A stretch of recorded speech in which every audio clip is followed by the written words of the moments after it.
A bright yellow chandelier hangs from the ceiling, illuminating the room and making it sparkle with the light of its many burning candles. It is the dorm room of the ruffian son from a high-ranking noble family, who reigned over the magic academy like a king. The ruffian son is this story's narrator and technical protagonist. He sits in his large luxurious dorm room with a grand bed and rich polished furniture, considering his life. Unfortunately, the ruffian's luck has run out as he's been charged with many egregious and downright unforgivable sins, such as using profanity in the presence of the honorable princess like a foul-mouthed drunken sailor, wrongfully meddling in the entrance examination, disregarding decency, and smearing the family name by getting blinded by jealousy. All of these are sins that his household cannot overlook. To cut a long story short, he's getting stripped like a harlot from the family register because he's made way more trouble than they can put up with. It feels like the god of fate is ridiculing me, he laments with his head in his hands. The ruffian's name is Ed Roth Taylor, and his life was over. He is tossed out of his grand dorm with all his belongings packed in a few brown suitcases. His belongings are also tossed beside him in the dirt, and they don't even bother to acknowledge him once they've thrown him on the floor. "Thank you for your hard work," they say without a drop of sincerity in their tone. Other students jeer at him when they spot him. Some students point him out in shock, and others try not to make direct eye contact like they're scared of catching a disease only he can spread. Ed has become the gossip of the academy, and some of the students wonder about the point of walking on eggshells around him. After all, he was disowned and thrown out of his dorm room, so he has no power to use against them. They likely won't even see him in the next semester. Some of the students blame him for his own misfortune. They felt he should have known better than to attempt to rig the entrance exam, and they call him a filthy noble. All these insults echo through the halls and gardens to Ed, who is left stewing on a bench with suitcases by his side while a dark, depressing aura surrounds him. Ed thinks this is all unfair, and that sort of thinking is to be expected. After all, the arrogant Ed that all the students are jeering isn't even the same person. It turns out that the reality where the magical school exists was actually a game, and our weeping protagonist entered the game while playing on his computer back home. The game was set in the magical school called Sylvania Academy and won the award of Best Game of the Year. The game titled The Failed Swordsman of Sylvania was his favorite game. Our boy is not too surprised about entering a game as he's familiar with this genre in the comics he reads. Usually, when someone enters a game, they end up possessing the abilities of either the main hero or the main villain. It could be someone cool like the first son of a super rich family, a genius ruffian, a young clan master, or a triple S rank hunter character who's badass and always breaks the rules. Unfortunately for our hero, he's drawn the short straw and ended up in the body of a third-rate villain, who gets kicked out of the dorms at the beginning of the game. He's not even a relevant character. His name isn't cool either, because what the fuck kind of name is Ed Roth Taylor? The developers basically designed him to fail. He's possessed the worst of characters at the worst of times, and it is truly a misfortune to land in the body of someone else just after they had messed up beyond repair. Our hero screams into the sky in protest about how unfair his situation is. He's always lived a frugal and simple life with no greed. However, the other students hear him yelling, and think the arrogant Ed is just boasting again and saying things are unfair when he's filled his life with nothing but wicked deeds. They also call him out for saying he's frugal when they know he's a shameless scumbag.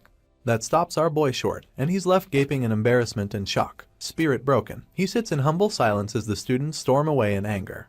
Our boy sighs and glances to his side, and is surprised to see a status window open before him. It tells him that Ed Roth Taylor is 17, in year 2, and a male of the human race with 0 achievements.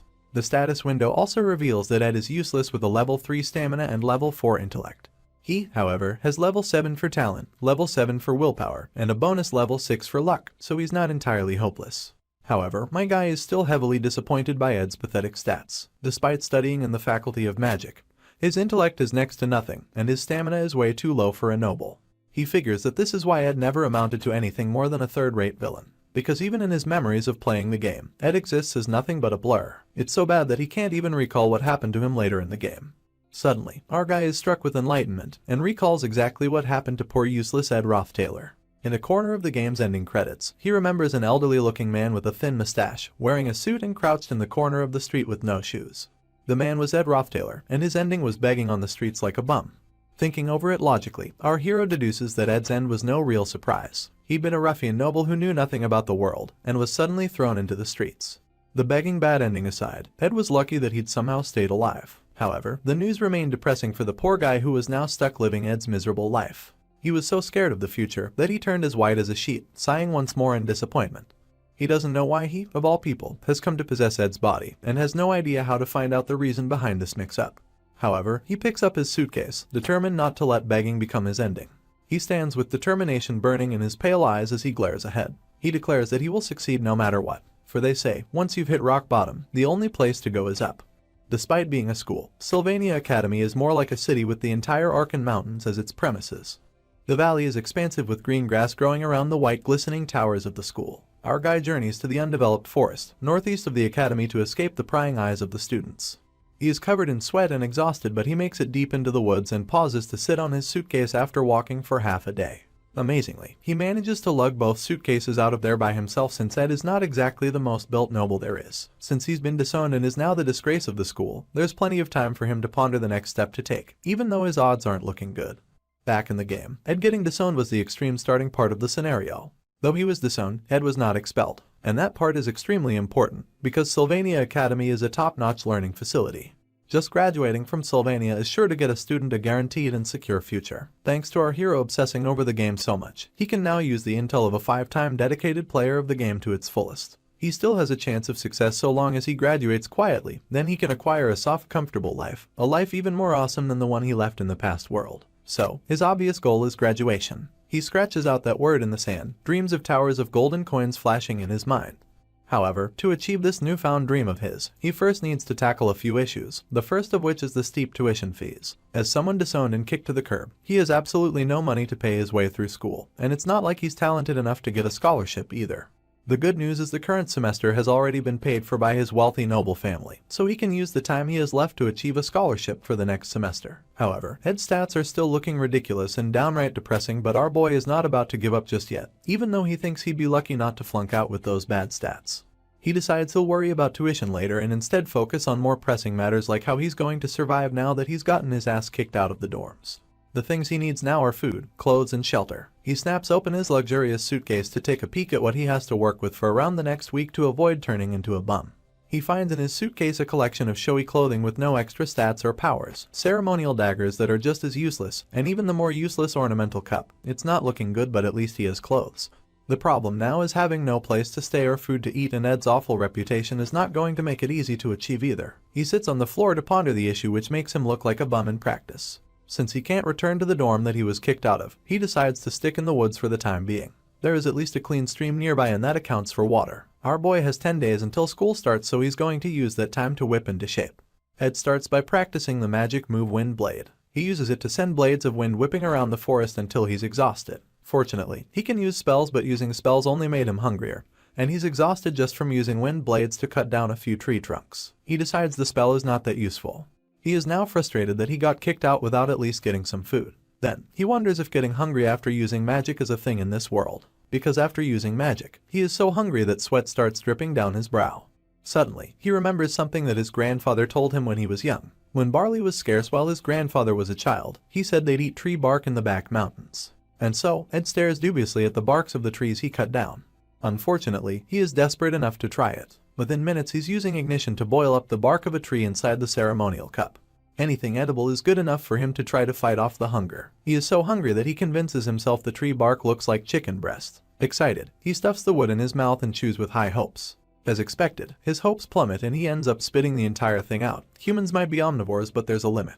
Day 3 in the forest comes around, and Ed is starting to look like a starved, reanimated corpse. He sends his hate to his grandpa for his useless advice. After starving for a day and throwing up for 2 more days, he concluded that he'd stop trying to eat wood and instead use it to build a house. He needed shelter to weather off harsh weather conditions. So, he gets busy. First things first, he raises the frame to support the wood of the house. He only has 2 hands, so he struggles to set up the 4 supports. It is not an easy job, and he quickly crashes during his first pathetic attempt. However, it's either succeed or die trying, so he forces himself to his feet again, his face burning red as he quickly ties the frame into place. He takes a moment to rest after that one success, but he's still got a long way to go. Since he can't sleep on the bare ground, he tosses his luxurious clothes to the floor and uses them as a sort of mat. It's a waste of nice fancy clothes, but it's not like he has a choice. The next day comes, and he successfully crafts a tent made of wood which he's extremely proud of. The status window suddenly becomes active, and informs him that his crafting proficiency has increased, since he crafted the basic wood shelter to completion. He is now a novice craftsman with level 4 in handiness, level 1 in design, and level 1 in gathering ability. Ed would be so much more impressed if he wasn't dying of starvation. He does realize though that he missed out on his talents because he was a noble, so he never found out that he's more talented with his hands than he is with magic. So, my guy utilizes that handiness and creates a simple harpoon, a ceremonial dagger strapped to a well-shaped tree trunk.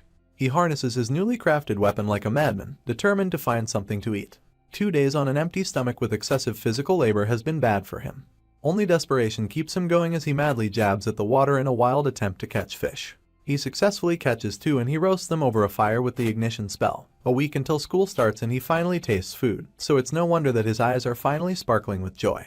He just has to hold out as he is right now. If he can manage to hold out until then he'll be able to get through school without much trouble. However, he was so busy eating that he forgot something important and nearly choked on the fish when someone appeared before him. A beautiful girl with long blonde hair and shiny golden eyes. It looks like in his quest for survival, my guy had completely forgotten about the main characters of the story. But of all the people, he had not expected to run into this particular individual. She is the disciplinarian and strict Princess Fionia, and she's the one who got Ed Roth Taylor kicked out of the dorms. The issue is that Ed Roth Taylor is a villain who appears as soon as a player starts the game. Using his status as a noble, he hits on the main character's childhood friend only to end up being beaten up and punished for it. However, Ed's vengeful heart is not sated, and he goes on to use his noble influence to adjust the main character's entrance exam for Sylvania Academy. Unfortunately, he immediately gets caught by a girl who came to take the entrance exam while hiding her identity. That girl was Fionia Elias Kloll, and she was their empire's 3rd princess. With her insight ability, she can detect the target's lies and conspiracies. Pathetic Ed Roth Taylor was caught in a sad state, gritting his teeth and making excuses, but all of his lies were exposed by Fionia and he was chased out of the dorms. Everyone at the academy of course hated Ed Roth Taylor, but he was doomed when he met the one person that he shouldn't have met the most. Now, my guy was unfortunate to have met her again while wearing Ed Roth Taylor's body. She is furious to see him, her arms crossing as she immediately deduces that he's up to no good. "What are you doing here?" she demands, furious to learn that he was not immediately expelled. Ed explains that he's still a student even if he was chased from the dorms. However, the princess is not having it, and she demands that he leave. She cannot stand to see a shameless person like him around the school, which would be valid if he was still the scumbag Ed Roth Taylor, but he's a completely different person inside. However, Fionia doesn't know this and she's determined to talk to the academic department and personally request for his expulsion. He's in big trouble now. She will demand that he get expelled for the crime of committing a dishonorable act as a student of the academy and for the crime of setting up a fellow student in an attempt to block their path to a better future. Yet, all Ed can think of is his precious food burning away on the fire.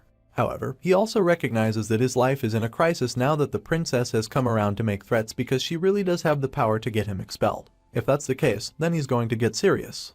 The sun will set soon, he says, his face darkening as he steps towards her, questioning why a royal like herself isn't currently being accompanied by any guards.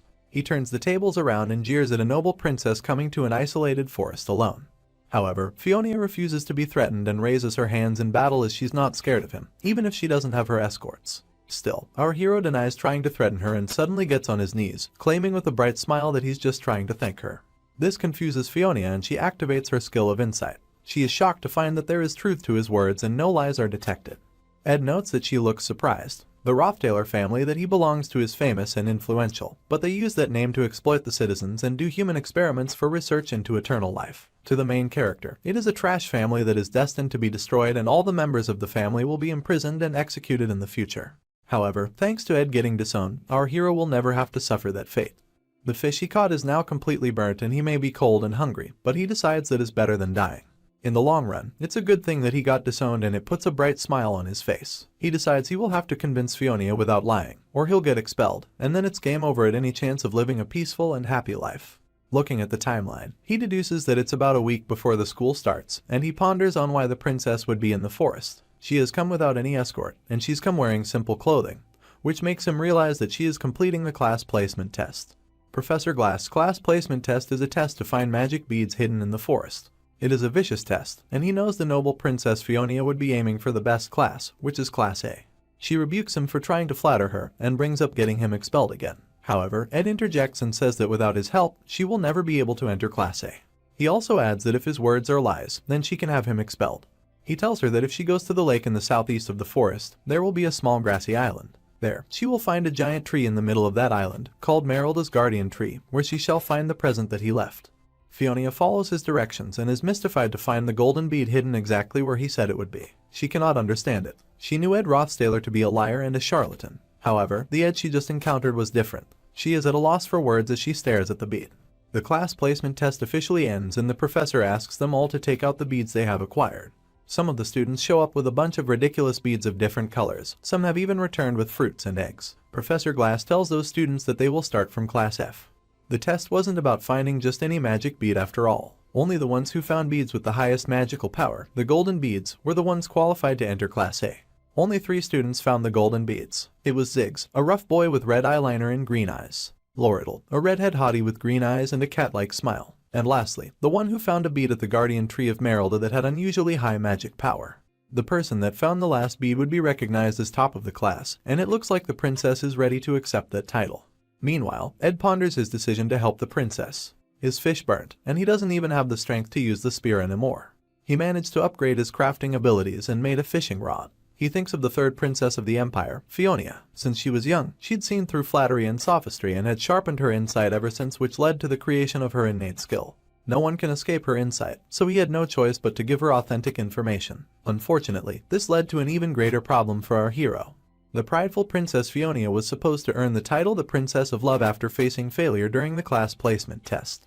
However, if Fionia, who has great influence over the early scenario, finds the golden bead and enters Class A, the scenario of the original story collapses. Even if Ed manages to avoid being expelled, all the information he has would become useless if the story changes too much and he'll be done for.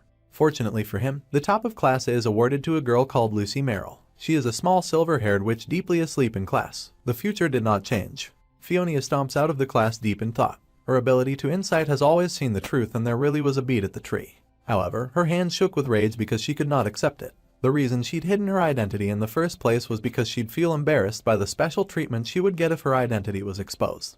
She really wanted to prove herself, and knew from just seeing the bead that it would offer her the best results on the test. Yet, that was exactly why Fionia could not bring herself to accept such a gift, because finding it was not something she accomplished on her own. The title Princess of Love that she would receive in the future was one she wanted to gain only by walking the righteous path. So, with her head down, she turned away from the opportunity before her. Ed threw bait at the princess, knowing it would not matter if it were a truth or a lie. Even if Ed Roth Taylor believed that the princess would fail the test, she had confidence in succeeding and rubbing it in his face. However, that confidence crumbled when she was unable to find another bead, which meant that our hero had never lied to her since she was unable to enter Class A without the item he'd directed her to.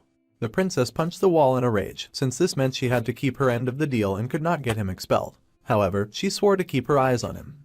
Meanwhile, Ed celebrates finally catching a fish even bigger than the sardines he caught last time. He now lives in a place where he has to start running from early in the morning to get to school on time, as there is no means of transporting himself back and forth from his wooden tent to the school. But then again, he is willing to make the effort and races back to school, overjoyed to have returned to the splendor and joy of the Sylvania Academy. The school opening ceremony begins, and the announcers say it is nice to see that the students have made progress before starting the new semester. The announcer tells them to enjoy the food prepared while they listen. As the announcer continued to speak, Ed heard the sweet whispers from his haters that welcomed him back to school. Nobody looked happy to see him back in school. They wondered how he had the face to come to the opening ceremony, and they wondered why he even came back in the first place. However, he doesn't care as he once more gets the chance to eat rich flavored meat, and he proceeds to eat many plates of it like a pig. His goal is graduation, and he doesn't care how many shocked stares he gets. Still, the side characters keep whispering about his disgrace and his manners. Some even admit that he feels a bit different. That's when a group of girls whisper about desserts being made by the head chef of Awfully's Hall, and they hurry over to the table where it's being served. A pretty girl with long brown pigtail braids and a bow in her hair remarks that it's strange somehow that Ed Roth Taylor feels like a different person. Meanwhile, our hero is out here, simply wishing for nothing unusual to happen. Moving on, a big blue sky brightens another brand new day at Sylvania Academy. It is the first day of school and a new semester. A welcome speech is given to the new students in a grand hall, with the speaker stating their excitement at seeing the students in a new and improved form. It looks like the speaker also looks forward to seeing Sylvania Academy whip them into shape to become functional members that society can be proud of. However, things are not going peaky for everyone, for on the first day of school, our protagonist Ed finds himself in the dean's office. He almost didn't even start the school year because he almost got expelled on the first day of school. Ed had not expected Fionia to tell the dean about him, especially after their little encounter in the forest. Fortunately, the dean was a rather happy fella, and Ed was surprised that the cranky old man spoke with a smile on his face the entire time. He reasons that Fionia must not have said anything bad about him. Since he barely managed to avoid expulsion, he's decided to be a bit more careful and breathes a sigh of relief. With a look of determination on his face, he is prepared to ensure that the story doesn't stray from the original because his peaceful, comfortable life depends on it. Thanks to the life skills he honed for survival, he's achieved the combat abilities of a novice fighter, with his speciality being the bow, but he's only level 1 at it. He also did some magic training appropriate for a student of the Faculty of Magic. To get the best combination of survival skills and magic training, there was no better weapon than a bow.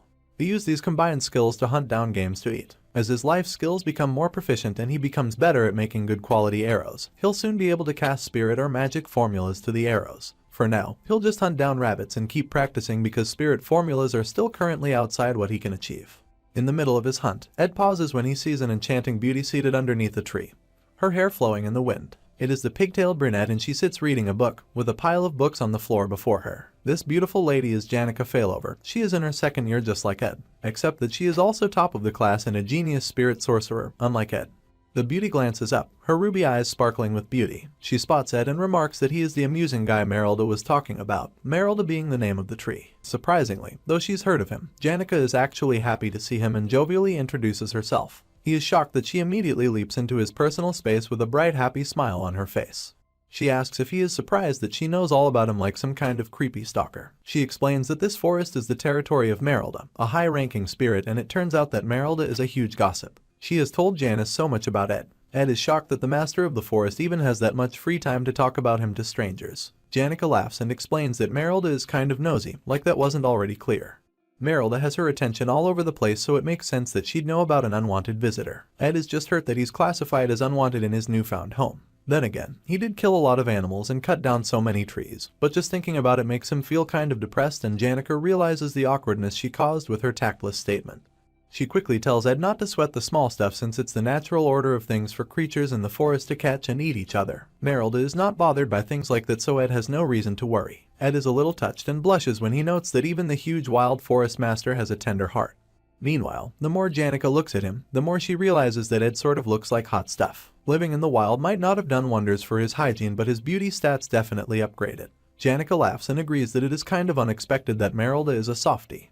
Then she hurries to show him something cute and adorable, a creature she signed a contract with as soon as she saw him yesterday. This creature manifests as a sparkle of light in her hands, and she asks if Ed wants to try touching him.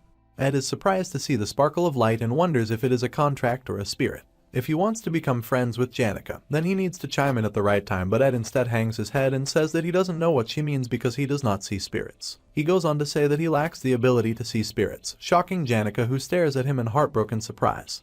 Ed turns away from her, saying that he only came out to get food, so he'll get going now. Only by following the original storyline can he gain an informational advantage, and Janica Failover is someone who holds significant importance in the original storyline. She is someone that he must never get close to, because the future has something incredibly haunted in store for her. He walks away, leaving her behind, and she sadly stares after him. Meanwhile, Janica notes that Merylda was right about her assumptions concerning Ed. Janica agrees that Merylda was right in her assessment of calling Ed a really fascinating guy. As she speaks, she strokes the white furry chin of the forest master, who's taken the form of a giant wolf-like creature. No matter how much she thinks about it, she realizes that Ed really can't see her. She wonders who he is. Also, she tried so hard to be kind to him, but he just answered with yep and left. It makes her so embarrassed that she buries her face in Merylda's fur and squeals with disappointment. However, she takes heart since it's not like this is the last time they'll ever see each other again. After all, they go to the same school and are in the same grade. She can just find out more about him from now on.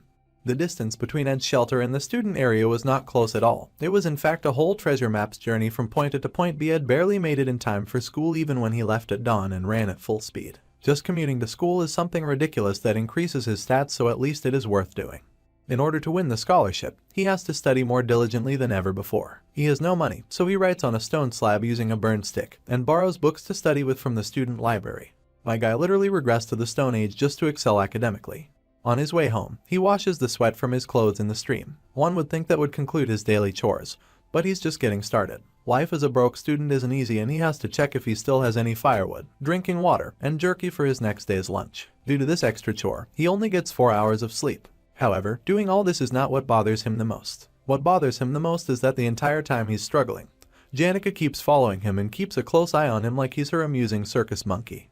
He immediately calls her out for following him around, and she looks shocked that she got discovered when she wasn't even any good at hiding in the first place. He yells that it would be weirder if he didn't notice her awful sneaking skills. Enraged, he asks Janica if she is not aware of his identity. He is Ed Roth Taylor, the worst hooligan to exist, and he doesn't understand why she keeps hanging around him. However, Janica points out that the hooligan thing is just what other people think of him, and she wants to make her own judgment of him. She sparkles like the sun as she smiles at him, blinding him with her pure beauty. However, Ed is even more disturbed. He recalls that Janica is the kind of person who looks naive and dumb on the outside, but she is very independent-minded and always likes to form opinions by herself. However, none of that is going to change the dark future in store for her. Ed just can't respond with a refreshing smile on his face when he knows what is coming. This is because the sweet and angelic Janica failover ends up growing into the final boss of Act 1. She is the only character who would smile at a scumbag like Ed Roth Taylor. It hurts him to have to push her away, but he cannot mess with the plot because he needs things to go smoothly so that he can succeed. Ed reminds himself that he is a villain, even though he never wanted to go too far. So, he says, in that case, since destiny brought us together, can you do me a favor? Janica is delighted that he's asked for a favor and asks with excitement sparkling in her eyes what she can do for him. Ed explains that he is a mess right now. He's been disowned by his family and he is in a huge pinch, so he asks if she can give him some money. Ed temporarily turns into the beggar he feared becoming. Janica is so shocked she briefly turns to stone, her smile frozen on her face. Quickly he tries to retain his dignity and stees, saying that of course, he will pay her back as soon as he's back on his feet. The truth is that Ed knows that every year, Janica gets a scholarship for being top of the class, but that doesn't just signify her excellence. Her background is so poor that without the scholarship, the angelic beauty of the school would not be able to advance to higher graduation. In other words, she's just as broke as he is. Janica, the sweetest daughter from a small ranch, has one great weakness, and that is money. The poor girl is so shocked, standing in the clearing at a loss of words. Her stone-frozen figure starts to fade away as she apologizes in pain despair because she cannot help at all, which is exactly what Ed predicted. He hopes that with this he has successfully cut Janica failover out of his life. It's been 3 days and he's finally been left in peace. Of course, Ed doesn't feel good about purposely asking Janica for the one thing she cannot provide, but he doesn't want to get entangled with the important characters anymore. He should carry on his quiet, peaceful life of living and hunting in the forest. He has to be careful so that the story doesn't stray from the original. He finally makes it home and is about to enter his wooden tent when he freezes in shock. This is because he finds inside his tent a character with an even heavier presence than Janica, the subject marvel of all her classmates and even the professors, the rare genius and the most powerful character in the game, the failed swordsman of Sylvania, Lucy Merrill. He finds Lucy Merrill sleeping inside of his tent, and she wakes with a tired yawn. He is horrified to find her sleeping in his home and wonders what she's even doing in this mountain valley. Lucy mumbles that he is so loud that she can't sleep. Ed is about to ask what he did that was so loud, but the sleepy girl says she's not talking about him. She is in fact talking about the wolf behind him that is as big as a house. It keeps talking to him. Ed's eyes widen to saucers in shock, and there is a bright light behind him. It is Merrill, to the forest master. She is a mighty creature, and she requests that Ed someday save Janica at all costs. She is technically his landlady, so already this is a dicey situation. Lucy only spent 2 days at Ed's camp. Ed carries on about his daily activities, an axe on his shoulder and rope in his hands. As he does his chores, he hopes deeply that Lucy spending time in the forest won't lead to any significant changes in the story's plot. Looking back, he can't help but see how complacent he was to think that way, and it did not take him long to realize his folly. Sylvania Academy had started its joint combat training at school. A large auditorium was filled with cheering people and its center was a fighting ring. Joint combat training was a mock one-on-one combat exercise between students, a friendly sport where they could test their abilities without fear of seriously harming each other. To further reduce the lethality of their blows, the school provided most students with fake weapons to fight with. As the student matches rage on, Ed already has an idea of how most of the matches will go, especially the matches of a few special people, such as the sparkly benevolent Princess Fionia with her insight ability, golden daughter Lortell with her red hair and cocky smile, Ziggs, who is one of the few students to have gotten into the top class through the beat hunt test, the sweet but broke spirit sorcerer Janica, the slothful Lucy who went and did as she pleased, and the wicked Clebius, who is an edgy-looking kid with dark hair. The list of exceptional protagonists could go on and on without end, and Ed recognizes them all. After all, each named character will turn out to be an important character in the game. The most important character of all is the failing swordsman Taylor, the hero in red with dark glistening hair, burning with a fiery passion and a sharp shining sword that he turns upon his opponents. Ed stares at the ring with bated breath and a sparkle in his eyes like a fanboy watching the concert of his favorite pop idol. He excitedly wonders if Taylor will be fighting next. He already knows the results, so he didn't pay too much attention to any of the other matches.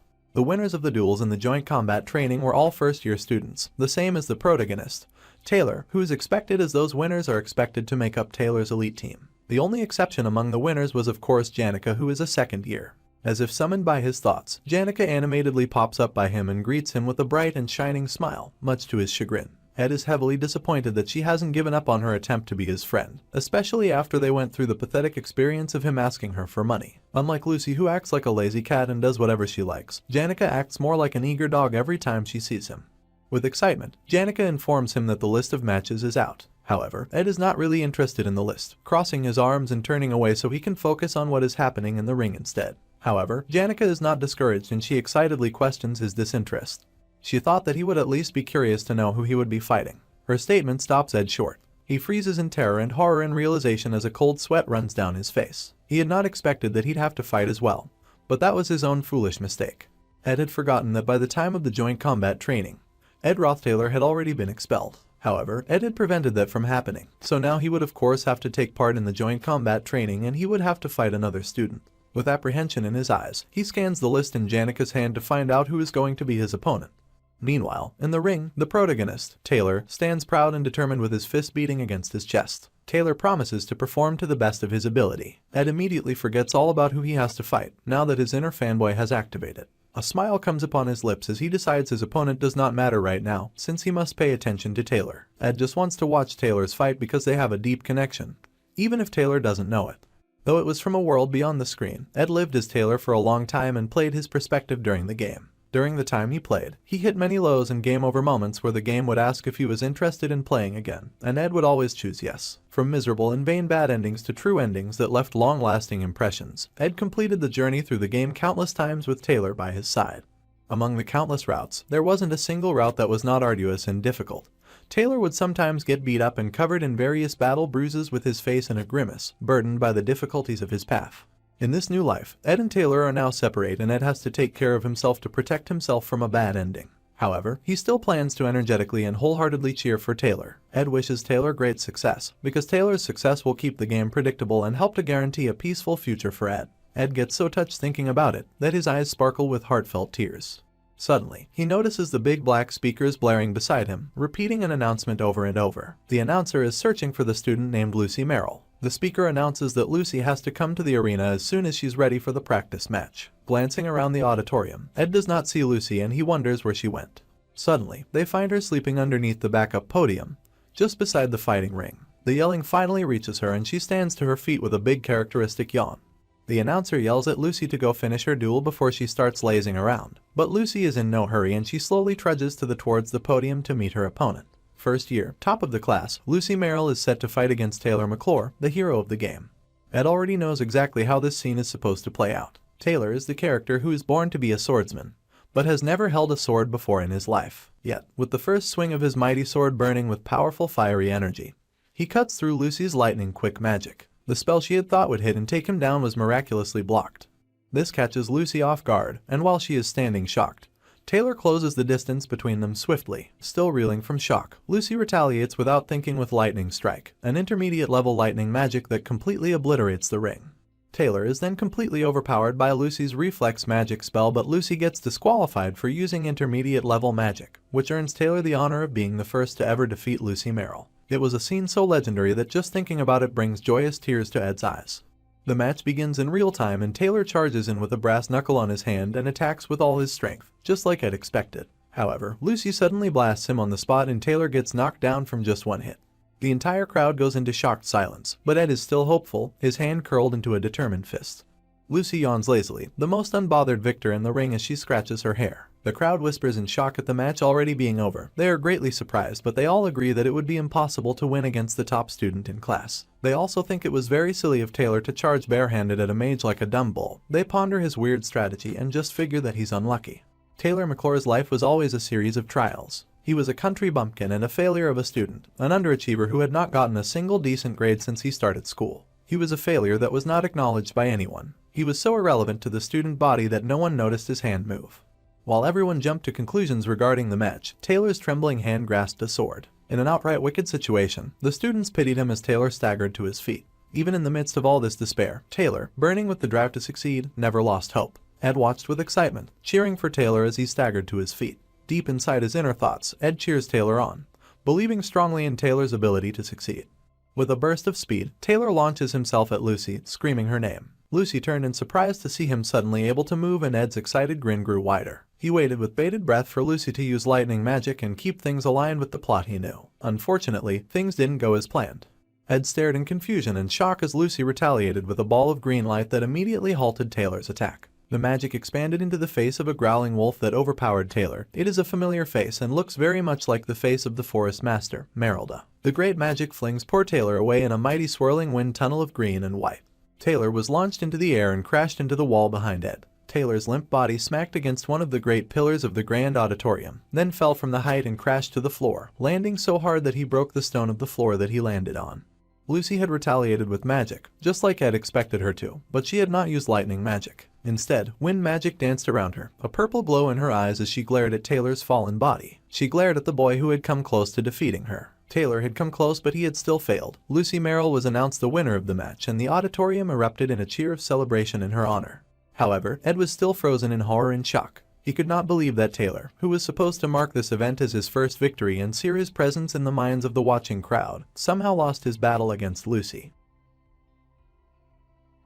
The recognized victor of the match was confirmed by the announcer to indeed be Lucy Merrill. The announcement echoes through the auditorium, and the students go wild with cheers, throwing their hands in the air in adoration of the first year's top student. However, Ed cannot believe it and he stares at Taylor's crumpled body in disbelief. It shocks him that the protagonist lost in his first important fight, because this means that the story is starting to change. Heartbroken, our guy watches as Taylor the hero leaves the ring with his shoulders slumped in defeat. He quickly recognizes that the current situation is likely going to be a serious problem, and he definitely cannot leave the hero alone to his own devices. Lucy used the protection of the wind spell to defeat the hero during their combat match. That spell uses the power of the wind spirit to automatically protect the user from sudden attacks. The mighty face of the wind spirit that takes the form of a powerful howling wolf is the kind of ability that uses continuous magic obtained through contracting with the high-class wind spirit Merylda. Lucy stretches out her hand and requests for some jerky, but Ed runs right past her, his focus on something entirely different. According to the scenario, Merylda and Lucy are originally two separate entities and should not have been combined. However, thanks to Miss Lazy coming to his tent and temporarily hanging around the forest, she ended up contracting with Merylda and became even stronger because of it. As Ed races away, the announcer proclaims that the next combat training match shall be held between him and the Empire's adored and respected Princess Fionia Elias Clole. Fionia is already walking out to the ring and she attempts to engage our guy in conversation, but he races right past her instead, barely sparing a second to notice her with how intensely and fast he is running. The problem is that the hero was supposed to win the fight against Lucy. Taylor was supposed to gain confidence in himself during that fight. Unfortunately, the hero lost because Ed Roth Taylor, who had not been there in the original story, now existed and remained within Sylvania Academy. Filled with guilt, our guy races after the hero and calls out to his hunched defeated back. He was not sure if his actions would have any meaning, but doing something was better than just sitting still. Ed then shouted encouraging words, telling Taylor that his efforts would surely pay off. He told the hero not to feel down and that there was nothing to be embarrassed about. Our guy is not doing any of this because he is a selfless angel. It is because deep down inside he realizes that if the hero's heart gets broken, then he will be forced to work hard in the end at fixing things that Taylor was supposed to handle. So, he floods the hero with toxic positivity and tells him to walk with pride because he did good. Our guy screams with so much energy and passion that his face goes purple. Ed knows that there are sure to be more hardships that will occur at Sylvania Academy, but the hero is the one built to face and overcome these hardships, not him. Meanwhile, we go back to Fionia to shed a little light on her story and her past. The first person to discover her innate insight ability was Emperor Cole, who told her that she was born with God's blessing. However, he was wrong about that. The life of a royal was the kind riddled with endless intrigue and conspiracy. From within that dark abyss, the golden light that was Fionia developed the insight sense by herself as a means of self-protection. That is why she is always confident. The princess could always find an ugly abyss swirling deep inside the eyes of the imperial family that looked up to her. Even when she saw through them, the Princess of Love lived as if she did not know of their wicked hearts. Now, back to the present, she faces Ed during the joint combat training. He solemnly asks Fionia to go easy on him, and she also asks him to also go easy on her. While they brace themselves in preparation for the match ahead, the other students whisper about Ed's behavior before the match and how he rushed to yell at poor defeated Taylor. They all think that our guy is surprisingly persistent in his evil, and feel wowed that he put in so much effort to make fun of someone who wasn't even able to do anything. They figured that he probably wanted to look like a nice guy by cheering for the person he'd been caught bullying. They also agreed that such an idea is disturbing, and some of the other students laugh at Ed for being that kind of person from the start. Fionia closes her eyes deep in thought. The truth is that she believes the words of the jeering students are correct. Ed Roth Taylor has always been the type of person who used his noble-born position to embarrass his juniors, and when things did not work out the way he planned, he was then caught in the shameless, disgusting act of altering the test results. Ed Roth Taylor was a predictable eyesore. That was what he was like in the past. However, now he started acting different. The memory of him kneeling before her and offering her the chance to win the golden bead flashes in her mind. She wonders if she truly knows all there is to know about Ed Roth Taylor. Earlier, our guy did indeed race away to yell at Taylor, but there had been desperation shining in his eyes and that was not an act. The announcer declared that the combat would begin, and all the students cheered. Before they start fighting, Fionia tells him that he confuses her, which surprises Ed. She will come to a conclusion about him using this duel between them. Fionia informs Ed that she has begun her attack. She shoots just one ball of water at Ed, starting with one just to test him. She knows that the magic he uses is wind and fire, so she wonders how he will now react to her water ball. In a dramatic battle as a finale, she plans on getting rid of that mysterious man haunting her heart. However, to her ultimate disappointment, the water ball smacks Ed right in the chest and he takes a dramatic hit. Fionia is dumbstruck with confusion as Ed rather dramatically hits the ground like he was mowed down by an asteroid. Ed declares his silent defeat. Fionia is outraged, of course. The noble princess who could not accept a freely given bead during a hunting game would hardly be thrilled about a freely given win. She knows that he saw the trajectory of the water ball and yet chose not to block it. The student body throws back their heads and laughs at how pathetic Ed is. They think his battle went even worse than Taylor's. Ed was acting all cool earlier, but he ended up knocked down with just one hit. The students also cheer for the princess with adoration in their eyes, agreeing that watching the princess fight and win was refreshing. Ed bows his thanks to Fionia and says that he learnt a lot. However, Fionia is well aware that she's the butt of this stupid joke. She only fired one shot and Ed would have learnt absolutely nothing from a battle so brief it can't even be called a fight. She then realizes that Ed has never once made eye contact with her through the entire fight. This must mean Ed is lying and that further aggravates her. Princess Fionia Elias Cole is announced the victor and, predictably, the whole crowd cheers. Fionia is outraged, but Ed races out of the grand auditorium as soon as his duel is over. It is important for Ed to avoid the princess because she is a very important person in the present scenario. The only one more important than the princess is the main character of the world, Taylor. Ed rushes off in a desperate search for Taylor, calling him a punk while searching for him. Suddenly, a person calls out his name. Just as dumb luck, the Princess Fionia is looking for him. He asks her why she's out in the hall without any escorts. However, she will not be distracted by his questions. She angrily demands that he explain what he is, and Ed confesses that he is not sure what she's talking about. He once again tries to say that he learnt a lot from the deal, but that only angers her more. She has already figured out that he had no intention of winning, and that he just wanted to get off the stage. She was already having a hard time keeping up with the class, but the fox-like merchant redhead was only thinking about ways to take over the school. Professor Glass's grumpiness isn't getting any better. Plus, all the servants go on and on about the ways of royalty every single day. In summary, the Princess Fionia is actually quite fed up and she already has enough on her mind as it is. Meanwhile, Ed is quite surprised to find that the princess had so much pent-up frustration. While playing the game in his past life, he spent most of his time inside the mind of Taylor and never did think too deeply about the other characters. Now, he places his hands gently on the princess' shoulder and tells her to take a deep breath and calm down. Very carefully, he goes through breathing exercises with her. Fionia breaths in and out.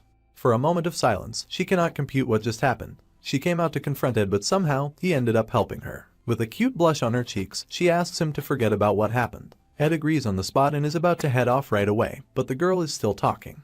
She confesses that she has a bad habit of only asking blunt questions, because she feels like she's constantly trying to guess and predict what is going on in people's thoughts due to living in the palace so long. Ed couldn't care less, and he so desperately wants to leave to find Taylor.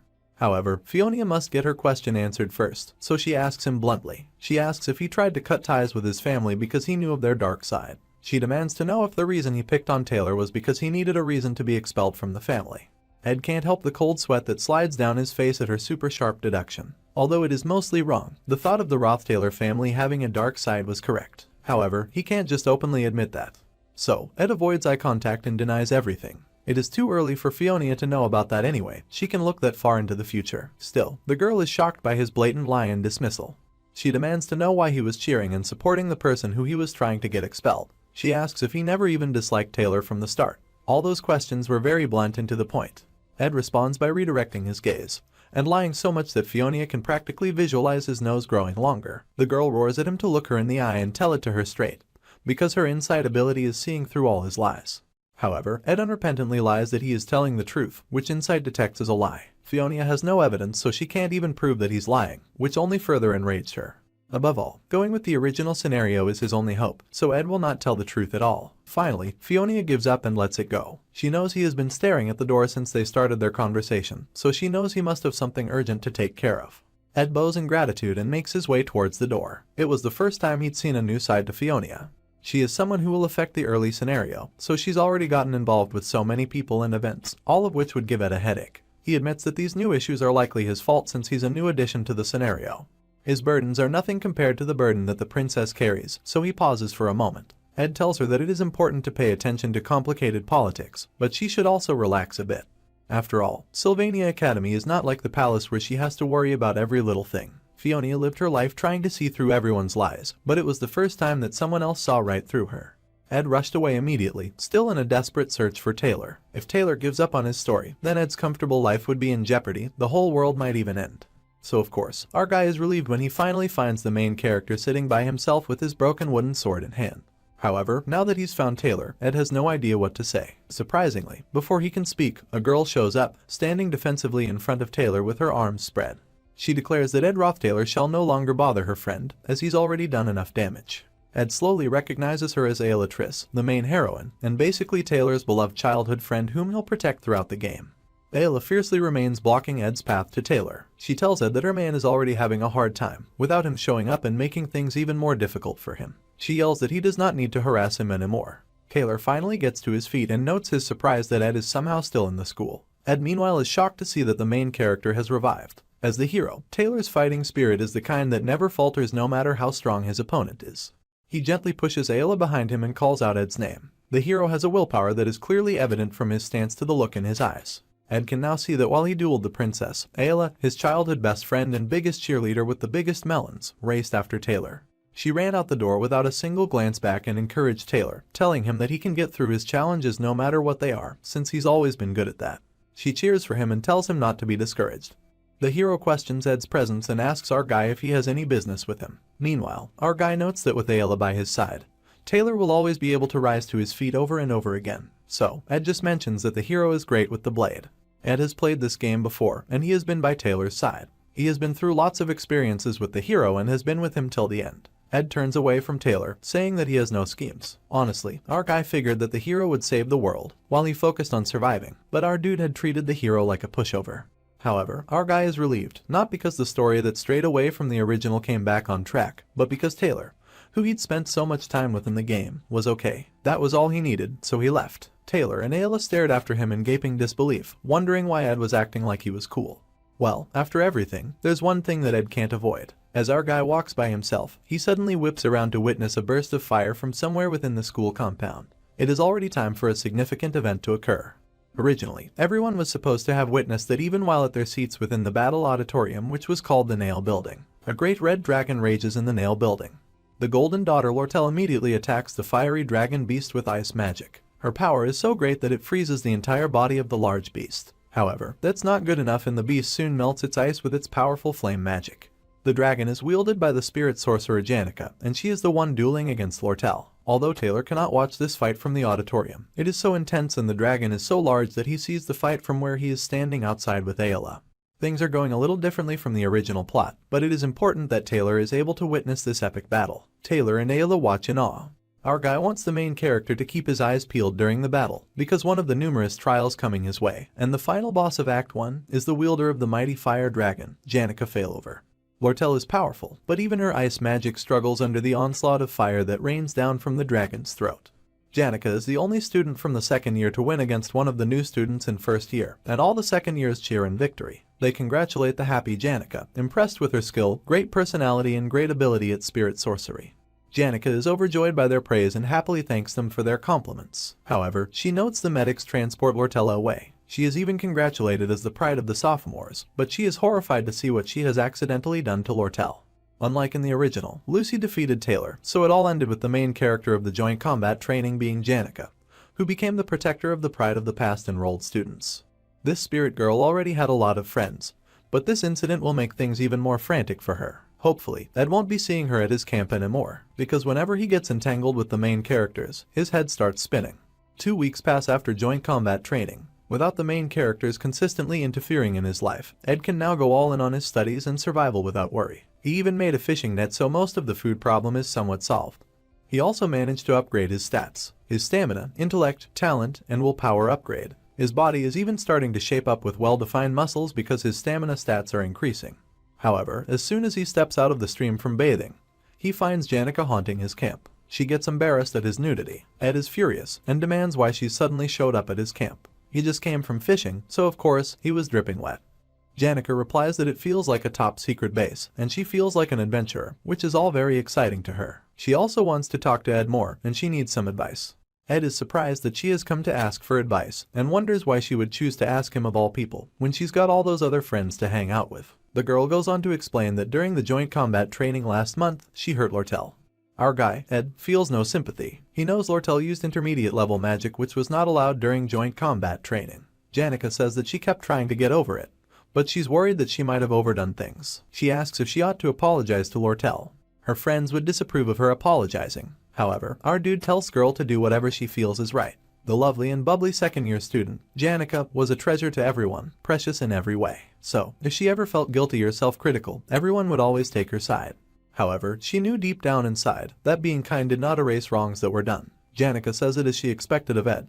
He never takes her side unconditionally. She stretches with a happy smile. She thinks to herself that Ed has changed significantly, as he was not the same type of guy he was last year. You see, Janica was a bubbly and smiley girl, but she was also a very observant person. She notes that even when Ed asked for money during hard times, he did not show the desperation of beggars in such a predicament. She knows that he was indirectly telling her not to come close. However, those are the sides of Ed that stayed with her as a form of strange comfort. She tells him that she actually finds him reassuring. She also says that she wishes everyone in the world was like him. The next day, a bright and beautiful morning, Ed walks quickly in fear and in panic. The game The Failed Swordsman of Sylvania is a masterpiece, but few players have ever seen its ending, and newbies usually encounter several bad endings early on. An example of this is saving a girl during an ambush by kobolds in the class placement test. A player who does that would win access to the secret of the Golden Daughter. However, she then sends someone to kidnap Taylor, and just like that the player dies and Taylor ends up assassinated. In the monster slaying practice episode, if you skip the childhood friend Ayla and instead form a unit with the Golden Daughter, Ayla will fall off a cliff to her death. This is because Taylor was supposed to rescue Ayla and save her from falling off the cliff.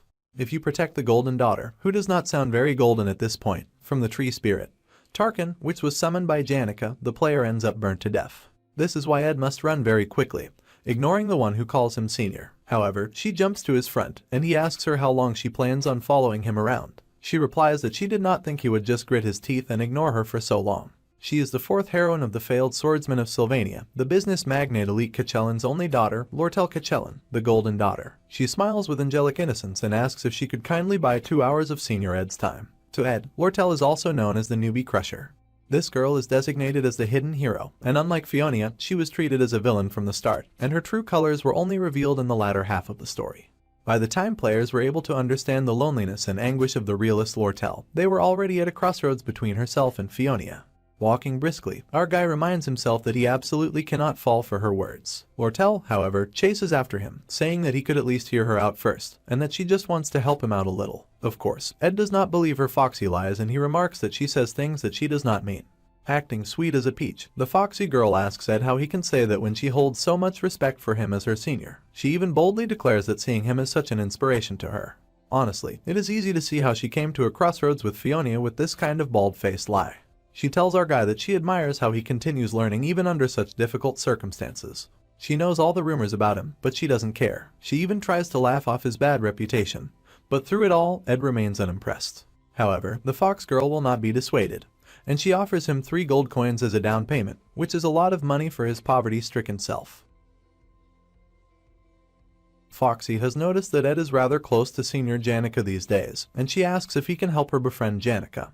Our dude is slightly impressed by the down payment of 3 gold coins, because that kind of money could serve as a whole month's earnings for some people. However, he won't be swayed by her money. Foxy slips the money into Ed's pocket and asks him to keep it for now. This is because she is aware that the more people she has on her side, then the better for her. Ed knows that Lortell will eventually end up in a political fight with Princess Fionia for the control of the academy. He is impressed that she has already recognized the need to gain allies as soon as possible, and he smiles in acknowledgement. However, Ed is no naive and innocent soul. He knows that for the people who have been wealthy all their lives, a moment of poverty is enough to crush their heart. During that poverty, people who face such predicaments are often easily lured into their downfall by chump change. People like that eventually end up selling their families, their pride, and even themselves for the sake of a gold coin. Preying on the desperate is just that easy and simple, especially for the rich. Sadly, that is how it should have been. However, Ed manages to slip the money back into Lortell's hand during their handshake, and he leaves her staring confused at the gold in her hand. Ed walks away from certain danger, but he is also pissed. The truth was that accepting that money might have made things easier for him, but he can't afford to change the storyline. That night, Lortell did not feel humiliated by Ed's clear-cut rejection. Instead, she paid a night visit to her senior Janica. Understanding the pros and cons, profit, and self-interest, the perfect businessman does not lose any opportunity that comes within their reach, and Lortell was a perfect businessman, or businesswoman in this case. The fox girl sparked the unrelenting spirit within her that desired to turn Janica failover into one of her people. Lortell apologized to Janica for doing too much during the combat training, saying she just wanted to see how powerful the spirit sorcerer was. Fox Girl thinks that Janica is quite similar to the main characters in fairy tales, and that it would be much easier for her to just manipulate the spirit girl by using her guilt against herself. However, Janica surprises Lortell when she mentions that the spirits often tell her everyone's gossip. She confesses that she hears most of the conversations around the northern part of the forest thanks to them. The girl sweats, as she realizes this means that Janica heard about her conversation with Ed. Janica leans in real close to Lortell and says that you can't buy sincerity with money. Then, she laughs and asks if she acted too smug about herself. It is her first time being a senior, so she might have boasted a little, which is so embarrassing. Meanwhile, Lortell notes that Janica is not as naive as she appears. The spirit girl then waves the girl goodbye and gets going. The happy senior remarks that it takes a lot of preparation to form a contract with a high-ranked spirit. Janica has been getting a lot of support lately, so she has to work even harder. The powerful spirit sorcerer takes the moment to apologize to Fox Girl for hurting her during the joint combat training. Despite being aware of the dark side of the world, Janica is a person who maintains a surprisingly cheerful personality. Lortell stares after her figure, thinking that everything is much harder than she expected. However, she notes that the girl looked strangely on the edge. Meanwhile, back at the camp, Ed hangs up his laundry, but it all comes down in a huge gust of wind. Suddenly, someone calls out and it turns out to be the senior maid of the Sylvania's finest dormitory, the Opheles Hall, Belmaya. Belmaya happens to also be the maid who kicked him out of the dorm without a single glance back at him. She is slightly disgusted by his little setup, but she is not surprised to see him living in the woods because the lady Janica talks about him a lot. Belle remarks that she is glad to see it has been a good change for Ed, especially as he's looking way more responsible than before. Our guy knew the Opheles Hall maids were an elite group of women who perform all household chores to perfection, including feeding the students. Which meant that, inside the basket Belle had brought with her, was definitely food. Food made with the finest ingredients that this elite maid gathered from the forest. Ed thinks very deeply of the events where Belmaya could impact the main plot. While he is lost in the deep thoughts, Belle tells him that he does not need to be so respectful. She also mentions that he can also talk down to her just like he did while residing in Opheles. However, Ed immediately turns down the offer, which genuinely surprises Belle. She has never known Ed Roth Taylor to give up the opportunity to ridicule someone else. Ed smiles with joy as he cannot recall a single event where Belmaya had a direct impact on the main plot. So, he gleefully asks her about the basket she holds. Since they are both not heavily related to the plot, Ed cannot see the harm in two extras becoming friends. He heard about the explanations of various edible berries, mushrooms, and herbs from Belmaya. Ed also crafts a basket just like hers, and his crafting abilities get even better. He crafts a fish framing net and installs it into the water. He also has plenty of game with their meat drying in the sun. With this, Ed has plenty of meat and fish. His dietary needs are almost solved. He still only has the fire and wind magic, using 2 basic spells. However, he used them so many times that he reached his aim proficiency of level 10 without even noticing. He used his magic so much while chopping firewood or cooking that it increased his survival rate drastically. A proof of his growth is that he gets done with his work and the sun hasn't even set, so he gets to watch the beautiful sunset.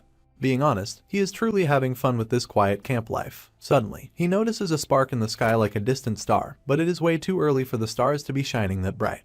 Ed was having fun, right until something fell from the sky and crash-landed in his camp, raising a huge cloud of dust. His precious wonderful camp got destroyed. Someone coughs in the cloud of dust and it clears to reveal Lucy in a simple dress like a nightgown. She remarks that something nearly killed her, but Ed is so dumbfounded to find Lucy of all people in his house. Lucy coughs out in the crater that she made, mumbling about how that fall just about killed her. Meanwhile, our dude is justifiably upset considering she almost killed him. He also worried about what could have been fatal to the most powerful mage. Lucy reveals that her attacker was Belmaya, and Ed looks at her with heavy disbelief on his face. Lucy explains that she ditched class, which is something she does often, but she noted that Belmaya was moody for some reason.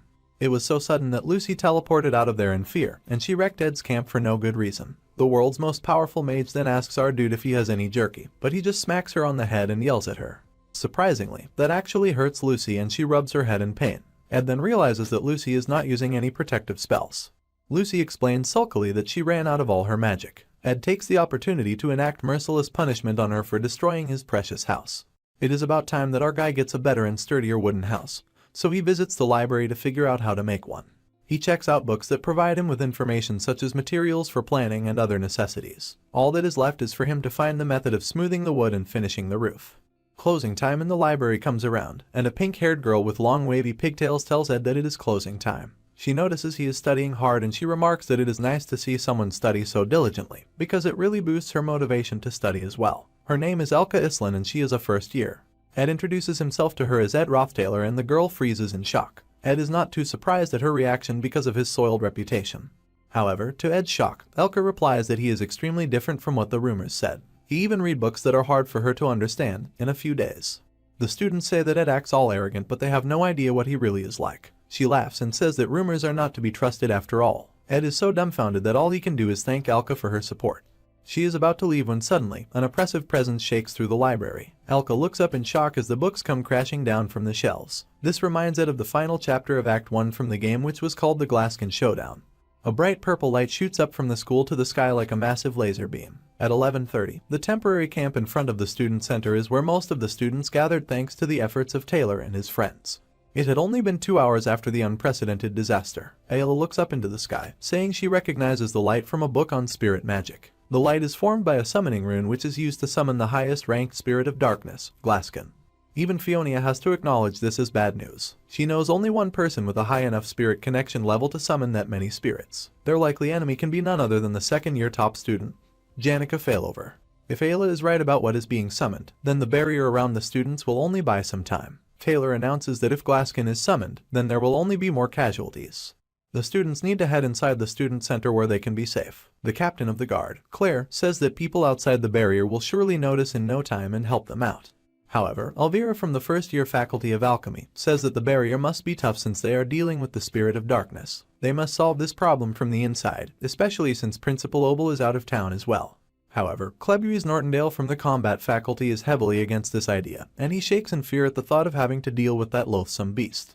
He explains that they will have to get through the intermediate level spirits hanging around outside the barrier and subdue the spirit boss as well. To do that, they will need to enter the building and take down Janica. Not only that, but there's high-ranking spirits inside the building as well. 2 tall, powerful, and heavily muscled high-ranked spirits guard the inside. They are the high-ranked Berserk Fire Spirit, Tarkin, and the high-ranked Spirit of Darkness, Velosfer. Clebius panics and screams that it is a suicide mission, and he refuses to partake in it.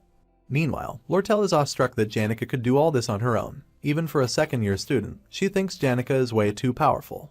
Ayla explains that most of it is Velosfer's power being used. Their senior Janica is merely a medium manifesting that ultimate power. Spirits of darkness are the natural enemies of a spirit sorcerer. They take control of the spirit sorcerer and puppet them into doing their dark bidding. The reason all spirit sorcerers feel the same sort of repulsion is because they end up becoming the prey of the spirits of darkness. Right now, poor Janica is suffering the same fate. However, how she, the most remarkable student in spirit studies, managed to command Velosfer is not known to anyone. Ziggs reminds everyone that this conversation is not what is important at the moment. They all turn to the noble Princess Fionia, who has started to sweat buckets from all this responsibility dropped on her shoulders. All the students wait patiently for their beautiful and wise princess to tell them what to do. Fionia recalls that Ed remarked on her heavy burden, and asked her why she did not have any peace of mind. She wishes that peace could be that easy for her to attain. Fionia declares that they will enter the building after an hour. However, she has no desire to put the students in danger, so the only ones entering the building will be her guard who is named Claire, and every top student of each year in class. Only those who have proven their ability will go with her to stop Janica. She asks them to make their preparations and to toughen up their minds. She will take responsibility no matter what happens. Some more of the students return with a report after assessing the resident employees of the teaching area. The Audrey Hall and the Potions Archives are in the middle of a strike, so it is unlikely that they will join this attempt to stop Janica. Fionia sighs in disappointment that only those present are the ones available to take any proper action. Fortunately, most of the students are present and safe. However, a girl shouts that someone is absent. She rushes to the front to tell the princess that she was on the way from the library. In the student library, there remains a friend of hers, who serves there as an apprentice librarian and a sophomore student. Fionia is surprised to hear this and asks for the names of the missing students. The girl shouts that the apprentice's name is Elka Islin. Ziggs is horrified to hear this. Ziggs cannot bear the thought of Elka in danger, and he immediately tries to run off and rescue her, because Elka is powerless to defend herself. Lortell tells him to calm down, since the student library is really far away. She says they need to prioritize subduing the cause of this problem, so they have to first stop Janica. Fionia also blocks his path, agreeing with Lortell. Fionia adds that there is a second year in the student library, so they need to believe that the second year will definitely protect Elka. Ziggs finds it hard to debate their logic. Fiona then asks about the other student, and the girl who brought the news seems hesitant. Ziggs rushes at her, shaking her and demanding that she reveal what she is hiding. So, the girl finally reveals that the other student is none other than Ed Roth Taylor, the infamous first-year bully. She cries that he was sitting in the library till really late in the night. She was so annoyed that she ended up leaving him to Elka, especially since everyone knows the kind of scummy guy that he is. Elka is not the kind to care about rumors like that. But no one at all is reassured by the thought of Ed Roth Taylor. In fact, they all despise him. The students further aggravate the matter by reminding everyone that Ed Roth Taylor, the shameless scummy loser, is stuck alone with a pretty girl like the library apprentice. Ziggs was beyond enraged. Fiona rushed again to block his path, and begged Ziggs to have some faith in Ed Roth Taylor of all people. However, not a single person in that crowd has faith in Ed Roth Taylor. They all go white just from Fiona suggesting it. Even Lortell looks stunned because she has no faith in Ed Roth Taylor. Ziggs' face becomes a dark thunder cloud. He looks like he can become a second final boss if they do not step out of his way. He blasts through the barrier without hesitation, hoping to save Elka from the evil spirits and from Ed Roth Taylor. The dark spirits continue to rage outside, and they rush at Ziggs as soon as he comes out of the barrier. He immediately cuts through them without so much as pausing, and continues on his way. Ziggs is the living embodiment of rage from all the awful news he has just received. He swears that if Ed so much as touches Elka, then he will beat him up to a pulp. The term rags to riches is not nearly enough to describe how miraculous the existence of Ziggs, the Spear of Grass, is. Ziggs was a descendant of the nomadic people who roamed around that land. By the time he came of age, he had already been separated from his family. Ziggs had no idea when he'd been abandoned, nor why he was abandoned. He did not even know if he would ever be able to return to his herd, his clan, his people. Ziggs learned to behead a deer before he'd even learned how to read. Before learning how to buy goods, he first mastered the art of procuring supplies from corpses on the roadside. Needless to say, this boy lived the life of a beast. He would drag his kills into the town. The blood dripping from the animals would stain the streets of the market, while the people watched in both horror and awe. They would whisper about him as he walked by. They called him the guy from the northern grasslands, the descendant of barbarians. They even passed around rumors that he devours human flesh. Yet, to his surprise, Elka asked for his name, treating him like he was human. He told her that his name was Ziggs. The girl smiled at him and said that he was like a wolf walking on two legs. Her smile was so bright that Ziggs realized that he had lived a life endlessly roaming the vast northern prairies. He had scavenged for carcasses on the side of the road. He had slept with the moon as a roof. He was a wolf pup abandoned by his pack. Ziggs realized, with tears in his eyes, that this whole time he had lived such a lonely life. The day he met Elka was the day that he met his first companion in life. To his shock, Elka and her father welcomed him into their family. Ziggs then spent his life chasing after the fast-paced life of civilization, learning magic with Elka and eating with them at a table. Soon, his savage life became a distant memory, and Elka helped give him a new haircut. After many years spent in loneliness, the wolf pup finally became a man. However, all of it was for the sake of protecting her, the light that had shone on his world of loneliness and darkness. To protect Elka, the wolf man would cut down and behead anything that came into his path. For her, he would gladly become a beast once more. Ziggs had heard rumors about Ed Roth Taylor, who he refers to as that Roth Taylor guy. He knows that Ed cheated on the test, insulted the princess, and harassed one of his juniors. To Ziggs, our guy is basically one of the worst guys around. He zoomed straight for the library, not even stopping for breaks as the thought of Elka being powerless and hurt by Ed drives him. It does not take long for the Wolfman to find Ed. Ed asks who he is, but Ziggs has no time for introductions. He grabs Ed by the collar and demands that Ed tell him where Elka is. Ed does not break his nonchalant expression when he informs Ziggs that Elka is in the reading room of floor 3. Ziggs tosses him away and zooms off without a moment's hesitation. Desperate to reunite with his beloved Elka, he throws open the door, asking loudly if she is okay, and he finds her sleeping with Ed's jacket on her body. She is sleeping so peacefully that he shakes with relief. He is grateful and rubs his head with his hand. Now that he thinks of it, he realizes that all the bookcases would be hard for a fully grown man to lift, yet they are placed around Elka like they are trying to protect her. There are even blackout curtains put up to block the berserk spirit's vision so they will not find her. He even sees a message scribbled on a blackboard for her. The message tells her not to panic when she awakens, and it tells her to remain in the safe space. Everything will be solved before dawn, so all she has to do is stay calm and block the entrance. The message also warns her to not provoke the spirits. It ends by telling her to think of her safety at all costs, and to not act rashly. Ziggs takes it all in, the moved shelves, the curtain, and even the message. He realizes that someone protected Elka in his absence. He also sees blood on the jacket that is on her, and he recognizes that the blood does not belong to her, and neither does the jacket. All of this has been done by Ed. Despite being wounded, he did not care for his own body. Instead, like a saint who looks after others, Ed prioritized Elka.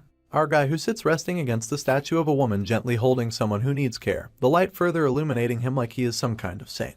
Ed went so far just to protect Elka, the Ed Roth Taylor that is supposed to be the scum that everyone hates. Just 3 hours ago, when the library began to shake, Ed managed to heave Alka over his shoulders and catch the shelf that would have crushed them. Thankfully, he does a bit of strength training on a regular basis, so he was able to prevent disaster from striking.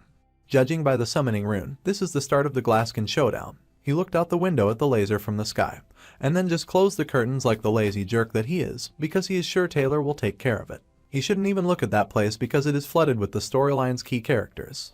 In a little while, the Berserk low-rank spirits would surely come swarming into the library. He blocks the entrance so that the Berserk spirits don't come in. He also uses the chance to create a perfect shelter and places Alka there. After his hard work is done, Ed plans on eating the beef jerky he brought, and to do research all night long, especially since the library will now be open indefinitely until the Janica situation is handled. Suddenly, he recalls that Janica's strong command of spirit understanding and spirit connection are the reason she is so powerful. Those two stats grow the more she interacts with spirits, and Janica happily talks to any and every spirit. Since meeting spirits itself is a domain of her talent, for Ed who can't even see spirits, raising his spirit stat is close to impossible. However, he is surprised that Janica is shooting materialized spirits, which means he is able to see them. This gives him the opportunity to grow his own combat abilities by fighting the spirits, an opportunity that Ed happily takes advantage of.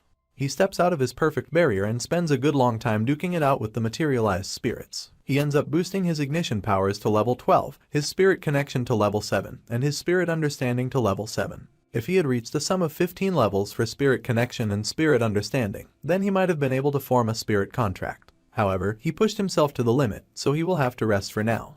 As he rests, Ziggs asks what Ed was doing sitting in the hallway. Our guy figures that the Wolfman cannot turn a blind eye to him after seeing him resting there with all his bruises. He doesn't really need to lie for an answer, so Ed admits that he was training. However, Ziggs does not even slightly believe our dude. The Wolfman tells Ed that he finally understands the kind of person that is. With the sincerest look on his face, he bows to Ed and says that he truly owes him a big favor and calls him Senior Ed. The Wolfman promises that when the time comes, he will repay this debt to Ed at any cost. Ed realizes that Alka was Ziggs' lover. She was barely important enough to make an appearance in the setting, so he completely forgot about her, since he's such a dedicated Taylor fanboy. However, Ziggs is Taylor's friend who trusted Taylor from the beginning to the end of the storyline. The Wolfman is extremely important to the storyline. Looking at the situation, Ed confirms that Ziggs left the student center and came running to the library to save Alka. Since he has confirmed Alka's safety, he must hurry to go do what he's supposed to do and help the others to stop Janica. Ed tells him to return to the student center and help Taylor. He adds that as long as Ziggs does what Taylor says, then everything will work out. Ziggs is surprised and asks if our dude is actually about the Taylor McClure that he knows. After all, the Wolfman has no idea why Ed thinks so highly of Taylor, especially when he's never even talked to him. Ed says that it is less about regarding him highly and more about a compatibility issue, especially since the shell of the high-rank fire spirit, Tarkan, can only be harmed by Taylor's element/ability. In Act 1, Scene 9, Taylor learns one of his key moves, element/. To win this scenario, it is a necessary skill. As long as the guy uses that skill, he can win. Ziggs thanks our guy for the advice with another bow. Our dude dismisses him, telling him that he does not have time for messing around, and that he should move quickly. Meanwhile, Ed will rest in the library. He has given the Wolfman a huge piece of advice, so he hopes things unfold just like in the original story. This is when our hero realizes that Ziggs and Taylor are surprisingly not yet friends. The Wolfman barely even thinks of the hero. In the game's Act 1, Scene 9, during the end of semester assessment, the hero suffers one-sidedly in a duel between the Wolfmen, but he learns the element/ and cuts through the Wolfman's magic. That's when the two acknowledge each other and become friends. However, the final chapter of Act 1 is happening a month earlier than it did during the original story. This means that Act 1, Scene 9 did not even get a chance to happen. This is why Wolfman is not yet close friends with the hero, and the hero has not learned the super important element/. This means that right now, not a single person in the raid team can deal any damage to Tarkan. Our hero is absolutely horrified to realize that the whole plot is already falling apart, and the strike team is sure to lose against Tarkan at this rate.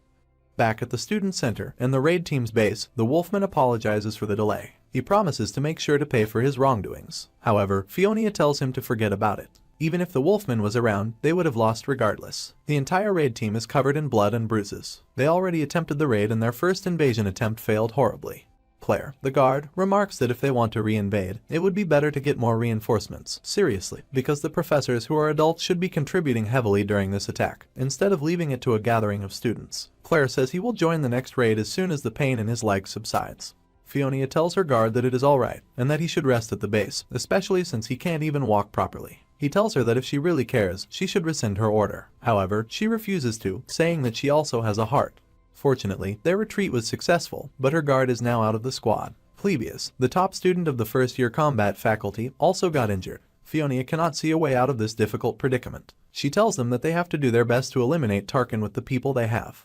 However, Ed shows up, reluctantly, and informs them that they do not have the time to go get Tarkan. Everyone is shocked, and partly horrified, to see him, but our guy keeps talking. Our dude says that judging from the summoning ritual's progress, it will be complete in no time.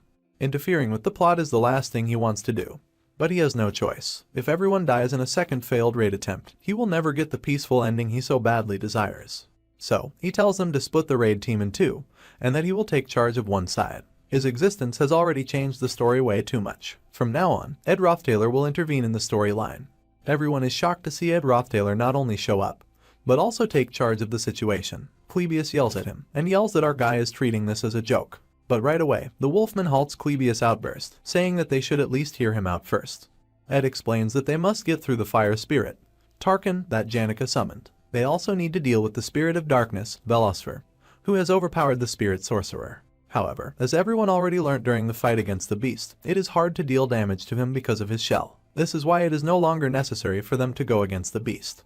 Once one team gets Tarkan's attention, the other can enter the combat training grounds and subdue the suppressed Janica. Ed figures they switch their plan from a head-on attack to a classic bait and switch using two groups. One will serve as the luring group that distracts the beast, and the other will serve as the subduing group. Once they've gotten past the beast, they can directly confront Janica. However, Lortell is against this awful idea. They have never faced anything the beast before in combat practice, and they only manage to retreat out of pure luck. If the luring group fails to capture Tarkan's attention, then the subduing group will end up chased by the beast. If anything goes wrong, the luring group could get completely wiped out, or worse, the subduing group finds themselves facing the two high-rank spirits at once. The plan is too risky. Ed replies that they can only weigh the risks when they have other options. The most important objective here is to take down Janica. That way, the beast will also be powerless. Some of the students say that picking members for the luring group would just involve picking out students who want to commit suicide. However, Taylor, our sweet and brave protagonist, offers to be a part of the luring group. Our guy, of course, immediately shoots down that offer. The hero does not have time to play hide and seek with the beast when they need him facing down the big boy villains with his mighty sword powers. The hero insists that he is quick, and that he will gladly sacrifice himself. Of course, Ed is not having it. He shoves Taylor to the side, telling him that he is mistaken. They are not picking sacrificial lambs, and they will not split exactly in half either. Ed says that Clebius and Lortell are enough to make up the luring group with him included. The three of them will distract Tarkan. Of course, Clebius and Foxy are horrified to hear this news, and Clebius protests loudly, saying that he does not want to die. Foxgirl also respectfully declines.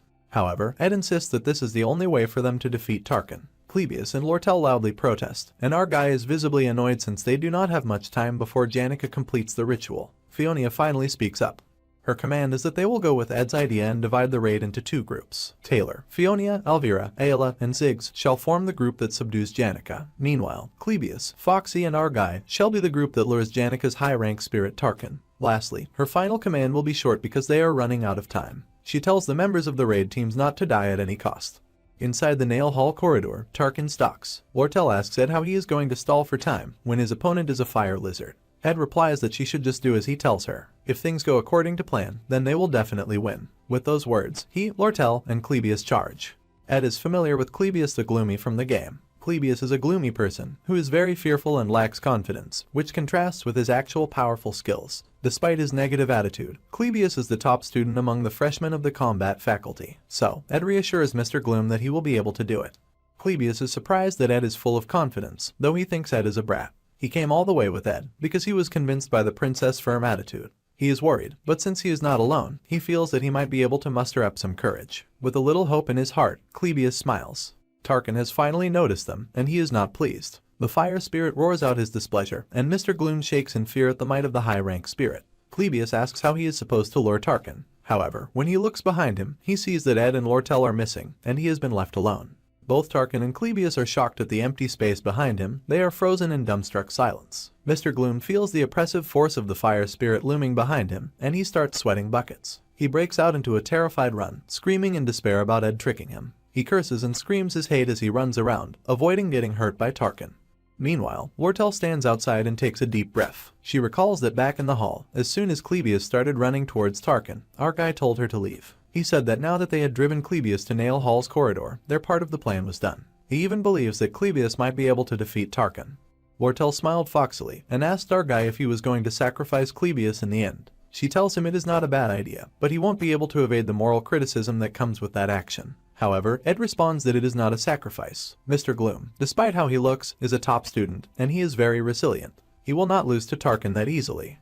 Also, Ed tells Foxgirl that the most important role will be hers. That is why she now stands outside the Nail Hall, outside the combat training grounds. He puts her in charge of securing the entry path for the subduing group, and landing a critical hit on Tarkan. She is amused as she channels her energy outside the hall. She decides that she should not jump to conclusions about Ed just after listening to rumors. Our guy told her that he is sure everyone will hesitate and doubt themselves, but he knows they are good at this stuff. Just as Ed said, the Fox Girl's magic activates and she successfully blows open a giant-sized hole in the wall of the Nail Hall. Her power blasts through the wall and brings it crumbling down in rubble by her feet. The members of the subduing team are shocked and ask what she is doing. Lortell smirks and just replies that they gotta go in. The girl recalls that during the joint combat training exercise, she blew up Nail Hall's ceiling using forbidden intermediate level magic. She smiles wickedly as she now understands why our dude left her to do this job. Now, the entry path is all set. All that was left was Clebius. He comes running out of the Nail Hall just as Lortell thought of him, with Tarkan on his tail. He screams all about how much he hates both our guy and Lortell.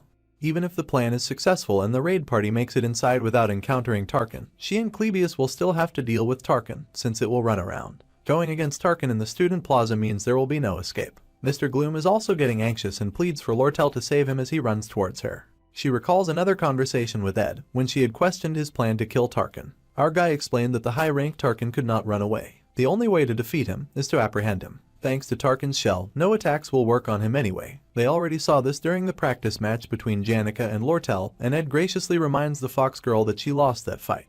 Not a single raid member could even lay a scratch on Tarkan. Ed holds up a small pouch and tells Lortell that they can use what is inside to deal with Tarkan's shell. All she has to do is get ready by gathering mana.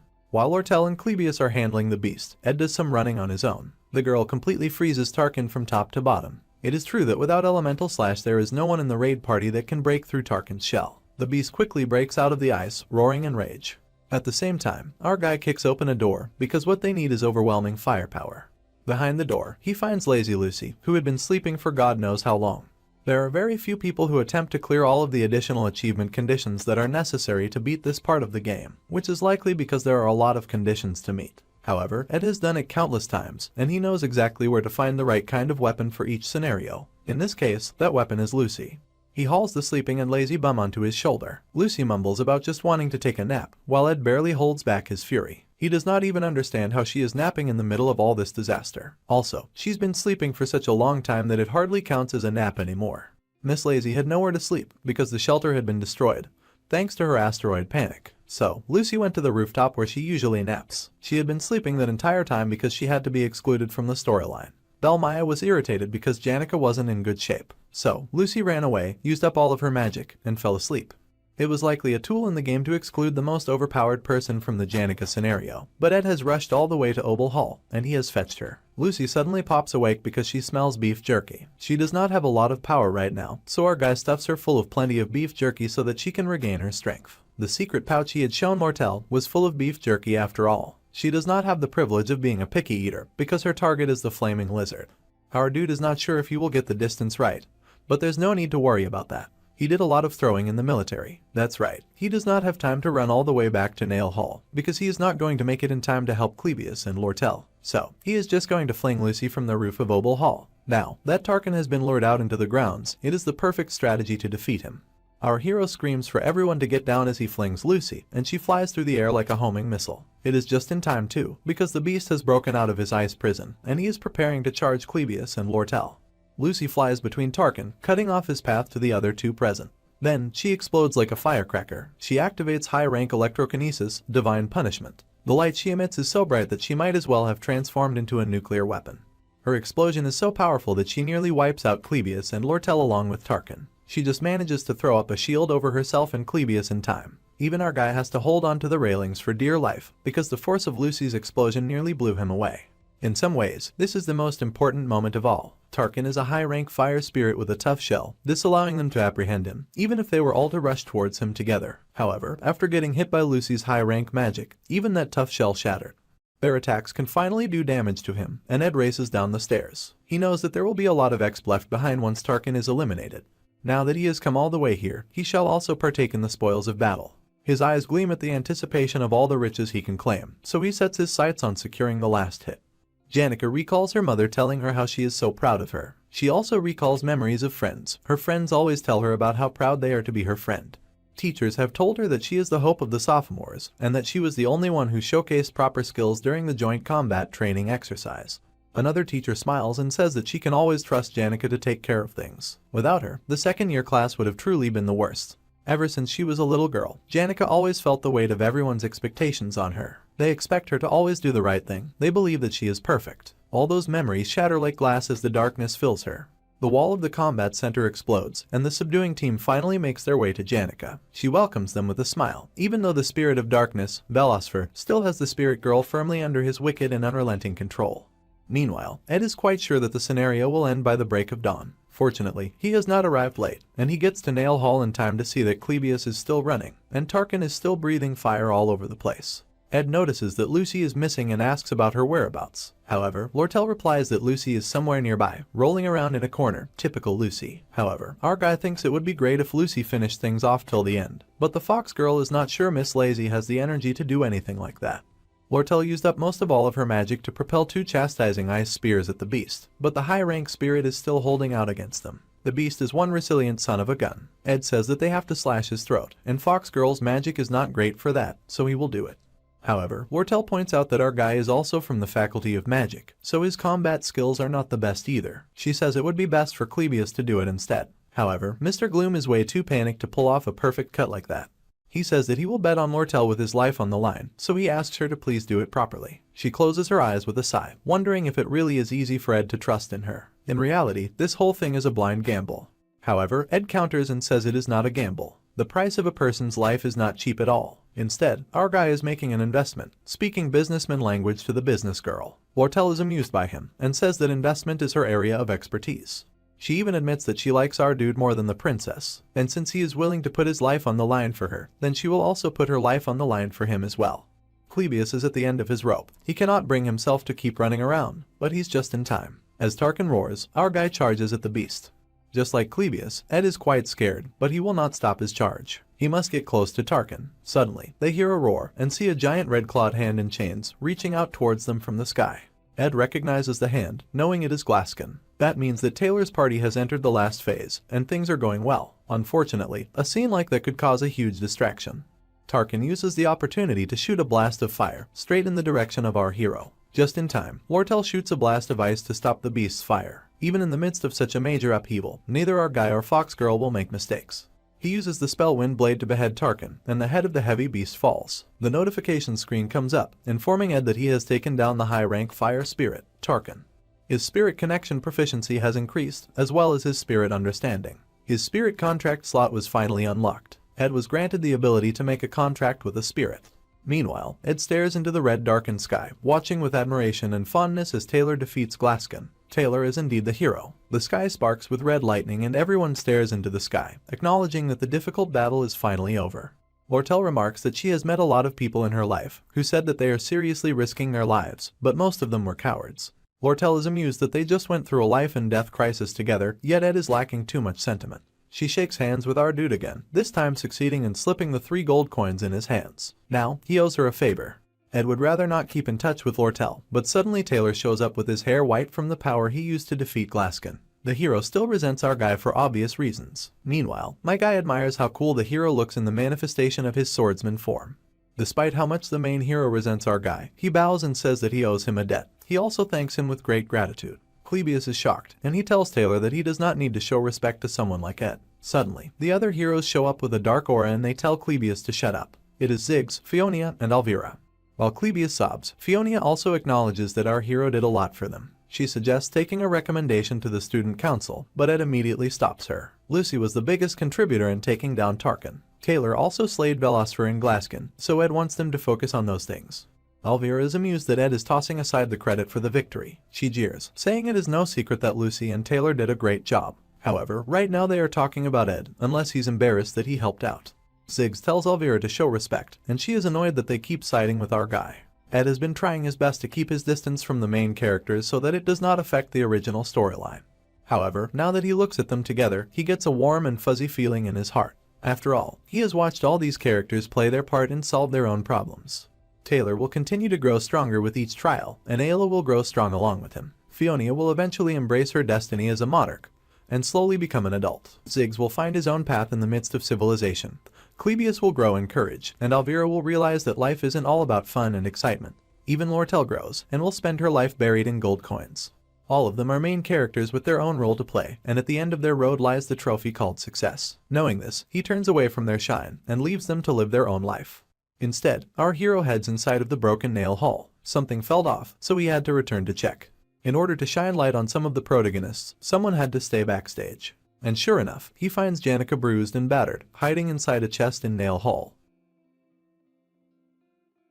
Continuing the story, we resume from the scene where Ed finds the battered and bruised Janica hiding in a chest, inside the destroyed hall. As it turns out, Lortell had a theory on why the spirit sorcerer went berserk. You see, she once happened to see her room on the night they had the conversation in the hall, and everything in there was a beautiful symbol of sincerity and gratitude.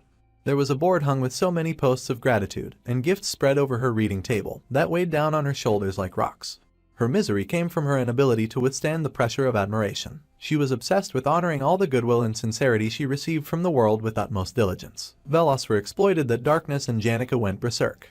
The spirit sorcerer became the hero of the joint combat training due to Lucy defeating Taylor. Merylda and Lucy formed a contract, which was why Taylor got defeated in one blow. Miss Lazy formed the contract because she frequently visited the Forest of the North, and that was because he had built the perfect place for napping in there. Everything happened a month earlier than it was supposed to, because he still existed in the story when he should have left since the first act started. She laughed, saying that had not expected Ed to find her so easily, and most of the others forgot about her, which kind of hurt. After wreaking havoc on such a magnificent stage for everyone to see, she is now in the backseat since everything is over. She would have preferred to hide a little longer, since she is about to ugly cry. Ed recalls Merylda's message to him to save Janica. It feels like he was asked to save her from ending up as the villain at the end of Act 1. However, he can't believe that since he's the only one who knows the future. He believes that Merylda was just worried about all the pressure that she was under. He was the person trying to keep his distance from her, so he would have made the perfect person for her to rely on. Unfortunately, everything failed. Janica tried to form a contract with a high spirit, but her haste during the summoning ritual made her fall prey to the spirit of darkness. This destroyed the faculty building in the process. She studied magic till late in the night. She always smiled at her family, friends, and teachers who genuinely cheered her on. But while seemingly living up to everyone's expectations, she was having a really hard time in private. Since the process was beautiful, the failure itself was also beautiful, and she remains beautiful even as she cries. Our dude is not sure how much comfort he can provide, but he tells her that she has worked very hard. Atop the stage, the main characters parade among the applause and praises of the school. However, behind the stage, it was quiet and dark. Ed and Janica are alone. Janica, the Act 1 villain, exits the stage as the main characters move forward, and she cries. Ed has witnessed the completion of the first act countless times. He raises his head in awe, because for the first time, he can see the beautiful spirits that surround her. As she cries, they stay near her, and he feels like he has now properly seen Act 1 to the end. His spirit connection and spirit understanding upgrade to level 10, and many spirits take interest in him. 10 days have passed since the end of Janica's disciplinary committee trial. She acknowledged her mistakes, and testified that she would willingly accept her punishment. However, during the first trial, all her professors and friends expressed utmost support. During the second trial, Fiona said that the spirit sorcerer would not be tried for the attempted murder of royalty. She testified that Janica had been overpowered by Velosfer and had not tried to intentionally hurt anyone. Lortell also came forward to address the loss incurred. The Elite Merchant Association completely compensated the funds for restoration without asking for anything in return. Although, they did add a conditional clause in the contract to reduce the customs fees on the school supplies that they distribute to half. At the end of the day, the outcome was that Janica suffered the removal of benefits given to yearly top students, the retrieval of all prizes and decorations of glory, and the disqualification from entering the Opheles Hall for the next semester. She was given probation for 10 days, and suspension for 20 days, but her expulsion was revoked. It felt like they had shot a heart-touching montage in a coming-of-age drama with the number of students and teachers that rejoiced at the news. Everyone was relieved, but the students began to notice that Janica seemed under a lot of stress. So, her best friends, Clara and Annie's, work hard to alleviate her worries. They prepared for her a wonderful tea party spread, with delicious delights to chew on. They also reminded each other not to mention the disaster or bring up anything that would bother her. They eagerly welcome Janica, but she is distracted. She suddenly asks them out of the blue what the difference is between liking and loving someone, with a blush on her face. She wonders deeply if there is a difference between the two. Her friends are surprised and wonder why she'd suddenly bring that up. Embarrassed and nervous, Janica quickly said she was talking about her friend. Her friend had a dream about a beautiful garden where she was surrounded by flowers like a princess. Suddenly, a nonchalant-looking boy came riding in like a knight on a shiny steed. There was love shining in his eyes when she placed a flower garland that she'd prepared specially for him. Of course, this friend was Janica, and the knight in shining armor was Ed. Then they held hands and skipped merrily through the garden, laughing like a Disney pair. Janica says that her friend has apparently had this dream over and over. However, her friends can immediately tell she is talking about herself, since she was on probation for 10 days and would not have gotten the opportunity to meet any friends. Annie's decides to go along with it, and she asks Janica what else her friend said. Janica replied that her friend would stare into her room blankly, and suddenly that person's face would come to her mind. Unable to withstand the immense pressure of second-hand embarrassment, Annie's flees, saying that she suddenly remembered that she had to help the assistant professor. This leaves Clara by herself, diffusing the bomb that is her delicate feelings. Clara needs to approach the situation carefully, so as not to break her heart. If things go wrong, the whole student body will find out. The love story of the Janica failover would circulate everywhere. Clara suggests that she think of the situation without much complications. She says that emotions can be a mystery, and it is hard to determine which feelings are negative or positive. Clara says it is better for her to just be honest with her emotions right now. Then she backtracks and recalls this advice is supposed to be for Janica's friend. Motivated, she agrees with Clara. She also tells Janica to be careful when she talks about such sensitive topics, especially as it would not be great for her friend's reputation. She gasps in surprise and once again agrees. Clara has managed to prevent rumors from rising for now. She amicably thanks her for the genuine advice, but now needs to return to the Opheles Hall to report her suspension. Clara decides to linger in the garden for a bit while she sorts out her thoughts, and waves her a happy goodbye before her head hits the table in relief. She has now successfully defused the Janica bomb. Meanwhile, Ed recalls how he relentlessly saved money. However, thanks to Fionia's petition, he was waived from the next semester's fees. With the money he had left, Ed happily bought a few tools with his gold coins. He was surprised to see Janica waiting for him at the camp. He had avoided her all this time, but now that the first act that involved her is over, he will now interact with her casually. Ed greets her but is shocked to see her leap from where she stood to hide behind a tree. He is so confused, but Janica recalls Clara's words, telling her to be honest about her feelings. However, unable to overcome her nerves, she flees, saying she has stuff to do at Opheles Hall. For her, confessing her feelings was a task much too difficult to do. Our guy, on the other hand, was frozen with white shock. With his new tools, Ed prepares to get busy, since he is finally going to make the hut that he has long desired. On the first day, he chose the location to build the hut, a wide area under the shade that would not stand out too much. He started his work without interruption. On day 3, he gathered wood. He had become rather proficient at wind blade, so that also went smoothly. On the 4th day, he paused the wood gathering to check the end of semester results. He also got pretty high scores for his practical, and his results for the theory exams were higher than the average freshman, so all his studying was paying off. Special incidents that occurred were that Janica continued to ignore him, and her friends, Clara and Annie's, looked at him as if he should not dare show his face around them. Day 18 brought the lumber work to its near end. Ed wondered if there was someone who ever got this good at using wind blade. Day 20, and the school vacation had begun. Now, Ed could put all of his time into building the hut. A special incident occurred when he went to check the trap he'd set for the game, just to find Lucy caught in the trap and sleeping peacefully. He makes the mental note to stop using beef jerky as bait. On day 27, the senior maid, Bella Maya, came to give Ed some herbs and mushrooms. She asked how things were going with Janica, and when Ed said the spirit sorcerer might hate him, Belle tilted her head in confusion. On day 30, with one pillar as the center, the outer lumber walls collapsed. He realized that simply making and fitting joints properly was not enough to make it stable. Later that day, he once again ran into Janica's group at the bakery, and she flat out ran away the moment their eyes met. Once again, her friends glared at him like he was the problem. On day 37, Ziggs came to Ed to offer him some assistance. He also came with updates that Ed's recommendation was correct, and that Taylor was a good guy. He is satisfied that everything is once more moving as per the original storyline. Then our guy tells Ziggs which side of the house is set aside for the chimney. Ed marks the wood as the days pass. On day 45, he can sit in the house. Neither the flooring nor the walls are tacked. There's not a single piece of furniture either. It is just a hut made of crude logs of wood. However, there are outer walls and a ceiling too. If he shuts the door completely, insects can't get in. He smiles in satisfaction as his log hut is completed and his proficiency in creation once more increases. Finally, after many days of hard work, he has a home. As he rests in his log house, Janica watches, her hands curled and her cheeks flushed. Now that our guy is finally done with the walls, flooring and fireplace, all that's left is for him to put up a good fence. Then create a storage for the firewood and any extra additions. To his annoyance, he finds Lucy napping on the roof of his house. Suddenly, Janica musters up the courage to say hi. Belle had earlier informed her that she'd seen Ed building a remarkable house in the woods. The talented maid compliments his craftsmanship, and further adds that it would be a great idea to look inside, pushing the shy spirit sorcerer to go check it out. So, Janica shows up and loudly voices her curiosity about the house and how natural her curiosity is. It's only a recent build, but she loudly compliments it. When Ed asks if the spirits told her about it, she blushes since the spirits were only interested in filling her in on how hot and steamy he looked while he put that house together. So, she lies that she hasn't been talking to them much. Ed invites her inside. As Miss Lazy sleeps deeply on the roof, the spirit sorcerer gasps in amazement at all that our guy built by himself. While they sit by the fire, they talk and gist for a while, and she confesses that she owes Princess and Foxy a huge debt for letting her borrow money for tuition. He tells her that if she cannot pay them back, then she should not burden herself with it. The incident happened because she let herself get burdened with unnecessary responsibility.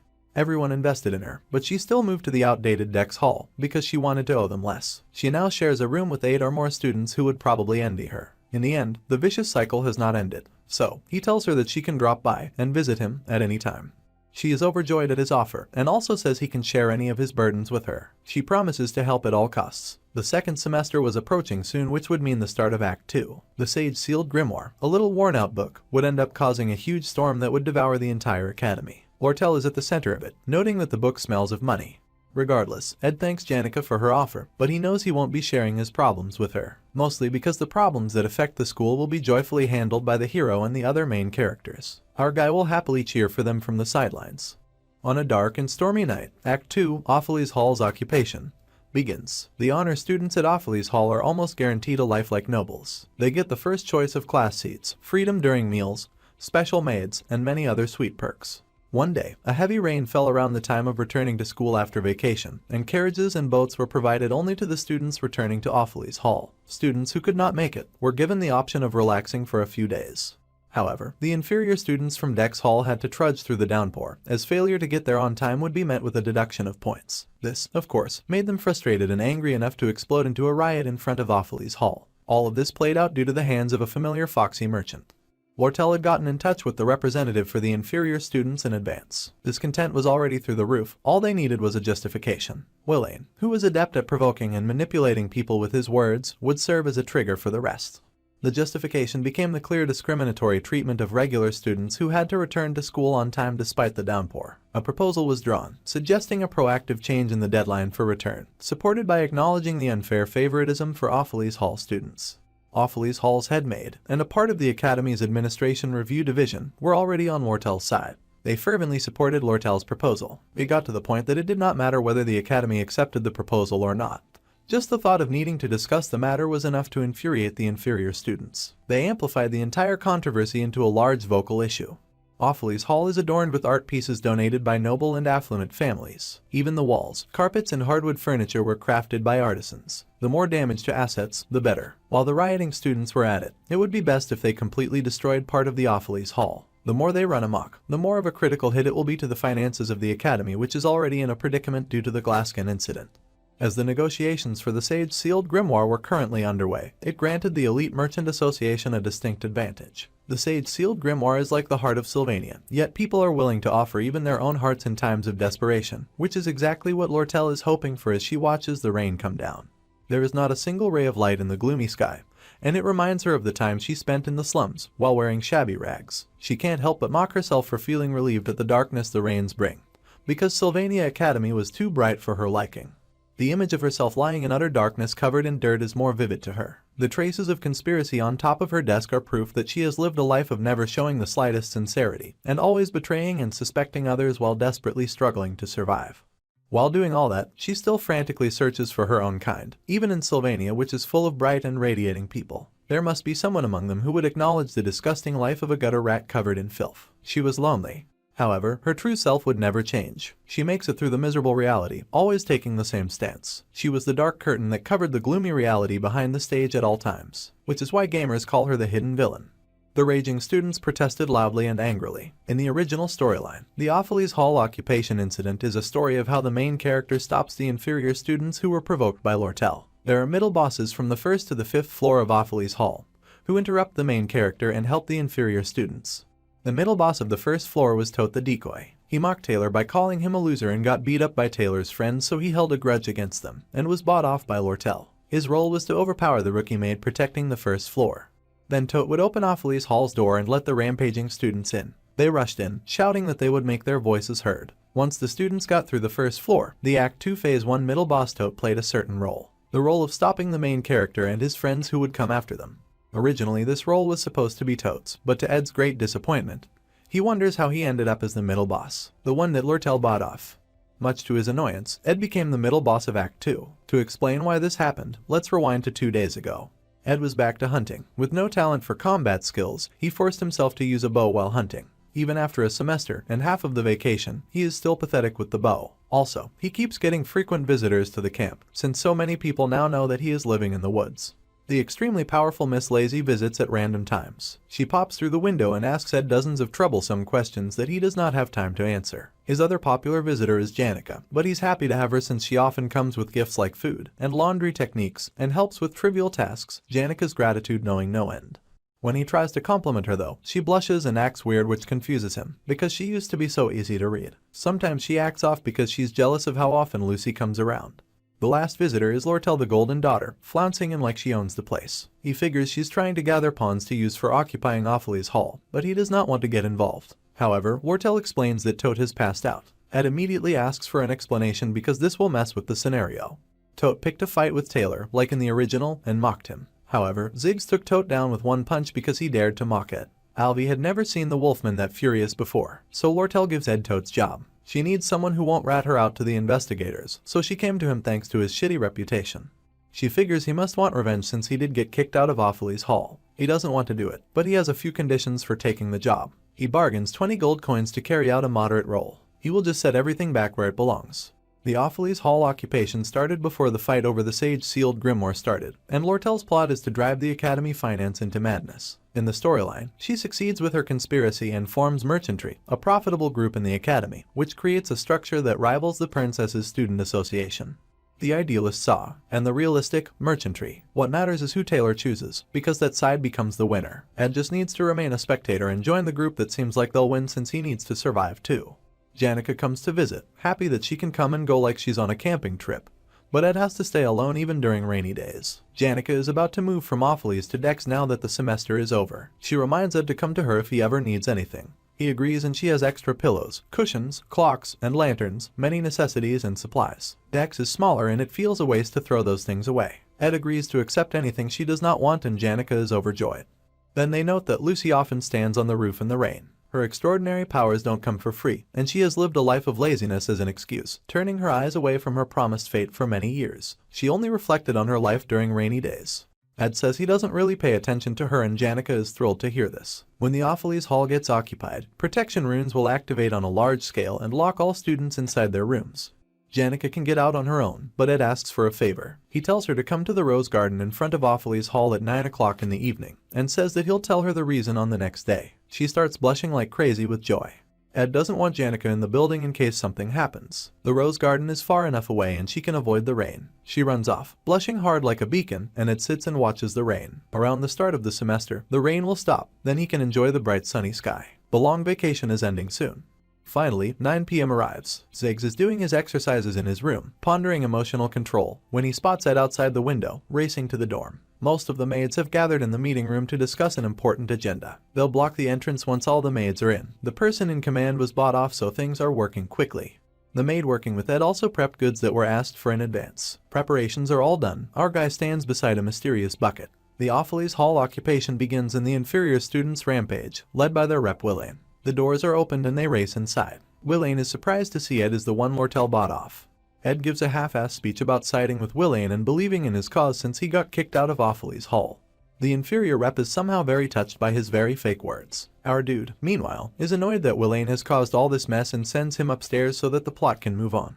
The inferior rep will end up taking the blame for the chaos in the end. Our guy does not stop the fleeing maid either, as her superiors are all locked up, so she has no one to report to. The chief maid Alice, who controls the protection runes, is in Lortell's hands. So, all the students are detained in their rooms by the protection runes. Everything is going as planned, and the hidden villain, Lortell, finally comes to the stage. Moving on, we know that the academy employees will repress the rampaging students in no time, so our party needs to finish things quickly. This is when Lortell suddenly asks Ed if he's ever killed someone. He of course replies that he hasn't, and she admits that she has not either. However, she's done things similar to killing people in a need to survive. She's crushed lives and stabbed others in the back. She lived her life forgiving her own sins and making excuses for herself as she built up her wealth, which is precisely how she got the name of the Golden Daughter. She knows she deserves no sympathy, so she searches for it from others. Like a possessed person, she asks if he can sympathize with her. Good or evil, all people feel lonely, and some search for people who roll in the dirt like them. They only find redemption in people who are as bad as they are. However, Ed does not sympathize with her, and he tells her that she needs to take responsibility for her own decisions. She quickly masks into her nonchalant self and says that they need to get to work since they don't have time to waste. Our guy relaxes in relief now that Foxy will talk to Alice about their plan going forward. Once they make the defense magic of Opheles Hall go berserk, and hand over the command of the runes to Weakling, the story will unfold with current events intensifying.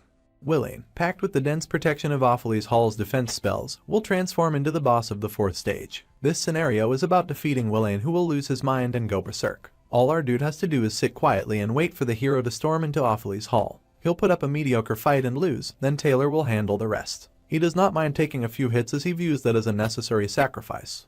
Meanwhile, Janica sits in the rose garden, dressed warmly as she waits for Ed. She even finds a note he left for her, telling her that he'll be a little late. She blushes, thinking he is preparing something special. The golden horse carriage near the garden was not important to her, and she wasn't going to leave because she'd thought about him for the past 3 days, to the point that she couldn't even sleep at night.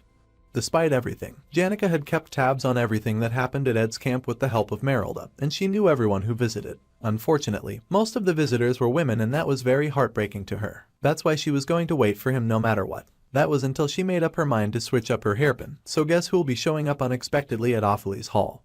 Elvira, meanwhile, is freaking out about needing to enter Opheles to preserve her herbs with magic. She drags Taylor and Ayla with her to help her. Redhead is so upset that Ayla fears she will go on a rampage. The angry Redhead rushes in with the other two close behind her, and who do they find waiting but our main dude? The hero is surprised to see him and asks why he's here. Elvira can see the traces of the students that stormed through, and the entire place is a mess. Ed sits silently with his back to the stairs. She did not expect that he of all people would try to stop them. He confirms her guess and says that he cannot let them pass, like he's Gandalf. Elvira laughs, knowing he can't beat them alone since the people on her side are very skilled. Taylor, on the other hand, cannot understand why our dude would stand against them, and demands to know what is happening. As he gives no response, the hero charges at our dude. Ed of course blocks him with magic, and Elvira identifies it as the basic spell Wind Blade. However, the spell has now become so advanced thanks to his continuous use of it, that it does a lot of damage. The students at Opheles panic. Well, Clebius panics, wondering what is going on. Elvira, Taylor, and Ayla fell from surprise at the attack, and Elvira realized with horror that he cut her hair. She realizes he's going to be serious about this fight and reaches for her potions, but Ed sets the place on fire with ignition. The battlefield was set, so his judgment was quick and precise. Meanwhile, Elvira thinks to herself that Ed is showing talent far beyond just high mage proficiency. As the alchemy faculty's top student, Elvira represents their main forces. However, the biggest flaw of alchemy is that, without relying on magic tools or elixirs, their raw combat power is close to zero. Most alchemy students carry a magic ring or necklace with them. But Elvira had never thought a genius like her would need that kind of thing. Rookie mistake, because it seems Ed knew that as well. He dropped the chandelier and used the opening to cast Firewall, just to separate Elvira from her bag. However, she wonders why he went for the strap instead of destroying her bag and its precious contents. She is not out of options yet, and she cast a fire-resistant formula, amplified its strength, and made it go berserk. Meanwhile, Ayla hurriedly sought out a spell to put out the fire. Overwhelmed by the flames, she screams and Taylor yells at her to get her act together. She is usually confident in her magic, but her combat ability is average at best. Ed keeps targeting her, which makes it hard for the hero to leave her side and get close to him. Elvira, however, is ready to make an opening for the hero to have a shot at knocking down our guy. Her berserk fire-resistant bunny launches at our dude, and the hero follows behind, determined to put a stop to Ed. The alchemist Redhead loves Taylor's energy, and wraps herself in a cloth, launching into the fire to Ayla's shock. She manages to get to her bag of potions. It's game on now. Ed throws Wind Blade at her, but she flings at him a chemical reagent prepared by dicing up unique flowers and mushrooms. This chemical works by controlling the release of magic and temporarily subduing the products that result from magic formulas. Our dude successfully takes down the Berserker Bunny, but the hero uses the chance to race at Ed. However, our dude suddenly turns tail and runs. He brings down a huge table between them and sets it on fire. Elvira is horrified, screaming that a fire would surely kill all the students trapped in there. However, the hero is sure he can slash through any fire created by magic with his elemental slash. They need to make haste while Elvira's chemical reagent is in action. Taylor rushes at Ed, even as Elvira shouts for him to wait. The windows are open wide enough for all the smoke to escape, and even the carpet that could catch fire is not there. There are no flammable objects in sight, which means it is a trap. Ed notches a bow and prepares to fire. The hero did not expect our guy to have a weapon, but he could easily deflect the shot anyway. However, to the hero's horror, Ed fires at Ayla. Ayla can't even use basic spells right now. However, the alchemy redhead saves Ayla, using Claw Hand, and stops the arrow before it hits her. Elvira is surprised to see the arrowhead is covered with cloth, so Ed did not even plan on hurting her. Taylor charges in, ignoring Elvira's warnings. Ed is waiting for something. Clebius has started to panic inside of his room, as the Act 2 of the final chapter of the Awfully's Hall incident kicks into gear. Clebius escapes his room, and our guy can finally relax. The hero takes the opportunity to knock him into next week. Elvira is absolutely shocked to see Ed go flying. Taylor yells at the defeated Ed, asking why he dared to go so far. Even the redhead is pissed because she feels like he was just playing with them the whole time. Everything he did proves that he was not fighting them seriously. He tells them that if they're done, they can go upstairs and get busy. Elvira asks our dude why he let them win, which confuses Taylor and Ayla. She is very enraged that he toyed with them. Unfortunately, right at this moment, Janica emerges from her room after picking out a flower pin. Her pure love might be naive and delusional, but she is free to imagine happy thoughts if she so desires. However, the difference between imagination and reality can be cruel at times. The boy she thought would be at the pavilion all dressed up was on the ground, covered in blood, after being attacked by a suspicious group of people. There was no way our ever-sweet spirit sorcerer was going to take that kindly, and Janica's eyes flamed red. Janica would admit that it would be lying if she said something did not feel out of place. Ed could have gotten swept into some unexpected situation. Despite her concern, based on his simple life and the way he'd acted during the Glaskin incident, she felt certain that he would figure out the problem somehow. It was not until the flaw in such a complacent way of thinking was poked that she started to reflect on it. She had offered to help if he was in trouble, but Ed had not asked for help. The reason he lured her outside Awfully's Hall, even going so far as to write her a letter, which was unlike himself. It was the same reason he fought alone till he was covered with blood, to keep Janica outside of the battlefield since she had already received several punishments because of the Glaskin incident. She doesn't entirely know what happened, but he was so considerate to ensure that she would not get swept up in all this. While she was busy worrying about her looks, Ed fought alone. Meanwhile, Taylor is happy to see her, oblivious to her rage. He tells her all about how Ed tried to stop them from going upstairs. Too late. Elvira tries to warn him that Janica has appeared as a foe instead of a friend. She doesn't really care about what's going on, but she won't forgive them for hurting her crush. Our guy tries to stop her, shouting her name. However, Janica summons all the spirits and tells him to wait because she's going to handle this. She's summoned intermediate grade spirits of the 4 elements and others that basically make up a battalion. Elvira quickly tries to get Taylor and the others to run since there is no way they can defeat the top student among the second years of the whole faculty of magic. They were already barely winning against our dude.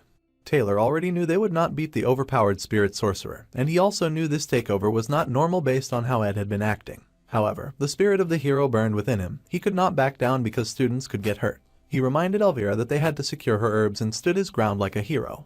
Our guy was impressed, but also hauled the hero by his collar and tossed him aside. He promised the hero that he would take care of his girl, so that Taylor could go to the second floor. They can't believe he's letting them go after he tried to stop them.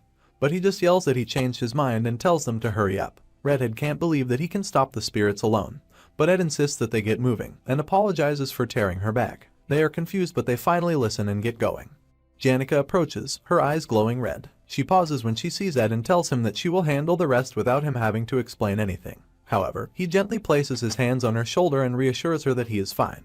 Janica gets knocked out of the rage mood by the power of Crush, her face flushing because our guy is touching her. He tells her to please send the spirits away, as the wind is so strong that he can barely hold on. The spirits feel underwhelmed as they are quickly sent away. To the heroic trio's shock, he actually managed to single-handedly stop her. He gestures for them to hurry and go, as there's probably not much time left. Exhausted, Ed collapses.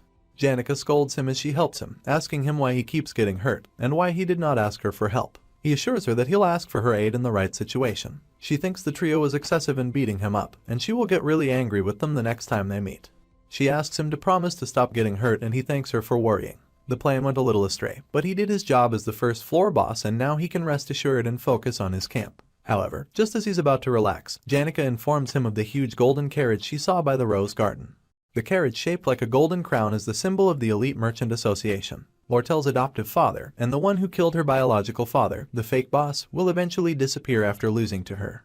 In the struggle of the second act's last episode, Sage sealed Grimoire the Golden King elite. More importantly, the fact that he came to the academy earlier than expected means something else is going on outside the scope of Ed's knowledge. The rains come down heavily, and Lortell informs Alice that she was dumped by our guy. While they are on the 5th corridor of Opheles Hall, Alice mentions that she had not realized that he was Foxy's type. Foxy admits that his looks are not all that bad, but she thought he'd be able to sympathize with her. However, he had dumped her without mercy. She adds that people like them get used to hearing that all their lives. Alice was the chief maid of Opheles Hall, a senior maid who had worked there for over 20 years. She started from nothing as an apprentice maid at the age of 15 and eventually proved herself by becoming the Opheles Hall manager. Lortell had invested in Alice, spending the most trying to bend Alice out of her uprightness. The losses from that had burnt a hole in the financial ledgers. However, Lortell considered it a worthy investment, because she had finally found someone like her, someone who would abandon their rigid values for gold. Lortell had lived a life in the slums, stabbing first so that she did not get stabbed. Willie and the inferior students rep would take over the 4th floor's control room, and they would hand him command over the berserk defense magic at the right time. This would destroy the whole Opheles Hall from the inside without anyone knowing anything. Regardless of the unfortunate past, or the sad story that pushed her into this predicament, Lortell is clearly an evil character, a hidden villain. Since everything is going according to plan, she will head to the storage room to put on the act of innocence and fear. She is a poor pitiful human, unaware that a person that can be bought by her can be bought by others too. Lortell has never loved someone or had someone she considered family, so she'll be alone even in death, as Alice informs her that she is not exactly her kind. She freezes as Alice holds a sword to her neck. It doesn't take long for Taylor and his friends to make progress. They clear the 2nd floor boss, overpowering Clebius and forcing him to join their party. Then, they stop the maid and 3rd floor boss, bedding washer Kelly. She was no match for them without her older twin sister. Everything was going unexpectedly smoothly and they finally reached the Opheles Hall 4th floor. Only the 1st floor had been a real challenge. They get to the 4th floor just in time to see Weakling go berserk. He had become hostage to the defense magic, placing the crystal ball that triggers the magic circle control system in the control room's dead center. For everyone to see was Alice and Lortell's scheme. The self-defense magic formulas carved all over the building were installed to protect students from invaders. However, in Weakling's hands, it was like a child holding a loaded gun. Taylor, Alvira, and Ayla helped the fleeing students to evacuate. The students inside their rooms panicked at the quake this caused, thinking the building was about to collapse. They used their powers to escape the building in their own ways. The whole situation slowly became a catastrophe. Alvira uses anglerweed reagent as a quick rebound and hopes that it will at least block all basic magic within this corridor. It is only assisting magic, and it might be a lot, but the hero can handle its force. So, she tells them to leave this to her, flinging Clebius and telling him and Taylor to knock poor Weakling out. Weakling is trapped by the runes and shooting magic at them. They dodge the magic and rush at the crying boy, who is relieved that someone has come to save him. A part of the top floor explodes and the rain keeps coming down. Meanwhile, Janica and Ed are still nearby, taking a little stroll outside. Janica tells him not to push himself too hard or the wounds will open again. He explains most of the stains on him aren't his blood anyway. Instead, his focus is on the crown golden carriage that looks rather plain. Despite the prestigious outer appearance, considering the man inside, the horse carriage looks plain. The Golden King, Elte. Ordinarily, he'd be escorted by a grand fleet of over a dozen carriages, but his discreet approach hints at secret motives. Elte is Lortell's adoptive father and is also the fake boss who later gets backstabbed by her and exits the stage. He's a figure that should not be at the academy right now. It looks like the carriage has been there for a while, so our dude cannot fathom why he is not getting out. He wonders if the Golden King is waiting for the Opheles Hall to be wrecked. Suddenly, Ed recognizes the 3rd floor maid in charge of dishes, Shenny. She is one of the orphans raised by Alice. Alice was originally bought off by Lortell and Shenny was supposed to be the 3rd floor boss with her sister, Kelly. However, she is with Elte, who is Lortell's enemy, and that is going far off script. There's no way Shenny would betray Alice, and Lortell bought Alice off, which can only mean that Shenny is with Elte because the head maid has double-timed Foxy. After all, money knows no loyalty. This could mean Lortell's downfall. Lortell is the one who gets into a political fight with Fionia in Act 3, as well as the main character's biggest ally in the fight against the Roth Taylor family in Act 4. Ed already had such an annoying hard time taking Toad's place as the middle boss, he can't play her role as well, but that will happen if she meets her downfall. With a heavy sigh, Ed asks Janica for a favor. She agrees to help in any way that he needs, no questions asked. Elte Kachellan, the Golden King and honorable president of the Elte Merchantry. Lortell appears to others like she is following his orders since he is her adopted father. However, she is in fact plotting to betray him and take over the Elte merchants. She knows all about how he killed her biological parents, and coaxed the business magnates and directors of the Elte Merchantry to oust him. Also, the negotiations to purchase the sage-sealed grimoire were just an excuse to draw him out into the Sylvania Academy, and a bait to take him by surprise so that he can't react in time to the crisis back at the Elte Merchantry's headquarters. Certain factors led to him finding out about this betrayal, and now he has received a letter from someone who holds the confidential document that can prove Lortell's plot. That someone is Alice. Lady Lortell offered her a huge amount of gold coins. Unless she is offered more gold than that, she will side with her. She's lost her sight and most of her hearing due to an accident. This will be her last year as the chief maid. She is in a predicament, and the only human who knows the truth about the Fox Lady. Depending on her choice, things will change dramatically for the better or worse. The paper attached to the letter she sent has the names of the institutions that she has been secretly managing all this time. The amount of gold coins delivered to these institutions will determine her actions. She trusts the Golden King to make the correct judgment. Alice tells Lortell not to dare move as her father will arrive at Opheles Hall soon. She didn't expect her to suddenly look shocked and sad since she thought she was more level-headed. Lortell had wanted revenge against the Golden King, but in Alice's eyes, they were both the same, just like her. Suddenly an explosion knocks down the wall. Taylor's group shows up, dragging the fallen body of Weakling. Elvira already suspected that there was no way someone like Weakling could have gotten close to defense magic, so the real culprit behind this entire showdown had to be Alice, the chief maid. They believe she is holding poor Lortell hostage. Foxy uses the distraction to run to her friends, who are also the suckers who just saved her lying cheating ass. They quickly ask if she is alright, and the girl considers lying. She could frame Alice for the whole thing and everyone would believe her. However, she could not bring herself to say anything. So instead, Foxy makes an expression that shocks Elvira and covers her face to run away from the whole commotion. At the same time, Golden King Elte is coming into the scene. That man doesn't trust even his own henchmen, so he came all the way just to finish things himself. The plan to overthrow him is nearly complete, and he is supposed to take the fall for large-scale tampering with the account books, and the damages caused. Fortunately, he is not at the headquarters yet, so she just needs to get in touch with the officials there. She needs to send the carrier pigeon hidden in her room and hide herself somewhere. As long as she, the center of the plan, does not get captured, everything will be okay. Her pace slows as she tries to cheer herself up. No one in the world understands her, and she always expects betrayal. She has gone through it countless times, so getting her heart broken doesn't mean anything. However, Lortell is unable to hold back the rivers of tears that fall from her eyes. Crying doesn't suit her, so she keeps walking. She has to do what she can right now, so she runs. She has to get to her room before Elte does. Everything will be fine as soon as she sends the carrier pigeon. At the same time, on the first floor, the man of the hour appears in the wrecked main hall. He spots a student in the hall and tells them to evacuate. However, this student is our guy and he tells him that due to the risk of collapse, they're not allowing anyone inside the building for safety reasons. He is back in his Gandalf arc and he will not let them pass until faculty and staff arrive. Elte asks if Ed is under special instruction, but he replies that he is in fact acting on his own, since in these matters, Sylvania basically has a shop system. 3 people are aware of the story's flow. Lortell, who seeks to take revenge for her childhood and empty the seat for the Merchantry's president, and Elte, who is determined to thwart her plans and purchase the sage-sealed grimoire. The final player is Alice, who is using both Lortell and Elte, and she is the root cause of the twist in the story. Ed expects her to be on the 5th floor with Lortell, though he is not sure why Alice betrayed her. Ed wonders if he needs to go to the 5th floor to get rid of her, but changes his mind since Taylor's party will run into her anyway. He leaves the fight against Alice to the heroes. He trusts very much in their battle skills and ability to overcome difficult foes. The matter that he has to handle is whatever Elte has planned for Opheles Hall. As long as Ed keeps him out, the events will continue as they should. He bows in recognition of Elte Kachellan, the president of the Elte Merchantry, and asks him to speak to the academy to ensure that he is treated with the respect he deserves, trying to get him out of the hall. However, the man forms his own conclusion about our dude, and says with strong certainty that Ed is working with Lortell against him. The next chapter starts from 10 minutes ago, where Janica and Ed had wandered back into the Opheles Hall, and our guy was surprised to find Zig still exercising in his room. The Wolfman explains that he was just avoiding taking rash actions, since it was not like the building would fall and kill him. He also asks why our guy destroyed the wall because that would make the room cold. But our dude is thinking of how Ziggs doesn't even look like a mage with those 6 pecs. Ziggs, of course, greets Janica and they both apologize for the rough encounter during the Glasskin incident. Then, the Wolfman makes an observation, and asks if Ed and Janica are dating, which of course makes the spirit sorcerer freak out. Our dude isn't bothered though, and Wolfman apologizes for asking such a rude question out of the blue. Then, Ziggs asks curiously why they came all this way to find him, and our dude asks him for a favor. Back in the present, our guy is trying to convince Elte to leave Opheles Hall by convincing him to talk to the Academy's administration first to make sure he is treated with respect. However, the Golden King sees through that ruse and deduces with a malicious glint in his eyes that our dude is supporting Lortell.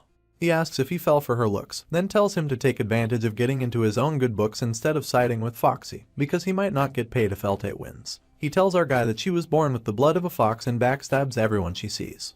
Since he raised her as a child, he knows her better than anyone else. He will give Ed double the gold coins she offered if he gets out of the way. Our dude thanks him for the offer, but he is unimpressed and confesses that he was promised a total of 0 gold coins, so there's no point in doubling that. Elte is surprised, but he will not back down and switches to violence. He tells his henchmen to dispose of Ed quietly and they all launch at him. They corner him so that he cannot escape, but Ziggs uses his magic to blast them away. Ed leaves Ziggs and Janica to deal with them, saying he'll come back after he checks out a situation. They happily do his favor and fight the henchmen and Elte. The Golden King tells the henchmen not to hold back while fighting them and the battle begins. Meanwhile, Ed runs. He races, wondering if he should go find Lortell to ask her about the situation. To his shock, he immediately finds her and is surprised that she's still in the building. He says they will go to the back door and get out, then asks if she can run. She must not fall behind and she must run as fast as she can. There was always a reason for all goodwill and trust. Even Cheryl, the elite merchantry's receptionist, acts all flirty with Lortell because he anticipates that she will give out some money-making information by mistake. Cadden, the merchantry's employee, becomes quite lively in front of Lortell because she'd often tip him off about stuff. Even Teeny, the pet bird raised at the academy, clings to her because the feed she provides is of the highest quality. All goodwill has always come with a price in Lortell's world. Ed races ahead of her, saying they don't have time to go into detail but Alice has betrayed her. Lortell blames herself for a stupid, foolish mistake. Janica grew up receiving the love and goodwill of others so much that she treated the world with the exact same love and goodwill. Lortell was not like Janica. The day she made Ed the offer, she had seen the love-struck way the spirit sorcerer looked at him. It was the look of someone who loved something without needing anything in return. Foxy had thought that she might have a chance at a relationship like that too and ended up spilling all of her plans to Alice. She had not realized that her hopes would be put to shame. Usually, her attitude in life was to trust no one. In fact, even after seeing Alice like that, she should not have lost sight of her own gloomy, grimy self. She should not have dared to think that someone like her could live a romantic life. Her goal had only been to occupy Ophely's hall, and she bought 5 people to achieve that goal. However, Alice, Shenny and Kelly joined hands with Elte. Willain also wanted to join Elte so he would not take her side. She does not expect our guy to side with her either. She apologizes, even though she knows that she should not. He is her last remaining ally, but she confesses that she has no money to pay him for his loyalty as the situation right now is unstable. However, he is unimpressed and reminds her, loudly, that he did not ask for a rundown. They don't have time for her depression because if Elte catches her, everything is over. He tells her that in order to plan any future, they have to escape first. Goodwill and trust. Lortell always believed they happen for a reason. If there is no reason, then those people cannot be trusted. That is how she learned to live her life. She explains that the merchantry headquarters plan to rig the market prices. After the massive hunt of the monsters in the eastern mountains last summer, the price of armor fell. Then they purchased and monopolized all the armor and traded them internally. So, in short, the plan is manipulative trading. For that plan, her father needed money urgently, so he found someone who would buy the sage-sealed grimoire at a good price. He sent her to Sylvania to steal the book. Ed now understands the plan. In manipulative trading, merchants A, B, and C monopolize a cheap product in the market and artificially increase its price by trading among each other. It's a classic method of price manipulation. Since the product's price continuously rises at an unbelievable rate, people will believe it will soon be unaffordable. They will then hurry and buy the product. If they sell the products they've gathered at this moment, they can make a ridiculous amount of profit. However, such manipulative trading is founded on trust. If merchants B and C sell the product without Merchant A's knowledge, the price would instantly fall. Merchant A, who desperately sold off their bonds in order to mass buy the product and monopolize it, would suffer bankruptcy. In this scenario, Elte is Merchant A, and he would be put in a difficult situation where he could lose his powers because of the sudden huge loss. For this plan, Lortell bought off countless others that were related to merchants B and C for many years. Only when Elte is absent from his position at headquarters can the 6 big merchants she bought off have the rights to sale transferred to them. She was going to use the Ophely's Hall occupation to burn a hole in the Academy's finances, which increases the chance of success in the negotiation talks for the purchase of the grimoire. That would bring Elte out of headquarters and force him to get the money he needs. Then Lortell can use the chance to sell off the armor at the headquarters. Lortell is shocked that Ed knows so much. He also deduces that she just needs to send a message to the merchant's headquarters to sell the armor. She has a carrier pigeon in her room. It is her direct line of communication with her forces inside the headquarters. She wins as long as she sends that pigeon to the headquarters and stays hidden till the sale is done. However, her father is expecting that as well. She is sure that he is planning to capture her and make the traitors on the inside confess about the plan. However, Ed tells her to listen. From this point onwards, she must hide and leave the rest to him. If he was in Elte's place, he would have people stand at the 2 bridges that lead to the Arkan mountains. They'll definitely try to track them down. Lortell needs to talk to the horsemen in the quarters and send the empty carriage to the Arkan mountains. The horsemen should then leave the carriage at a suitable spot and run away from there. That way, they'll think she is on the outskirts of the Arkan mountains. Ed then tells Lortell to go to the incomplete hut in the forest in the north. She just needs to hold out there for 3 days. He will send the pigeon in her room to the headquarters. A simple message will make her allies take care of the complex matters. He shakes her and tells her that someone is guarding the back door, so he will take care of the outside and run to her room. She just has to wait till he's gotten rid of the guard, and then escape to the quarters. Like a long-time ally merchant, he perfectly and harmoniously made a move and handled matters without wasting any time. Lortell actually believes she can trust him and leave things to him. He asks why she is so out of it and she replies that she understands what she has to do. It might even work, but she asks him why he is even helping her. He sighed heavily with a groan and just said that he felt like he should. Then he walks away. She sits heavily on the floor, thinking that something is loud. The loud is not the last fight between Alice and Taylor and his friends. It is also not the fight from the first floor either. The close and loud sound was her own heartbeat as tears fell from her eyes. Ed pops out and finds Shenny the dishwasher guarding the door with a weapon in hand. He calls her bland as the supposed last obstacle. Now this painstaking attempted takeover will reach its end. All of Opheles Hall's runes went to the one with the command, the swordsman who could hold her own in front of the combat faculty students, and an intermediate magic user without a single flaw, the chief mate Alice. Despite all that, she could not defeat Taylor McClure because he was the main character. Act 2, Scene 3, Conquest of Chief Mate Alice, the final battle begun. Meanwhile, Ed faces off against Shenny. He is almost out of mana, but he's got 2 or 3 more basic spells left in him. Shenny charges at him lightning fast with her sword in hand. He manages to dodge her first attack, knowing that she would aim to stab his leg. He already knew her pattern of fighting, as well as the scope for prediction preceding her reaction speed. He catches her hand before she can pull out one of the daggers strapped to her thigh. The privilege of the twin sisters, blessed by the same star from birth, is called ability sharing. Once per day, they are granted the ability to share a skill with their twin. Shenny chooses low-level telekinesis magic and sends the daggers flying at Ed. Shenny feels smug at first, but gapes in shock at him standing before her, unfazed, with a few daggers embedded in him. He knows that the borrowed abilities are not refined. The wounds from the flying blades are not deep. He pulls out the daggers from his wound and tosses them aside. He kicks away her weapons and pins her down, telling her that it's over. Shenny screams that she cannot disappoint her mistress Alice, and she struggles underneath his hold. However, he informs her that her dear mistress will lose. The dishwasher screams in her defense, saying Alice has endured so much pain and fought so many battles. She has also saved so many orphans. To be honest, he does not know much about Alice. The game did not go into an in-depth analysis of Alice's background. All it covered was her fight against Taylor. Shenny explains she only got her job thanks to her mistress' sacrifice. She would never have been able to earn money for herself. She wouldn't even be alive if not for her. Ed fights against the guild and says that is none of his business. He still feels the same after hearing the story. Shenny cries with hatred and eventually passes out. He does not know the stories of any of the extras, so he can't do anything about people he does not know. There are already way too many stories that will never come to light. All the losses faced from the Ophelia Hall incident far outweigh the time Alice spent rescuing orphans. People who decide their course of action based on such philosophies are the ones with lives worth living at the moment. However, his course of action and ultimate goal has not changed from when he first possessed this body. He will survive, no matter what. After incapacitating Shenny, Ed acquired a new skill, pain endurance. Ed sneaks into Lortell's room and briefly admires the luxurious room. Everything is arranged neatly, it suits Lortell's tastes. Quickly, he writes the letter informing the merchants that Elte is in Sylvania and it will take at least 3 days for him to return. All the acquired gear is to be sold. He sends the carrier pigeon flying its way through the rain and the night sky. Bruised and battered, Ed stumbles back to his camp. He hopes his wounds will heal soon. If not for the help of Ziggs, Janica, and many others, Lortell would have been captured by Elte and her downfall would have been swift. The carriage Lortell hired would likely be speeding out of the Arkan mountains. Elte has no choice but to chase it. Even if the coachman is captured, it would already be too late to stop the carrier pigeon. If all goes according to plan, he would find Foxy waiting at the hut. However, he spots her before he's even reached the hut. He thinks at first that she has come to greet him, until he realizes that she's holding a knife. He reminded himself that the person he'd chosen to trust was the backstabbing golden daughter.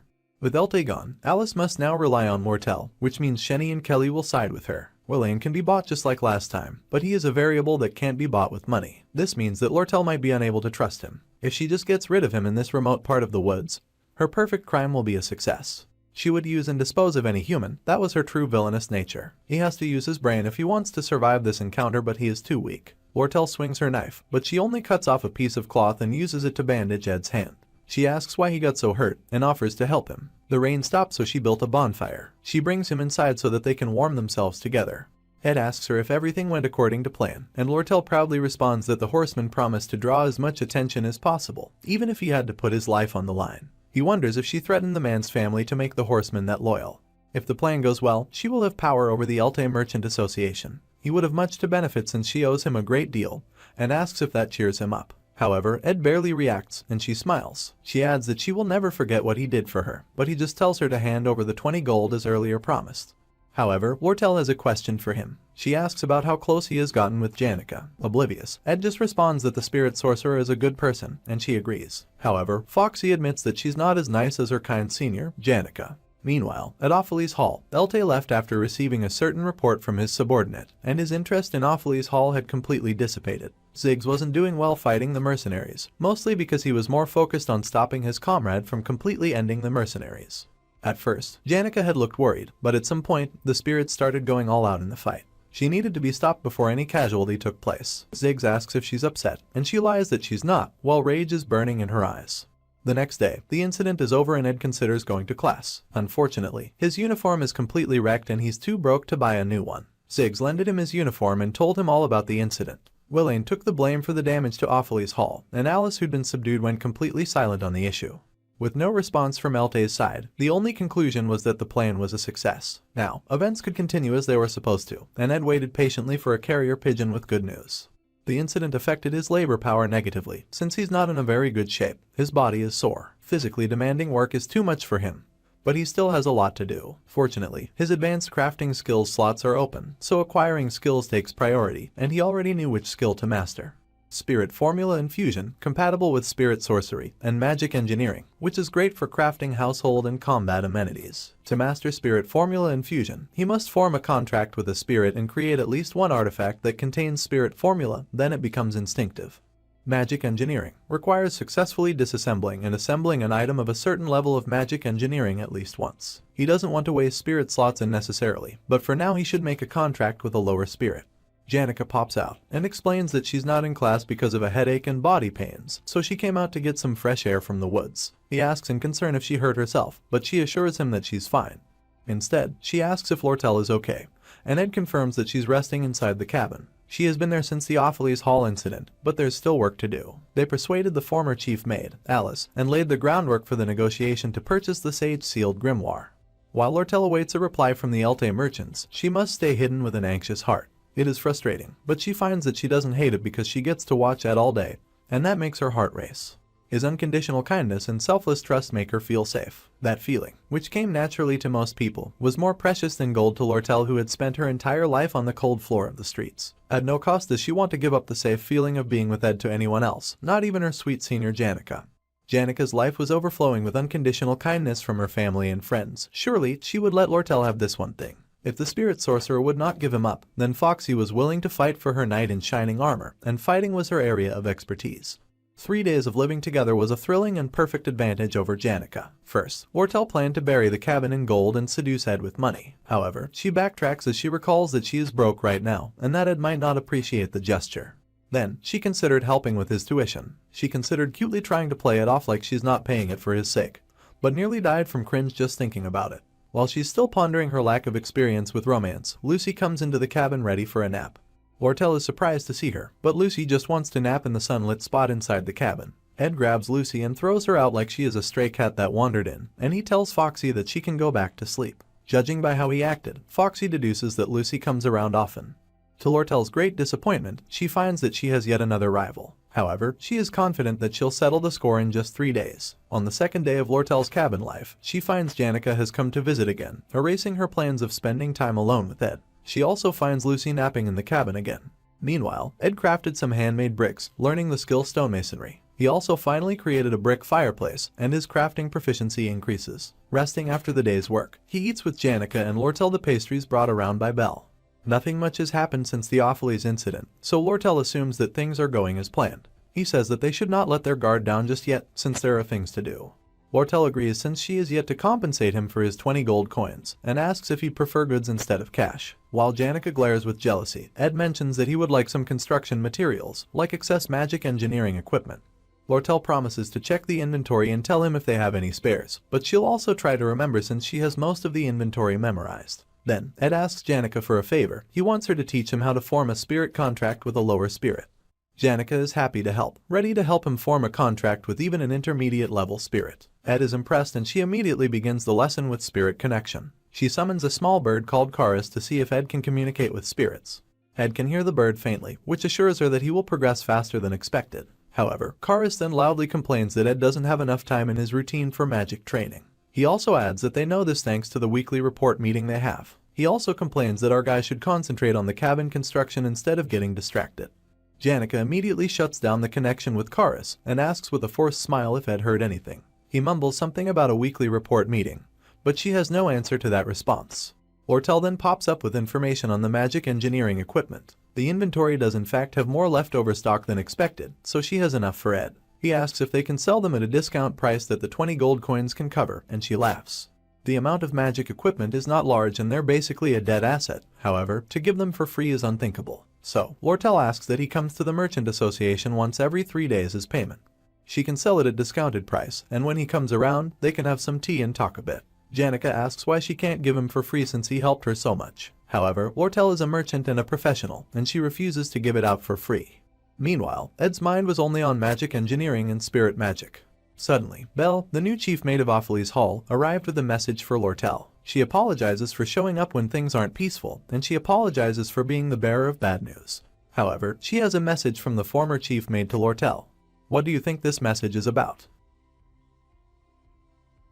Moving on, we see that Clara had something very important to discuss with Belle while she did the laundry. She is so sure that Belle will be shocked to hear the secret, and she makes the head maid promise not to tell anyone. She believes that Janica likes the dastardly rotten Ed Roth Taylor. Now, this is all old news to Belle, but she notes that Janny's friend must be worried because of his terrible reputation. However, Clara does agree that he has been improving of late, so she will support Janica as her friend. Another issue is that the spirit sorcerer has been complaining about Lortell of late. Foxy missed the opening ceremony along with Ed, and they were both absent yesterday as well. Clara is worried that angelic Janica doesn't stand a chance if Foxy already has her eyes on our guy, but she doesn't understand how he hasn't noticed Janica's affections yet, and wonders if he's toying with her. Belle just says that perhaps he is too occupied to have time for romance or dating, but the other girl is sure that our dude is simply messing with them, and he's so lucky to have girls pining over him. Belle considers Lortell a sly thieving cat in front of a fish shop. Janica is a trembling kitten, and Lucy, who is always there, is just a cat. Just thinking about them gives her a headache. But more importantly, she has an important message to pass to Foxy from Alice. The flickering bonfire drives away the darkness of the night as Belle carries Lucy and leaves Ed's camp with Janica in tow. It bothers him that Foxy's whereabouts were exposed to someone related to the Opheles Hall. Ed puts on his worn-out uniform while Lortell reads the letter of victory that was finally delivered by the carrier pigeon. It is now time to return to school. She deduces that her father must be making his last stand at the headquarters of the Merchant Association. It is a futile last struggle, but he'll finally be too busy to care about her.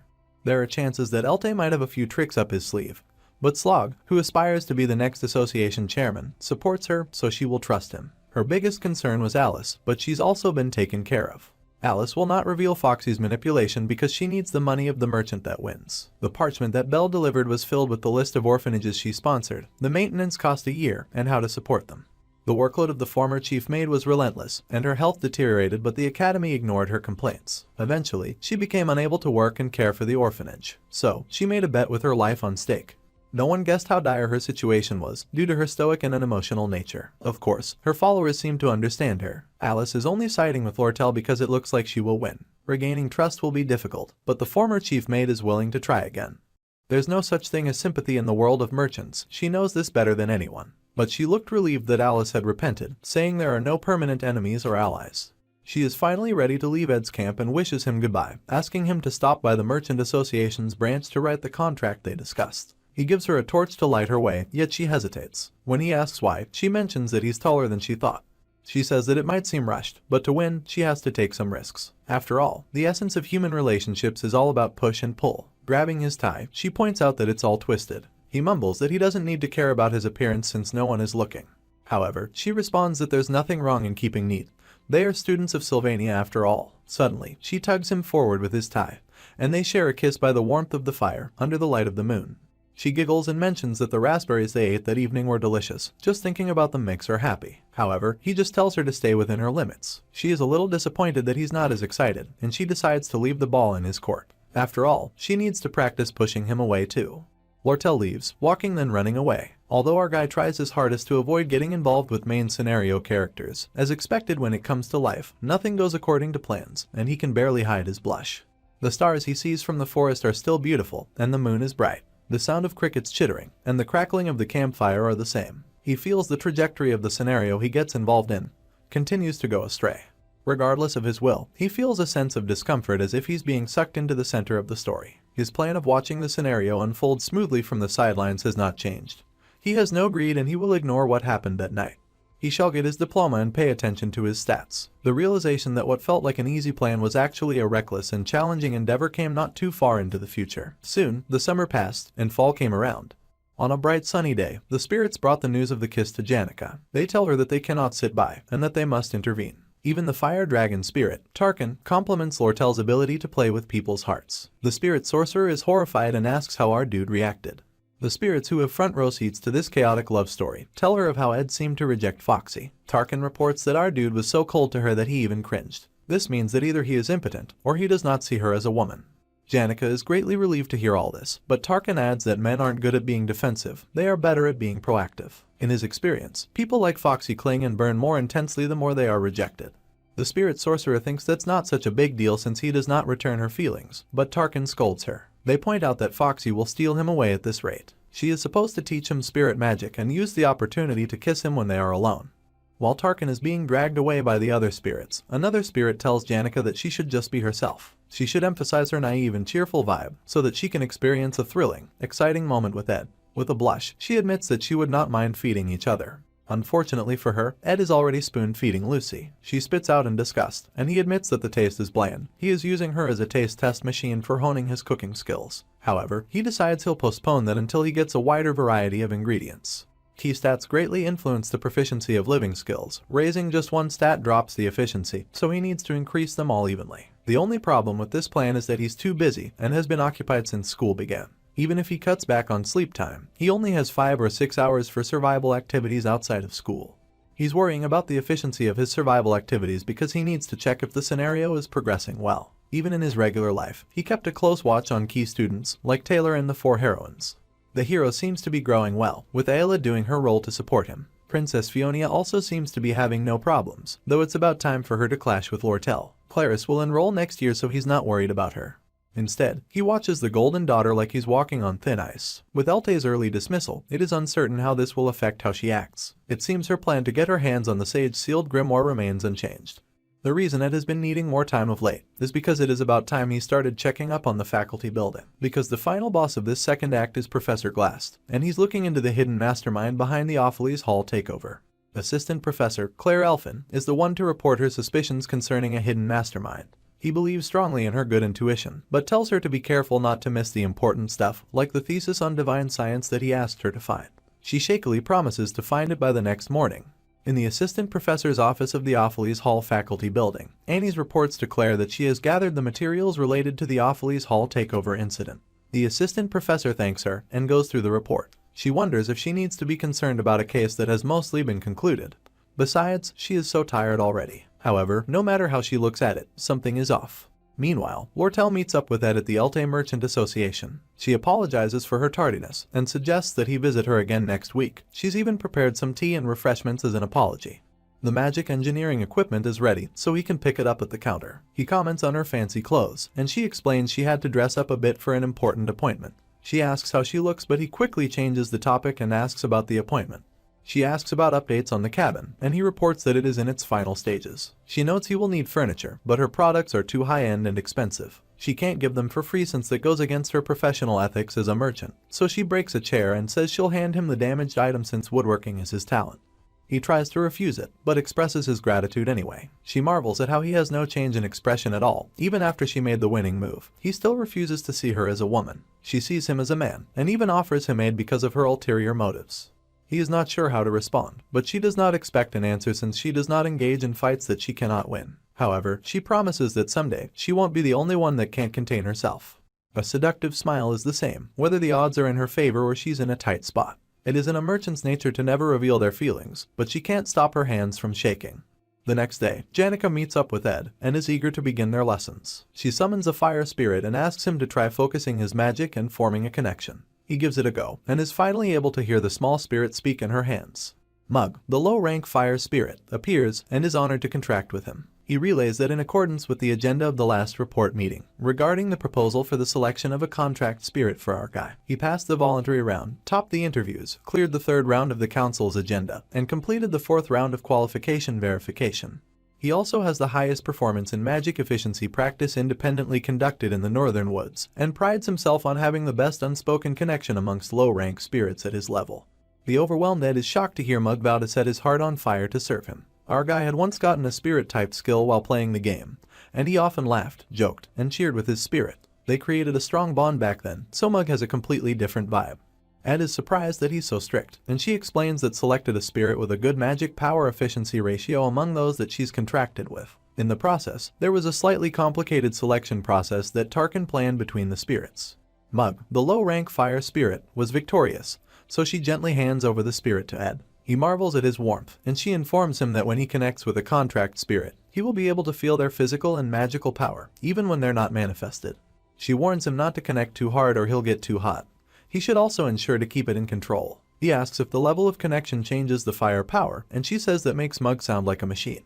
However, Ed is amazed to see the tiny fire spirit in his hands, and Mug asks for his orders. The little guy is like a portable heater. It's an unbelievably useful survival tool, and he doesn't even consume firewood. Janica expresses her joy at his excitement, since he always looks exhausted.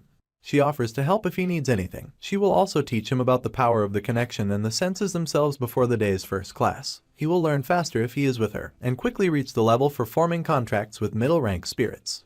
They also need to practice spirit combat, and free up time to reserve the combat training room. She also has some accessories that increase the connection, but these are all in her room. Suddenly, she silences herself mid-sentence, and remarks that she is very busy, and that lots of people want her to teach them spirit magic.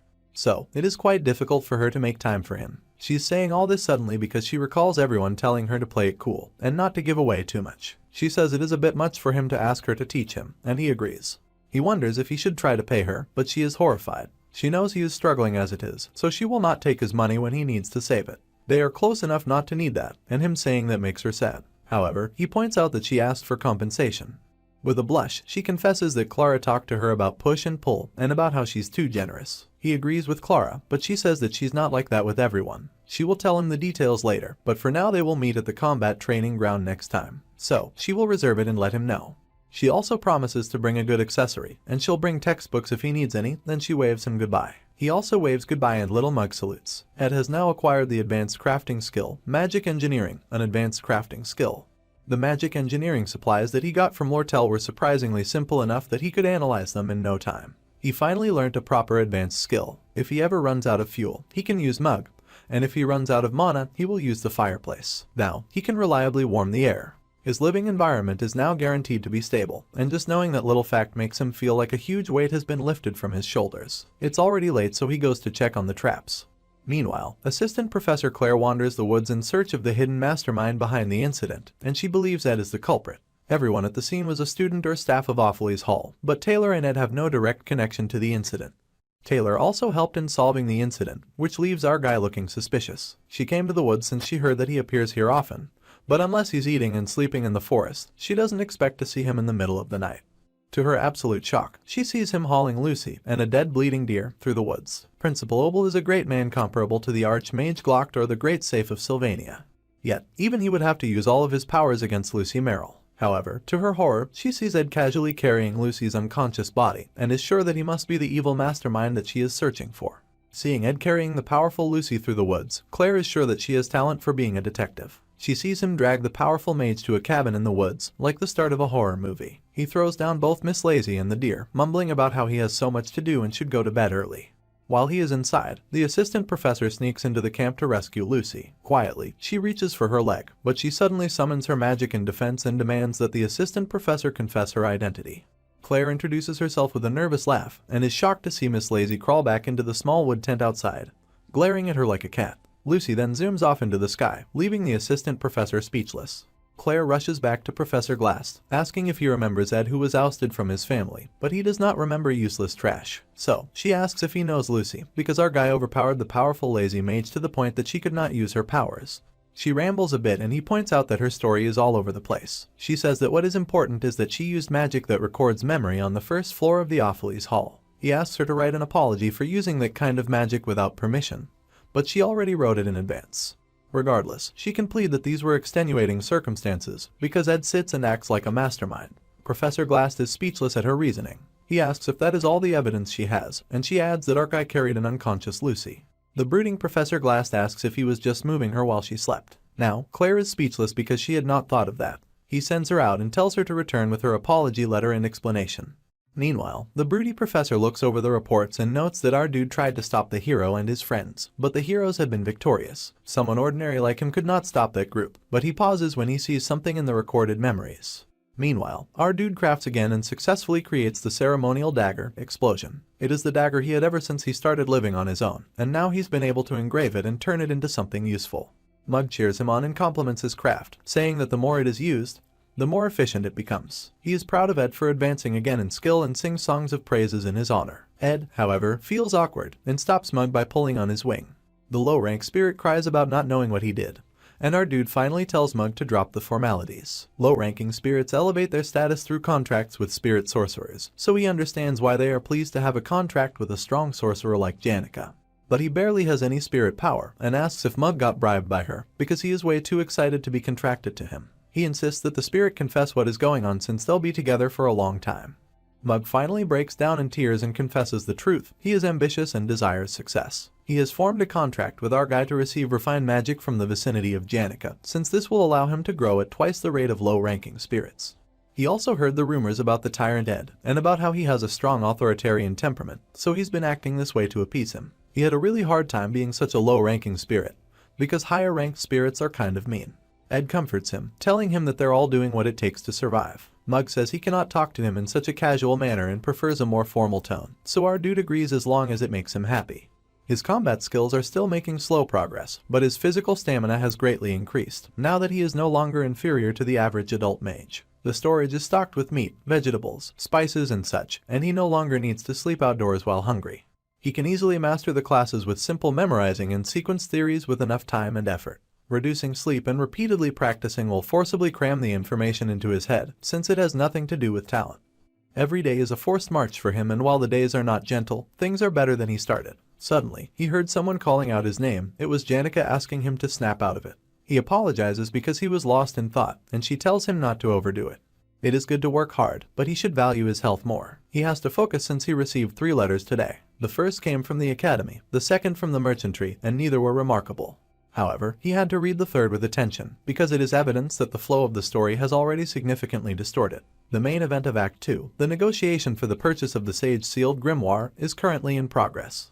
Originally, the negotiation for the Sage-sealed grimoire was a tug-of-war between the academy and the merchant. However, because of Elte's downfall, the original client that contacted him, Ed Roth Taylor, got involved. This eventually results in a 3-way conflict between the academy, the Elte Merchant Association, and the Roth Taylor family. The head of the family planned to use the grimoire to research eternal life, and when things went south, he personally jumped into the negotiations. Patriarch Crepin is a boss who only appears in Act 4, and he is so strong at that point that there's no way to suppress him. No matter what, our dude must exclude that guy from this episode. If that man gets the grimoire, then he'll walk away. However, if he gets the grimoire when he is already strong enough to be the final boss of Act 4, then it might be impossible to clear the game, regardless of any information advantage he has. The letter he received includes the man's actions, suspicions about them. It also has an invitation. The person who delivered the letter was Claire, the princess' personal guard. Principal Obel came to the princess about Sylvania's desperate financial situation. Since it's a private institution, he cannot just support the Sylvania Academy as he wants. If this continues, the merchantry will eventually get the grimoire.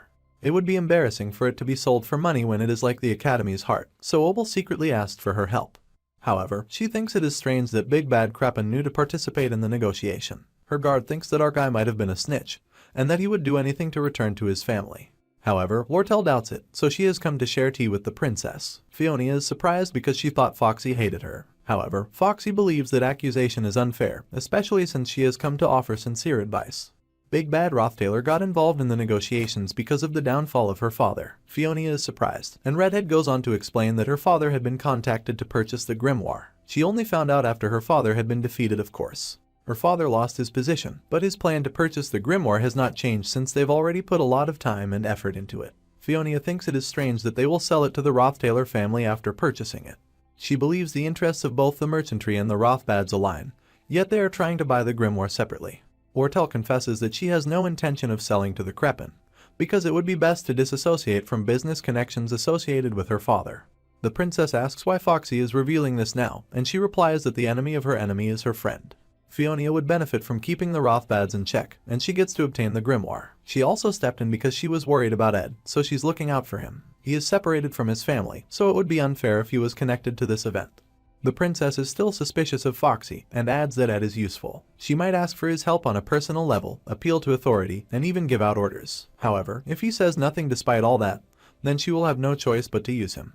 Lortell laughs that Fiona accuses her of deceiving and exploiting, when she is planning on exploiting our guy just the same. Claire immediately jumps to Fiona's defense, but Lortell reminds the princess that they will be allies just for this matter. She warns the princess not to try and use our guy in a half-assed attempt, because she might end up the one who gets used. The guard is upset and wants to punish Foxy, but Fiona lets her go. She is confused and cannot tell what our dude is up to. She is also dealing with the Kreppen problem, and now she wonders if she should be wary of Foxy too since the merchant has no respect for her status as a princess. She wonders if she will ever get the chance to see the merchant ever get flustered. Little does she know that Lortell gets flustered easily around Ed, especially when he shows up with Janica. They arrived at the Elte Company, Sylvania branch, but Foxy only prepared tea for herself and our dude, and she offered the spirit sorcerer cold water. She's being given the cold shoulder, but she acts nonchalant, knowing Foxy would charge her for anything she eats anyway. Our oblivious dude, however, offers to drink the cold water and gives the spirit sorcerer the tea. Fuming, Lortell quickly wants to give Ed the magic engineering equipment so that Janica will leave. They go into the store and she shows off her spotless brand new items that she's just giving to him for free, despite refusing to do the same for the spirit sorcerer. However, Foxy lies that the goods have defects, but the spirit sorcerer can see right through her flimsy fibs. What matters to the merchant is that these materials help our dude. He is hesitant about taking them for free, but she assures him to just regularly renew the contract with his visits. Janica suggests that she just quickly finish paying and end the contract, but Foxy says that is something she and our dude will discuss later. While the girls discuss, he feels a familiar sensation overtaking his body. It feels like he's floating in water. He's felt like this quite often because of his workload. He's been trying to keep an eye on Kreppen Roth Taylor who got involved in the grimoire fight. But there's 2 weeks before that happens. He's been busy making a mattress for the bed, stuffing it with feathers or assorted fabrics and sewn cloth to make it fluffy. He also needs to prepare the fawn he caught the other day, and to clean the inside of the cabin. He also has to make jerky for Lucy. He is so overwhelmed that he feels like he is drowning as the girls call his name in worry. Meanwhile, Fiona is pondering acknowledging his resolute demeanor while fishing at the camp, his calmness and precision when he gave orders to solve the glasskin situation, his reputation of focusing only on his studies, and Lortell's warning not to judge him lightly.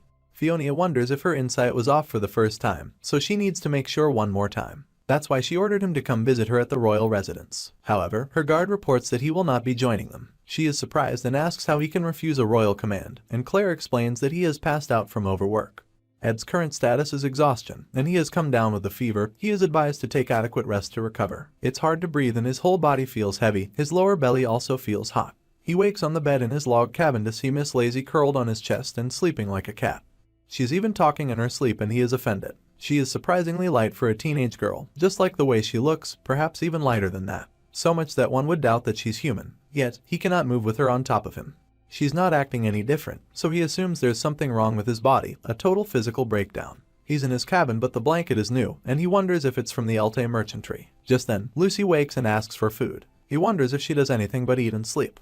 Suddenly, she congratulates him for waking, and informs him that his mana was horribly distorted. He's been overtraining in magic and learning spirit magic, as well as repeating that for months without rest. He asks if she was like this the whole time he was asleep, and she admits that it was not difficult but it was boring, and she fell asleep several times. She's been walking on eggshells the whole time because of Lortell and Janica, and it was a hassle, but her care was necessary so they could not chase her away. She tells him not to get sick since it is hard and people die from it.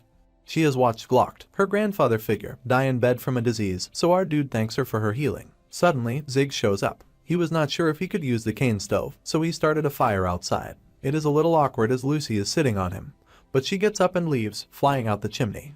Ziggs wonders how many times this is, but it is not unusual for men to have several partners. He also wonders if this is the so-called openness of this civilization. Perhaps he has viewed civilization from a too rigid perspective. However, our dude asks why he's here, and explains that neither the spirit sorcerer nor Foxy could be around, since Janica had her attendance to fill up, and Lortell had to get back to her business. Ed points out the wolfman's longer hair and he explains that it happens during autumn. Our dude gets embarrassed about being fed by Ziggs, but there's nothing they can do about that, though perhaps it would have been better for a woman to help him. However, Foxy had said no women were allowed to have this task. As usual, Ed feels he must check out the scenario for changes and asks about students secretly mass-producing mandragoras that cause an incident. Ziggs admits that Alvira was behind that, but Taylor and Clebius handled it. This means that Act 2, Scene 5, Academy Exploration, was wrapped up nicely. He also asks about the monster handled by the Telos Order which snuck into the Academy's underground water system, but Taylor and the Wolfman also took care of that. This covers Act 2, Scene 7, Demon of the Sewers, which went by without any problems.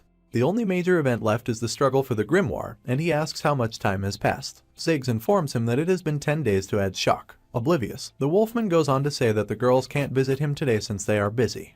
But Ed's mind is on something else entirely. He thought he'd passed out for a day or two, but he was out for 10 days, and he gulped down the bowl of food. He needs to send a message to Lortell immediately, because they do not have time.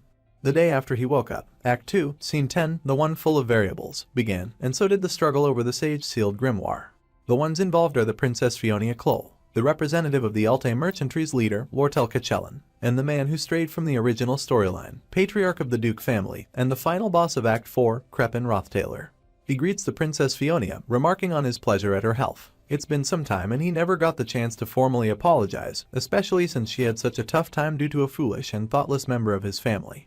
As she ordered, he was disowned, but he still would like to apologize once again. She assures that everything is fine and he should not worry about it too much. Ed Roth Taylor is of the same bloodline of Ed, but he's also a noble, dignified, compassionate, and wise head of a ducal family. She can feel the respect that his attendants have for him in their every action as they serve him. However, his eyes see the true him and he is clearly evil. He also greets Lortell, the proxy of the Alte Trading Company. She introduces herself and says it is an honor to be in his presence. She is also the daughter of the Golden King, and he has heard much about his insight and adventurous spirit. She says that they go wherever there is a good profit to be made. After all, they always follow the scent of money. Negotiations for the purchase of the sage-sealed grimoire proceeds as follows. The negotiation team is assembled. Then they have lunch and check the condition of the item after. After that, the purchase method is confirmed.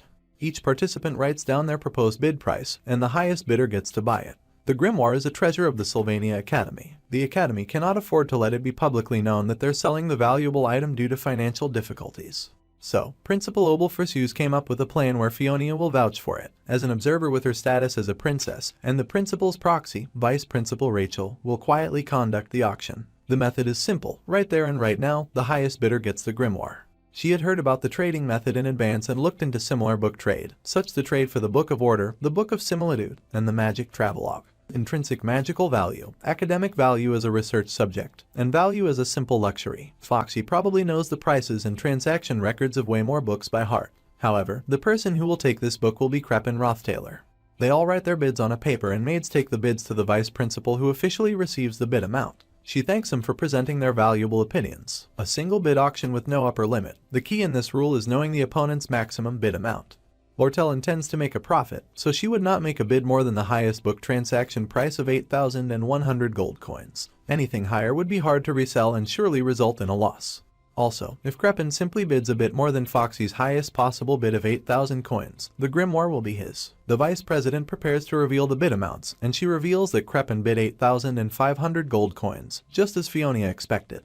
The Roth Taylor Patriarch is not someone who would visit the Academy, just to make a profit from books transactions. The important question is why he wants it enough to pay such a large amount. Then, Lortell's bid is announced, and it is revealed that she bid 9,400 coins, much to Fionia's shock. The sage-sealed grimoire is then sold to the Alte Trading Company, and the princess is shocked that Lortell was not after profit. The Roth Taylor Patriarch is visibly displeased and leaves for the contract signing, as the proxy of the Alte Company is asked to move to a private room.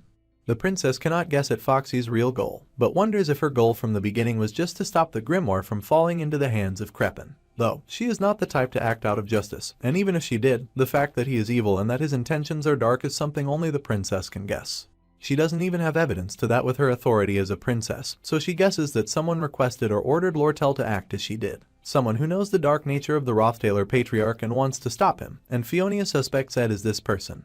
Even after being disowned by his family and thrown wild, he lived with such determination that he collapsed from overwork. Even then, he fought against the darkness of the Roth Taylor family till the end. She has a headache as she wonders what she has done. She wonders how she could have driven such a person on the road to ruin, and she was overwhelmed with guilt. However, her misunderstanding might have been a blessing. Meanwhile, Lortell looks over the contract she's obtained that details the buyer, the seller, and the transaction amount. She knows that if she resells the grimoire to Duke Crepin, then the least amount she can buy it back is 8,500 coins. The difference would be 900 coins considering what she paid for it. She had lied about not planning to resell it to Duke Crepin, and looking through the letters she received from our guy, he has promised her anything as long as she purchases the grimoire. He has made a mistake saying that to a merchant because she plans to collect big time. To her, a free pass with him for just 900 coins is a bargain. Lortell collapses on her bed with a happy smile on her face as she fantasizes about what she will request. If the princess saw the expression Foxy was making at the thought of him, she would cough up blood. In the end, the merchant won, and the wolfman tells Ed that he should have seen her face when he delivered the letter, and that it is a relief that Elka is so innocent. Our dude already figured that she would bet on her sexual attraction to him, and the Roth Taylor patriarch bet on his inside information. He almost feels sorry thinking about what will happen next. Suddenly, someone arrives in a cloud of dust. It is Janica, and she has come before lunchtime, running all the way from the faculty building as soon as she's done with her morning classes. She doesn't have any more classes to attend, and she'll do her assignments at night. Our dude apologizes for causing Janica so much trouble, and Ziggs reveals that she ran around the academy crying and rumors spread that she was heartbroken. She panicked and quickly tried to silence him, and she had her spirits drag him away, saying that the weather is cold so he should get going before he catches a cold. This leaves Janica with Ed and the crying mug, who in a dramatic outburst asks our dude to execute him for letting push himself so hard, which led to his illness. He had not even noticed the little fire guy's presence, and the spirit apologized that he feared his presence would affect his mana, so he got mana from her instead. Our dude thinks the spirit is overreacting, but Wolfman points out that he was unconscious for a long time, and Ed concedes. Suddenly, he realizes again that he was out for 10 days, which means all the meat he got would have gone rotten, and the fishing nets would be broken from lack of maintenance. He has lost all his food supplies, so now he has to start from the beginning. However, his friends will not let him overdo it again. They offer to help, especially as Wolfman has some free time until the exam, so he will help with hunting or woodworking. When it comes to work, our dude should just handle things as they come, and everything will work out. It suddenly occurred to Ed, while looking at his little wooden tent, that not long ago, he slept under a hastily built wooden shelter with not even a penny. He slept alone in darkness and was bitten by insects with no one to rely on. A lot of things were tedious, but he resolved way more issues and survived until now. Ziggs was right, everything would work out, and Ed smiles. Meanwhile, Janica is worried about how tired he looks. She recalls that Merylda told her this is her chance. While Foxy is busy with negotiations, she should take advantage of the time. Foxy is clever and the spirit sorcerer must learn from her. In order to win a man, she must also become a fox. The forest spirit tells her to fix her outfit because she looks like a country housewife, and she agrees that her dressing looks shabby. The great wolf says that is perfect, since guys fall for the side of her that is good at managing everyday tasks. So, the spirit sorcerer should slyly and subtly show him that side of her. She should also roll up her sleeves more while she is at it, and show off the vibes of a wife who can go through hard times at his side. She must make progress when she goes to see him. Merylda is giving all this advice as a high-ranking wind spirit and dating expert, but she has absolutely no dating experience. Janica is curious about what kind of progress she should be making, but she's not to worry about that. Instead, the wind spirit asks what she was planning to do, and how she plans on getting closer to him. She says she wasn't planning to do anything, which infuriates the great wolf. She howls in sorrow so loudly that she shocks the birds out of the trees. At a time like this, the spirit sorcerer should not be wasting her opportunities, and Merylda scolds her for being ridiculous. A tough guy like him won't struggle for long, and he will grow at a ridiculous speed. She adds that there's no better winning strategy than being with him during the hardship. Janica is advised to use her position as the person who supported him during tough times, even if it requires calculation and cunning. She quickly says that she had a plan in mind and whispers her idea to the great wolf. Grudgingly, the wind spirit agrees that the plan is pretty good. It was quite late at night, and the stew that Janica made was really good. It was on a different level compared to what Ziggs made, and Ed wonders if he should also learn to cook from her. More importantly, he must focus on recovering. After all the help he's received, he can't keep looking tired forever. He might not be entirely in good condition, and his headache and slight fever are coming back, so he rests a little on the bed. Janica pops into the room, mentioning that he looks tired. He is surprised to find that she's still here, and she giggles. He cannot imagine what she is planning. Ed is really surprised to find that she is still around, and she giggles with a cute smile. She says she is not trying to do anything as she sits beside his bed. He does not have to pretend like he's not having a hard time, since everyone gets exhausted and it comes at them both mentally and physically. She knows he is working hard and enduring a tougher schedule than anyone else. Quite a lot of people helped and comforted her when she was struggling, but what ended up helping her the most was when he had quietly stayed by her side. He is having a hard time right now, so she tells him that he is doing a great job. He tells her that she does not need to go that far, but she wants him to acknowledge that he's been struggling so that he can get some rest. He flops to the bed with a sigh, and finally agrees that he's had a hard time. He takes a few breaths, exhaustion finally taking him as he admits that it has been a really hard time, and she rests her head on the bed. The next morning, sun streams in through the window, illuminating Ed, who sits up with a sigh. He looks to his side and finds Janica sleeping with her head on the bed, drooling slightly. He tries to hold his laughter, but is soon chuckling at how ridiculous and adorable she looks. He has finally made a full recovery. His life skills have improved significantly and he is now an intermediate level craftsman. He has also improved his magic engineering and has collected crafting formulas. He could not make much progress as he'd planned to in 10 days, especially in the research of magic engineering products. Advanced crafting skills greatly affect core stats and are far more versatile than general skills. The problem is that there is a clear limit to how much one can grow. Just by self-studying or reassembling magic engineering items, most magic engineering products recipes are rewards from main scenario quests. So, as someone who doesn't want to interfere with the scenario, it's hard for him to get them directly. Unfortunately, Taylor is not particularly interested in magic engineering. It is probably because even with the recipes, magic engineering doesn't make useful products right away. To craft, one needs material that may be obtained only in the later stages of the original scenario. However, his situation is different, because he has someone who can procure any material from even the other side of the world. That person, of course, is Lortell, and she is relieved that he has gotten better. He mentions that he is glad she looks healthy too, but she says that is only in her looks because she is suffering from chronic fatigue. Her hair is dry, her skin is rough, and it was a struggle to get it back to normal. She seats beside him, and he asks why she came all this way when she's very busy. She says she needs to rest and tell him something. It's weird to call the merchantry after her adopted father when he has already been thrown out, so she will change the name to just trading company and restructure the business. She also needs someone to help her with employee management, asset management, product flow, and external affairs. Someone who will stand in as a co-executive. He already knows where she is going with this, and she smiles as she asks him to imagine. He could wake up in the morning and go to work at the trading company, and they'd only be a wall apart. He would get great benefits as a co-executive of the Alte trading company. She would give him shares of her personal assets too. It would be like marriage. She giggles, saying that she might be rambling, and he calls her back to reality. It is weird for her to go that far for him, and she mutters that he does not know anything. She pulls her hood over her head, stating that she knows how he feels, and that he must think that something is wrong with her. He also might not want her to make such an important decision based on the fleeting emotions of a young girl, and he probably wants to keep things professional till the end. This is all exactly what he wants, but he cannot say it. However, this is all because he has no idea how she feels. She lived in a world where hundreds of gold coins come and go, and where people get betrayed if they do not betray first. What becomes most important in that kind of world is someone who will never betray her. Someone who will stay by her side, even if all her wealth is gone. Someone who will stay even when the whole world turns its back on her. Some people have family, some have lovers, and some have friends. However, Lortell, who had seen countless wealthy and great merchants rise and fall, feared falling through betrayal. No more, no less, she asks if he can stay by her side. He stares at her in awe and tells her to at least say that without fighting to hold in laughter. She can barely stop herself and laughs that her words did not work. She thinks it's a shame because she almost had him, and he points out that her change in tone gave her away. She is human after all, bound to make mistakes, but she asks him to rate her performance and if he felt a little protective of her. Usually, when she leans into her timid and adorable side, it touches people's hearts and makes them waver. She sighs again, saying it's a shame that it didn't work this time. However, her words were not a total lie, and they sat for a moment in awkward silence. He told her that he plans to graduate from Sylvania, so he won't leave the school until graduation.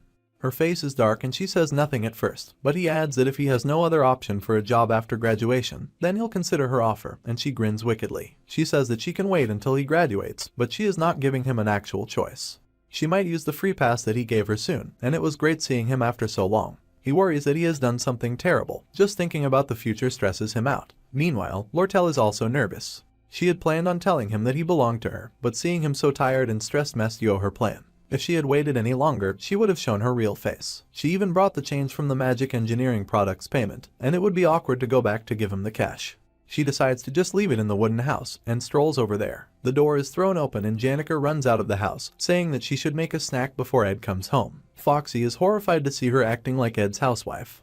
She demands the spirit sorcerer explain why she's coming out of his house, and she demands why Foxy is coming from the river where he was resting. It was the beginning of a new disaster as their rivalry became official. As he worked, Mug nagged about him not eating enough meat and vegetables. He also needed to make up for it at dinner and drink enough water. The little spirit says he really will die if our dude collapses again, even with his reassurance. The little spirit begs our guy to live healthily. He wants him to maintain their contract relationship for a long time. Our dude figures that he got scolded by Tarkin, which is why he's making a fuss, and apologizes to the little fire spirit. Thanks to Ziggs and Janica, he now has enough firewood. And thanks to Lortell, he can now furnish the place. The only thing on his mind are the 3 letters he received before collapsing from exhaustion. One was from Foxy, warning him to be careful of Elte. Another from Fionia, regarding Crepin's movements. And the last from the Academy. He was shocked to receive a letter from Professor Glass of all people. He sent a letter telling him that he wanted to have a private conversation after the conference. Unfortunately, Ed could not meet with him because he was unconscious. He has no idea why he's been summoned, especially as Professor Glass is the final boss of Act 2, and Act 2's final scene has already begun. He recalls most of the content of Act 2's final scene, and that Professor Glass always believed that a select few with talent would change the world.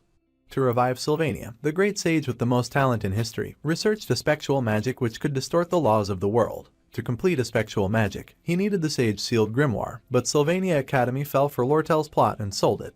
In his desperation, he stole the sage-sealed grimoire and tried to inject Sylvania's spirit into Ayla's body, who was born with a spectral magic, to usher in another progressive era. It was literally a madman's narrative. Fortunately, Taylor stepped in to save Ayla, and he broke through the traps in the secret laboratory, the spirit library, in the underground waterway. After having his entire scheme go awry, Professor Glass made an abrupt statement and fell from the top of the magic tower. Despite only dreaming of academic advancement and the discovery of talented individuals, his final words were. Ed can no longer remember his final words. In any case, the final battle of Act 2 is approaching. The Beginning of the Glass Conquest War is a book that changes the owner of the sage-sealed grimoire, the connection formula. It begins with Professor Glass kidnapping Taylor's friend, Ayla. She is frightened, and the figure before her agrees that the demon of the underground waterway is terrifying. She cries, saying that this is his fault and that she hates him. The figure responds that she is being kind of mean. It turns out that the figure is Ed, and he has found himself, once again, inside of the plot that he was avoiding. They were both kidnapped, it seems, and our dude is not happy about it, because he is now a part of the Act 2 final scene, the Glass Conquest War.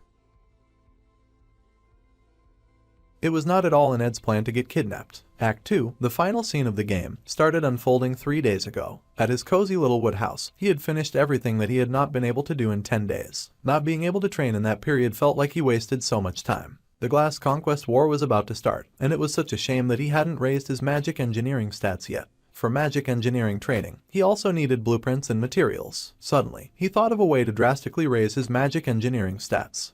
The final scene of Act 2, the Glass Conquest War, has 4 battle stages. Among the hardest of the 4 is Phase 3, the Secret Laboratory. The boss of this stage is the Spirit Library's librarian, Riene, and she is so strong that it is hard to clear that stage without the Sword Saint's form. That is not a problem for Taylor to solve, and what he is interested in is the contents of the Spirit Library. It is full of valuable magic engineering blueprints. Just from what he remembers, there are a dozen of them. There are also 2 blueprints for legendary grade magic engineering items. However, it is dangerous to obtain, but he figures it will be fine as long as he does not go alone. In school, they learn that Adele from Class B and Ayla from Class C will be joining Class A in the next semester. There are a lot of talented people this year, so even if they join midway, there won't be any disruption to the class content, and there's no reason to worry. However, the top class only had 3 students, Ziggs, Lortell, and Lucy, so the students were rather doubtful about the large number of talented people. There even had been years where there were no students in this class, because Professor Glass was extremely strict about the selection. Ayla may not be great when it comes to combat, but they say she has a great affinity for a spectral magic. Suddenly, the Wolfman gets to his feet and asks if the criteria for the top class must be strictly determined by talent, because students who put in effort might bloom in unexpected ways as well.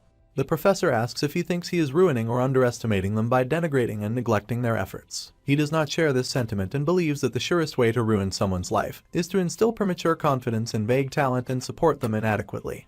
Before entering Sylvania, Lortell had already looked into the academy faculty, and she knows all about the professor's self-righteous and almost obstinate obsession with talent. This is because of his only daughter. She was an average mage, but he had endless faith in her.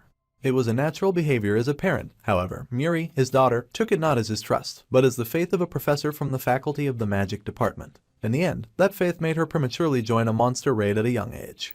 Unfortunately, she did not survive the expedition, and Professor Glass completely broke down. Since then, the professor became obsessed with proven talent. During most of his tenure at Sylvania Academy, he devoted himself to researching the enigmatic aspectual magic. If you know his past, you can understand what he is pursuing is not aspectual magic, but its creator. Hailed as the most talented in history, the greatest sage, Sylvania, a powerful woman with flowing silver hair. He's probably bringing Ayla into the top class for his research on aspectual magic. Suddenly, the professor calls her name, but changes his mind and tells her not to bother. His face looks more emaciated than before, and he tells her that he'll call her separately since it is not related to the lesson. She wonders if this is about the sage sealed grimoire. He must think it's a shame that she has such an essential part of the research of aspectual magic. However, nothing he says will be of any use, because the connection ceremony for the passing over the ownership of the grimoire to her is just around the corner. The sage sealed grimoire's connection ceremony is about to start, and all lessons are dismissed. It was a close call, but Ed had completed the plan, and the core of the operation he had developed was to follow right behind. He would follow Taylor when he barged through his course, from phase 1 to 5 in a bid to save Ayla. While the hero charged forward, he would stop and pick up the leftover items. He made a list of must-have items, especially in phase 3. He will grab all the magic engineering items in the spirit library. The items he's going for include Glock's Eye, Delheim's Hourglass, and many more. Although, the effects of these items may seem rigged because of the difficulty of farming its materials. They can only usually be crafted in the final stages of the scenario, so they won't be of much help to the hero anyway. This is why Ed shall take them instead, and while he is there, he will admire how Taylor is doing in phase 5. After all, he is still a fanboy. Then, he will return to camp. The plan was flawless. The Glass Conquest War begins on the day of the Grimoire's connection ceremony. He told Janica that he lost something in the underground waterway and that they should go find it together. He thought she'd hate it since it was dark and narrow, but she seemed strangely enthusiastic, which made him feel sorry because he could tell she was concerned for him. With a friend great at combat, his plan was perfect. However, the assistant Professor Claire informed Ed that Professor Glass was calling for him. He had heard that the assistant professor had recently visited the cabin, and wondered if this was the issue she had come to talk about. The connection ceremony was the next day, and the professor must be very busy, so Ed wondered why he was being summoned. He did not respond to the last call since he was passed out, so he will respond to this one. He figures it must be important. However, when he shows up at the office, he is shocked to see Ayla waiting there too. She looks anxious and wonders why her reaction is a bit much when he hasn't even done anything to her. Even if it's been over 10 months, it makes sense if she still has bad blood with Ed Roth Taylor. After all, he did shoot arrows at her that one time. More importantly, he wonders why she is here when she is supposed to be kidnapped when the Glass Conquest War starts the next day. Then, he worries in horror about why he was called. He is starting to get a horrifying guess at what is going on. He flings the papers before him and sees that they are research records, notes, and grimoires. Nothing is indicating a change in the future he knows of. The only connection to Ed Roth Taylor found in the office is the form submitted during Claire's investigation of the Opheles Hall incident. He wonders if the assistant professor reported what she had observed about him. If so, then Professor Glass might have figured out what he did in Opheles Hall. However, that has nothing to do with the current incident. Suddenly, his eyes widen, and he whips around with a dagger drawn in defense while Ayla shrieks. The door flies open, and the professor stands before them. She races to him, fearing that our dude has a dagger. The professor's eyes widen and he casts a large magic circle. He casts aspectual magic, and uses the time prison to lock her in place. He turns the same magic on Ed, stealing the dagger away from him. However, to his absolute shock, Ed unleashes Mug and the fire spirit attacks, shocking Professor Glass. An explosion of fire stops Ed from getting snatched, and the professor comments that he was quick to catch on to what was going on. His response is also exceptionally smooth, and he asks if he scanned all his research materials in that short time. However, the professor finds it strange that just scanning a few documents would inform our guy of his intentions. He asks if there is a reason the professor is trying to restrain him, when he only needs Ayla's affinity with aspectual magic. Our guy mentions that the professor has achieved his goal, so there is no need to restrain him, and he won't tell anyone what he has seen. The professor admits that he has a goal, and he's doing it for his own sake, so he should not think too harshly of him. Ed would at least like some explanation, as this is all too much. How can he just vaguely say that he shouldn't think harshly of him? Then he thinks over the words again, and realizes it makes sense. Even if he manages to escape from this place, the professor would not leave him alone, and that would disrupt the scenario. Besides, if he is kidnapped, he will be locked up with Ayla in the secret lab, which is like getting a direct bus to phase 3. He wonders if he should just let the professor kidnap him. The professor is curious when Ed calmly steps out. He asks if he has decided to step back, or if he's come up with a plan. Seeing that he is not fighting, the professor says it is not such a bad deal for him either and instantly kidnaps him. Papers fly everywhere as the professor walks to him. His assistant professor was suspicious of our guy before, since he was academically successful while living a life in the wilderness. It was like he lived 48 hours in a day, and he could not imagine the effort our hero exerts. He pointed out that she used to think he was a secret mastermind, but she did not expect his academic record to be so good. The professor had seen him in combat in the crystal ball, and he had noticed his knack for combat was extraordinary. It was, however, the approach of a weak person, to analyze the opponent thoroughly and use all available means to win. A product of effort, and not that of talent. Our dude's expression showed no hint of unease while getting kidnapped, and it reminded him of something that he had lost in the past. The daughter who had said that she would bring honor to his name through her achievements. Ed reminded him of her and her memory. The professor was so deep in thought that he did not notice Mug sneak out of our dude's clothes and zoom out through the window. The little fire spirit flew quickly and far, flying right for the little wood cabin, where Janica was cooking and waiting for Ed, thinking that he was running late. A new chapter begins from this point on, and we do a little bit of catching up as we witness a writer bring his magic travelogue of the southern continent to an end. As he traveled the world, he realized that there were many magical truths that he had yet to discover, and that his title of the Archmage felt underserved. His late master Sylvania, who passed away at a young age, remains in his memory as a beautiful woman. Looking back now, those years where he felt lacking were indeed full of ups and downs. The sorrow that gnawed at his heart on the day that he lost his master accumulated over time and now remains as an old reflection. In his long life, longing pushes its way forward. The writer is revealed as Lucy's grandfather, and he thinks of how sometimes regrets over what was lost paralyze his rationality. There are times when he has the urge to shatter the natural principles of the world and twist the truth just to see her face one more time. Unfortunately, what is lost, and those who have lost must become stronger. So, he tells Lucy to be strong, for she has become the full stop of his life, and she sits beside his deathbed with a book in her hands. He dedicates the last sentence of this book to her. She cries as she holds the magic travelogue of the southern continent. Glocked, excerpt. Present day, and Lucy is sunning on Ed's roof, thinking of how she misses her grandfather. More than anyone, Glock acknowledged and accepted death and waited serenely. So, the girl had no choice but to let him go. She wondered if there would come a day when the pain of loss healed completely without leaving a scar. The only thing that temporarily helps her forget that longing is the satisfaction of a pouch of jerky she has. However, she is now out of jerky, so she looks around and sees Janica at the camp, receiving news from Mug. The more the spirit sorcerer listens, the more thunderous she becomes. Even Lucy gets curious about that behavior and wonders what is going on. At the Tricks Hall, main conference room, the clandestine connection transfer ceremony of the Sage's grimoire. Scholars looking to sell, and merchants looking to buy gather around. Only the elite members of both groups gathered. Among them, attention was drawn to the leaders of each group. Lortell, the acting head of the Elte Company, and Obel Frisius, the headmaster of Sylvania Academy. She is surprised to see he is around the same age and has a similar image to Ed Roth Taylor, but compared to him, he is different to a strange degree. After the negotiations to buy the grimoire were over, the Roth Taylor patriarch came to find her, and he requested that she hand over the grimoire. She was surprised at his audacious request. That was the plan from the start, so she was not planning on being discreet.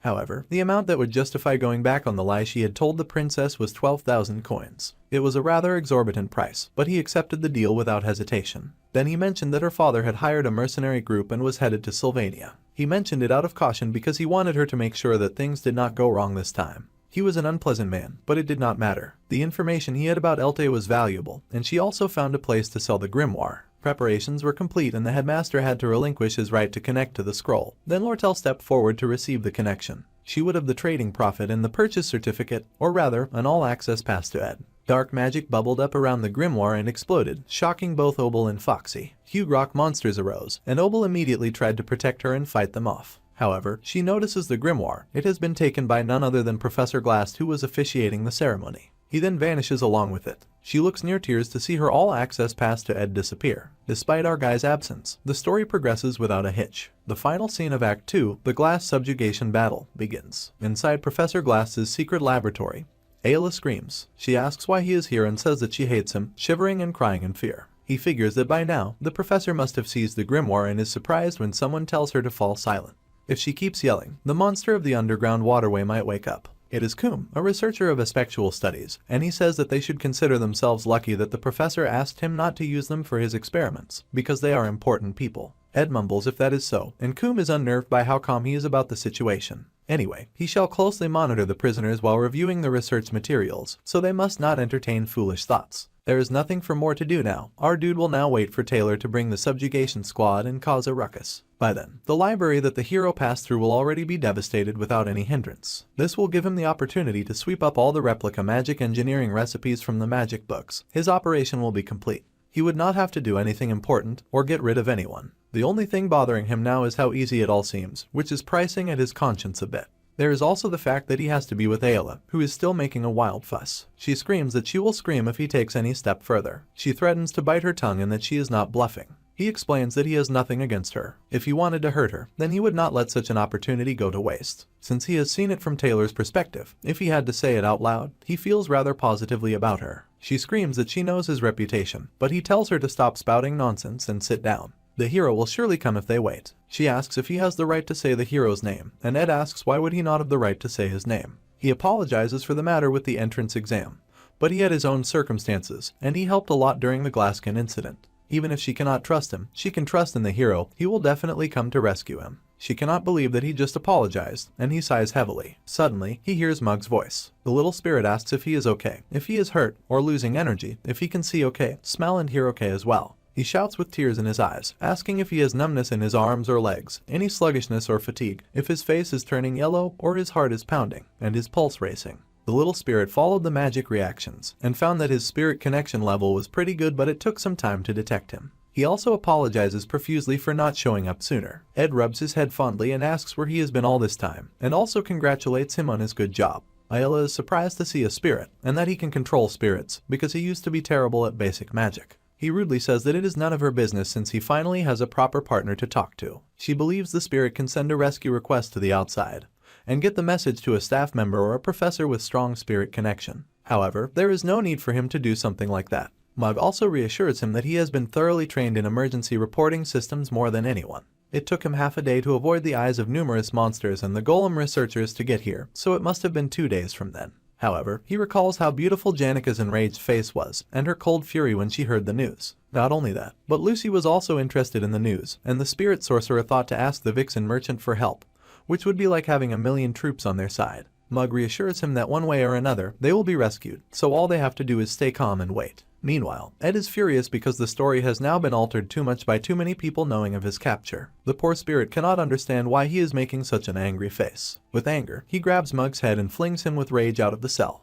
Ed then announces to researcher Coom that he has changed his mind and that he does not want to stay trapped, and that he must get out. He must leave the dungeon immediately. He is not joking. The researcher warns him that if he makes so much noise, the demon across will wake up. He is serious and says that if he does not get out of here, then they are the ones who will be in trouble. The man laughs and says that he is indeed just a student, and that he should not ramble too much. Ayla asks what is wrong so suddenly, after he told them to stay quiet, and that Taylor would come to rescue them. However, he tells her to hush. Meanwhile, Mug returns with the keys and compliments Ed's ability to quickly analyze the situation. He also asks how he knew the location of the keys. Our dude dismisses him, and is annoyed that the spirit went and did too much. Quickly, he opens the doors and sneaks out, but he shuts the door on Ayla and keeps her there. She is shocked, and he tells her to answer his questions with only a yes or no. There are all sorts of monster experiments and haunted magic tools out there. It is too dangerous for her to come out. He tells her to cooperate with them, and if they notice that he is gone, she should tell them that he escaped. She must sell him out immediately, that way they will not hurt her. He also adds that she cannot run properly with her legs given out. She tries to speak, but he tells her not to argue, and to reply with yes or no. She is hesitant at first, with fear in her eyes, but she replies with a yes. He is satisfied and tells her to stay quiet and still, then he runs away, saying that he will handle it. New twists inevitably find their way, and he can recall the raid bulletin board from the game, explaining the requirements for the final chapter boss of Act 2. He can handle the minor variables one way or another. His stats have increased enough already, so he can solve most problems by using the information advantage. However, there are bound to be variables that he cannot handle on his own. If Janica or Lortell join, then somehow he can manage. However, even game freaks and veterans who had invested hundreds of hours could not find a solution to the completely unbeatable enemy that would arise if Lucy joined the fray. When she joined, it led to a bad ending. This never happens unless someone deliberately tries to make it happen, so he did not bother with it in the game. But this is a definite bad ending triggered by specific conditions, which involve the professor meeting Lucy. No matter what happens, he has to stop her from coming here. The scene changes here once again, and we see that someone calls out to Ziggs during his daily exercise, and it's none other than Taylor. Looks like the hero has rushed over to ask for help, and he needs to rescue Ayla. Phase 1, the glass chase, has begun. The hero lost track of the professor after he escaped from Trick's Hall, so he requested help from the Wolfman, which is as the story goes in the game. He will soon lead his companions into the underground waterway to chase the professor. Our guy is familiar with the route of the scenario of the second episode's final chapter. Lortell is at the Triz Hall. Janica would come in through the underground waterway, and there is also the spirit library and the monster research center where he is right now. Then there is the deepest part of the lab. However, retracing it in reverse will be a new experience. The Monster Research Center is a bit of a headache to deal with because Coom releases all the monsters, but it is easier in reverse because the monsters are confined at the moment. It is a relief because the encounters between Lucy and the professor are destined to lead to a bad ending. He must hurry to prevent it. The problem is that the spirit library is guarded. It is guarded by Riene, the librarian, and a banshee. He is familiar with her patrol pattern, so fighting her is not the issue. The problem is that she is someone who will grant the hero a valuable experience. In the later stages, there will be enemies that cannot be defeated without Taylor's swordsman form, so if he does not train well enough, the future scenarios will be harder to clear. He is supposed to progress the most during this arc, and he is to meet the ones who will help him learn essential skills which are critical, such as the revived demon of the underground waterway, and Riene, who will give him the most experience. So, he will just take only the necessary magical tools for the route and sneak out. He snatches the column C thunderclap generator and the one-way light dimmer. He will definitely come back when this is over, because it would be a waste to leave all those magical items behind.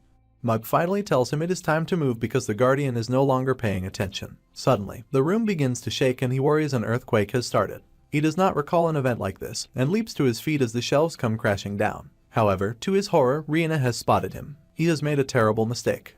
30 minutes before the earthquake, the rock monsters run amok, scaring faculty members. They raise their giant fists to attack, but Lortell uses her magic and freezes them in place. She appears from behind the monster, complaining that if the deal had not been done so quietly, then Sylvania Academy's reputation would have surely been ruined. She cannot believe the professor would steal the grimoire during a gathering of the Academy's core personnel. Obel says that even if it takes time, he will take responsibility for the grimoire and get it back. He asks if it is possible for her to wait a little longer. He knows that whatever the professor is planning will not end well, and she questions him on the meaning behind his statement. He figures that since things have become like this, he will tell her the truth. There are 3 major taboos: to twist the laws of nature, to disrupt the flow of time, and to defy human destiny. The 3 major taboos are the pursuit of immortality, the resurrection of the dead, and time travel. She asks if the professor is using a spectral magic to resurrect the dead, and almost asks if the principal is crazy, but he stops her. He admits that he is curious. The legendary sage of Sylvania, whom Glass praised and admired, always said that talented individuals would advance the world. Then his daughter, Miri, passed away after he recklessly pushed her forward while trusting her questionable talents. If he has truly perfected a spectral magic for resurrecting the dead, then there is only one person the professor would want to bring back to life, and Lortell becomes speechless. Suddenly, the door flies open and someone comes to tell the principal that they have a problem. Several minutes ago, the hero was seen chasing the rogue professor, and he fled towards the underground waterway. According to testimonies, not only did he steal the grimoire, but he also kidnapped students. The members of the faculty are dismayed to learn he kidnapped Aelatrice. However, when Lortell hears that he also kidnapped Ed Roth Taylor, her beef with the professor becomes personal. She is horrified to hear that he was kidnapped. There is also so much thumping and vibration. Headmaster Obel is the greatest mage of this era. He promised to bring back the Sage's grimoire if he steps in. He can easily rescue our guy. The most sensible thing to do would be to wait for that to happen. But she's already taken off running. The familiar sound and the direction of where the tremors are coming from are near the entrance to the underground waterway. Looking through her binoculars, she spots Janica and Tarkan going on a rampage. The spirit mage is crying in dismay and Lortell is speechless once more. Since she is going, Foxy decides to go as well. It is seriously a pain, but seeing the principal be so nonchalant about the grimoire, she will personally retrieve it. That is what she says, as well as telling the others to minimize the negotiation personnel and follow her. She has not officially joined the battle. A combat alchemist well recognized by the alchemy faculty, Dorothy, a top third-year student of the alchemy department, was formidable enough to challenge those among the combat faculty students. The top first and second-year students of the alchemy faculty, Elvira and Norden, often sought her guidance.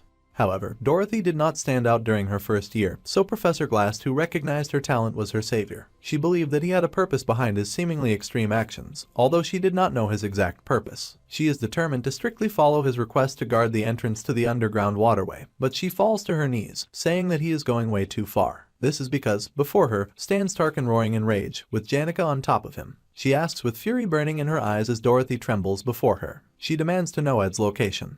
Poor Dorothy is so horrified that she froths at the mouth. Meanwhile, ignoring her, the spirit sorcerer is trying to figure out where he might be, with her other spirits in tow. She tries to remember which way to go, mumbling to herself with confusion in her eyes. It's much later that she recognizes the top student of the alchemy faculty's third years, who is still frothing at the mouth. She is worried that she scared poor Dorothy and tries to cover her up. Suddenly, Lortell appears with a few others behind her. Foxy knows that Janica, excluding Lucy, is among the top students of all years. She is an ace of Sylvania and boasts the most brilliant force. She will do anything to ensure our guy's safety. However, if she succeeds, then she would carry him away all lovey-dovey, and they would go back to the camp together. Then he would be so infatuated with her, his face blushing with love, that they would end up married, and plan to have many children. The merchant is often known to make the most rational decisions about everything in life, but when it comes to our guy, her judgment regresses. So, she tells the spirit sorcerer that he has already been rescued, and that he got hurt while being kidnapped. She also lies that he is lying in bed at the camp, asking when she will come to his side. Foxy wants to be the one to save him, so she will get rid of the spirit sorcerer first. However, Janica is immediately suspicious that Lortell would willingly share all this information with her. She is not as naive as the girl had expected. As soon as she pinned down his location, she ran to the underground waterway. She was just near the entrance, so there was no way he got rescued without her noticing. She also got here before everyone else, so who rescued him and how did they do it without her seeing them? She usually seems so thoughtless and naive, but all of that disappears, and she becomes very sharp when it comes to our guy. Foxy tries to redirect the conversation, and Janica deduces that she is using the trading company's employees to rescue Ed. They are not trained in combat and she thinks the merchant is acting too cowardly, then says dangerously. Lortell is annoyed that she is so logical all of a sudden. The spirit sorcerer already asked Lucy for help at first, but she just yawned and walked away since she never listens to others and prefers to do things her way. So, she is also alone, just like the merchant. The merchant has to agree that this is not the time to get in each other's way, especially since they have no other competitor. She asked all her employees to wait near the entrance, and no more words were needed. Janica will search the east side of the waterway, and Lortell will search the other side. The important thing is to rescue our dude who is in grave danger. So, they both run at max speed in the opposite direction, both of them determined to be the one to find him first and save him. Meanwhile, Ed is in serious trouble thanks to their ruckus because now Rihanna has spotted him. Who will be the one to rescue him from this dangerous situation? Just as we wonder that question, the ceiling above cracks with lightning, and the rubble from above falls on top of the library guardian, scaring Mug, who wishes now that it was just an earthquake. The person standing on top of the fallen Rihanna, stretching her arms and sitting in the spotlight, is the lazy Lucy that we all know and love. Looks like my girl got bored sitting in the shelter, so she came to help our boy get out of this mess. And now that she has entered the scene, we already know that this is game over for everyone else involved. The scene changes in the next chapter, where the sun shines upon Principal Obel as he stands on the balcony. A man asks if he is sure that it is fine to sit back and do nothing while children fight their battles for them. However, the principal says that it is a good opportunity for them to grow, because flowers bloom where the leaves fall. The person asks if they need to be pushed this hard, since this is the greatest golden age in the history of Sylvania Academy. Across the entire history of Sylvania, this generation of students is a rare find, and each year's class has so many promising students, whom they have so many expectations of. Like stars, they are countless. However, the principal feels like this is a warning of upcoming trials that makes him believe even talented people will struggle. That is how intense it has to be. Meanwhile, Ed's hut smokes from where Lucy left it, and the smoke goes on to reveal a hole in the distant hillside. The gaping and smoking black hole leads deep into the underground waterway, past various tunnels, and opens through the ceiling on the ancient library, where the guardian now lies, defeated underneath the rubble. Ed groans, his hand on his face as he calls out to Lucy. Oblivious and unbothered, she asks if he has any jerky left. He of course does not have any with him, and she sulks in disappointment, saying that she will find a place to take a nap. The situation is a mess, and judging by the time, Janica and Lortell should have entered the underground waterway already. He needs to go there and stop them from progressing any further. Considering Taylor's growth so far, if he defeats all the bosses of the latter half, then skipping Rihanna should not completely mess with the scenario.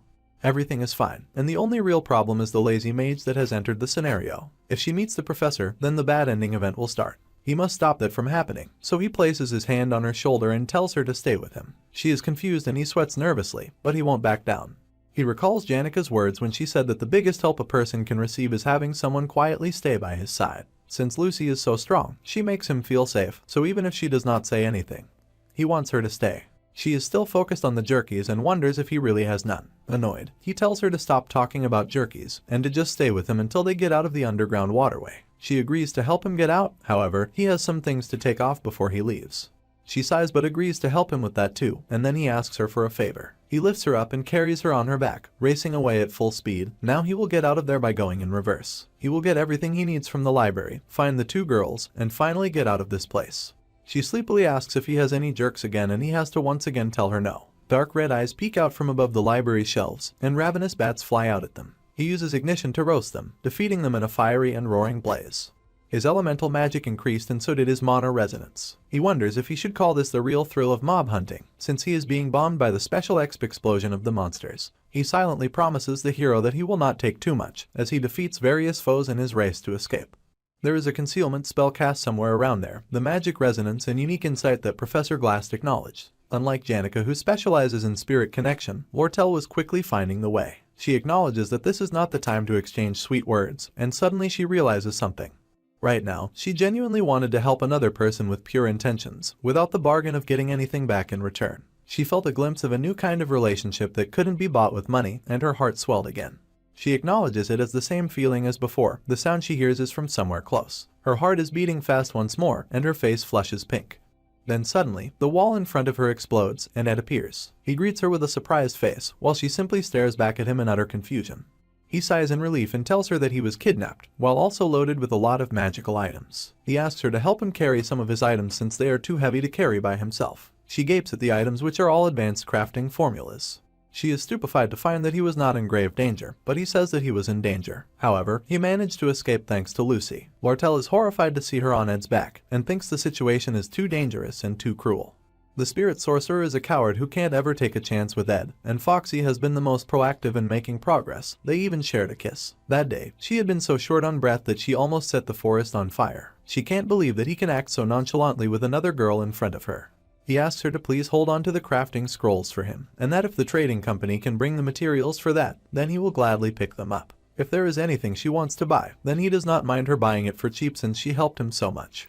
She yells his name, thinking that she needs to push hard and take control, but he then begs her that she is the only one she can trust. He has really crossed the line now. How could he make such a demand of her at a time like this? However, her ears flush pink and his words ring over and over in her head about how much he trusts her and how grateful he is to her. She is only able to ask gleefully if he needs a receipt, silently cursing how she has become a pushover. One of the merchants finally catches up with her, and takes a moment to catch his breath in relief at finding her. They now have a huge problem. Meanwhile, in the underground waterway, Taylor and his team march forward on their quest to save Ayla. Gloomy Clebius is still hesitant and asks why they can't just leave. However, Elvira stomps on his foot and tells him that they have to do this. He is still not convinced since he never really liked either of the victims very much.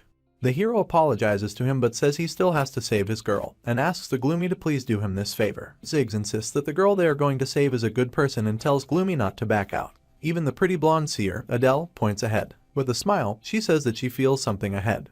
Her prophecies often hit the mark as if she peeks into the future. She has a feeling they are going to meet a very tough opponent up ahead. She points towards one of the dark entrances ahead, when suddenly an explosion comes from it. Janica appears with Tarkan, and they are shaking down yet another person they found in the dungeon, who is screaming about things not being planned from the very beginning. It was a simple whim, and they begged for a better chance. She still cannot remember the way and if she is to go left or right. She wonders if they went too far to the right. She pauses, and turns with her spirits, waving happily at the hero and his group. Ziggs is happy to see her, but the others are terrified of her. They can never forget the learned fear that is now rising within them. Rationality when paralyzed by fear leads to misunderstandings, and they remember the time she nearly beat them up for fighting Ed. There is no guarantee that they can win against her, but they think she is their opponent and are already ready to give it their all. Meanwhile, Ziggs and Adele are confused. Meanwhile, the spirit sorcerer is confused about why they are looking at her like that, and wonders if she did something wrong. She wonders if she grilled the assistant professor too hard. The wolfman tries to calm the hero down, but Taylor is determined to fight to save his girl. Suddenly, a voice halts them, and our guy appears from the second entrance. They are all shocked to see him, since he's supposed to be kidnapped. Janica immediately rushes to him to check if he is alright.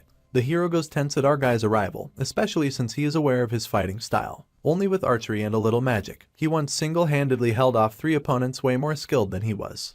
Combining that with the power of his friends makes him unstoppable. Since the Opheles Hall incident, our dude has grown significantly. They might have been able to defeat only the spirit sorcerer, but with Ed here too, his chances of victory are 0. Ed marches towards the tense hero, his face an unreadable mask. However, he just encourages the hero to continue his quest, telling him that his girl is waiting as he walks past. It is Taylor's job to catch glass. He will not interfere and keeps walking away with Lucy on his back. It is time for them to play their roles. The hero will handle the scenario, and our guy will take care of the variables outside, which includes Elte's surprise attack. In other words, he's going to catch Foxy's father. The issue reported by the trading company's staff was bound to blow up eventually. News came in that the mercenaries hired by the Golden King had entered Arkan Island. The mid-boss of the second episode in the original story was thoroughly defeated without even a chance to recover. The Golden King fell from power at a different time and in a different way, and because of that, he was able to escape unlike in the original story. Foxy knew that he was planning a counterattack, and it looks like he made use of the loophole with many personnel from the trading company stuck in the academy. The place is completely defenseless. They need to return immediately. Our guy got the magical engineering crafting formulas and so many magical tools this time, and they might be more useful than he imagined. However, if he were to name the best tool he has for surviving in this world, it would undoubtedly be the advantage of knowing about the future. The scenario unfolding now is the final part of episode 2, and the glass subjugation battle is nearing its end. The plan to have the storyline unfold as per the original story is still the same. If the Golden King is the mid-boss of episode 2, then he will of course attack in episode 2 just like in the original story. He will take down Elte, and he tells Ziggs that the path is almost clear, they just need to ask Ayla for the details and rescue her. In the end, Taylor has to be the one to sort out the scenario, because only after mastering all the unique skills and completing his growth can he face the big boss of the final scenario. There is a lot of stuff to sort out inside the underground waterway, and after this, the magic tower summoned by Glast will cover the sky and unleash dreadful spells. It will be really painful in going forward. There will be many harsh trials ahead that are hard to endure with human willpower alone. However, Ed pauses after calling Taylor's name and tells him good luck. The hero does not need him to make any grand cheers, so our dude races forward with his team without looking back. They know that Elte is targeting the trading company to secure evidence that Foxy orchestrated the loss from the sale of the armor, which made him lose his position. They need to first inform the academy that the mercenaries have invaded. The spirit sorcerer asks them to pause a moment, but our dude tells her that they are in a hurry. She grits her teeth in annoyance and yells that he will get hurt again. He was just kidnapped and barely escaped, yet he is rushing in to fight the Golden King.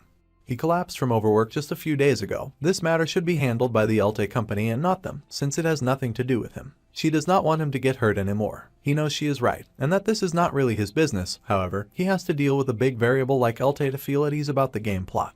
Fortunately, to capture the Golden King, they need the help of both Elte, Lortell, and Janica, so he is sure that Foxy will drag them along with a good excuse. However, in a rare unpredictable situation, the Vixen agrees with the spirit sorcerer.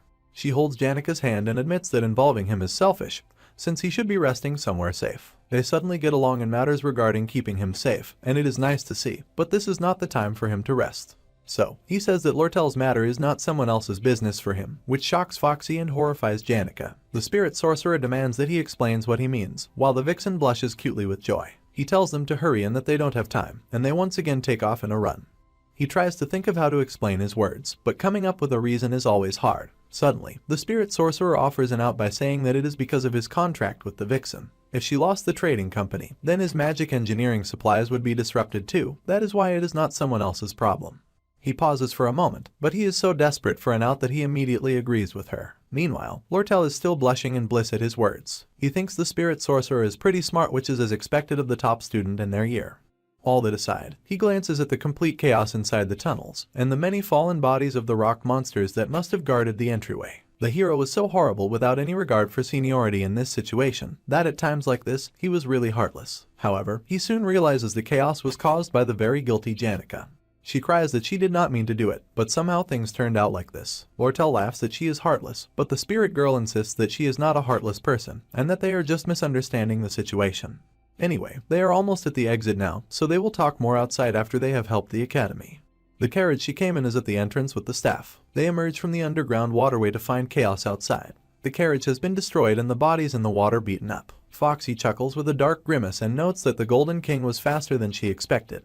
He stands before them with his arms crossed, a dark shadow over his face. She greets him, calling him father, and he asks who taught her how to manage documents so that there would be no evidence in the company's records even if he scours through them. There was a gap in her personnel management. All he had to do was threaten the worker and he revealed that she was headed to this waterway. The man apologized for his betrayal and she smiled. Elte mentions that it took a long time for her to master that expression.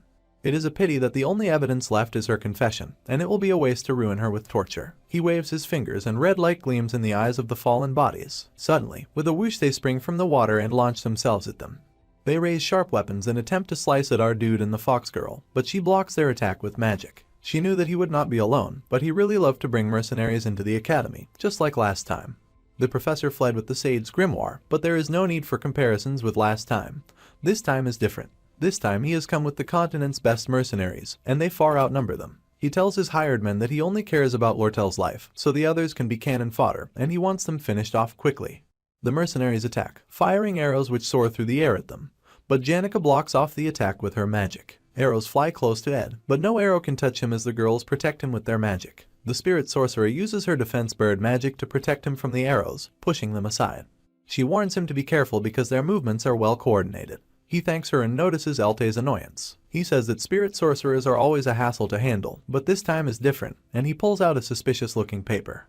It is the legendary grade magical engineering item, Valerius Prejudice. It suppresses the surrounding mana for 10 minutes. Despite being a single-use item, it costs dozens of gold coins per sheet to use, based on the magic restriction of the night butterfly flower reagent that Elvira used. Belarus Prejudice is its high-ranking variant. It has the drawbacks of taking time to activate and the preparations to trigger it being fatally obvious, but it is a very dangerous item. They are already at a numerical disadvantage, while their opponent has the combat power of a veteran mercenary group that he can't get through during the time needed to activate it. Most importantly, their entire party consists only of mages. He already knows their powers, so Lortell is not surprised that he came prepared. If that thing activates, they are done for. The Golden King will be held accountable by the Academy and is asked how he will deal with that. He laughs maniacally and says it is better than losing his life. A third-rate villain who should have been eliminated early in the story. Even the butterfly effect caused by a third-rate villain can shake the world significantly. Our guy knows it well because he is the same. Their opponent is a mid-boss. If he survives, he likely will be a big variable in this world. The Golden King is the villain who gets backstabbed and exits the stage. That is how it was supposed to go. He killed her parents and did whatever it took to achieve his glory and prosperity. He is an absolute villain. However, our guy does not feel the slightest bit of animosity towards him. This is because ultimately, he is persistently blocking their path so that he can survive, just like him. However, he has no intention of giving Elte the chance. He will not lie and say it's because he is ready to handle all the variables he has created. He doesn't mind if he is called selfish. This is his story, and he finally calls on Lucy on his back, telling her to wake up. She steps down from his back with a big tired yawn. She mumbles that they are so noisy, and her magic powers activate. Light floods the area, and her magic power sparks around her in waves. This is where Lucy the Slothful awakens, and only judging from this one panel alone, I'm pretty sure this Elte dude is straight up fucked. The book, Glock's Travelogue, which was written by Archmage Glock in the final years of his life, was crafted in a humble little cabin that did not quite match his fame. It was known by almost no one, except Lucy, of course, as she was his granddaughter. While she lazily slept and hovered in the air near him, he would often tell her that her natural talent was no reason to stop learning. He told her that she should always continue to learn, to be humble, and use her powers for the benefit of all. He warned her to be wary of the loneliness and bitter solitude that comes with overwhelming strength. At the blank look on her face, he pauses his lecture and finally asks her to promise him 3 things, and she listens curiously to his request. The first promise is that she will not kill anyone. The second is that she will avoid anything that might stain her hand with blood, even by accident. And the third promise is that she will live the life of a student during her time at Sylvania. Present day, dark purple lightning flashes around Lucy as she activates her powers, and she looks dangerous. It is evident that Elte prepared the best mercenaries from the fact that most present were veterans. They had survived for long in the mercenary life, and the very act of crossing the line of death multiple times already signifies strength. They had honed an instinctive sense of situational awareness, and their quick responses had become second nature. Right now, those very instincts screamed at them to halt their fight immediately. Elte screamed at them to keep fighting, but they weren't about to do that against magic that surpassed their understanding. However, most of the relatively young mercenaries do not have this survival instinct, and they rush at Lucy with their weapons raised. She shoots them a cold bored stare. Despite being a mage, she does not use magic very often. Just the flick of her finger renders maximum damage to the charging mercenary and sends the mercenary flying. She does not use magic because she can simply use the physical force generated from the overwhelming compression of mana coming from her. Simply put, she doesn't need to use magic when she can just use violence, and the eyes of her opponents widen in fear. Seeing the table turning, Elte checks how much time he's got before he can activate something. He just needs a little more time. However, she locates him and identifies him as the leader, so she will just have to take him down. However, Ed places a calming hand on her shoulder while the Merchant King falls to the ground in fear. Our main guy tries to say something to her, but turns in shock when he thinks an earthquake starts. However, it is not an earthquake and purple lightning flashes around the school. On a night when the 7 brightest stars align in a straight line and are visible, Professor Glass's advanced spectral magic distorts the laws of nature. Thus begins the descent of the magical realm, and purple magical light floods the area. The magic tower that covered the sky in the final stage of Episode 2's last battle, our main guy sees it and thinks that this is good timing. The hero and his team should have defeated the monster in the underground waterway, and learned the necessary skills by now. Now that everyone who is necessary to clear the episode is together, even if it might take some time, Taylor will be able to stop Glass. The scent of the magic realm was triggered at the same time it was triggered in the original storyline, which means the scenario is progressing without any issues. Of course, since this magic is so alien and different from any other, everyone except him must be confused. This is even beyond the comprehension of Janica and Lortell, who are top students. However, to his surprise, Lucy suddenly looks into the sky and says that each of the 10 magic towers plays a role in absorbing aspectual magic. She flies into the air, saying in the case, bringing back the dead might actually be possible, and Ed watched her with worry in his eyes.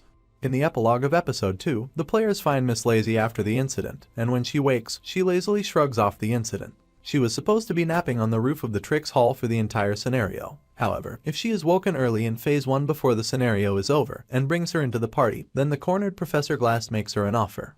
He offers to resurrect with a spectral magic, not Sylvania, but her disciple, Archmage Glocked, the prodigy's grandfather. That is how Lucy turns into an enemy, and the entire party gets annihilated. It is an unavoidable bad ending. In the end, they only see her slowly disappearing into the underground waterway to join the professor and accomplish their dark quest. In episode 2, she was never meant to be defeated. Even the most hardcore and dedicated players who spent hundreds of hours trying to find a way came to the conclusion that there was no way to defeat her. Unexpected disruptions in the main scenario caused by variables that were not part of the original plot can still be patched up if our main guy intervenes. Sometimes, those variables can even twist the predetermined bad endings. Alte uses the moment they are distracted and activates Belarus Prejudice, thus suppressing all the mana in the vicinity for the next 10 minutes. Miss Lazy feels her mana draining, seeping away into the golden pitcher he summoned. The Merchant King then screams for his mercenaries to use the chance to fight the brats while they cannot use magic. Heeding his call, one of the mercenaries draws his sword and rushes at Ed, but he stretches out his hand and activates Windblade, to their almighty shock, and blasts the mercenary away. While our guy is also an unexpected variable in the scenario, there are entities that even he cannot stop. The Merchant King is shocked that our guy can still use his powers, and a nervous sweat drips down his face, because even the overwhelming suppression power of the legendary grade magic item, Belarus Prejudice, has its limits. Those limits happen to end and begin at the vast amount of Lucy's mana which flows like an endless sea. After all, it is impossible to drain the sea using a bucket. She says that she will clear the way, her eyes glowing menacingly as she announces that she has somewhere that she wants to go to. The Merchant King's experience is no lesser than a veteran mercenary's. The sense of survival honed by being on the edge of life and death now warned him of his certain death as he knelt before her. He knelt defeated and overwhelmed before the unstoppable might of the young prodigy. She gathers mana in her palm and lets the force of it fill her fingers as she prepares to flick them.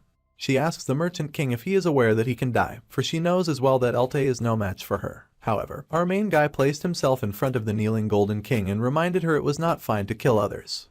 It was odd for him to be so concerned about Alte's life, however, she hesitated because she remembered her promise. She had promised her grandfather that she would avoid anything that would stain her hands with blood. The person Ed was worried about was not the one who was going to die. He stared into her eyes with worry, concern, and determination, and her hand, which had been ready to flick, faltered. She turned and agreed to let it go. He asked where she was going, and she said that she needed to go somewhere. Conversations with Ed Roth Taylor always go like this, and he asked if she was sure that she would not regret it, which made her pause in the air. She had not expected a reply from him, and she hesitated in the air with her back turned while he waited on the ground. He stared at her in worry, and she remained deep in thought. She recalled the last chapter of her grandfather's book, What's Lost is Lost. Sadly, those who have lost must become stronger. She was told to become stronger as she hugged the book to her chest. The last sentence of that book was dedicated to her, who had brought a stop to his life. Her grandfather had died with a smile on his face, and her head stayed bowed as she recalled his death. Finally, she responded no, and then vanished before Ed's eyes. All 57 of the mercenaries boarded the boats, and it seemed everybody safely retreated. Now that they checked that, Lady Janica, who oversaw their retreat, was expected to return soon. Deciding how to handle the subdued Alte was on the back burner for now. They could hand him over to Lortell and the trading company, as she would probably take care of most of the work. After all, she herself must end her bad blood with him, and she loomed over him, glaring down at his bound figure. Our guy figured that perhaps it was because he overexerted himself while already exhausted. Now, after rushing to the highest building in Sylvania, his body felt heavy. The Trix Hall is the starting point of this episode. It is the place where Glass stole the Sage's grimoire, and where Taylor started chasing him. The Academy had taken care of the injured that resulted from the incident, so he did not expect to return there. Our guy ended up coming all the way to Trix Hall in the end. Though unintentional, his reverse journey through the stages of the episode had come together perfectly. From journeying up from the secret laboratory to the hall where it had all begun. This was where the hero started, and this is where our guy's journey will end. He opens the door to reveal Lucy watching the final showdown from afar. Among the student center buildings that Janica destroyed was the Glocked Hall. The institution that awarded him this semester's scholarship is also the Glocked Scholarship Foundation. Her grandfather had been a man who lived frugally, but he had donated most of his amassed wealth to Sylvania Academy, and his traces clearly remained all around this academy. That is why it was not difficult for him to find Lucy. He had guessed that she would be there, and he stood behind her at the place where they could look down and see the entire academy. After all, to her, this academy was her grandfather's legacy. The large glowing towers of the Aspectual Magic stand tall over the school, and Ed watches with Lucy from the rooftop of Trix Hall. In the moment they spend together, she calls his attention, and he asks what she wants. Her response is to ask if he has some beef jerky. He had already told her that he had none, and he repeated himself with a tired sigh. Conversations like this are common between them, and he asks what she is doing here. She replies that she is thinking about the old days. He looks down from the height, thinking that he would die instantly if he fell from that height. She mentions that she used to cry a lot back then because something really sad happened. But at some point, she stopped feeling so sad. He asked her why, and she said that she thought about it deeply, and the reason was surprisingly simple. It was because a lot of time had passed, and dwelling on old wounds was foolish. Even if she tried to revive her grandfather with a spectral magic, he would have to leave again someday. Besides, he had already prepared himself for death, so he might get angry and die again. Resurrecting a legendary archmage who had dedicated his life to the study of magic with such forbidden magic would be nothing but an insult. She knew from the beginning that wanting to revive him was just her being selfish. Then he speaks, catching her attention, and as she turns to him, he asks if she is okay. It is not his place to say since he tried to stop her, but he cannot help but ask. Her changing her mind about reviving her grandfather feels like it could be a whim, and if she changed her mind again, then something terrible could happen. He could not help but make sure, but even in this situation, she would probably ask for jerky again. However, she asks him to lend her his shoulder as she scoots closer to him. He wondered why she made him sit next to the railing, but it turned out that it was just so she could lean on him while the powerful magic consumed the towers. It would be hard to find someone as passionate about a spectral magic as Professor Glass in the future, so resurrection magic is also at its end. The dead are dead, and what is lost remains lost. That loss is different from person to person, but in the end, it comes to everyone equally. So, they must learn to accept that loss and cover their wounds with what they have now. Lucy understood this well, as tears filled her eyes and she cried bitterly. He could only sit silently by her side while looking up at the magic tower in the sky. The starry sky in his view seemed higher than usual and painted in sparkly colors of blue and purple. It was quite beautiful. The magic spreads through the sky as a giant golden golem raises itself from the underground, in order to protect the offering inside it, which was Ayla, the professor's chosen sacrifice. The heroes' party panted hard as they stared up in dismay and anger at the grand figure. It was an ancient weapon created by Glass with a spectral magic, powered by their captive friend. It was the final battle of Episode 2, and the magic engineering golem rose against them, controlled by Professor Glass. The Glass subjugation battle was now in its final phase as he turned his hand towards the gathered heroes and controlled the giant golem, and spurred it to attack the team of gathered heroes. Taylor's eyes widened in alarm as the golem struck as Glass commanded. The group had to rescue Ayla, who was trapped inside the golem's heart, and wreckage filled the atmosphere. Ziggs caught the golem's hand and kept it suspended away from the group. He screams for the hero to go ahead, and he leaps, racing up the golem's restricted arm, his mind only on saving the girl. As Taylor charges at him, the professor cannot help but curse his nearsightedness. Taylor swings his sword at him and yells for the professor to give back his girl, like a toxic clingy ex. At some point, the professor was struck and blood sprayed from the wound he earned from the hero. The professor stopped being able to see anything without glasses. His eyes widened as he acknowledged that life as a teacher was bound to be static. His days were almost always the same, sitting at the large desk in his personal lab, reading ancient grimoires, analyzing spectral magic as the books on his desk started to pile up. He was also involved in managing academic curriculums and reviewing materials to teach students. As he kept doing that, the scenery outside the window continued to change. It was snowing when a first-year elemental studies student kept coming to his personal study. She said that she wanted to study intermediate magic and advance. It was raining when the youngest professor who caused trouble always came begging for forgiveness, flustered with tears in her eyes. The wind was blowing strongly when the highest-ranking dean out on business stopped by for his usual cup of tea. Even after he became the principal, that did not change. As the weather kept changing and people came and went, Professor Glass sat in the same place, buried in his work, thinking that the painful memories would eventually disappear as well, but they never went away. In the present day, he spits blood and his body trembles from the force of channeling the power of the grimoire to subdue the hero's attack. He manages to blast Taylor away with magic. He activates a spectral magic, small-scale time travel, and heals himself. The painful memories do not disappear. His eyes redden and the dark magic thrums to the air as he unleashes attack after attack on our brave and fearless heroes. Clebius screams in question on the nature of the attacks. The professor activates another blast of spectral magic and the shimmering purple magic floods the towers and shakes the atmosphere. He activates multi-time prison and all the students become frozen in time. Ziggs notices on time and screams at Taylor to dodge, firing a blast of magic to push him away. The Wolfman ends up frozen as well, but Taylor manages to avoid it, and Ziggs freezes while Taylor barely escapes, falling by stabbing his sword into the magical wall of the purple tower. Professor Glass is stained with blood and his head is downcast. His vision blurs, and through the long darkness beyond his eyelids, he sees what he lost, his daughter smiling brightly at him. He remembers then that he was almost there. he can achieve his goal. But Taylor climbs up once more, standing before him and panting heavily. The professor tells the hero to give up already and to stop trying to stop him, harnessing the aspectual magic around him. With all of his might, he will reverse reality. The golem charges up its firepower and blasts the powerful magic from its mouth, its eyes glowing red. However, Taylor launches at it, slicing here, there and everywhere with his mighty sword. The golem explodes in golden light, having been diced to oblivion, and Professor Glass stares in shock. His eyes widen in awe as he takes in the power thrumming through the hero and his white hair. The professor asks the hero if he is using a swordsman form. Not waiting for an answer, he activates aspectual magic, time reversal, and time rewinds, even for those who had been frozen in time, and the hero's party soon starts returning back to normal. The professor shouts that it is pointless for them to resist him so much, even if it costs him the rest of his life. He is determined to do what it takes to achieve his dream. However, he spits blood, as someone activates intermediate ice magic, ice spear, and freezes the man in place. It was Ziggs, and he shouted for Taylor to attack now. All the party members leap forward and they attack the professor and his dark magic as a team using the power of friendship. He stares at their incoming attacks and wonders if this is the end.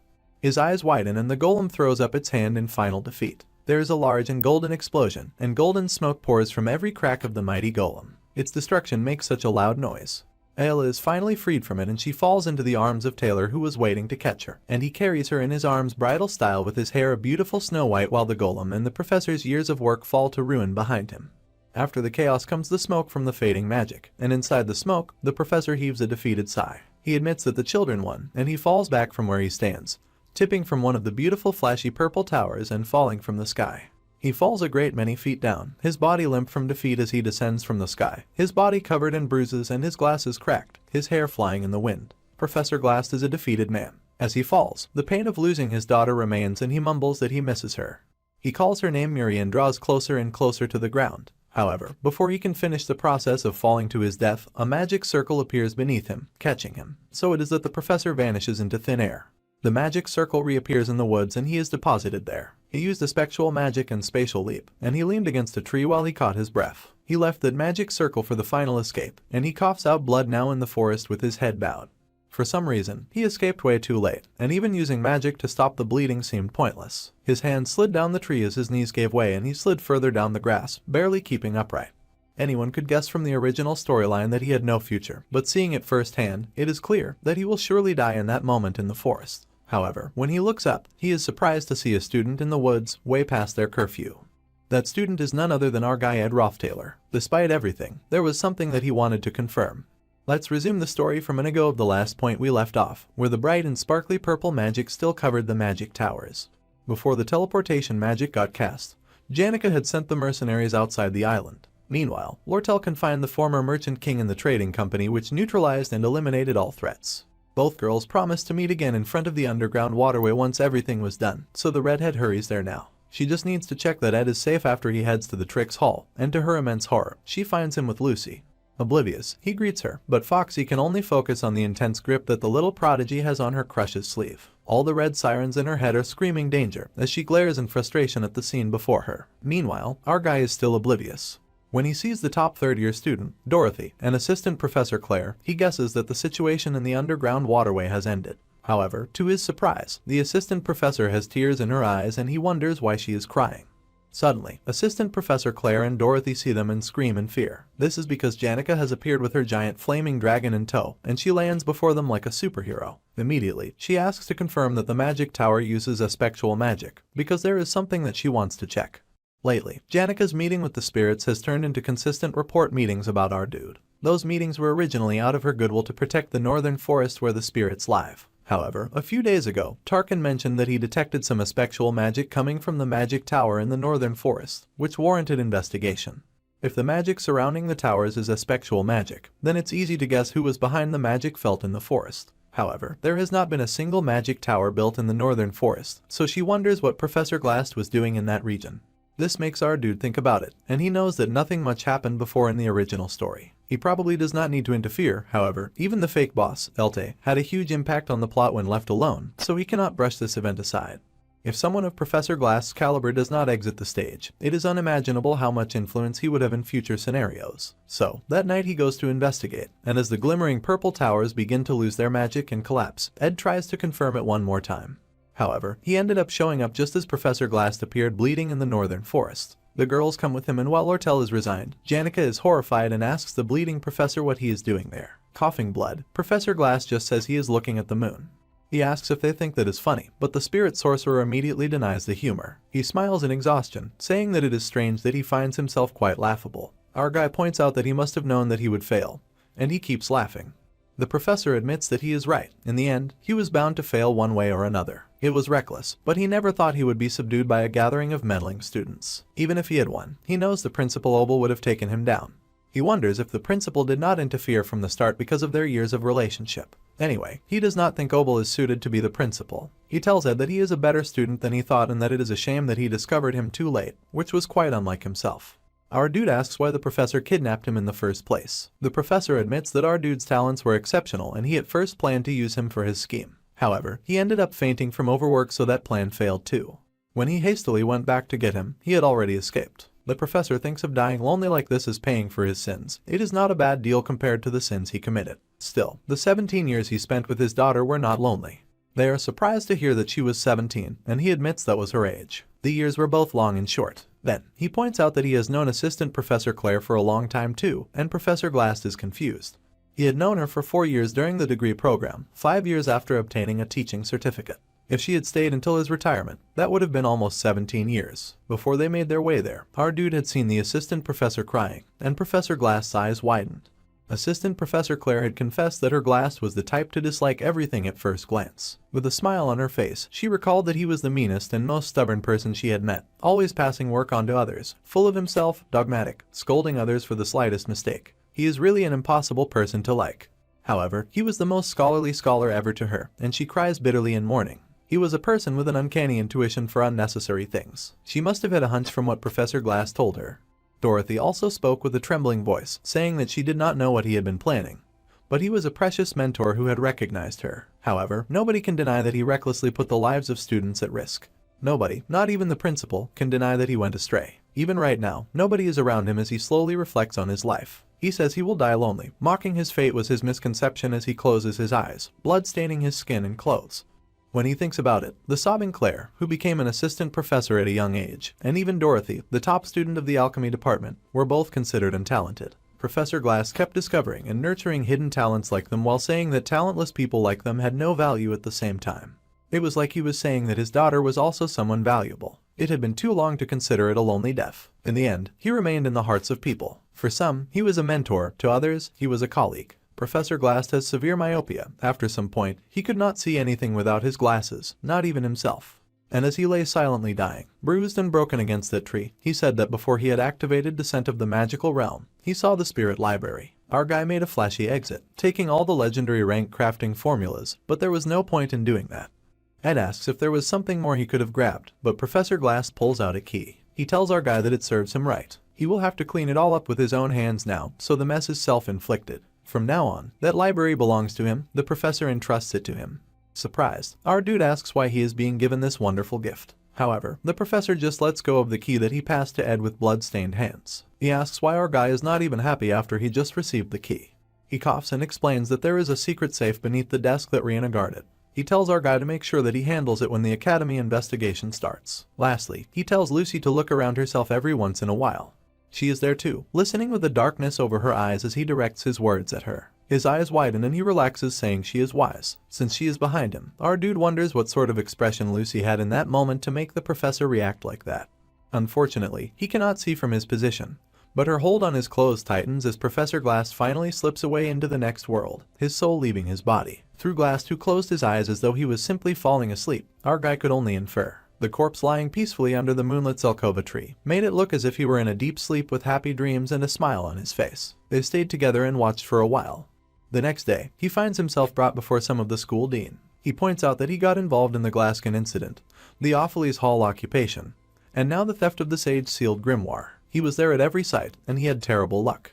Ed faces the interrogation squarely, knowing that he has done nothing wrong. After getting scolded all through the night, it is the dean's turn to scold him. He points out that Ed does not know why he was kidnapped by Professor Glass, but he escaped when he got the chance and sought help. During that process, he met up with Taylor's group.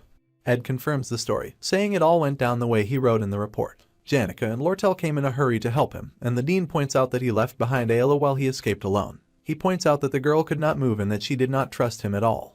So, he went alone to call for help, or so he says. The dean confesses that he is honestly rather suspicious of Ed, and looms over him menacingly. Even if the story makes sense, the repeated coincidences are way too many to excuse. From the dean's perspective, it all looks very suspicious. He points out that Ed acts like he knows nothing, but he gets the feeling that he knows a lot. Our guy faces the flames of the dean and nonchalantly thanks him for such a flattering evaluation. The same goes for his sly behavior. However, because of the Awfully's Hall incident and the recent event, our dude is a student who has suffered due to the Academy's negligence. Ed stares at the report and realizes with surprise that it is not the report that he wrote. The report the dean was looking at was his report card. The dean acknowledges that he has worked hard. He will acknowledge Ed's hard work, and the Academy wants to reward him, much to his surprise. He leaves the dean's office with a skip in his step, and someone calls out to him. It is Janica, and he apologizes for making her worry. He asks her if she got hurt since it looked like she fought and he was worried. However, she assures him that he has no reason to worry and that she is fine. Then she gets a message from her spirit bird tweeting on her shoulder. Then Janica doubles back and quickly says that she might not be completely unscathed. She asks if she should say that her body feels a bit sore and that she got hurt a bit while saving him. He is surprised to hear that she got hurt and he asks of the specific place she got hurt. Throwing it back, Janica groans that her back aches. Perhaps she sprained it. He then mentions that he realized something from this incident. She is always the one who works hard and suffers whenever things like this happen. He believes that he took that for granted too much and now she has gotten hurt. It struck him after seeing their professor's last moments. He said regret always comes last. He is eternally grateful for everything she does, but he seems to be a burden to her. Hearing this, Janica starts to panic. He apologizes and says that because of him, she gets hurt, so maybe she should not be involved with him anymore. She immediately screams that she was lying about getting hurt and sobs her apology. Then, he adds that her dorm is the Dex Hall, because starting next semester, he will be moving to the Dex Hall, and she ends up way more overjoyed than he expected her to be. A lot happened, but it was wrapped up quickly. Episode 2 ended pretty neatly too, and he could say it is all finished now. The dean told him to end his lonely life as a wanderer and to return to normal life as a normal student because he deserved it. He is allowed to move into the academy dormitory, so now he will leave his log house behind. Personally, he wanted to set up some fences, grow some annual edible plants, and reinforce the hut a bit. But it all feels a bit futile now. His camp life is over and he goes into the house for what should be one of the last times. But just as he opens the door, he hears a huge crash as someone lands right outside his hut. It is Lucy in a sleeping gown and she looks dazed. Someone wonders if it is going to rain. They are in the middle of a forest, with small hills in the distance. That someone is Lucy, and she notes that she is not in Arkan Island. Instead, she is in the northern Ramelin mountain range. She wonders why she is dreaming of her childhood right now. Since she is dreaming of old times anyway, she decides to go see her grandfather's face. When she enters his house, she finds the insides covered in cobwebs and rotting away. He sits at the familiar place on his chair, but he has become a dark shadow instead of a welcoming presence. He raises his head at her presence, turning towards her as his skeletal form screams in rage, demanding why she did not save him when she had the chance. He asks why she looked the other way, and she realizes that she is having a nightmare. She closes her eyes and takes a deep breath, then opens her eyes to find herself waking up in her dorm, with a maid asking her to prepare for school now that she has woken up. She says nothing at first while the maid waits for her reaction. Suddenly, she activates high-level spatial magic and the maid has to shield her eyes as Lucy suddenly blasts away. For some reason, she felt the urge to go to the northern forest right away. She landed on our guy's roof just in time to see him return from school. She felt an inexplicable sense of relief just seeing him, and she wondered happily if it was going to rain. However, his eyes widen in horror when she hears him say that his camping life is over, and she plummets from the roof to the ground. Ed recalls a lecture that cats are always unpredictable, and they never play along like people want them to. When a person thinks they have gotten close and tries to pet them, they act aloof and expensive. But when you lose interest and get busy, they get clingy. Cats are always like that, so the best way to control them is to lose interest. So, he turns away and heads inside without paying her any attention. The professor goes on to say that anyone who wants to have a cat-type spirit familiar should just stop giving them attention and act indifferent. Surprisingly, they'll end up coming to you first. The female students laugh, saying this is harder than dating. In the monster economics class, surprisingly, there was a section on these cat-type creatures. Lectures came from the experienced Professor Flurbin, and these lectures were very popular and everyone else had good grades. So, his grades were initially in the lower ranks. But soon, he got ahead in his preparation and there was almost no one who surpassed him when it came to any subject's notes. The lecture ended on the topic of cat spirits for the day, and Ed packed up his notes. However, he was suddenly called to the teacher's office, to his surprise. He is asked if he knows about the Academy's scholarship program. Ed says it is a system where a person contributes to academic tasks in exchange for a discount on tuition. The teacher acknowledges that he knows it well, and that the opportunity is a good opportunity for him. Ed asks what he would do for the program, and the professor responds with various academic tasks. He could assist Assistant Professor Claire since there were quite a few things that Professor Glass was handling alone. Annie's is remarkably capable, but it is too much to handle alone. There is also the duty of semester-end evaluations, and during the break, he will handle the academic society's agendas. At the end of the break, he could handle the freshman class assignment test too, and he tells him not to be too strict with the freshmen. Our dude thinks about it and realizes that guy will also be there. Meanwhile, Lortell assesses the grimoire that has rightfully been returned to her. She can definitely sense the magic resonance is extremely high, and she mumbles a few things as she studies the magical item.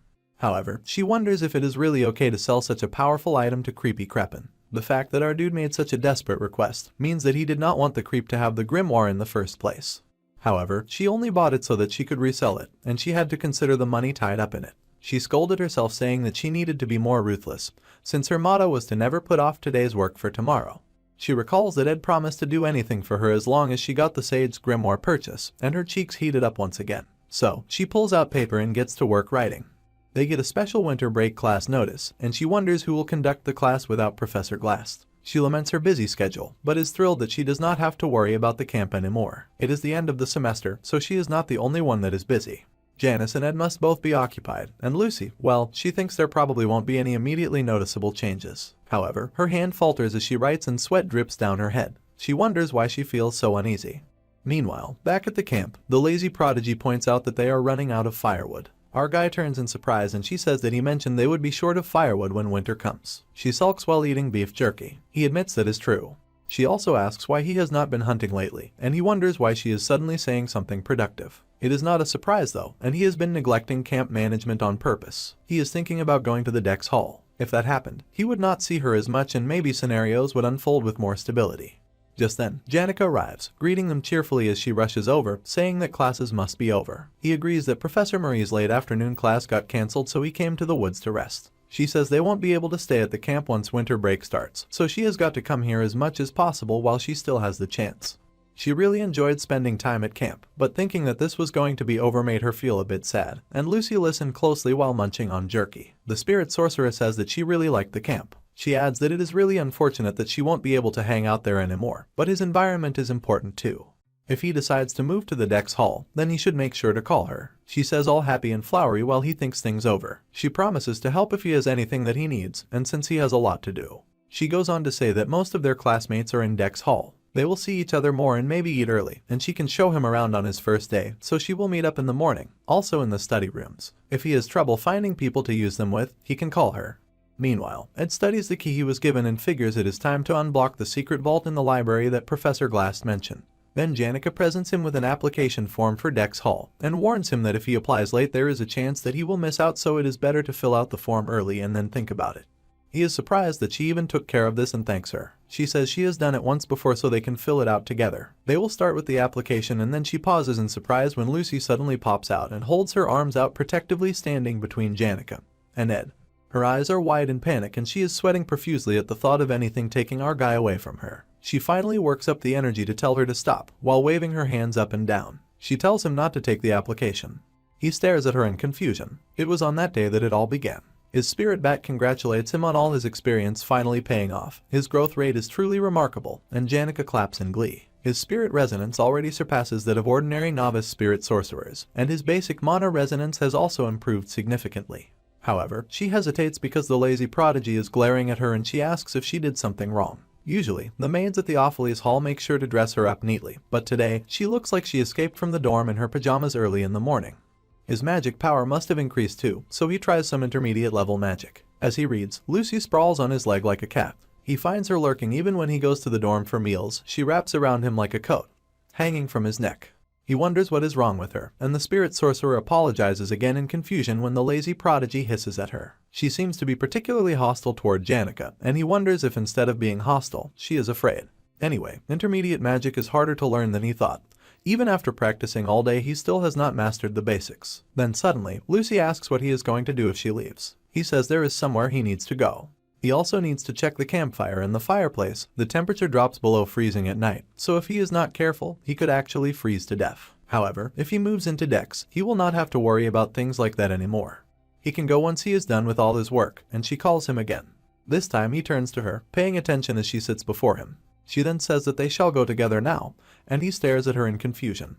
A thick red rope tied tightly around the base of a tree with dark orange leaves extends down through a hole that seems to lead deep into the underground. It leads deep down into the hidden library that our dude has now inherited.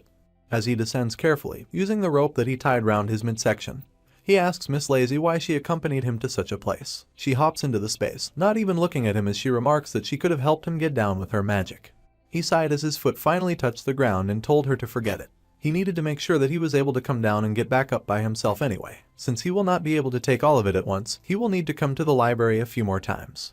He pushes aside the dust as he moves the broken furniture about, and takes a moment to marvel that a hidden secret safe is in a place like this. He ponders on how the professor held on to the key till the very end, and wonders why. When he unlocks the safe, a huge gust of wind hits them, and Lucy staggers back, grabbing her hat so it does not fly off. Even our dude has trouble keeping his balance. Then his eyes widen when he sees what is hidden inside.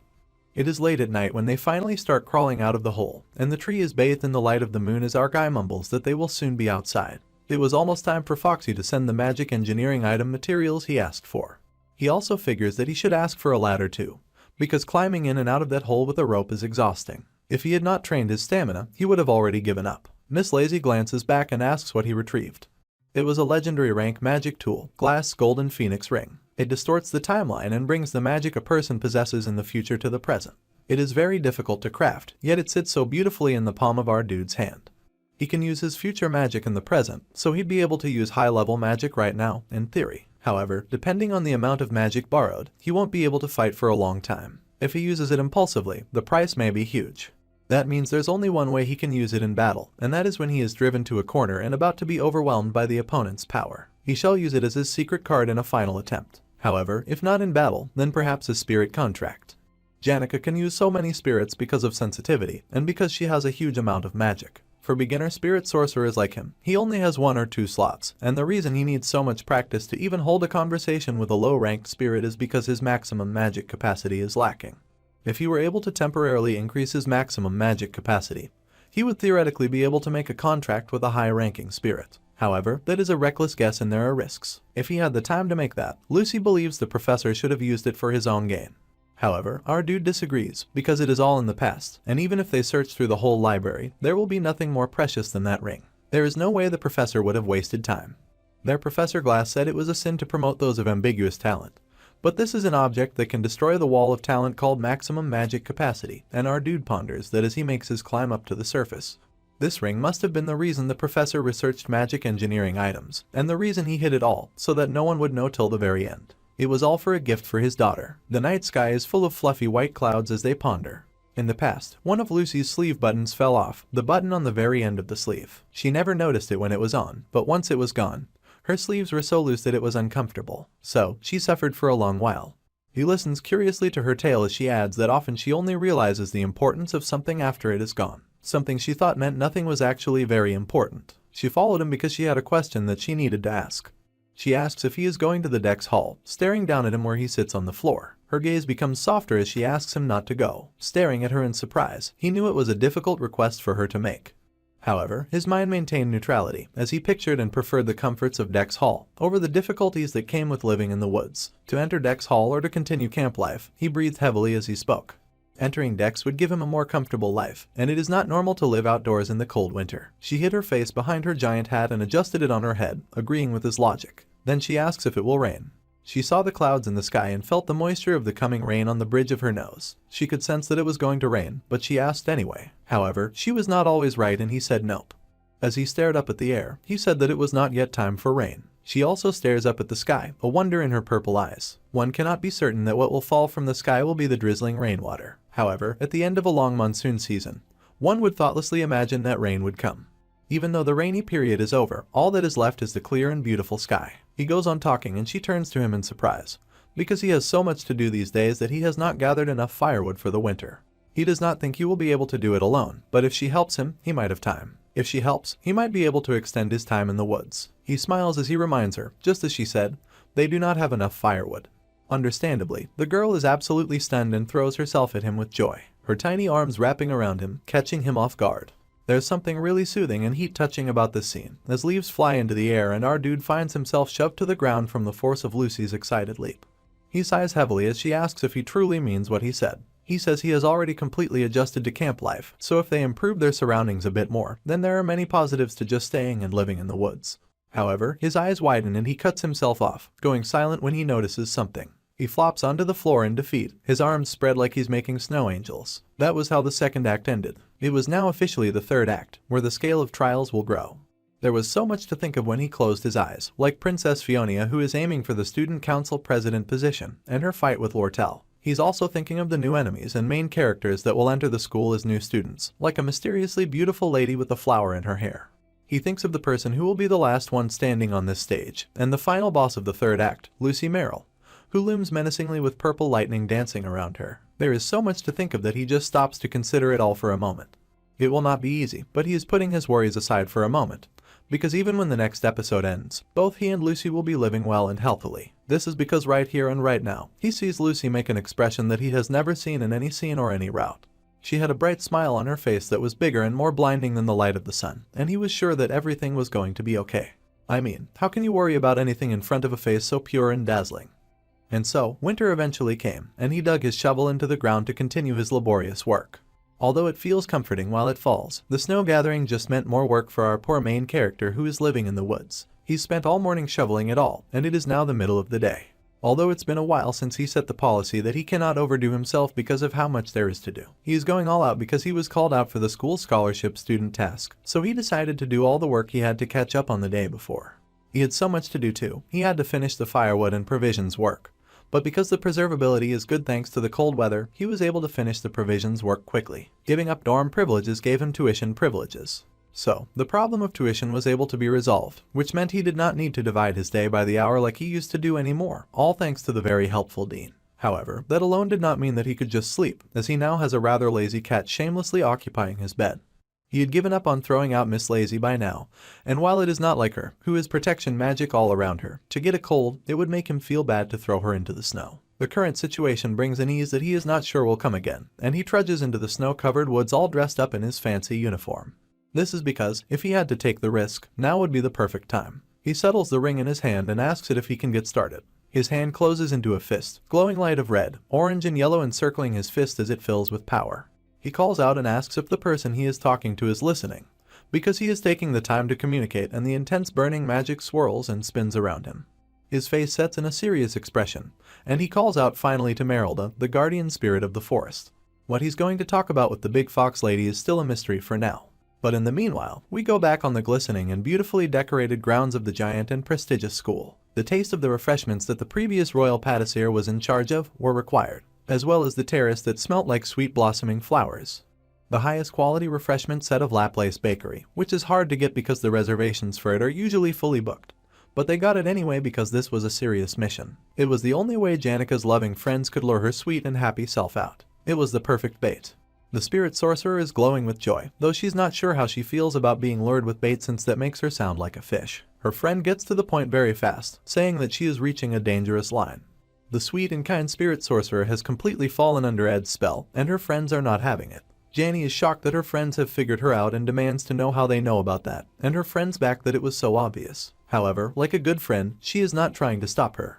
At first, she felt like she had lost her country, but after her assessment of our dude changed, she decided to accept the situation that had occurred. However, the problem was that the spirit sorcerer's heart pounded so fast every time she saw her crush that she could not even speak when he was around.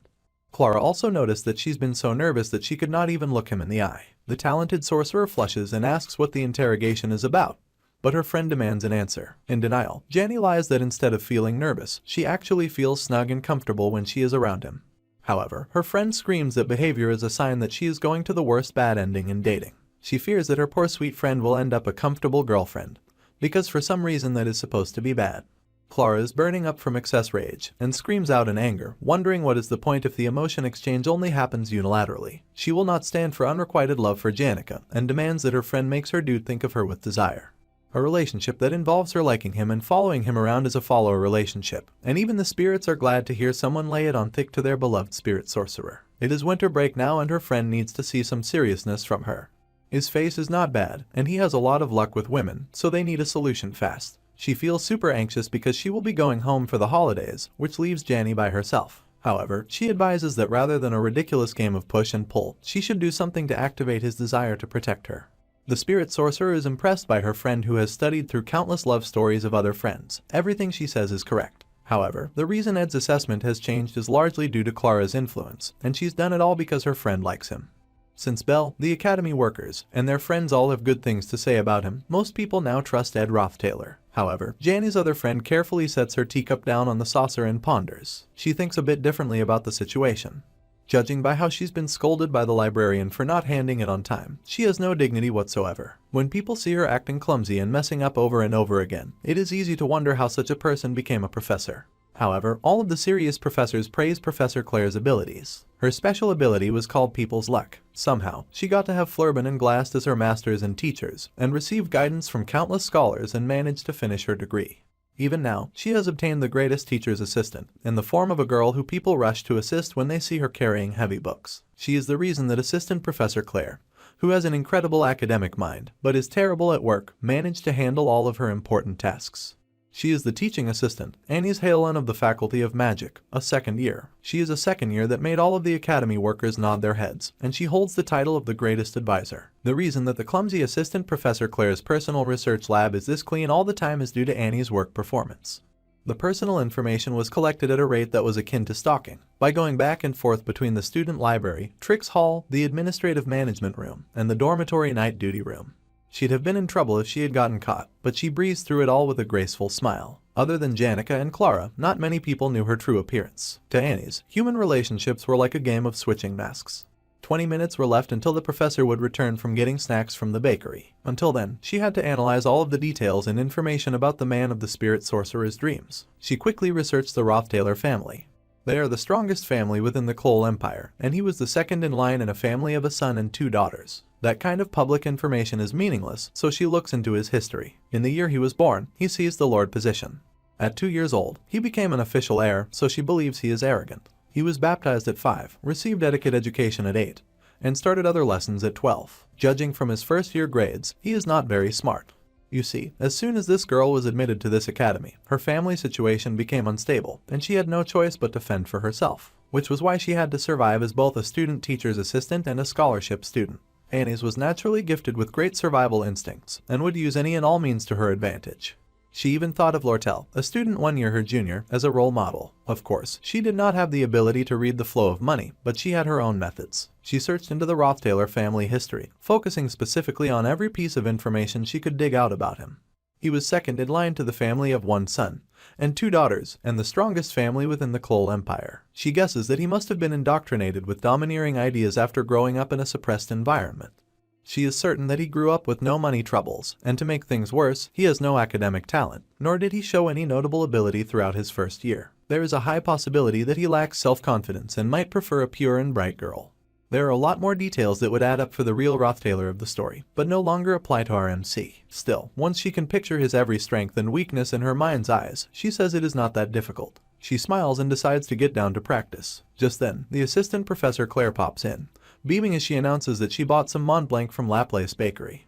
She'd like them to have a snack before they start work, and rejoices that her assistant already made black tea in preparation for her arrival. She already knew that the professor would come with snacks. Clumsy as ever, Professor Claire burns herself with the tear and drops the cup, spilling tea on the floor. She gets worried that Annie's would get upset at her for being clumsy again, and silently panics. However, to her great surprise, her assistant only asks if she is hurt. Her eyes widen in surprise and she adjusts her glasses as she stares at her sparkling assistant in disbelief.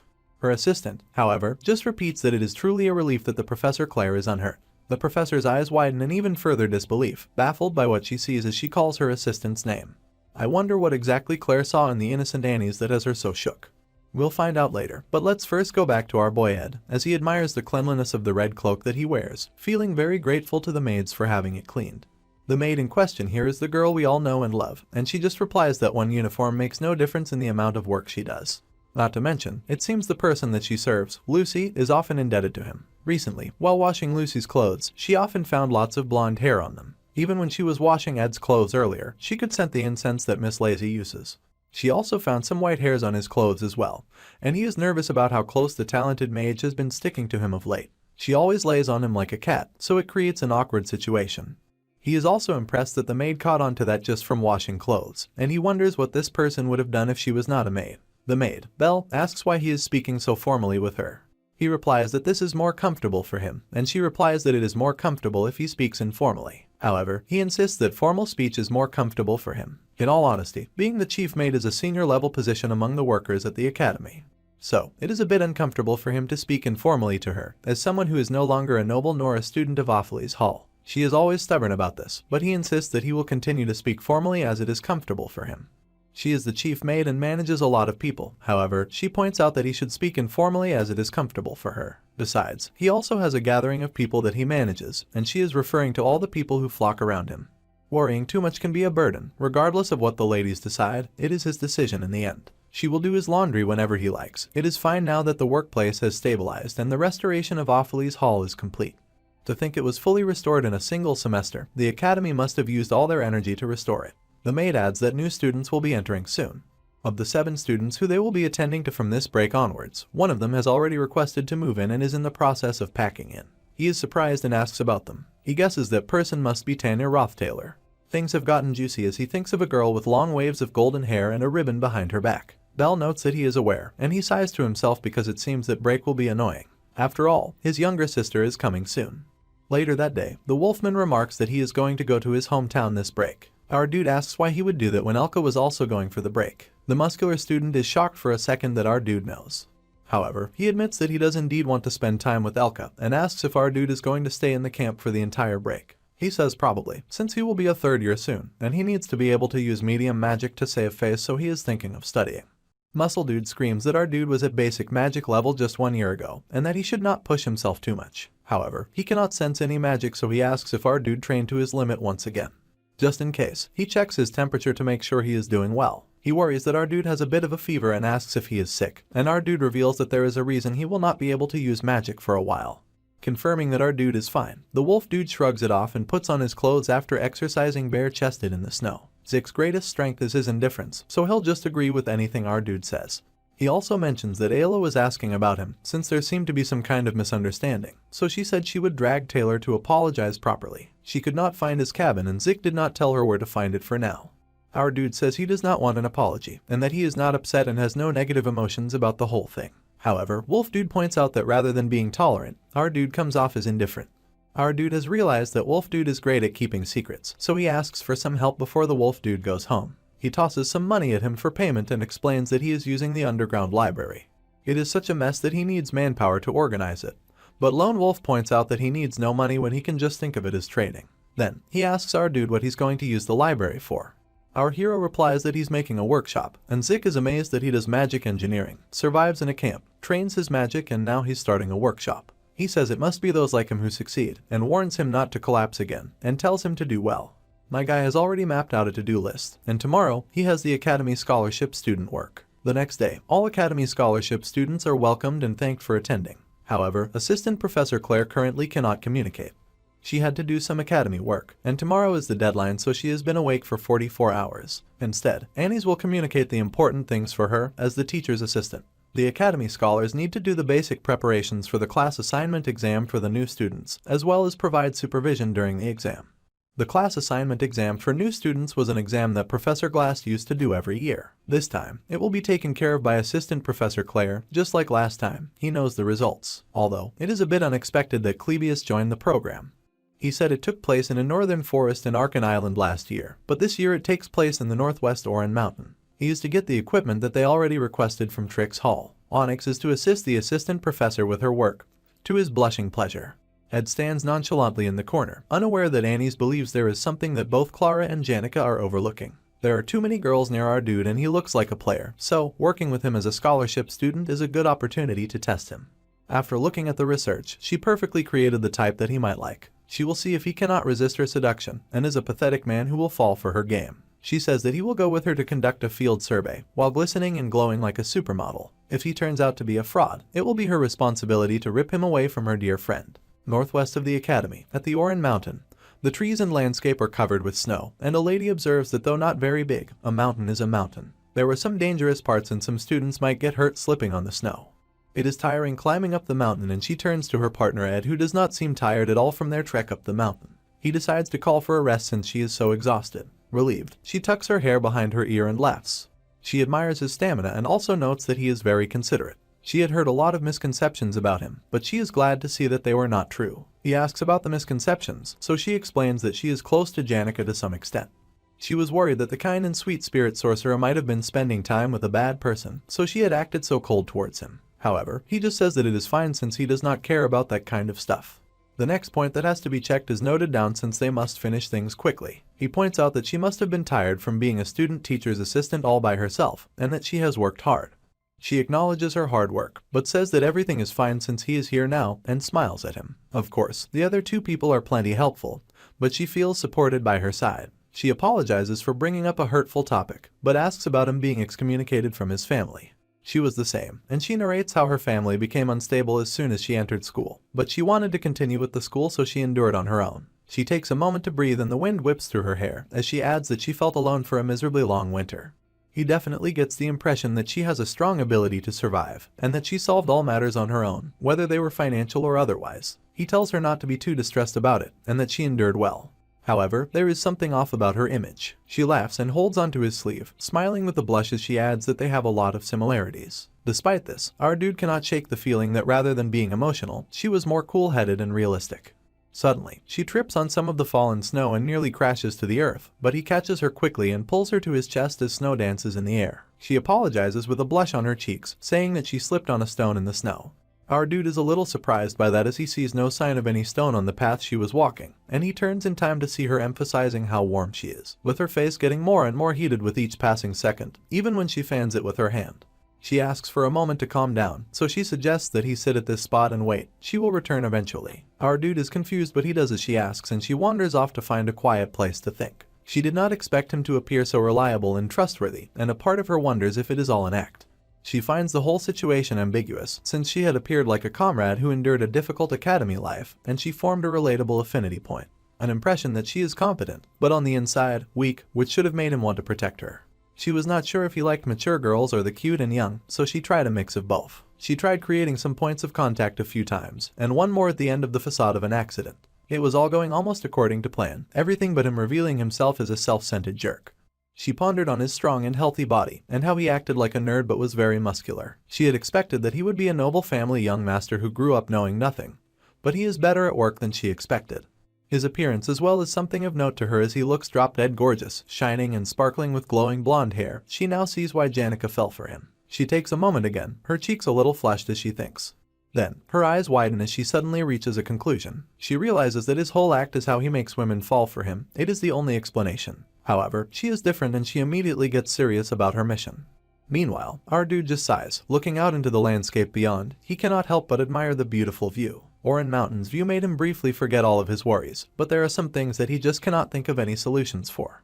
For example, the issue regarding Tanya Roth Taylor, the young lady villainess. Those are the words that best describe her. As expected of a young lady who grew up in a duchy, she is a genius when it comes to politics. She instinctively developed her ability for politics and trickery. With that as her basis, she tries to become the first student council president in Sylvanian history. Soon, she will start gathering the characters with influence in the academy, and likely cause trouble for the princess and Foxy. Belle said that Tanya was entering the dorms earlier than the others, which meant that she planned to cement her position as much as possible before the semester started. She was not an extra but a true villainess, so there are things that he remembers. Due to that, he thought he would be able to prepare for her first, but there is a problem. He wonders how she will treat him. He has no idea, after all. By this point in the game, he was not supposed to still exist as a relevant part of the story. He knows more about Tanya than he knows himself, since he is a factor that has changed so much about the game. He was a minor villain that was supposed to only appear briefly and then disappear. The settings never mentioned where he was when his sister arrived. There was also nothing much in the epilogue. He was really just an extra. There are no clues on what he should do, and whether he should hide or ally with her. He has no idea on how to handle this confusing and difficult problem, and his mind has gone totally blank. He stares out at the beautiful mountainside view, but he cannot stop thinking. To his sister in the game, her brother is actually garbage. That is what comes from the lips of the noble lady as she rides in her fancy carriage and clenches her teeth. Sylvania is full of geniuses like the Cole Empire princess, the Elt Trading Company's executive, and even the spirit sorcerer who can wield high-level spirits at a young age. There is even a great alchemist who made the elixir of engraving as a student, a beast who commanded the northern vegetation region, Nortendale's sword demon, and even a warrior who can wield the swordsman form. However, the coolest person at the academy remains the rare genius mage who may have received the star's blessing from the archmage Glocked. The school is a gathering of nobility that makes the heart of the Roth Taylor daughter pound on her journey to the place. She cannot help but long to be a part of that great and talented society of Sylvania Academy with its beautiful structures and talented students. She is determined to lead a faithful academic life within their gaps. The maids have already organized the luggage she sent ahead of time, and she is informed that her room is the second on the third floor. She asks her servants to kindly complete the entrance procedures through the attendants. She has to stop somewhere just before she goes to her room, and the maid bows that she understands. The first thing she had to do at Sylvania, the land of learning that she desperately yearned for, was to find her awful brother who had disgraced the family name. The small beautiful blonde girl crossed her arms and marched away from her carriage. She said with a look of seriousness in her eyes that she needed to get rid of the trash. She was Tanya Roth Taylor, and she was the Roth Taylor Duchy's second daughter. Someone read a letter that said how happy they were to hear from the person reading it. The letter went on to encourage the receiver's ambition, and told the receiver to show their face around as a proxy for the writer. The writer was the patriarch of the Roth Taylor family, and the receiver was his daughter. His desire was for her to strengthen her position, and she was determined to satisfy his expectations without hesitation. Before leaving for the land of learning, she told her father of her two resolutions. While Sylvania may treat her differently because of her identity, at its basis, it was a land of learning.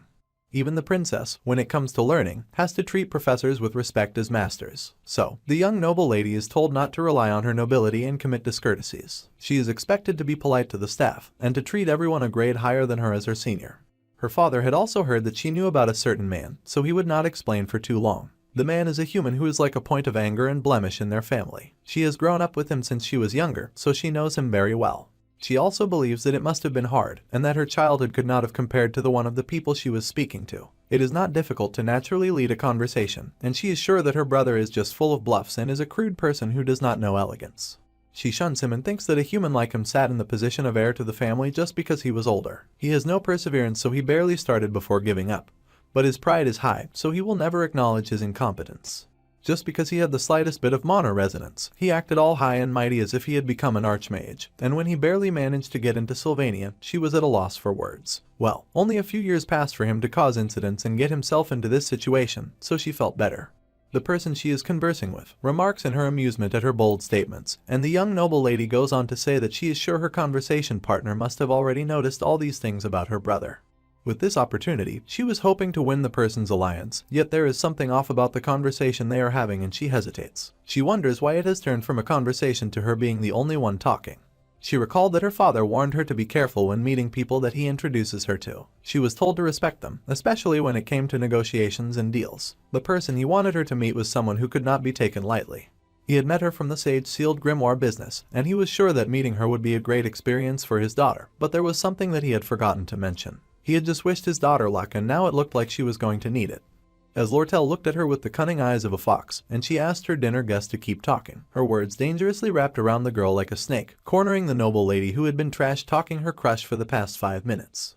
The little Roth Taylor daughter hesitates and calls for a ceasefire, asking if the merchant is upset. The merchant girl just grins wickedly in response, and asks what she is talking about. She smiles as she hears all the interesting things that the poor naive young lady has to say. Ed's younger sister was hyped up as some kind of evil mastermind, but I'm honestly loving the fact that she's just a tiny little puppy with no clue on what's going on.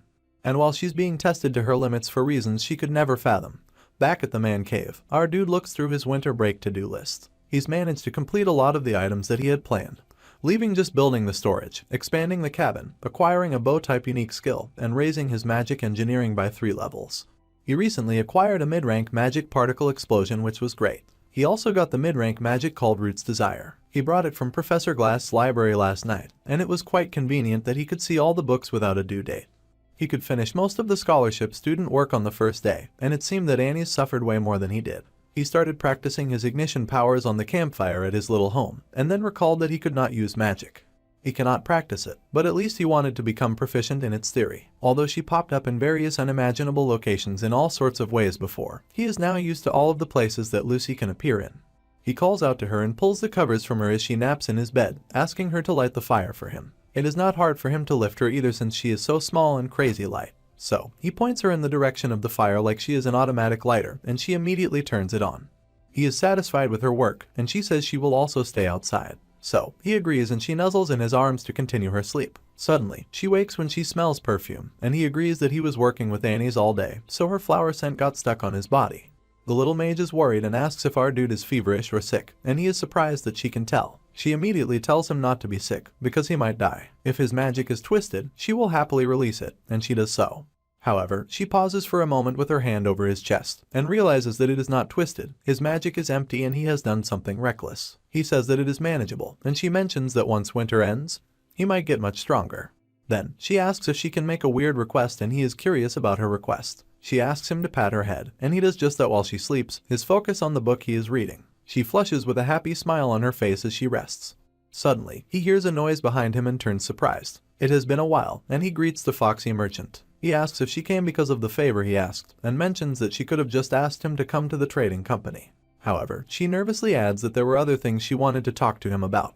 But she cannot take her eyes off Lucy, who is using his lap as a pillow. Foxy mentions that there was something she wanted to ask. Back at the school, Tanya thanks another for hearing her out. The objective that she has is simple. If the person follows her and helps her punish an evil man, then she will reward them the best that she can. For example, there are a lot of reputable archaeologist researchers in the Island family. She can share several antiques that are in the Roth Taylor family storage with the Island family, and the girl she is speaking to is excited to hear this. However, Wolf Boy Zix is also listening, and he has heard of our dude's sister.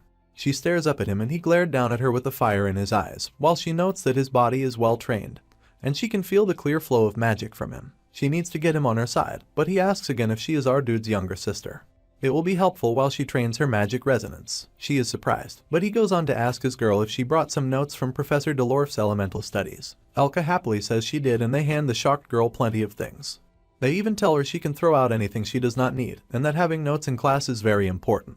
They even find the wreath needed for Professor Hallen's class. Finally, after giving her so many items, they sigh in relief and smile. She was shocked, now loaded with so many items, and asks them if they even heard what she said about the offer. They did hear that she wanted to do something about her brother, but he just says that he knows that siblings are usually at odds with each other. He even adds that there is no way for them to get along, and he understands why she has a misunderstanding with her brother's difficult personality. However, the ship is leaving soon, so they wave her goodbye and say that it was nice to meet her. He even introduces himself as our dude's junior, saying that he is indebted to our dude, so they are quite close. Since she looks tough like her brother, he is sure that she will do great. He also thinks it is a blessing that she was born into a great family. He taps her shoulder and wishes her good luck as he hops away with Elk. Meanwhile, Ed's poor younger sister crashes to the ground under the weight of the load. She lies on the ground confused out of her mind. Meanwhile, in the faculty building, in Claire's office, Assistant Professor Claire is congratulated on the good job that she did, but she looks immensely exhausted. As long as the new student's class assignment exam goes well, they will be able to take it easy for the rest of the break. The assistant professor thinks that her teaching assistant is incredible, and asks if this is the power of youth because her stamina is made of steel. Meanwhile, the serious teaching assistant, Annie's, knows that she cannot trust the labor force of the external scholarship students. Neither the third-year Onyx nor the first-year Clebius were efficient with their work, so she has to redo everything in the end. However, Ed was different, and there were no flaws in his document processing. He took down exactly what she needed about the exit and entrances, and the possible hazards that could be faced on the day of the exam. He was able to resolve practical issues at a standard hard to find amongst high-ranking nobles, and it would be a lie if she said she was not surprised. He was not living revered for nothing, surprisingly enough. Even the exhausted teacher Claire notes that our dude is very similar to the young teaching assistant. The teacher confesses something that must be kept a secret from him, but she told the young student when she was investigating the Awfully's Hall occupation incident. She found that he had made quite a decent camp that was bigger than their lab. The tools he uses, his work table, campfire, display, drying rack, and smoker, he had made them all by himself. She was able to truly feel how persistently he lived, and who knew that his grades would improve so much that Glass would acknowledge him. Even when he contracted with a spirit, it must have been hard to do alone, so she had no idea how he did it. She is sure that he worked hard, and Annie sees more and more clues that demonstrate his practical abilities that have been developed to a strange extent. He is different from those who grew up as nobles like flowers in a greenhouse. The emaciated professor laughs that the young lady and our dude have more similarities than she thought. The teaching assistant thanks her for saying that, and she has to admit that he is not a bad man.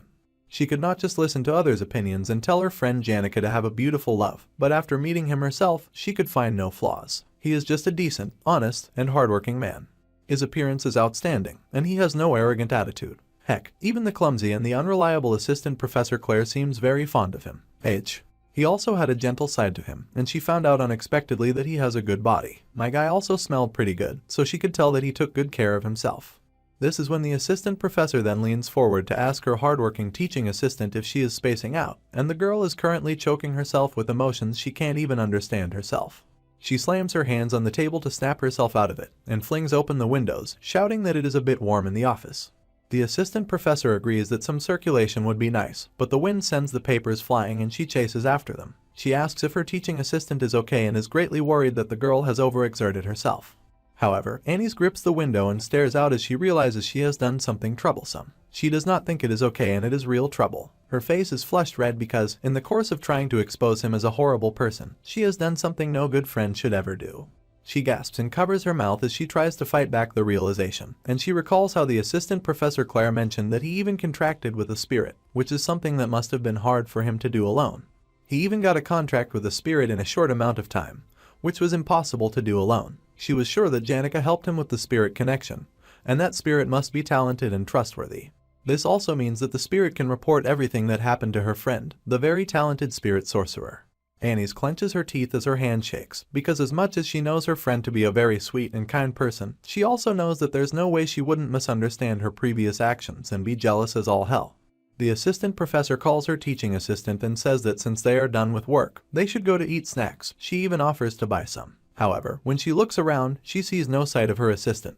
The Failover family's family motto is harmony and coexistence, and the beautiful way she was considerate of others and loved everyone was what always made Janica shine. She never experienced loneliness, and thanks to that, she could obtain many genuine friends. However, there was no such thing as a life without worries, and as she sat under the tree, the little fire bat filled her in on what happened between her crush and her best friend. Suddenly, our dude's younger sister popped up at the wrong time.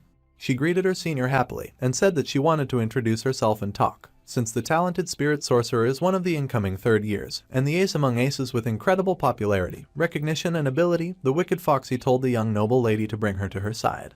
Oblivious, the young noble girl asks the spirit sorcerer if she is okay, and a hot flame bursts from the senior in front of her as she rises to her feet. The girl is confused because she recalled Foxy telling her that the sorcerer was kind and considerate by nature. However, she finds herself staring at a large and fiery dragon, and a girl who looks bent on murder. She's supposed to be someone who always listens and believes everyone's words, but she's currently crying with tears of blood as betrayal and heartbreak burn in her eyes. Resuming the story, the students had finished arranging most of the production materials that someone asked for, but the legendary rank materials were proving difficult. They are hard to find during winter, and there is no helping it.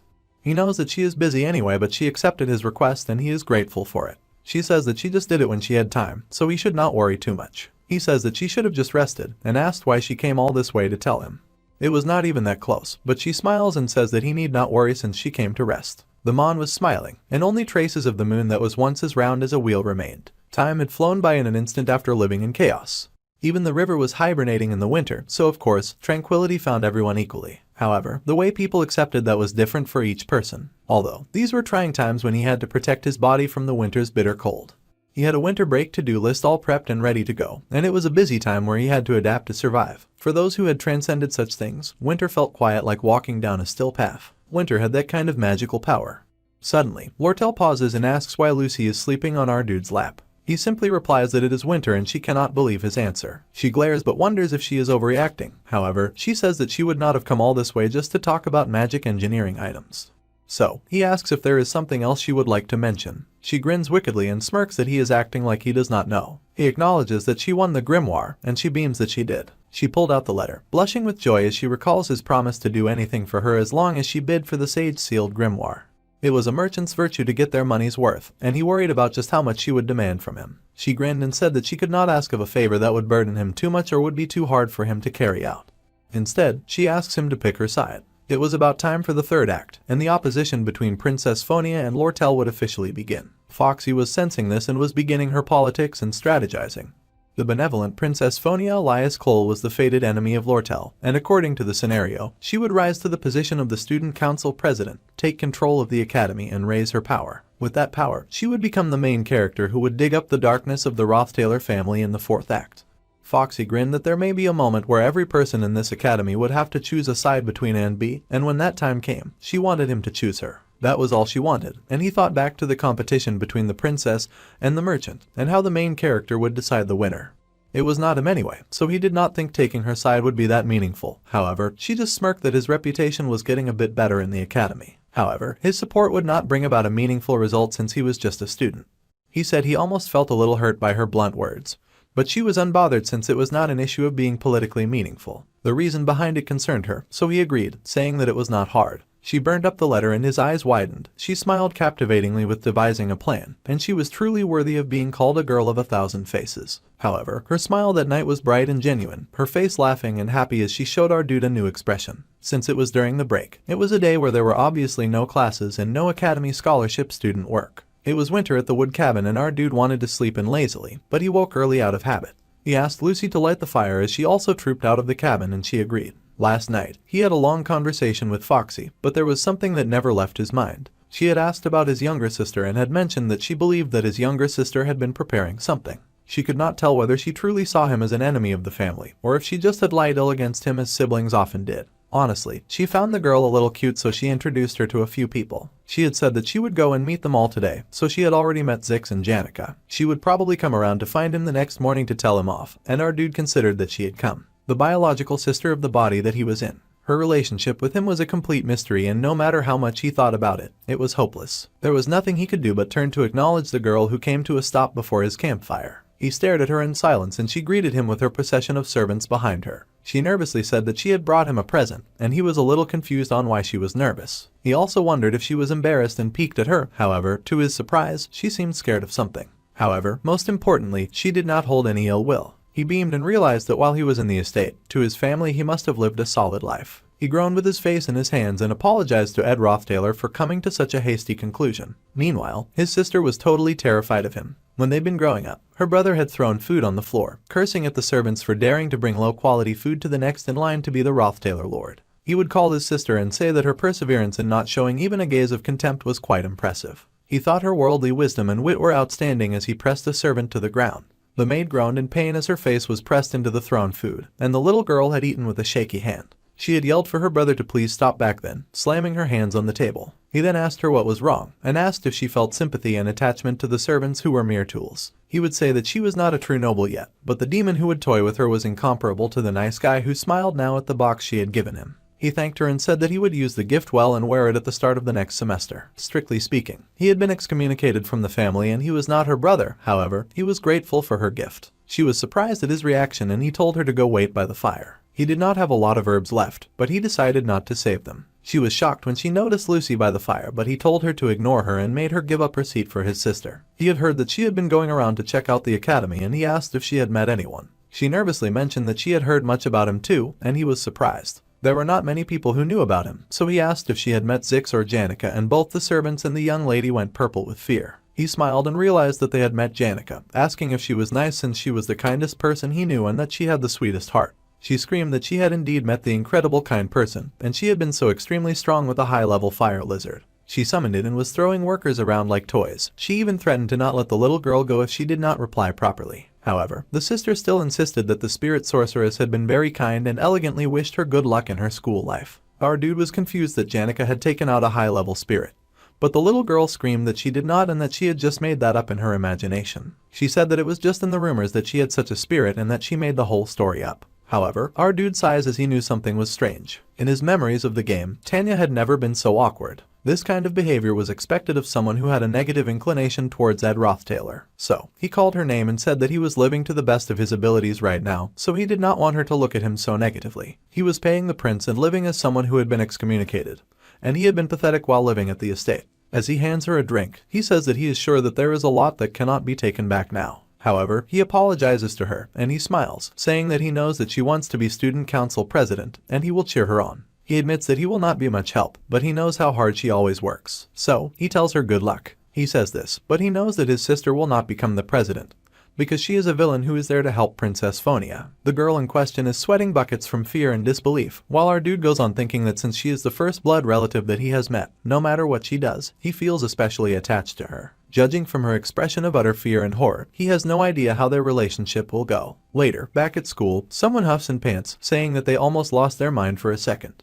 Of course, it was little Tanya, and she knew that her brother's real nature was likened to that of trash. However, she had almost burnt to death after talking badly about him to Janica. There was something that she realized at that moment, which was true fury. The spirit sorcerer truly believed that our dude was a good person and a true human. It was strange that Sylvania was full of so many elites, and the top student was the legendary genius, the mage Lucy Merrill. In this place full of those types of people, no matter how good at acting her brother was, his true nature should have quickly been revealed. So, she is confused but pauses when she comes across Lucy going into her room. She did not recognize her and was at the raggedy-looking schoolgirl entering the room next door. Even in Ophely's hall, which was the best dorm, there was still that unsophisticated and inelegant human, so of course there were imperfections anywhere. However, the raggedy genius suddenly speaks to her and asks if she is the younger sister, and the girl sighs that her brother was just lucky. Suddenly, the odd girl with the giant hat stands on her toes and touches the young noble's shoulder, saying that she should let her know if she is struggling with anything. Then, she whips into her room, confusing the young noble lady. Her eyes widen in shock as she realizes that even in the best dorm,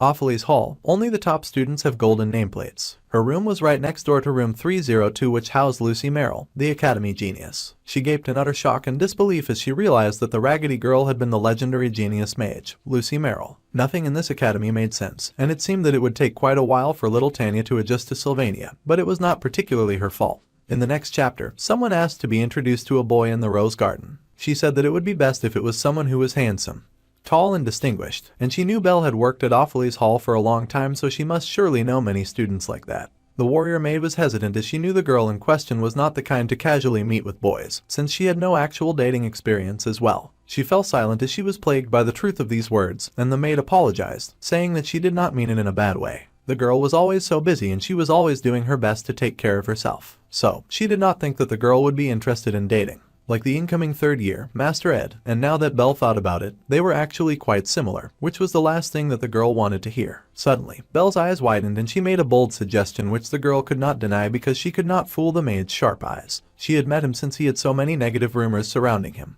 But they had so many more similarities than she had thought, and their conversations flowed well. He had been thoughtful and considerate, and the maid figured out that the intelligent girl had feelings for the young lad. She groaned but acknowledged it. She did indeed feel a bit attracted to him. If anything, this was supposed to be good news. If he was a good enough person for her to see his appeal, then he was good enough for Janica. This would not be a problem as long as she got rid of her feelings. However, the maid called to the Lady Annie's, but the lady went on, saying that like a malignant tumor, it was a relief that they found it in its early stages. It was not like he was the only man in the world, and as long as she found another boy to replace him and make it known that they were dating, then things would be alright. Which made the maid realize that the Lady Janica knew that her best friend was in love with her crush. The maid said that intending to find another boy to replace him was incredibly disrespectful to the boy she chose, and even if it was her, she never thought that Annie's would be this inconsiderate to another. She can't date someone new just because she wants to think that her feelings are elsewhere. To be honest, the lady admits that while passing through the teacher's wing yesterday, she had run into Janica. They could not even greet each other, so they just left and everything had felt so awkward.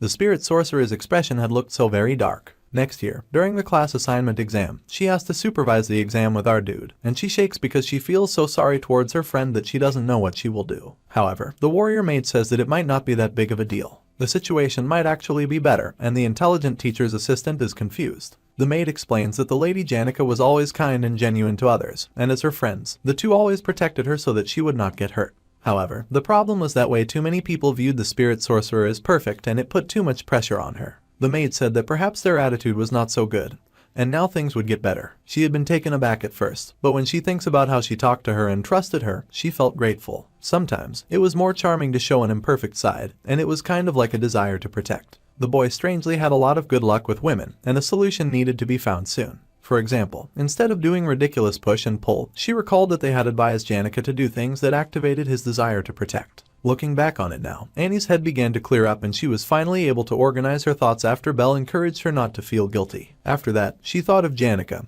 and could not help but smile. It was obvious where Janica would go when she was confused and having a hard time, and at the cabin in the woods, Ed showed up and asked when she got there. He needed to slowly collect materials to construct the storage, and he wanted to expand the storage and have a big living room space. Judging from his winter plans, he needed to hurry, but he paused on seeing her curled up with her head lowered at the fireplace. He stared in silence for a moment, then he poured out some tea and handed her a cup, saying that it was snowing again. There was already a lot of snow on the ground, but it seemed that it would snow at least every 2 days. He said that if she had any concerns, she could speak. She hesitated, that she apologized because she could not speak. He then said that she did not have to speak, and she turned to him in surprise as he wrapped her up in his winter coat. He forgot sometimes, but her academy life was also pretty difficult. She kind of seemed like a small animal backed into a corner, so it was hard to just brush her off. He sighed and acknowledged the cold as winter continued. It was a cold that was hard to endure with just a blanket and a fire. Still, spring was slowly approaching and they cuddled together by the warmth of the flames. There were a lot of times that father, the patriarch of the Roth Taylor family, left because of business in the palace. However, the Roth Taylor residence was always peaceful. Unfortunately, after the heir and oldest daughter, Arwen Roth Taylor, died, a new heir dominated and changed everything. Ed Roth Taylor, some wondered what kind of person he was. There was a saying that if one wanted to see who someone truly was, they had to see them with power. That pathetic piece of trash acted as if the whole world belonged to him. Just because he had a bit of power as the heir, he had acted up all the time and had laughed at his younger sister. He had asked her what she could do even if she looked at him with eyes of hatred, and that she could not kill him. He laughed as he picked a knife from the floor, saying that his elder sister had left the world, which was great for him. Now, if he died, she would become the heir and he would scream at her. He would shove a knife into his sister's hand and demand that she stabs him. She would watch him with fear in her eyes and he would ask her to hurry and hurt him. She often fell to her knees and let the knife drop to the floor, and then he would laugh even louder. That had been her everyday life back then. And in a moment, it would get hard to breathe. He would once again look down at her with those eyes of disgust and she would live suppressed by that gaze for half of her life. Although he would not hit her, as they were born from the same blood, in a situation where she could not save the family nor the people of the estate, she had lived like a spiritless being. She had lived as if she was dead, in a life of misery and sorrow. Finally, an opportunity came for her, and she had heard that her brother had finally been excommunicated. He was gone and all she had to do was prove herself. The upcoming student council president elections were her one and only chance, and that was her first plan. She was going to use the class assignment exam to her advantage, and the day finally arrived for the new students to engage in the class assignment. Annie's cried out for our dude to stay away, averting her gaze bashfully as she said that smell, gaze, nor energy would work on her, so he had to stay away. He was very confused, but he figured that she was very smart and must have a solid reason for acting so odd. The assistant teacher Claire grinned and said that she had explained all of the details and that it was time for them to go up and prepare for the exam now. It was time for episode 3 of The Failed Swordsman of Sylvania, the new student's class assignment. Unlike the exam in the Northern Forest before, the class assignment would take place on Oran Mountain, and in Professor Glass's absence, Assistant Professor Claire was in charge of the exam, so there were quite a few differences. The difference in the exam when it came to hidden magic marbles on the mountain was that instead of it being difficult to find magic marbles, there were easy to find magic stones. Not only were those not particularly hidden, but there were not many differences in points based on them. It was an exam where anyone could go for the class as long as they found one and put it on the altar of substitution. It sounded easy at first, but she was still the disciple of that strict master, and she believed that the students still needed to at least be good to qualify for a class. They would fight and defeat countless monsters and wild animals, and only the students who could survive would become a class. It was an absurdly difficult level. It was also called the Oran Mountain Survival Exam of Hell. In the end, there were no new students who became the A class in Sylvania Academy this year. Of course, that was the original scenario, and the scenario where no one makes it to a class was directly related to an important scenario for later on, which is why he needed things to stay on track. That was why he decided not to particularly comment on the assistant professor's difficult choice, although he would write a written apology later on. The reason he felt comfortable was that even though it was a diabolical survival exam, none of the new students became casualties. Since they will be fighting imaginary monsters based on the magic engineering item, they will set up a vision disc, which summons the apparitions of low-level monsters and beasts. Their work ended after setting up the disc and prepping for safety. The purple vision disc was the most important, and from what he knew, the reason no one made the A class was because of the disc. Although it was commendable that she was taking care of them on her own because they are important objects, it still looked like she was going through a lot. He offered to help her carry the object if it was too heavy since she kept getting left behind. She groaned but thanked him because it had been too heavy to carry on her own. He reached out his hand, shining like a flashing knight in shining armor, and her breath was stolen. Quickly, she changed her mind and screamed at him in horror. She slipped and he cried for her to watch out, and he managed to catch her before she fell. She held her breath as their faces came a bit too close, and she let go of the disc. His eyes widened in horror, telling her that it was dangerous, but it was already too late, and the disc went rolling down the hill. The most important purple disc, fortunately, got caught by someone who raised it high and yelled at them to be more careful. He yelled that they would be stranded if the disc broke, and our dude let out a sigh of relief, thinking it was as expected of a top student. The scenario almost got messed up before the semester even began. Suddenly a crack appeared in the disc. In Clebius' hand, the entire purple disc shattered, and they stared in shock as the shattered pieces fell to the ground. For a moment, they were all speechless and could only stare dumbfounded now that the disc was gone. Clebius asked what they would do now, and our dude just let go of the girl he caught. As she screamed, he sighed that things had indeed been going way too smoothly. Last year, during the joint combat training, the failing student, Taylor, picked up a sword for the first time.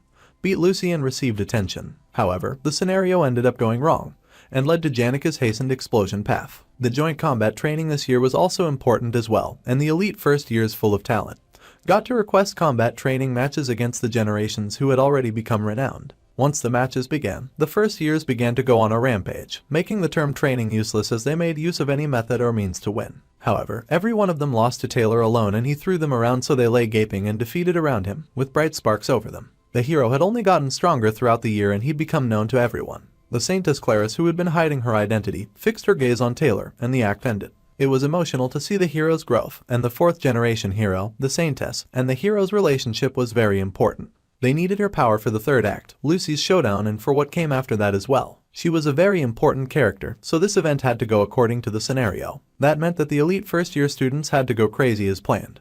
But the honest cause of their frenzy was because none of the new students were able to get placed in the A class during the class placement exam. The reason none of them made it into the A class was because the motivated assistant Professor Claire had used the purple disc, which was now broken and irreparable, in the exam. The students groaned that this would be annoying. The circuit itself was broken, so they needed to put this in for repair separately, and all their hard work had fallen away. They panicked, and to everyone's confusion, it had been Annie's mistake. She apologized and said that she should have been more careful. It was not like apologizing was going to fix the broken magic engineering item, and at this rate there would be too many A-class students and they needed to fix the problem before it became a real issue. Our dude, however, said that they could definitely solve things. Clebius was surprised. However, our dude went on to say that he meant that the top fighter would, of course, have to contribute, much to the fighter's dismay. He cried out in horror, but there was no turning back. The class assignment exam location was the Oran Mountain entrance, and the narrator asked when one truly felt that they had come to the land of learning, Sylvania. If Tanya was asked, she would reply that it was when she met such noble students as her classmates. The princess and the chancellor were both Sylvanian students, and they all wore the same clothes, and did not take into account birth and status. Despite that tacit rule, there was an exception,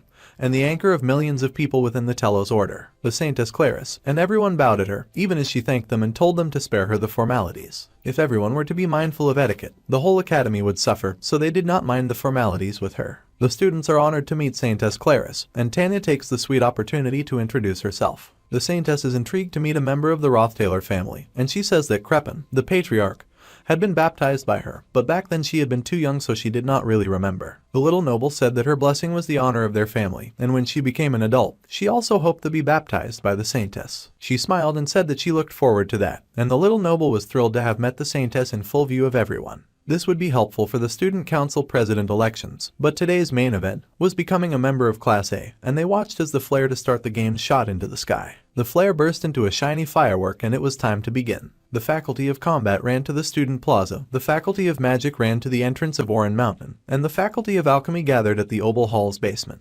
The location and contents of the exam were different depending on the faculty, but the goal was the same. That was getting into the A class, a full exemption from tuition, the right to enter Opheles Hall, free use of student welfare facilities, and the fame of being in a class. The prize came with everything a student would desire, and soon a student found a stone. He grinned that he could join the class as long as he put it on the altar faster than the others. However, someone raced past him and told him to run instead of talking. The redhead yelled for Joseph to stop, but the one called Joseph just ran faster. All of the new students were staring at the summit, which was their goal. There were too many red stones lying around, and she was sure that putting it on the altar was not all there is to it. There must be some kind of device to make it harder. Instead of wasting her stamina, she planned to stay on her guard and go slowly. Suddenly, she heard a scream and her eyes widened. She saw a student fall to their knees and was surprised to see the student take her shoes off. She wondered if the student slipped and asked if she had hurt her leg. The student then looked up and said that was not the problem, and that she had just wanted to step on the snow with her bare feet, and she laughed that it is so cold. For a moment, the noble is shocked and speechless. The girl kept blushing and laughing, saying that it was logical, and it was on her wish list. She just never imagined how soft snow would be. Her eyes and her attitude are off, which makes our girl guess that there is something wrong with her. She believes that the girl hurt her head as soon as she started the exam, and that it was very unfortunate.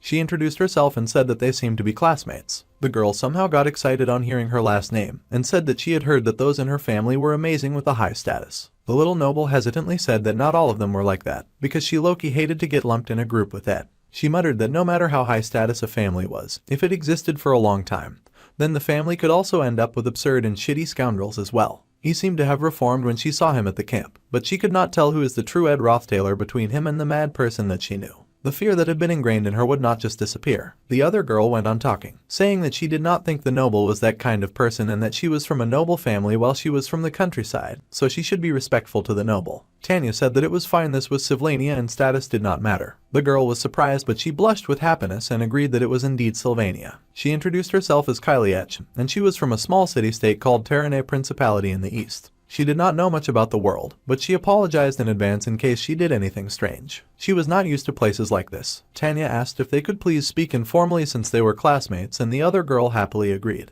The noble then said that they had to hurry since this was an exam, and the other girl agreed. She however laughed that she was not very concerned about marks since getting into the class would bring her a lot of unwanted attention, and that was the lady's final straw. She could not believe the little country girl had replied to everything. The girl grabbed the noble's hand and said that since she was not interested in the exam, then she would help her and then they could get closer. She pulled her along, much to the noble lady's shock. The country girl laughed that it was her first time having a friend her age, and the noble yelled that she was only letting it go because it was her, but she'd really appreciate it if her new friend got it together. If it was the princess or the saintess, she would be in big trouble. The country girl asked if that was so, but the noble sighed and said that she would also be in trouble. Then, she told the girl to not mind and that they might as well continue their journey. 30 minutes after the beginning of the exam, the redhead swore that he would be the first at the summit, and he struggled through the difficult climb with a determined grin on his face. He said that no matter how good Joseph was, he had way more stamina. He paused for a moment to catch his breath, thinking that he had been running too much when a monster appeared before him. He gets attacked as it screams at him to just die,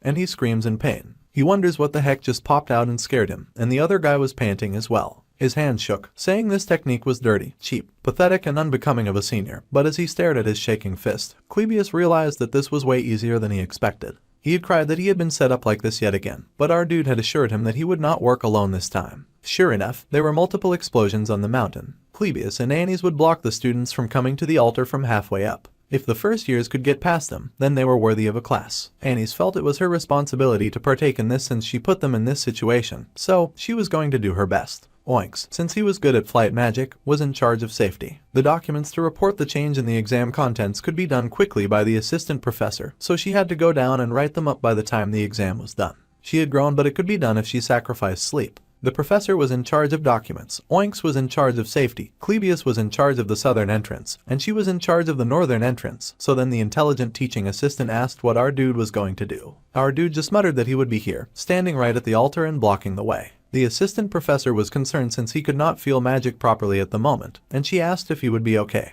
He just mumbled that he had something in mind, so he sat there while the chaos continued all over the mountain with fighters shouting for their opponents to die. He thought that all was going well and he got to work fixing the vision purple disc with his crafting magic. The vision disc was difficult to completely fix, and his magic had not even returned yet. However, he pulled out the magic stone which had a large amount of magic inside. The stones being used in the exam were of extremely high quality, and if he used the altar, it would take a while, but he could continuously recharge his magic. His fire spirit happily cheered him on and he smiled now that he could see him. Our dude still could not hear what he was saying yet, but he was happy. Annie's and Clebius were good for buying time, and he had enough magic stones for the process. His goal at the end of the day was to not let a single person pass the exam. He sighed and then called for the first-year students to come to him because his preparations were complete. Many of the first-year students had collapsed in the snow, exhausted from the one-sided beatdown they had gotten from their seniors. The only ones left standing at this point were the noble lady and her new friend. The beast they had been fighting admitted that he was a bit tired, but he was not in a very good mood. So, he planned to end things quickly. That is right. The beast they faced was none other than their senior Clebius, and the girls screamed at seeing him standing above them and looking larger than life. An explosion sounded behind the angry second year and he turned in surprise to see that there was trouble at the northern entrance. However, the explosion was not Annie's magic and she was in charge of guarding that area, so he worried that she might be having some trouble. The girls took the moment to run while he was distracted and he gasped, yelling at them to stay put. Although Annie's, the top teaching assistant, was talented enough to be considered a specialist in the practical and academic field, in the fighting field she was just a bit above average in her year. Of course, she was not an easy opponent for the first years. However, Annie's had met her match in the student she faced. He was Joseph Whitefeltz, and he seemed to be on a completely different level with his shiny purple magic and shiny purple hair. Unlike his sister, who needed to work her ass off in order to become the top alchemy student,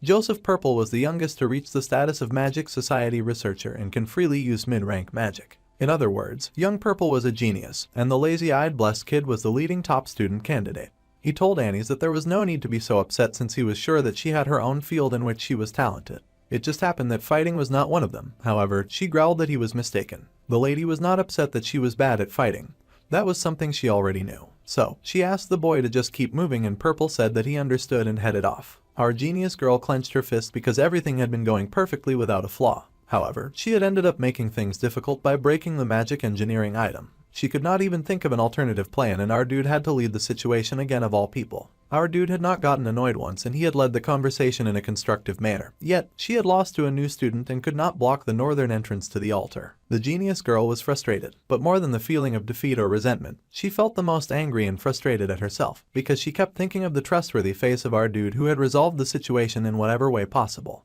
Our dude raised his head to greet his first guest, and he asked the students if they were aware of the rules of the exam. All the student had to do was put their magic stone on the altar, but he would not let them do it so easily. Joseph Purple strolled in, barely paying attention to our dude, and Purple mumbled that the exam method was kind of strange. If Purple succeeded in defeating our dude and offering the magic stone, then he wondered who the students who came after him would fight against. Our dude replied that who knew, but that was not for Purple to worry about, and Purple Genius agreed since he was sure there was some kind of alternative prepared. Honestly, he was not too curious about that and the first-year student really was just trying to buy time to understand his surroundings. The vision disc was in a different color, and he wondered if it was an improved model. Purple Genius reminded himself to stay on his toes while facing this foe, since the senior looked like a magic faculty member, but the student could not feel a lot of mana from his senior. Plus, there were traces of our dude having used a magic stone, so the fact that he had to use a magic stone to fight the student, the first visitor, meant that the senior had a very low amount of mana. If this was the case, then the junior had no reason to fear and he was partly disappointed by the school as he fired his attack. He had thought that there would be something to learn from the school, but it looked like this fight would be easy. Purple decided to just think of the type of sandwich that he would eat as soon as he got down from the mountain, and he fired an attack at our dude. The bright light triggered an explosion as Purple had used the mid-rank magic particle explosion, a vicious mid-rank magic spell that did not have strong firepower, but if a person was not ready for it, they would get hit. If the person getting attacked did not see the direction of Purple's hand and dodge in advance, then they would not be able to manage it. However, his senior slid out of the explosion unharmed, and Purple was slightly impressed that our dude had evaded that, noting that he must have some combat experience. From the flow of things, our dude was likely to use fire magic, and judging by his level, it would either be ignition or scorch. Scorch spurts out the fire in a radial shape, but looking at how our dude was aiming downwards, Purple guessed that he would use ignition instead. That is exactly what happened and the fire magic went soaring towards Purple in a hot flash. Purple's eyes widened as our dude's aim was on point, and the scale of the flames was much bigger than the first year had expected. His senior had definitely trained in basic magic diligently, and it might even be considered a mid-rank spell. The large flames enveloped the student and for a moment he was blurred from sight. However, he could easily put up a shield to deflect the flames. Purple thought that it was such a waste, and that no matter how high the level of ignition was, it would not be able to get past the junior's defense magic. Battles between mages are often decided based on the amount of one's mana, so if the two consume a similar amount of mana, whoever has more mana determines the winner. Purple guessed our dude did not actually have a lot of experience in fighting using magic since it was clear that the junior had way more mana. The junior was confident that our dude would fail to block the junior's offense magic or maintain his own ignition once he ran out of mana. Battles between mages were profound, but the junior was taken by surprise when our dude called him by name. The junior was chased by a giant fire monster who told him that it was possible for Purple to block spells with his defensive magic circle, but not physical force. Our dude was the giant fire monster and he slammed through the shocked student's shield, grabbing him by the shoulders and slamming his knee into his junior's face, chiding Purple for preparing for a battle only between mages just because he was a mage. Our dude looked down on him with glowing eyes, and the junior slid back to regain his bearings. Purple groaned and held his cheek, noting that our dude went through the fire and wondered how that was even possible. Purple made a new pledge not to be careless, and he started up some mid-rank ice magic, while our dude fired ignition at him in huge fiery waves. Purple was surprised to see fire magic again and wondered if that was a response to his ice magic. Purple also wondered if the senior was trying to block his vision with steam and do the same thing as last time. However, the junior could use other elements too and he had no plans to get caught by the same trap twice. He fired fire in hot waves at our dude, using the basic magic of Scorch. The fire was huge, scorching everything it touched and blurring everything from view in a flood of orange heat. That is when our dude activated his blessing of recovery and he gained temporary immunity to flames in a greatly increased form. Our dude flew forward like a genuine demon from hell and charged at his poor junior, and Purple was shocked to see that his senior had fire tolerance. Purple shielded immediately as our dude came at him with a knife that he brought to a one fight. Fortunately, Purple had the physical shield to block physical attacks, but the student panicked and wondered where his senior had pulled his weapon from. However, when it came to casting speed, Purple was faster. The Purple's eyes widened in horror, because our dude had somehow empowered the knife and our dude leaked backwards as he called for his elemental spirit. Our dude called for Mug and the inscribed knife began to spark with the explosion spell. The huge explosion rocked the first year's body so hard that he was thrown into the air with a scream. There were follow-up explosions on the ground, and he landed with a huge bang against some nearby rocks. The dust cleared and the junior was finally taking things seriously. He told himself to keep it together, encouraging himself to think. There was no way that our dude's casting of basic magic was faster than the junior's. The junior then realized that his senior was using spirit magic as well. Not explosion magic, but a spirit formula. And now Purple understood that our dude had gone through his scorch with his bare body because he could use the spirit magic of the blessing of recovery. Our dude had purposely hidden his spirit's form within the fire, but the dude could see mug now. Spells, spirit magic, and those magic engineering items that he had not even used yet. Purple sighed with a groan where he leaned against the tree he had hit. Purple had no idea just who he was dealing with, and our dude stood tall. Purple let his magic stone slip from his hand and gave up, saying that he had lost. Our dude stood before him, watching the magic stone roll to the ground. As our dude was distracted by the magic stone, Purple then took the opportunity to launch a sneaky attack, charging at our dude. The junior activated the mid-rank magic of Ice Spear and aimed it at our dude. However, our dude had seen that coming and he easily dodged. Purple had not given up yet and he screamed as he swung his fist, punching our dude in the face successfully. There was no way Joseph, who had only ever researched magic his entire life, could have made any kind of impact with his fist. In truth, Joseph had missed his shot and a dark wind gathered around them. Purple's eyes widened in shock as he wondered how that could be. A huge spirit beast roared from our dude as protection of the wind was activated, as it always did when an unexpected attack was recognized. The enemy would get blown away by the wind, and that is exactly what happened to poor Purple who got shot through the forest. The junior was blown away in a tunnel wind attack, and he smashed against a tree again, this time breaking it. The junior shook, covered in bruises and in pain, but he refused to give up. He pointed a finger charged with magic, breathing heavily. Then, he collapsed in exhaustion before our dude and the magic stone shattered. Joseph accepted his defeat and admitted his loss, this time for real. Our dude mumbled that Purple had done a job and that his ending was amazing. It was a wonderful decision and the junior had landed a blow. Then, the junior asked for our dude's name, and our dude took his seat at the centerpiece where he had been waiting before. He told the junior that his name was Ed Roth Taylor. Our dude left the defeated student to Onyx to carry away for treatment. Meanwhile, somewhere else inside a carriage, Zix was asked why he had joined the magic faculty. The wolf boy was surprised to be asked the question, but his girl insisted that he would have been the top student if he had joined the alchemy or the combat faculties. She felt uncomfortable that he had given up several benefits because of her. Zix smirked and said that he did not put much value on being the top student, and maybe he would have been a top student in alchemy, but not in the combat faculty. This was of course because of the incoming second years. The top student in the combat facility was Clebius Nortendale, who had just finally gotten knocked down. The top combat student was dazed, wondering what had just knocked him down. Someone rushed over to ask if he was okay, and if their holy magic was too strong and if she had broken anything. Someone said that Clebius should be left to them while the two students were advised to continue their exam. The top combat student cursed and someone yelled at him to get it together, but the combat student was drained. He had no idea how he was supposed to block something like that. It was already 20 minutes before the end of the exam, and everyone had been working very hard. The girls had finally made it to the centerpiece where our dude waited and they were both shocked to see our dude at the finish line.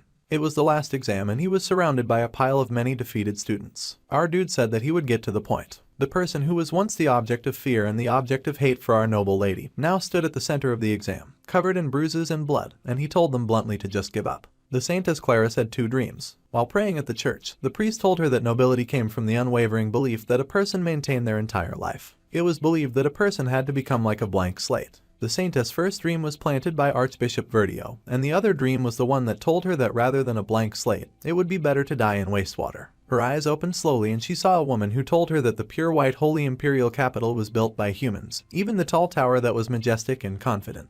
The woman saying that the tower was just a mere sandcastle in front of the Ramelin Mountains, gray rocks and stones, the green fog of the Denkin wetlands, and the golden field of the imperial capital of Clolan, the emerald fields of the land of farming called Pulam, and the opalescent smoke of the land of alchemy called Crete, the red roofs of the commerce city called Oldek, the turquoise intelligence of the land of scholars of Sylvania. Past the Drestea desert's reddish sand ocean are the purple shadows of the lawless Cohelton. The singer sang about how the pure white was just a very small portion of nature's beautiful colors. The singer had been the one in charge of the holy fire, Adele, and after leaving the order, she called herself a romantic. Although it was unclear how she moved from building to building. When the world went to sleep, the romantic would often sing a song at Clarice's window. The dream that the Saintess had dreamt at night was of the outside world that her only friend whispered to her about while looking at the stars. A life where one would take classes normally, and make friends normally, and love normally. It sounded like a place where one could feel a sense of nobility. Rather than countless prayers from believers who revered the romantic believed that a hug from someone a person loved would be much more valuable. She had smiled as brightly as the moon falling over her, and after leaving the order, Adele had joined Sylvania. When vacation came, she would go around the world like she does now. After the beautiful blonde left, Clarice went back to the places that the romantic had spoken of in her dreams every night. At the end of it, the Saintess would share a deep hug with someone, and they left together on the path she had taken alone. The journey was full of many colors which sharply contrasted with her life, which had been simply pure and white. It was the most outrageous imaginative thought that the Saintess could have, but the priest told her to always ensure that she was careful and to never reveal her true identity. The priest told the Saintess that she had to carry that magic engineering item with her at all times, since she always had the holy magic's blessing. He was not that worried, but the Saintess had smiled that she seemed like such a different person, so no one would suspect it. Still, Verdio reminded her that there was nothing bad about careful. Coming to the academy with the order's arrangement was a natural method of deviating, and nobody paid close attention to Clarice, who sat on a wooden bench by the faculty building street. That alone made her feel satisfied and made her breath shallow. There was no one who revered her or bowed their heads to her, at least, not a single person in Sylvania, and she fooled around happily with the noble lady that she had befriended. Who would bother thinking of Kylie as the Saintess? There was only one person, and our dude told them both to give up with a glare in his eyes, but he instantly recognized the Saintess. The noble lady was shocked to see that the last exam was her big brother, and the Saintess was surprised to find that they had already met her friend's brother. Our dude apologized and he asked them to kindly turn back, but if they insisted on fighting, then he would face them and harsh winds would blow right at them. The girls cried out as they nearly got blown away by the great big gust of wind. The noble lady felt that this level of magic was surely impossible even for students who had trained in spirit magic their entire lives. The magic our dude was using was way more advanced than even a graduated student's level. Even currently active spirit sorcerers were called veterans if they could handle 5 or 6 mid-rank spirits, but our dude was out here channeling a high-level spirit and throwing all of her power at them at full blast. It was incredible. The Saintess with a bob panicked and said that she would give up, and she asked her friend to think rationally. The noble lady realized that her friend was right. A high-level spirit and the trauma of facing such a thing came back to the noble lady's mind once again. However, she grits her teeth in hereditary stubbornness, knowing that if she left, it meant that nothing had changed from the past that she had spent with her brother. The noble lady said that she did not know about Kylie, but she refused to give up. According to high status and rank, there was a burden and responsibility that always followed. The young lady could remember how her brother was 2 years ago, and she knew that there was a level of reality to how much he could have improved. She did not believe that someone who could not even use elementary magic could suddenly have high-level spirit magic. She was very sure that his power was definitely fake, even if it took the form of a giant howling wolf of the wind, even if it felt so real. To eliminate the fakes, the noble lady was determined to just defeat the main foe, even as the wolf kept blowing its wind at them. Kylie cried out as the wind lifted them, and the noble lady was shocked. She covered her face in surprise and fear, not understanding how this could be real. Her eyes widened as she realized that it truly was a high-level spirit that they were facing, and controlling it was her brother in the midst of the wind, battered and torn but standing firm. The two girls were thrown back and Kylie went flying while the noble lady caught herself. Kylie was amazed, noting that the person they fought was Tanya's brother. The young Saintess had a fantasy about noblemen, about them having a neat appearance, a generous smile and graceful manners. However, the young Kylie was sure of it when she heard that the person who appeared to be the complete opposite of that was the son of Roth Taylor. She was sure that our dude was a scoundrel. Even the Bob girl could feel his badness, despite not knowing anything outside of the holy imperial capital, and not being quick to catch on to things. She recalled how her new friends had said that absurd scoundrels could make it into noble families no matter how high a person's family status was. Judging by the deep hatred that Tanya had towards this scoundrel, the Saintess was sure that our dude was a bad person. So, she pushed herself to her feet and told the blonde noble to go for the main body like she had been planning to do. The Bob girl would happily play the role of the bait, since she had said before that she had a strange constitution, so she definitely would not die outside of special cases. The noble lady was of course concerned about her new friend getting seriously injured, especially since she said that she was not even interested in the exam. However, the noble had said that our dude was a really bad person, so the Bob girl could not let that slide. Besides, the noble girl was the first friend that Bob girl had made at Sylvania, and that was a huge deal to her. Normally, the Lady Tanya would have dismissed such a saying, and would have told the other girl not to say something so absurd. However, the noble lady had seen the Bob girl fight on their way up to the altar. The combat faculty senior who had come towards them scarily like a demon had been swiftly deflected by a strange glow. The noble lady suspected that her new friend had some kind of special power. What surprised the young noble the most was that her new friend, a scaredy cat, was taking the lead. The young noble wondered if her friend normally had this much bravery, but then Bob girl started crying as she raced for our dude, which quickly answered that question. Of course, Bob girl was afraid as she raced directly to face the giant wind wolf. The wolf sighed to see the girl coming close, however, its eyes suddenly widened with the realization, and a golden glow surrounded it, cutting its paw when it tried to attack. Bob girl had activated the Holy Magic's Blessing, which was a mid-rank skill that was activated against any hostile being who attempted to cause harm. The wind wolf howled in supreme pain and a mighty wind blew forth through the mountain, oppressing even Bob Girl and her holy magic. She cried out as the wind blasted her, curled inside a protective golden bubble as the wind flung her around.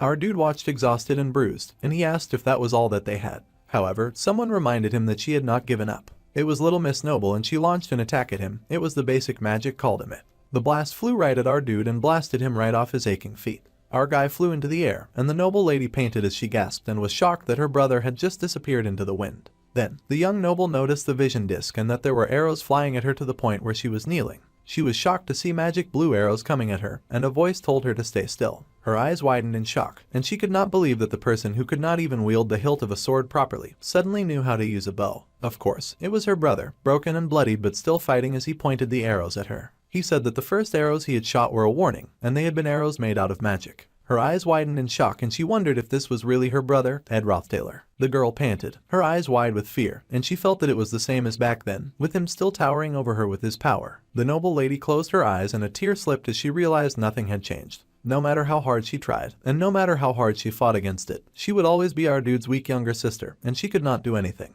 However, our dude commented on how hard she had worked. She opened her eyes in surprise and he apologized, saying there was a reason that he could not let her pass the exam. Our guy added that he could not go easy on her either just because they were related. Besides, if he had gone easy on her, he was sure that his sister would have been even more angry. As our dude spoke, he crushed the emerald gemstones in his hands as he knelt by her side. The noble lady was confused by his sudden soft tone, but our dude continued praising her, saying that it was incredible. If he were her, he would have turned around and run away. Our dude was impressed that his sister had faced him until the end, even if it was a vision. Her eyes widened in surprise as she realized that her thoughts were wrong. Our dude told his sister that he was now seeing her differently. The noble lady could also see, as our dude smiled, impressed that she had that kind of side to her as well. The noble lady was sure of it now, that something had definitely changed about her brother. Our dude smiled, saying that it was an illusion, but she had fought him to the end, and he told the teary-eyed girl that she should be proud. He also added that she was quite impressive as she cried tears of defeat. Our dude was very confused about her reaction and he wondered if not getting into a class was something worth being that sad about.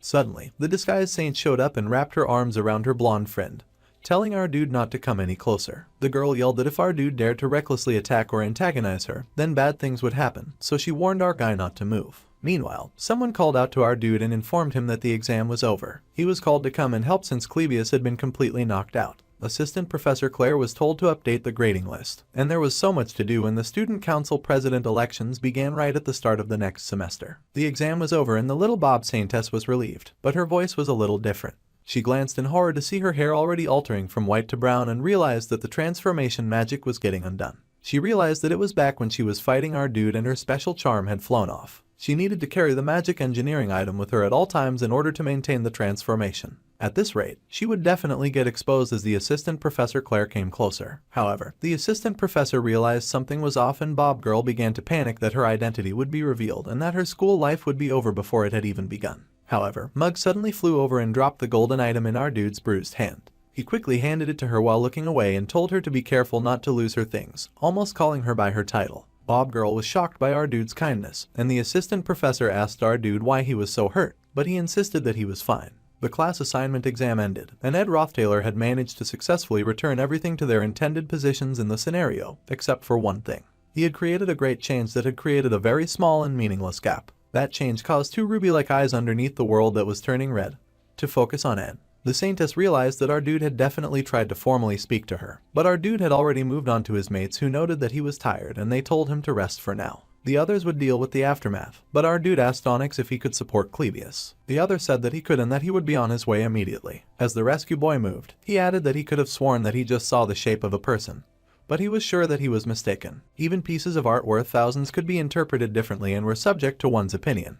But when seeing the sunset, there was no one who could think that it was not beautiful. Our dude mumbled that the person was talking nonsense. Anyway, the person added that humans lived such short lives, but did not even know how to appreciate each moment. She was of course the high-ranking wind spirit Merylda, and she went on to say that the worst curse a human could experience was a dull and boring life. The wind spirit added that our dude needed to know how to appreciate the small things and find meaning in even the everyday things. Although they said a human's lifetime was like the 4 seasons, a spirit's lifetime was like a very long winter. A boring and bleak life it was, and our dude realized that Janica had been right about the wind spirit being a chatterbox. The chatterbox said that people like our dude who were thorough in everything and left no gap were often senseless when it came to themselves. The way our dude fainted from exhaustion and constantly got hurt was proof of that. Our dude asked so what, and the wind spirit replied that what she was saying was that our dude should definitely date someone. The wind spirit was totally thinking about Janica as she added that he must have someone around him who was kind and cheerful and friendly with him. Someone who was strong enough for him to rely on as well. Meeting someone like that and improving himself would be very helpful to him emotionally, and he did not even know that. The wind spirit then asked the little fire bat if she was wrong, and the fire bat energetically agreed with her. Meanwhile, our dude knew that the wind spirit did not make a contract with Janica, and that the two were just close. However, the fire bat chimed in and said that the wind spirit's advice was the Bible among spirits, and that our dude should at least listen to what she was saying and pretend to agree. Though the wind spirit was not a big fan of the pretending part. Mug and Merylda did not exactly have a superior-subordinate relationship like the one Merylda did with Tarkan. But our dude guessed that high-ranking spirits were just scary after all. The fire bat added that he had gravely misspoken by telling our dude to pretend, and he energetically was ready to repent with his death. Then our dude turned as he remembered something. He recalled that Janica had looked kind of down lately, and he asked the wind spirit if she knew why. The wind spirit chuckled and asked if our dude was worried about his friend.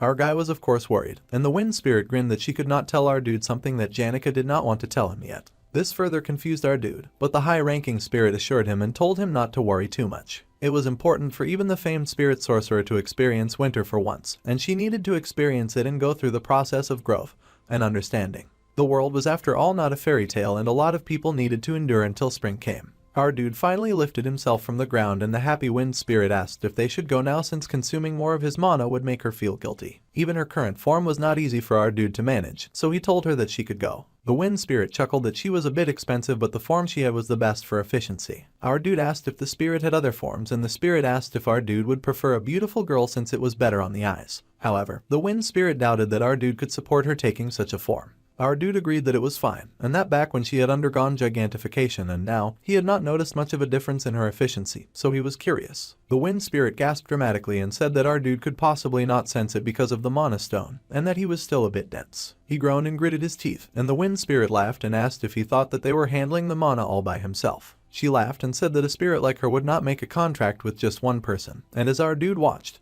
the wind spirit bounced away into the air until she dissipated with the wind. He stared speechless, knowing that he definitely could not summon a high-level spirit with just his mana for too long. If it was not his mana, then our dude wondered who could have helped him while he had been fighting on the altar. As he descended, he realized that it was simple if he really thought about it. A person who would contract with Merylda other than him could be no other than Lucy, who had been sitting somewhere nearby. Our dude pointed out that he did not think that she had chosen a good place for a nap, but the little genius just said that she had not come for a nap when she would rather nap at the hut. So, our dude asked why she had come. She stared silently for a moment, and then replied that she did not like an empty tent. So, she had gone on a walk. Unfortunately, the end of her walk was this altar of substitution, and it was the final stage of the third act. The distrustful Saintess Claris began to suspect the order after she realized the darkness of the holy city, and then Telos' apostles came to Arkan Island to condemn Claris. Not knowing the story behind it, the Academy's character follows the Archbishop's orders. Princess Phonia's Royal Guard Army, Lortell's Mercenary Union, the Holy City's Cathedral Knights, the Academy's high-ranking employees, and also the main character's Generation's raid party, and the principal Obelfrus as well. At the end of that whole complicated mess, everyone's swords ended up pointed towards the same thing, towards the one girl trying to protect Arkan Island, following her master's final will. The renegade non-believer, regardless of what she was called, the girl had never complained. She looked down on everyone with a firm gaze, and she was the awakened Lucy Merrill. She was to defeat all of the main characters at Arkan Island, and then defeat more than half of the raid party by herself, but in the end, her stamina would run out. She would end up defeated by Taylor, who had finally learnt the final swordsman form.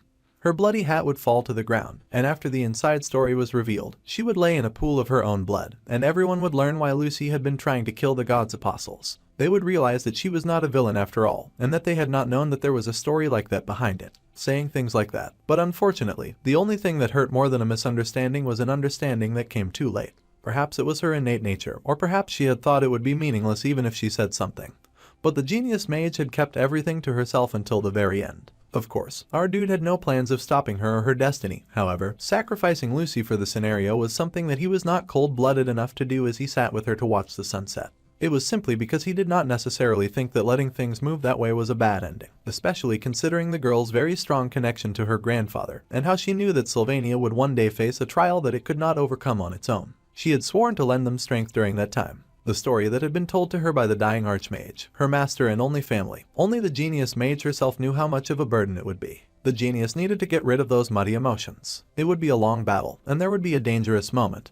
But it is what needed to be faced in the scenario that would occur in Act 3. That, of course, did not mean that our dude would not do anything though. Placing her hand on his lap, the little mage said that she had found something recently. Our dude smiled when the little mage then curled with her head on his lap, as the genius said that it seemed that she often got lonely. If there was one thing that our dude would like to make sure to do, it was to tell her in advance whenever he left the hut for a while. Someone had returned earlier than expected, and they explained that they wanted to leave that place as soon as possible. A present was happily presented with a smile. Most mistook Annie's to be from a noble family, but Clara was actually the one from a pretty well-known Viscount family. The maid Belle was touched to receive a gift from the red-haired noble, and the girl stretched, saying that this was the place that her heart called home and that she felt very peaceful. Anyway, she needed to go see her academy friend since the noble redhead had not seen their faces in a long time. The red-haired noble had brought a lot of yummy snacks, so she had finished all preparations to have a tea party with her best friends Annie's and Janica. The happy redhead headed off first and said that she was excited thinking about seeing them for the first time in a while. The young red-haired noble had so much to tell her friends, and she could not wait for them to taste the blueberry pie that she had brought.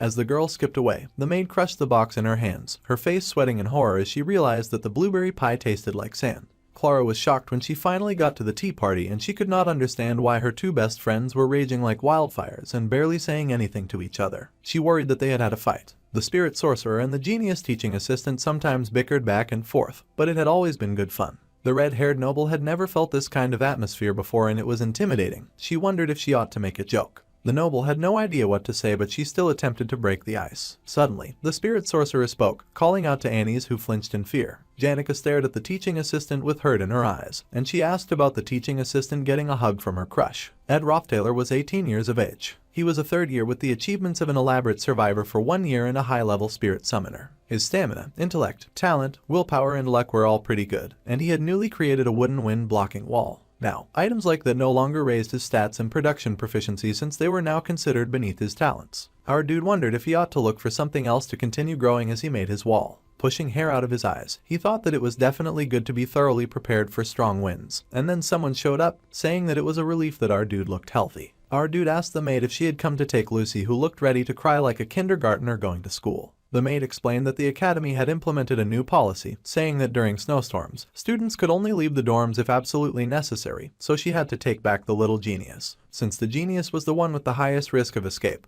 the maid thought it was best to keep an eye on the little mage, who was distraught. The maid even further explained that they planned on having a rotating lineup of surveillance staff throughout the week. Our dude perfectly understood even as the mage whined. Our dude said that he would continue to use formal speech. The maid then asked our guy if he could really make it through a week-long snowstorm in this kind of environment. The maid added that it might be presumptuous of her, but she did not think this kind of wind blocker would be enough to protect him. Our dude mumbled that he was just setting the things up to protect his supplies. He had thought that there might be an adverse effect on his hut, so he used twine to secure the roof and tied it tightly to the ground.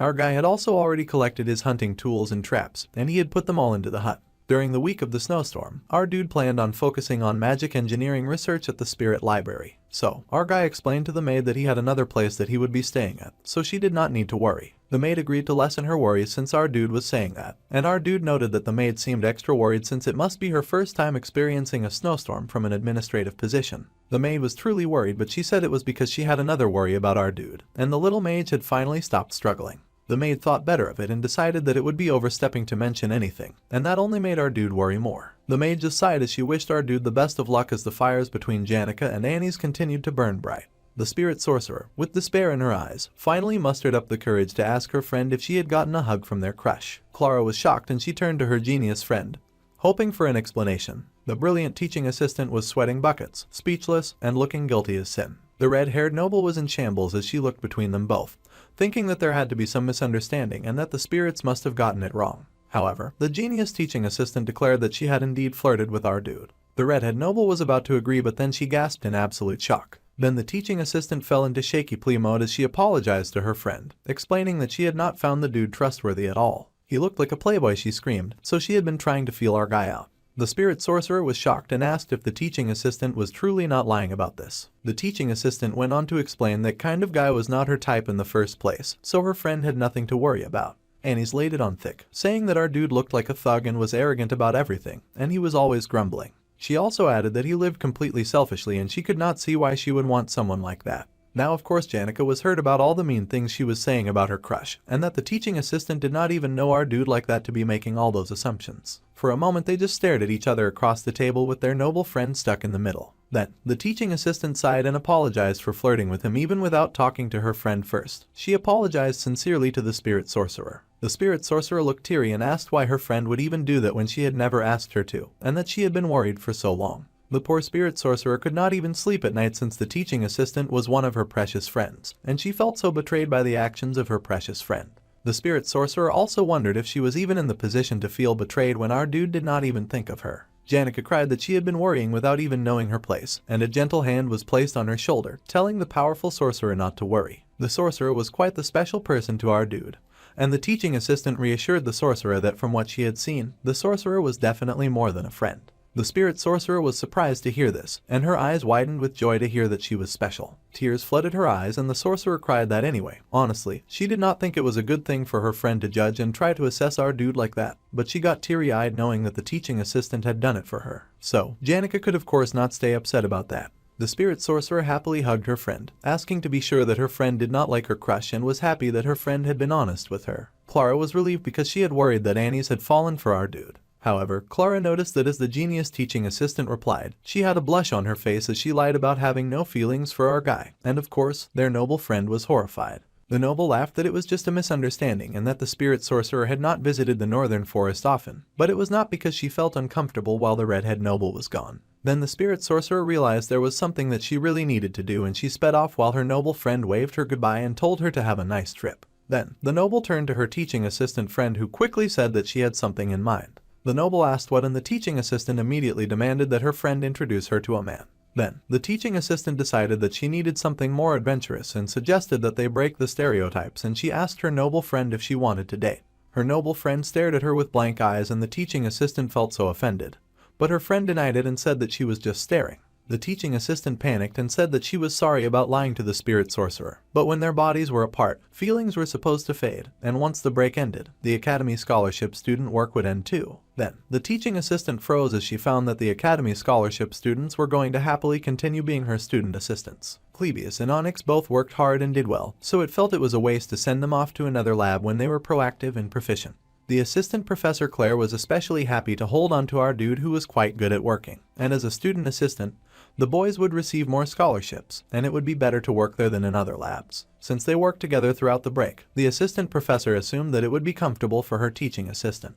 Little did she know that Annie's was horrified as the assistant professor encouraged them to continue to stick together. Meanwhile, our dude went through his magic power details and checked out all of his improvements so far. He had gotten Mug and Merylda in his spirit slots, and he had a few more extra spirit slots thanks to his hard work. Janica had finally come over, and she reminded him that he needed to make a contract with a mid-level spirit soon. Our dude noted that it looked like the spirit sorcerer was back to normal, because back when she had visited the camp, that time she had looked rather sad. The sorcerer panicked with a blush and said that she could not at all remember when that was, and our dude smiled because when he was with the spirit sorcerer, he felt like he loosened up a bit. She was a character who never appeared in the other scenarios after all. Right now, the spirit sorcerer was the only person that he could be his friend within his year. The oblivious sorcerer was still stuttering about how our dude made a contract with Merylda, but no matter how much she thought about it, it was strange and much too early for him to handle a high-level spirit. Our dude explained that he had used a trick, and he showed the Glass Golden Phoenix ring, the legendary item. He explained to the spirit sorcerer about Professor Glass's Golden Phoenix ring that was now completely tapped out of power, and he also explained about his plans for the future. The spirit sorcerer noted that our dude could not use magic for a while, and that it would be hard for him to make a contract with a mid-level spirit for now. Our dude admitted that his magic would return when the break ended and the semester began. Still, the spirit sorcerer beamed and gave our dude a hearty congratulations. Among spirit sorcerers, they often call the day that a person made a contract with their first high-level spirit their second birthday. So, she asked if he was really planning on staying in the spirit library throughout the snowstorm. The spirit sorcerer thought that our dude was a really hard worker, and he added that she was also a really hard worker since she was top student of the year. When the snowstorm ended, there would be the student council president elections too, and since Janica was the top student of the year, she would probably get some attention. The spirit sorcerer laughed that everyone was asking. But she did not know yet, so she maintained neutrality. In the scenario, the spirit sorcerer did not particularly receive the spotlight just for being the top student of the year, and this was because, based on her personality, she respected all of the other candidates. Suddenly, the spirit sorcerer recalled that our dude's sister was also running in the elections, and he agreed that his sister was quite ambitious. The spirit sorcerer nervously mentioned that our dude seemed really close to his sister, as she recalled scaring the poor noble girl earlier. Our dude said that one could say that they were close, but he could not confidently say that since he had been excommunicated. However, he and his sister were still blood related. Whether they liked it or not, there was a high chance they would see each other for the rest of their lives. He wanted to maintain a good relationship with her. Even if not dearly, our dude did care for his little sister a lot. The spirit sorcerer was still stammering and stuttering, sure that what she had encountered was just a fight between siblings. The spirit sorcerer grabbed our dude's sleeve as she called out to him, and then tearfully asked what Tanya liked and if there was something he thought that she would like as a gift, or a food that she liked. Now, our dude was concerned and he asked the sorcerer what she had done to his sister. The spirit sorcerer screamed that she had done nothing and our dude stared at her suspiciously. Janica was really bad at lying and she folded very quickly. It took about 3 seconds for the guilt to be too much before she confessed. Our dude laughed because it was not even that serious in the first place. It was going to start storming in the morning, and leaving the dorms would not be allowed other than for special reasons. So, if anyone had any business outside, they needed to ask a maid. The little saintess clutched her item as the sight from a few days ago refused to leave her mind. The sight of that third year, our dude, had been terrifying. But what she felt more than that was discomfort. It was so natural that she thought that she had seen it wrong. The way our dude had avoided her gaze and then handed her the item, while he had almost spoken formally at the end. The saintess could not sleep easy from the worry that our dude knew her secret. She had worked so hard so that she could lead a normal academic life and to uphold the conditions for the hard work of the priests and the stand-in at the holy city. If a single outsider found out her identity, her academy life would end, and it had only just begun. It had not been hard to get information about our dude, and everyone who made it to the altar had faced him at some point. The first years jeered at each other for failing to make it to Class A, and Purple remarked that the senior he had fought was not a normal human, and he had heard that our dude was famous among the third years as a freak among freaks. From what Purple had heard, our dude had built a hut in the northern forest and he'd been living there. The saintess now knew where our dude resided, and once the snowstorm started, she would be unable to leave Opheles Hall for at least a week. Once the snowstorm ended, spring would come and the new semester would begin. By then, the little saintess feared that she would lose the chance to seal our dude's lips or do anything else. So, she threw open her bedroom window. The little saintess was scared, so very scared of our dude, the darkness and the bitter cold. However, as she faced the aching cold coming from her window, she recalled how she had lived while only seeing pure white walls and ceilings. Her first friend had told her that would cause her vision to deteriorate. The romance of the world was full of all its natural colors, and they could not be known unless the little saintess experienced it herself. So, she leapt forward, jumping into the cold air from the window and diving into the snowy night. Gripping her charm tight, its golden glow radiated around her, and as she landed on the outside, she transformed. The little saintess could not bear the thought of losing the freedom that she had worked so hard to obtain.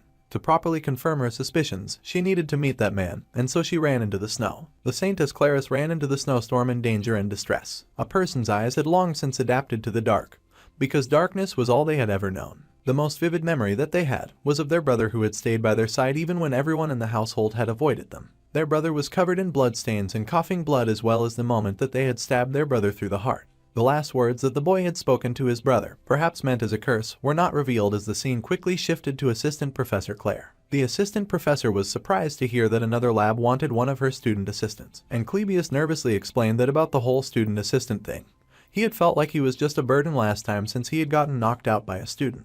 The treatment he got was really good and the top combat student liked it. The assistant Professor Claire then smiled, saying that she thought that he was dissatisfied or that somewhere else was trying to take him away. Since that was not the case, she asked if he could keep being her student assistant, and the combat student no longer had a reason to refuse. The assistant professor then beamed and asked him to just keep doing it. The top combat gloomy student bit his lip and fell silent, and he accepted the role as her assistant, unable to turn it down. Meanwhile, as Ed Roth Taylor had been born with a weak body, it felt like our dude had really trained the body to the very limits of what it could handle. During the break, our dude was able to concentrate on training, and he had advanced his crafting skills with the spirit formula and fusion, as well as increased his ability in magic engineering. Both of those skills were now good enough to be called his specialties, and he would be able to utilize those too well with a bit more training. So, our dude would be spending the remaining week working on magic engineering and spirit formula and fusion inside the underground library. Our dude had given Zix some money to clean up the mess with a bit of magic, but he had not expected the Wolfman to organize the books as well. Considering that the books were also organized according to theme and title, our dude was pretty sure that he had told the Wolfman that the library was a secret. However, it looked like the Wolfman had gotten some help from Elka and they had probably fixed up the library while thinking of it as training. Our dude made a mental note to repay them for it later, and he got started on his studying, and it was inefficient to learn hundreds of formulas. The most important thing was prioritizing and focusing. The goal was to get the legendary magic engineering item, Glock's Eyes, that would temporarily amplify the proficiency of all sensitivity abilities. Our dude would also get the legendary item called the Delheim's Hourglass, which reverted all physical states by a few seconds and removed all damage and wounds, but it also had a one-time use. Our dude's aim was to make at least one legendary magic engineering item. A weak wind emitter, echo noise generator, crystal ball, blue magic sphere, Kragel's magic ink, and light transmitting sphere. Our dude would craft these items repeatedly to raise his magic engineering skill, and once he was used to it, our dude would make other rare items. Just thinking about it brought a smile to his face. Our dude had already gone over the ingredients, and he just needed to use the tools to achieve his goal. However, our dude paused with his hand rifling through his bag, and then he paused in horror when he did not find the item he sought inside his bag. Our dude was horrified to find that he had forgotten the tools at the hut, and he had to crawl back through the snow. He figured that it was time for his body to do some work as he trudged through the snow. Living while only seeing pure white walls and ceilings caused a person's vision to deteriorate. The romance of the world was full of all its natural colors, and as her feet sank into the snow, the little saintess realized that romance was nowhere to be found as she struggled in the white snow. She finally found the river, and the little Bob girl rejoiced since they said the river was in the northern forest. This was downstream according to the map, so should she come across the hut if she kept following along the river? It really felt like she was on an adventure, and the Saintess Claris was not weak. While she was already more talented than many other mages, her holy magic was even better compared to others. The holy magic's blessing meant that anyone who attempted to harm her would have the damage returned twofold. So, even if she came across a wild animal or a robber, she would not be harmed as she trudged through the dark and cold. Despite that, the little saintess still felt a bit of fear when it came to our dude, and there was a possibility that was baptized by the Telos order since he was the successor to the Roth Taylor household. The holy magic's blessing did not work on those who had been baptized by the order, as one was not to harm their fellow brothers. In the first place, someone who was faithful enough to have been baptized should never think of harming the saintess, but the reason the saintess had come was because our dude might know who she was. It was finally time for her to confirm her suspicions. She was sure that things would work out somehow, but she was so confused as to why the hut door was not opening. Bob Girl finally threw the door open with a huge burst of strength, and she knocked over the paint that our dude had been using to keep the door closed. Her eyes widened when the little saintess saw the stain of red in our dude's home, and then she looked up to see a giant boar skin nailed on the wall, which of course made her scream in horror. The Bob girl fell over in shock as she squealed, and she was shocked to see red blood staining all of our dude's tools. There was blood everywhere which had spilt from the bucket at the door. The little saintess stared in horror at her hands as she wondered if she had landed in hell. Suddenly, she heard footsteps approaching and she panicked, looking around the bloody room.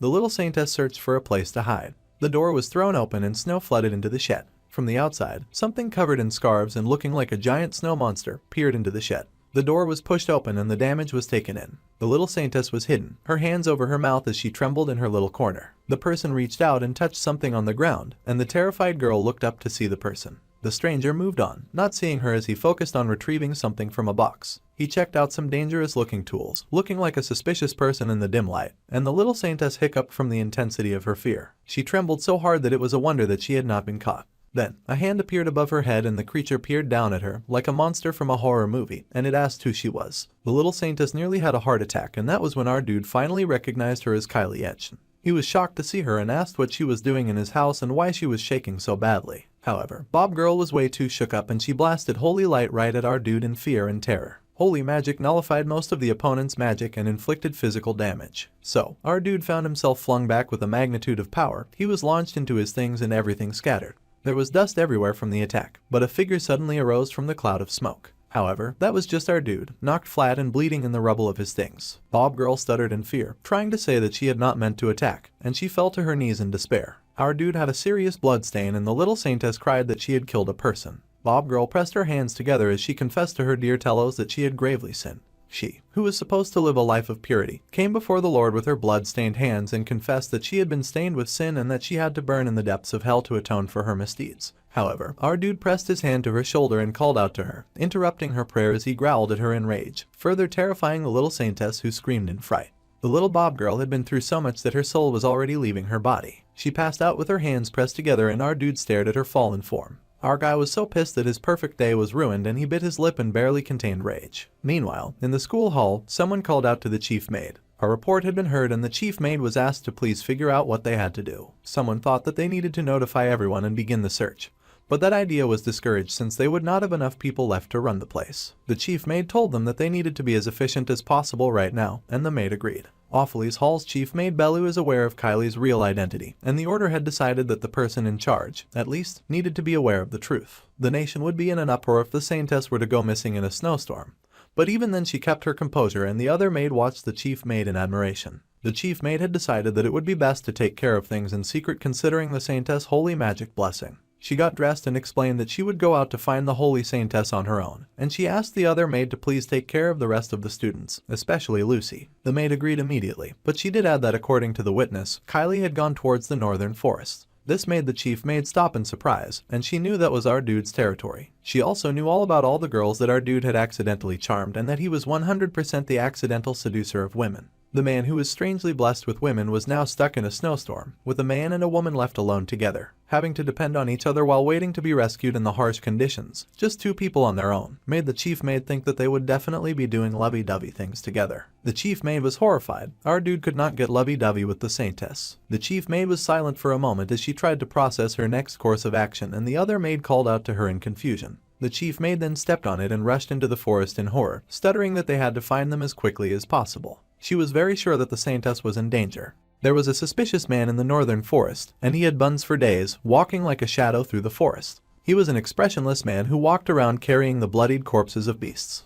There were already rumors among the students as snow came pouring down heavily. Belle raised her hand to protect her face from the raging snow as she contemplated the rumor. However, she knew the truth. The head mage followed the magic fireball that she had conjured all the way to our guy's cabin. Here, she saw the footprints in the snow that she had been searching for. Despite Ed's standoffish appearance, he was relatively easy to talk to and was pretty considerate. She knew of all the girls who had been charmed by him, and he was the kind to faithfully carry out his duties despite the many women who approached him. The boy in the woods was always someone worth tutoring. However, thinking about how those relationships getting even more complicated than they already were made the head maid's head hurt. She grabbed the door handle, sure that the young Master Ed would not know the young lady's real identity, and as she stepped in, the head maid heard our dude say that he knew it. It was her after all, just as he had suspected. The MC was wrapped up in thick bandages, and in the corner, the saintess was serving some punishment with a chair on her shoulders as she cried. It was not at all the night that the head maid had expected to see, and she was alarmed. Then, she hesitantly asked the young Master Ed for an explanation of the weird scene that she had just walked in on. Finally, some time passed and the head maid had gotten her explanation. However, if she did not take Miss Kylie back soon, the snowstorm would become too intense for them to make it through. Our guy completely understood, and he was sure that it was not a good idea for someone of the head maid's position to leave Awfully's Hall unattended for so long either. The maid agreed with his statement, and the saintess remained ignored in her little corner. The reason that the saintess had come all the way there, the MC could guess it, but he was still rather displeased with her. The girl had done her best to hide her secret identity, but it was rather unnatural, and her identity was not supposed to be revealed until much later on. It should not be getting revealed now, but the saintess was clearly doubting Ed now. So, he apologized for his rude behavior, and he asked the saintess to kindly put the chair down. The girl sighed in relief and she placed the chair down. Then the maid and the little Kylie exploded in shock and horror when they found that our dude knew that she was the saintess. They were shocked that he already knew, and our guy just pointed out that he had been baptized a follower of the Telos order. After all, it only made sense that he would be able to recognize her from close up when the spell was undone. Then, our dude gently encouraged the terrified saintess to kindly put the chair on first so that they could have a civilized discussion about the issue. The girl agreed hesitantly, and the MC reminded himself that he had not changed his plans and he would not change his plans. He refused to get involved with any of the main characters of the scenario, but at this rate, with the saintess blasting him from fear, she might end up doing something unexpected. So, it was just better to let her know that he indeed knew who she was so that she would stop being anxious around him. Ed groaned that hiding her identity and coming to this place must mean that she was tired of her life of restraint. He understood that much, and the little Kylie was hesitant on how to respond. However, our dude added and then asked the saintess what she thought of his life, seeing him live freely in the forest. He asked if she could guess what kind of life that he was living. The MC's life was not a life of freedom, and the saintess only realized that as she looked around the cabin, realizing that he was just surviving. There was a light and dark side to everything. Freedom was no different. If the Lady Adele was a romantic who loved the beauty of freedom, then this man before them was different. Ed apologized for doing something like this to her when she was the saintess. The Mc represented the dark side of freedom. He bowed, apologizing for overstepping his bounds because he had thought that there would not be anyone near her who would tell her this kind of thing. Now, he then asked the little Kylie to please leave as he stood to his feet. The little saintess hung her head in shame and apologized to the maid for making her walk all the way to the cabin in the woods. The maid says that she is just carrying out her duties and that she should not concern herself. Once they returned to the Ophilas Hall, then the young saintess would enjoy a delicious soup in a warm room, and this hut in the snowstorm would feel like a distant dream. However, inside that hut was the MC, who stepped out all dressed and covered in his warm clothes to resume his studying. The hut would still smell of blood and the harshness of reality. The saintess had never imagined that the man who stood there halting the incoming students would be living that kind of life. Now, she thought of the romance that she had dreamt of. It was a sad thing for someone to destroy your dream of freedom. But the saintess was certain that coming to the school to search for freedom was a good thing, and then she blushed because she hadn't met someone that she could respect. As they left with the fireball lighting the way, the headmaid silently took note of the blushing girl. Her face said in disappointment but no surprise. Of course, Belle was horrified as she could not be sure if the MC's accidental love charm had taken root and infected the saintess. She could not know what the saintess was thinking, so all Belle could do was worry. Then, spring came again, just when they had nearly forgotten about it, and that was what made it so special. Someone said that they did not need tea and that it was hard to get a seat at the place without making a reservation. At the Laplace bakery, a person had come around for business, so it should be alright, and the foxy redhead asked if that was okay with Ed. She was going to take some time before the inventory inspection was done. The chef bowed and nervously asked them to please make themselves comfortable, and if they needed anything, all they had to do was ask. Foxy thanked the nervous man and dismissed him before he sweated all over their food. Having a monopoly was so fun in these kinds of situations, and it gave Foxy the power that she had never had before. Meanwhile, our guy thought that she was the only one having fun in the situation. Still, the redhead sipped her tea, saying that it was such a harsh way to put it. Ed may be right, but it was not like she went around harassing people, they just got nervous around her. As he knew, there was a bit of error in the distribution process because of the snowstorm, and the Laplace bakery ordered a bunch of things they did not need before the snowstorm. However, when it got closer to the delivery date, they had suddenly cancelled all the orders. The MC asked if it was a deceptive order, and the rich merchant explained that she did understand since food was valuable. However, she could not praise them for trying to monopolize products that could have gone to other businesses. People needed morals and ethics, and she sipped superiorly from her cup of tea. Suddenly, the chef rushed back to beg the redhead to please change the minds of her colleagues. The chef explained that he knew that he was in the wrong. But if she went on limiting the number of items that he could order, then things would become difficult for the bakery. He begged for the merchant to please be understanding, and that if things were not changed then they would be in big trouble. However, Foxy just laughed and said right. She had a lesson in the afternoon, so she asked Ed if he wanted to walk with her to class, completely ignoring the pleading, sniffling chef. Even our guy thought that she was rather cold. She did not want to take such harsh measures, but the snowstorm had cut off the distribution from the main base, so the available funds were tight now. So, they needed to pull themselves up by their bootstraps. The MC had to admit that even merchants struggled sometimes, and she beamed and said as if, asking if he did not know who she was. Her specialty was managing worry, so our guy had nothing to worry about. It would be alright as long as there was no money going out to useless things. She had to be able to handle this much in order to run a trading company. Then, the redhead paused and asked our guy where his textbook was. He explained that he just had to stop by the library to borrow one and that he had to run. But it was good for his health. The redhead was horrified, saying that the textbook did not even cost much, and she asked why he did not just buy one. Now that she thought about it, the book was not cheap by a normal student's standards. All the textbooks used at the school were pretty pricey, and she was filled with dismay as she reached into her purse, knowing that she was on a tight budget. She nervously asked how much was the book together, and our dude appreciated it, but he rejected her attempt to buy him the book. It was almost time for the student council elections, and he guessed that she was not going to try for a position. The trading company had to come first after all, and of course, it would be best for someone who likes her to become the student council president. Then, the merchant asked Ed to try since she would not mind supporting him. However, he did not want to, and it was not like it was a guarantee that he would get that position either. The merchant sighed that it was such a shame, but she had already expected him to turn it down. Then, she suddenly suggested his sister. Our guy was surprised that Tanya had gotten brought up, and the red-headed fox grinned. She said that she did not want to have to suck up to Princess Phonia. However, our dude would not go into detail, but his sister was young. The redhead smiled and said that he already knew and that it would be hard for the young noble to become president even if all of the top students of each grade were to support her. She may be the daughter of the Roth Taylor household, but the gap was way too large. Our guy agreed mentally that Lortell was right and it made the most sense for Princess Phonia to become the president with how things were going right now. Tanya Roth Taylor is the lesser evil, and with a lot of passion, she does anything she can to get one more vote.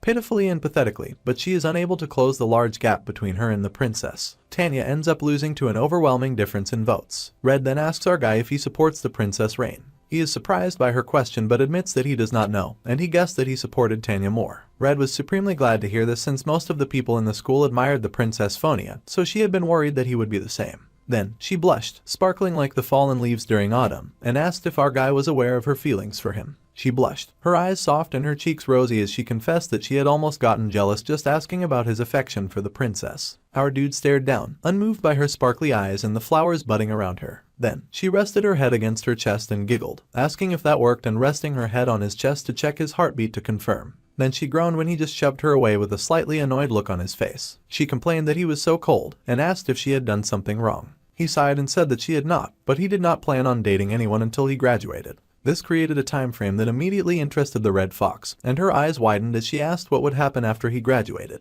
Ed was silent as he pondered this because he had not yet crossed that bridge. Then, the redhead grinned seeing that he was undecided, and knew that she had gotten some very valuable information. She did not know what meaning graduation had for our guy. But that was not too far from now. Well, that was if he could stand to keep rejecting her, as she was rather confident of her seduction skills. Our guy was silent as he pondered his goal of graduating safely. It was not an easy goal at all, and it involved the final boss that they would have to encounter at the end of the story. The main character had to defeat the final boss in order for the world to regain peace, and it would be a fiery tense match between Taylor and the great final boss. Only when the boss had been defeated would the game be cleared, and everyone could march to happiness so that he could also graduate. Claris, the symbol of the order, and Phonia, the symbol of the royal family, needed to support the main character in order for him to be able to defeat the final boss, the Sacred Lance Dragon. In other words, Taylor needed to grow as the scenario intended and to make a lot of friends. The class placement had gone smoothly, and the curly-haired young noble raced ahead with her friend Kylie, who seemed to be hiding her identity well. Our guy sort of felt bad for Tanya, but Phonia would definitely become the council president.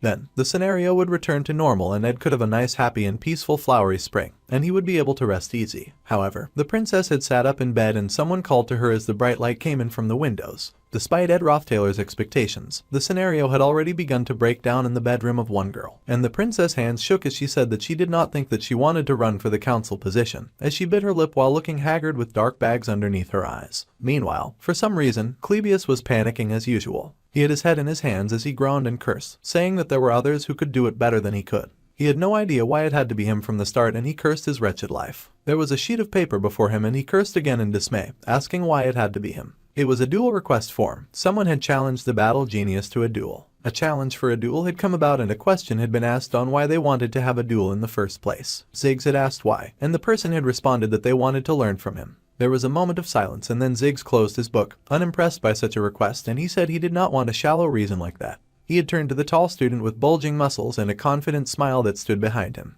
The challenger with white hair then admitted that he wanted to prove his worth. The wolfman had then smiled, saying that the challengers had already claimed the position of top student of his year. However, that did not mean much to the student since he was just a first year. Janica was the top student of all the third years and Drake was the top of the faculty of combat. Ed was also very popular among the first-year faculty of magic for some reason. The challenger planned to have a duel against them all, and of course, there were orders to things, so the white-haired confident student had already sent in a request to Clebius, the top student of the second-year faculty of combat, but it seemed like the gloomy fighter was avoiding it. Anyway, if the white-haired challenger won against the second-year combat champion, then he planned to request a duel with Elvira, the top of the faculty of alchemy. Then, he would send a request to Ziggs, so he thought that he would tell Ziggs beforehand.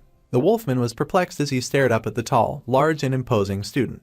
Then Ziggs curiously asked why he was next when he was not a top student, and the student sighed that the second year's top student was out of the question since Lucy was an undefeated prodigy, so that would then make the wolfman the technical top student of the second year. The wolf boy smiled, noting that his junior was rather self-centered. But anyway, the junior's plan was to beat him and then move on to fight Janica and then Ed. It seemed that the first lesson that the junior needed to be taught in Sylvania was that he was not always right. The wolf boy admitted that he did not think that it would be easy to defeat him. No, that was not what he meant. The dark-haired magic student laughed as he said that the arrogant junior would not be making it to him. Talk less of Janica or Ed. Ziggs laughed that the junior seemed to be a bit mistaken about something, and he concluded that the arrogant first year would not be able to defeat Clebius. The junior was told to learn to perceive reality properly first if he wanted to defeat his senior. The arrogant first-year student was heated at his senior for talking down to him and he was speechless with rage. Later, Ziggs was greeted as he headed out of class, and he looked up to see his favorite guy, Ed, waving at him. Our guy wanted to express his appreciation for Ziggs's work in the library. Then, the wolf boy told the MC all about the junior Wade and what he was doing. Wade was the recognized top student of the first years. He had been sending duel request forms to everyone that was doing well academically. It sounded like he wanted to fight the MC too. As far as our guy knew, Wade Callermore's challenges would go on from Act 3, Scene 3 to Scene 5. Episode 3 of the game had begun and it was the election of the student council president. The top first year was born a talented swordsman as the son of the commander of the northern border territories. The strong, tall and muscular first year was covered in a blue battle aura and he was able to easily take over the top student spot within the first years. However, the prodigy first year was unsatisfied, so he went off to challenge his seniors. In the end, he was able to defeat them one by one with ease, and their bodies fell to the ground with multiple injuries. The strong junior had even been able to feel Ziggs, the unstoppable wolfman. The senior Ziggs had been already exhausted going into the fight, so it was unfair for him. However, it was still a loss in the end, and Wade's rampage, which seemed like it would not end, ended up being stopped by the main character Taylor, who had appeared with a glowing sword because he had improved over the years. The wolfman mentioned to our guy that he had heard that there was going to be a welcoming festival for the new students that night, and he asked if Ed wanted to check Wade out. However, the MC had to turn that down since he already had plans. Our guy already knew what Wade looked like anyway, so he just thanked his friend for the invite as well as the warning. Then, he asked the boy to take care of himself. Ed had thought that he did not care about that kind of stuff, but seeing how energetic the school was, it was giving him energy too as the beautiful spring flowers filled the air. The refreshing atmosphere of a new semester had begun and he smiled because it made his footsteps lighter. Ziggs watched our guy go and he wondered if he should have mentioned one last thing. He had noticed this since they were in the same grade, and because he saw her often. But the Princess Phonia had been looking rather down recently. However, when the wolfman had been talking to the junior and Ed got brought up, the princess would whip around with alarm and immediately take interest in the conversation. To try out his theory, the wolfman called Ed in the middle of the class and the princess turned. The little royalty was acutely aware of our guy's name, and she almost seemed wary of it. Well, it was not like today was the only chance Ziggs had to tell the MC about it, so he was sure that it would be fine. He would look into it more and then tell the Roth Taylor boy. So it was that time passed and the weather soon became warm. The butterflies floated in the air, flapping their adorable blue wings, and the scenery in the northern forest was a sight worthy of being called spring. A beautiful butterfly floated to Lucy's nose, and she waved her hands in annoyance, chasing the pretty insects away. Then, someone noted a really fast improvement. Janica had noted that our dude's connection to the spirits had gotten even much better. He had even gotten into a contract with Merylda, so he should be able to enter a contract with a mid-rank spirit as well. No one would believe that he had done all of that within a year, and the spirit bird praised Ed, and then Janica cleared her throat. The spirit sorcerer had activated her teacher Janica mode, and it sounded cute, but it seemed like she thought it was a dignified title. So, the MC decided to play along, and he sat on a log and clapped for his teacher, saying that he had improved so much because he had such a good teacher. The teacher went on, saying that usually, to get into a contract with a mid-rank spirit, one had to explore mountains and valleys to find a spirit that matched well. Our guy could not just enter a contract because it had enough mana, and he needed to find a spirit whose man flow matched his own.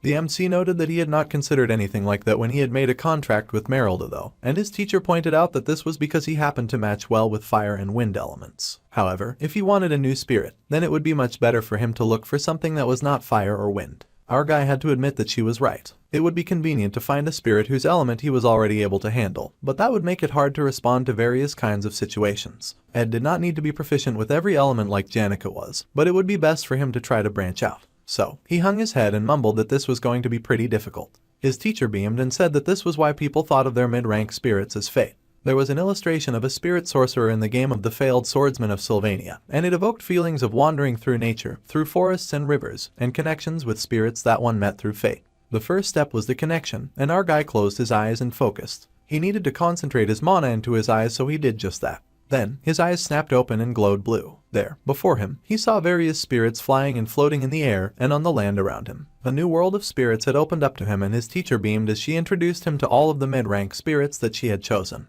Ed could not help but be impressed and asked if she did not get distracted by all these spirits around.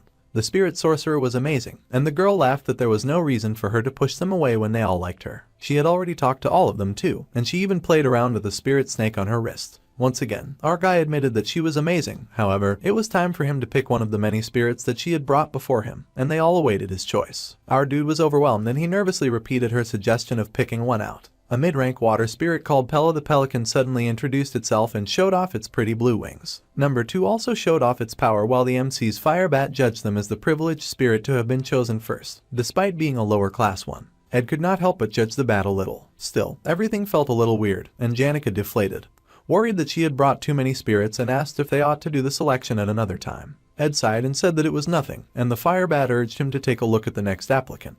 The MC was just majorly disappointed that he did not get to partake in his fateful meeting, and he wondered if this method was really alright. A welcoming festival for the incoming students was very meaningful for the new students. However, the top student of the third years, Janica Failover, was unable to attend this because of personal reasons. The personal reasons were that she was busy conducting spirit lessons for Ed. The top student of the second year, Lucy Merrill, was also unable to attend due to personal reasons, the personal reasons being napping. So of course, certain members of the faculty found themselves in a rather difficult situation, and they worried that the festival would not be enjoyable. However, the lack of the top student did not have as great an impact as they had feared thanks to the appearance of one of the most dignified beings in Sylvania, Princess Phonia. The princess nervously moved around a chess piece on a board. The Sylvania Academy valued equality, but it was only a given that the students would be too afraid to talk to someone of royal blood, and even the nobles were too afraid to approach the chessboard. There was only one person who was able to talk to her during the event, and that was someone who easily made a checkmate. That person was the successor of the Callermore family, loyal servants of the royal family and one of the three greatest swordsman households, the top student of the first year, Wade. The princess acknowledged his skill in chess, and he pointed out that she had begun to hesitate after sacrificing one of her pawns. If she had let go of such hesitation, then he would have lost. However, the princess did not like projecting real military tactics onto chess. That was something a tutor in the palace would have done, and reality was different anyway. The top first year noted that she must have learned a lot in the academy, and the princess just mumbled that she was more self-aware, with a hooded look in her eyes. She had thought that she was better than anyone when it came to reading people, but she was starting to think that perhaps she was wrong. Who knows? Someone had told him that it was necessary to learn that one could not always be right. Her eyes widened in surprise to hear those words, that one person could not always be right. Ed Roth Taylor. The mistake of kicking him out of the Opheles Hall was only a small concern, like a fish bone in her throat.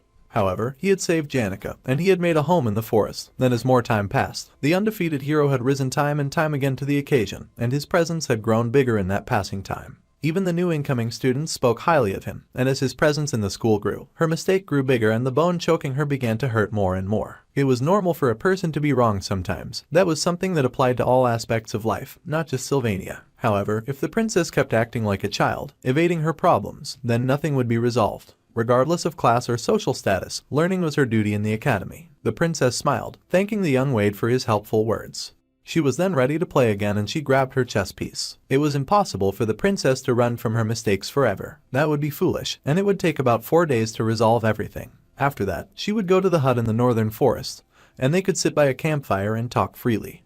Princess Phonia felt deeply refreshed by this thought, and it seemed like spring was finding its way to her as well. However, one of her pawns slipped and began to fall to the ground. The princess' newfound spring was crushed when the morning of the third day arrived, and the news of Ed Roth Taylor's death reached her ears, and the pawn that slipped crashed to the ground and broke apart. A dear respected father was greeted by their child in a letter that acknowledged that the father spent all of his time in the imperial castle. The writer had gotten used to telling their father about their days through letters. However, it was noteworthy that the writer would no longer be sending them from the Roth Taylor residence, but from Sylvania Academy. Although there were many aspects that she was not used to yet, as it was her first time living away from home, she would not forget the honor that she must uphold as a member of the prestigious Roth Taylor family. There was a period when it had been hard to adjust to the busy schedule, up to the intensity of the school and the egalitarian atmosphere that Sylvania was known for. As for friends, however, she had a few of what her father would call school friends. The young noble was working hard towards her goal, which he had confidently told him of before she had left home, as well as her plan to become the youngest student council president. She was a little worried, of course, because she had heard that the Princess Phonia, who was loved by the people, would be running in the elections, but she would try her best regardless. The young noble lady had also met Lortell, and although she was not much older, she gave off the feeling of being a perfect merchant. The negotiations for the purchase of the sage-sealed grimoire would begin soon, and the little lady was already wondering if it would really be okay for her to go as the family representative. The last bit of news was a little hard to mention casually, and since he had been excommunicated, she knew that the person she was about to mention had been nothing but a shame and embarrassment to their family. However, if she had to mention it, her brother did seem to have become hard-working and diligent during his stay at the academy. It was as if he had become a completely different person. Honestly, the young noble had been so young in the past that her memories were not that great, so she might have been misinterpreting it. However, recently, she had gotten a strange dream of when she was much younger. In the dream, she had been at the low hills behind their residence, a place where the lilacs and daffodils bloomed in abundance during the spring. The young noble remembered following the hilly path while smelling the flowers. She had been going up while holding hands with two people, and one of the hands definitely belonged to Arwen, so the other reliable hand must have been her father. There was also the chance that when Arwen was still alive, her brother had not been that much of a scoundrel, and back then he would have smiled and held her hand. If that was so, then perhaps her brother had not turned over a new leaf, but he had just returned to how he used to be. The night brought many complicated thoughts, but she ended the letter by saying that it was addressed to his loving daughter, Tanya Roth Taylor. There was a pop-up about the seal of the deadly poison magic, and if they were grazed in the slightest, then the victim would surely flail around in pain and die.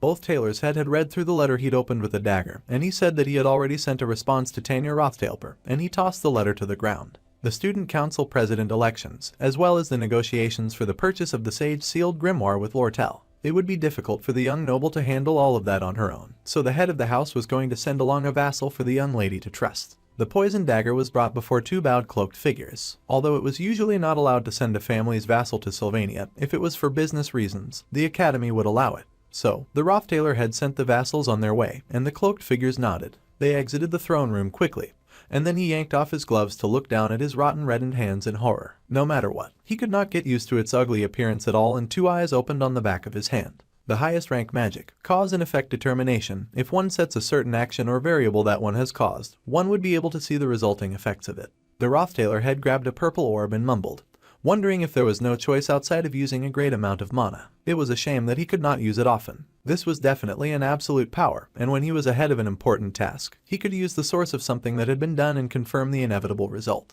The result of that was our dude with wide eyes being dragged to the edge of a cliff, bruised and battered in the rain as a person shoved the poison dagger through him. Ed coughed out blood in shock and alarm, and the spirit sorcerer could only watch in horror. She screamed as our dude was suddenly dropped from the top of a cliff and he plummeted, falling from a great height, blood splashing in the air as he fell. Even though she reached for him, he was too far, and the broken third ear clung to the cliff as she cried for him. She was speechless, and the heavy rain came down, soaking her hair and clothes and skin. Then, the spirit sorcerer returned with nothing but rage and malice in her eyes as she turned to the people who had done this. This did not really feel the greatest to the Roth Taylor head as he watched the whole thing unfold from the orb he held. However, to him, it was a necessary sacrifice. 3 days before Ed's death, the sun was bright and shiny over the peaceful atmosphere of Sylvania Academy. The young noble lady was checking out the progress of her attempt to take charge of the student council, but she ended up greatly intimidated by how far outranked she was. She thought it was impossible, but the president candidate approval rating investigation results showed that Princess Phonia was winning by a landslide of supporters. The princess was so popular that all of the people of the Clol Empire would have heard her name at least once. If the princess really did compete in the elections,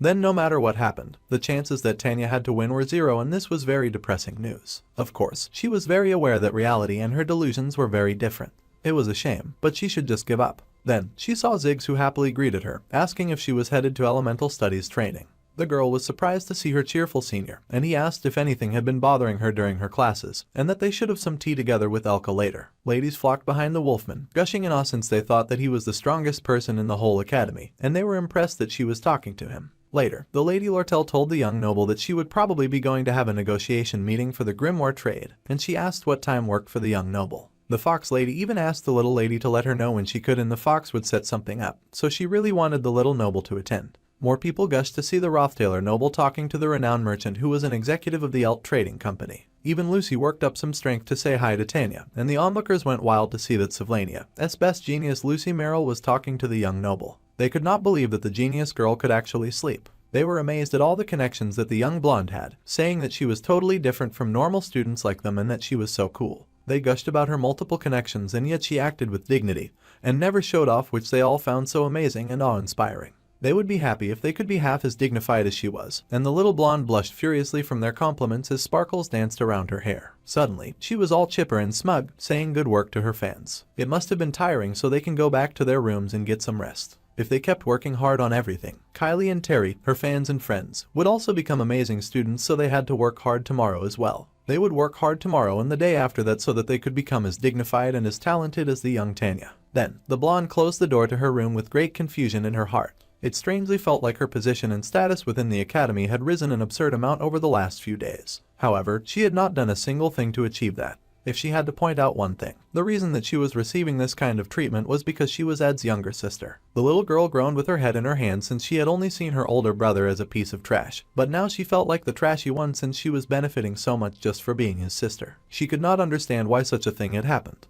Then, her gaze turned as the door to her room opened. 2 people had appeared at her door, grown men who greeted her and said that they were happy to see her look healthy. The young girl recognized Kadik and Nox. Her father was so considerate as to send them both, and she expressed that it was good to see them too. They had heard that she had been working hard at school, and it was a relief that they could be of help to her. The taller man with the mustache would help by collecting information regarding the market price of the grimoire purchase negotiations, and he would ask about the current funding of the trading company in order to make the negotiations go smoother. Next to Kadik, the burlier man with the black beard would work while the blonde was focusing on her studies. He would help her with the student council president elections, and with the rumors of the Princess Phonia being in the running. Then they would find information on the pledges. However, the young noble said that it was fine and that Nox did not have to do that. After all, some new information had come out that morning. Apparently, the Princess Phonia would not be running in the elections, much to the surprise of everyone who heard. Janica had heard that the Imperial Secretary made the announcement near the Imperial dorms and everyone was whispering about it.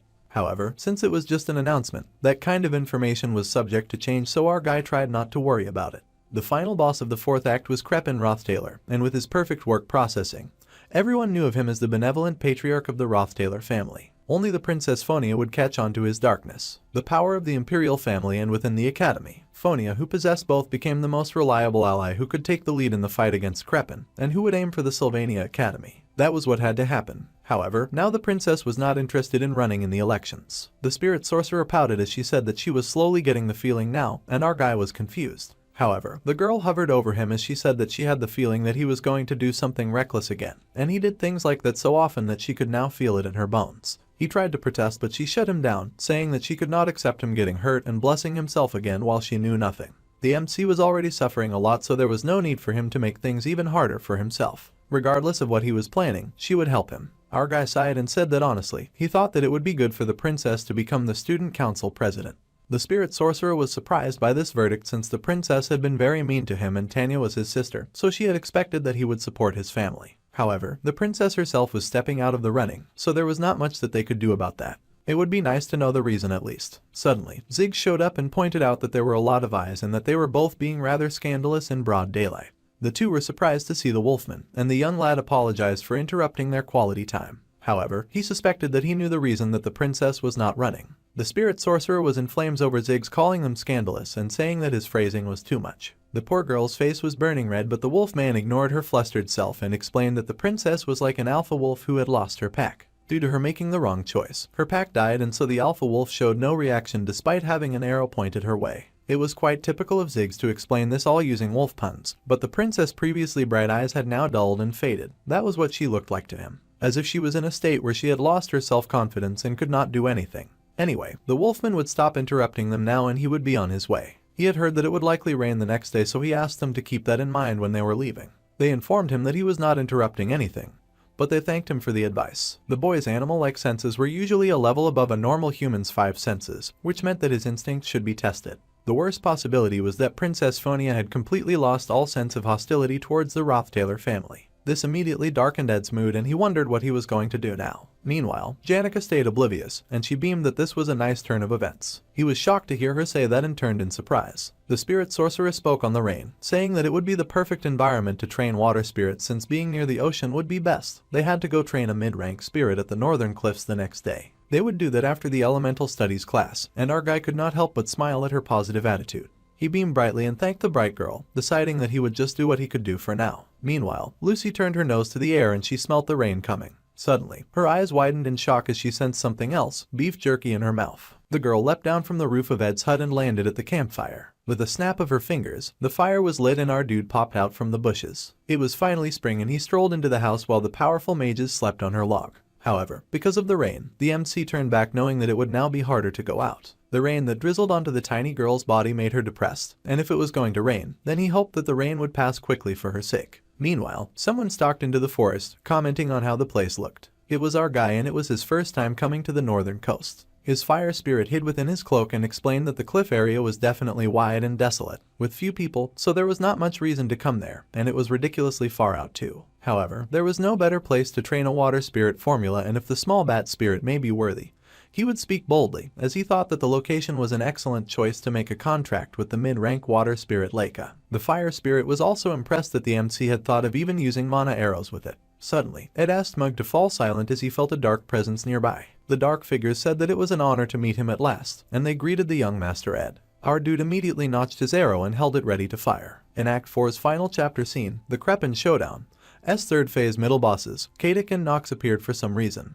They were the vassals that were in charge of darkness within the Roth Taylor family. The veterans that had been a part of the Roth Taylor family history for their entire lives. Cadex and Nox both looked mighty threatening, standing in the rain holding out a dagger while looking menacing. For Crepin,'s right-hand men who had undergone all sorts of hardship to be on Arkan Island, our guy should be happy to see their faces, but he could not say that he was. The two greeted him, saying that it was an honor to see his face again, and they called him Young Master Ed. He was surprised that they would still call him the Young Master even after he had been excommunicated, and he said that he should be thankful. They had heard about how he had been doing, and they had come under Lord Crepin's orders. These shameless adults boldly stated that their goal was to assassinate him. Our guy's eyes widened in alarm, and they added that, however, they would repent. This of course confused the young boy who kept his weapon drawn. The two men were vassals and that had held a great deal of animosity towards the young Master Ed. This was why they had come to assassinate him, someone who had once dominated the estate as if he was a completely different person from his childhood. They would take his life with this blade engraved with the seal of deadly poison. However, the more they investigated his life and others' perceptions of him in the academy, they saw a surprising brightness that he had once possessed in his youth. He had helped many and surprisingly became well loved and well known in the school, and they realized that our guy had finally returned to his true self as the heir of the Roth Taylor household.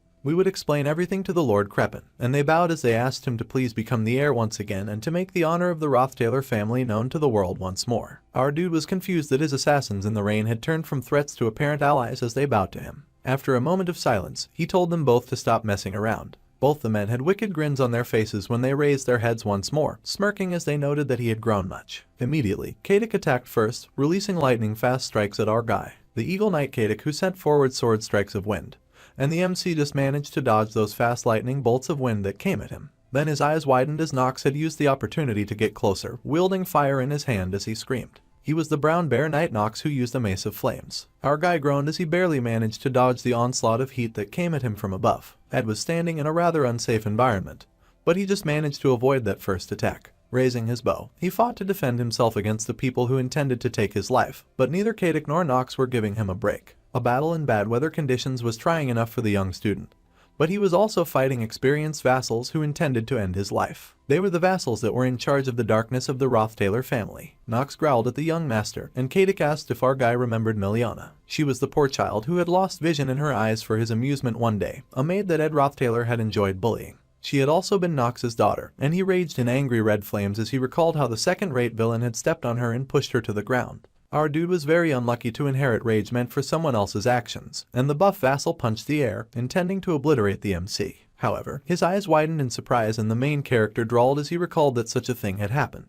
However, he covered himself in a protective shield, saying that revenge was useless. Even he knew that the only thing that lay at the end of this vengeance was emptiness. The man raged, saying that was not something that he wanted to hear from a cruel creature like Ed, and he swung with the intent to kill again, smashing some part of the shield. The MC was able to dodge that attack as well, and he agreed with the angry giant. Cadec was impressed and mumbled about how much growing the young heir had done. However, it would be impossible for Ed to block Nox's mace, which was involved with fire magic. The young heir was dodging quite well for now, but if he got hit even once by that mace, he would die immediately. Even Ed was aware of that with how he grit his teeth as he dodged each attack. The whole situation was rather troublesome, and the bow that he carried would only continue to get in his way. Our guy barely managed to dodge attack after attack. The heat of the flames scorched his skin each time that he barely managed to get away, and it was difficult for him to keep up with Nox's trained and consistent moves. Thanks to all this, his movements had become sloppy. It was becoming harder and harder for the young heir to take note of his surroundings, and he nearly slipped on the mud on the floor. Our dude panted, drawing to a halt with his fingers dug in the mud to stop himself from falling right off the edge of the cliff. He was outnumbered and properly outmatched in this scenario that he had not prepared for at all. Nox growled that the MC now had nowhere to run, and he lifted his fiery mace with rage. The young heir could not help but agree that he indeed had nowhere to run. Then, a knife suddenly pierced Nox's back, splashing blood everywhere, and the angry father screamed in pain and surprise. Cadec also yelled in shock, calling out his partner's name.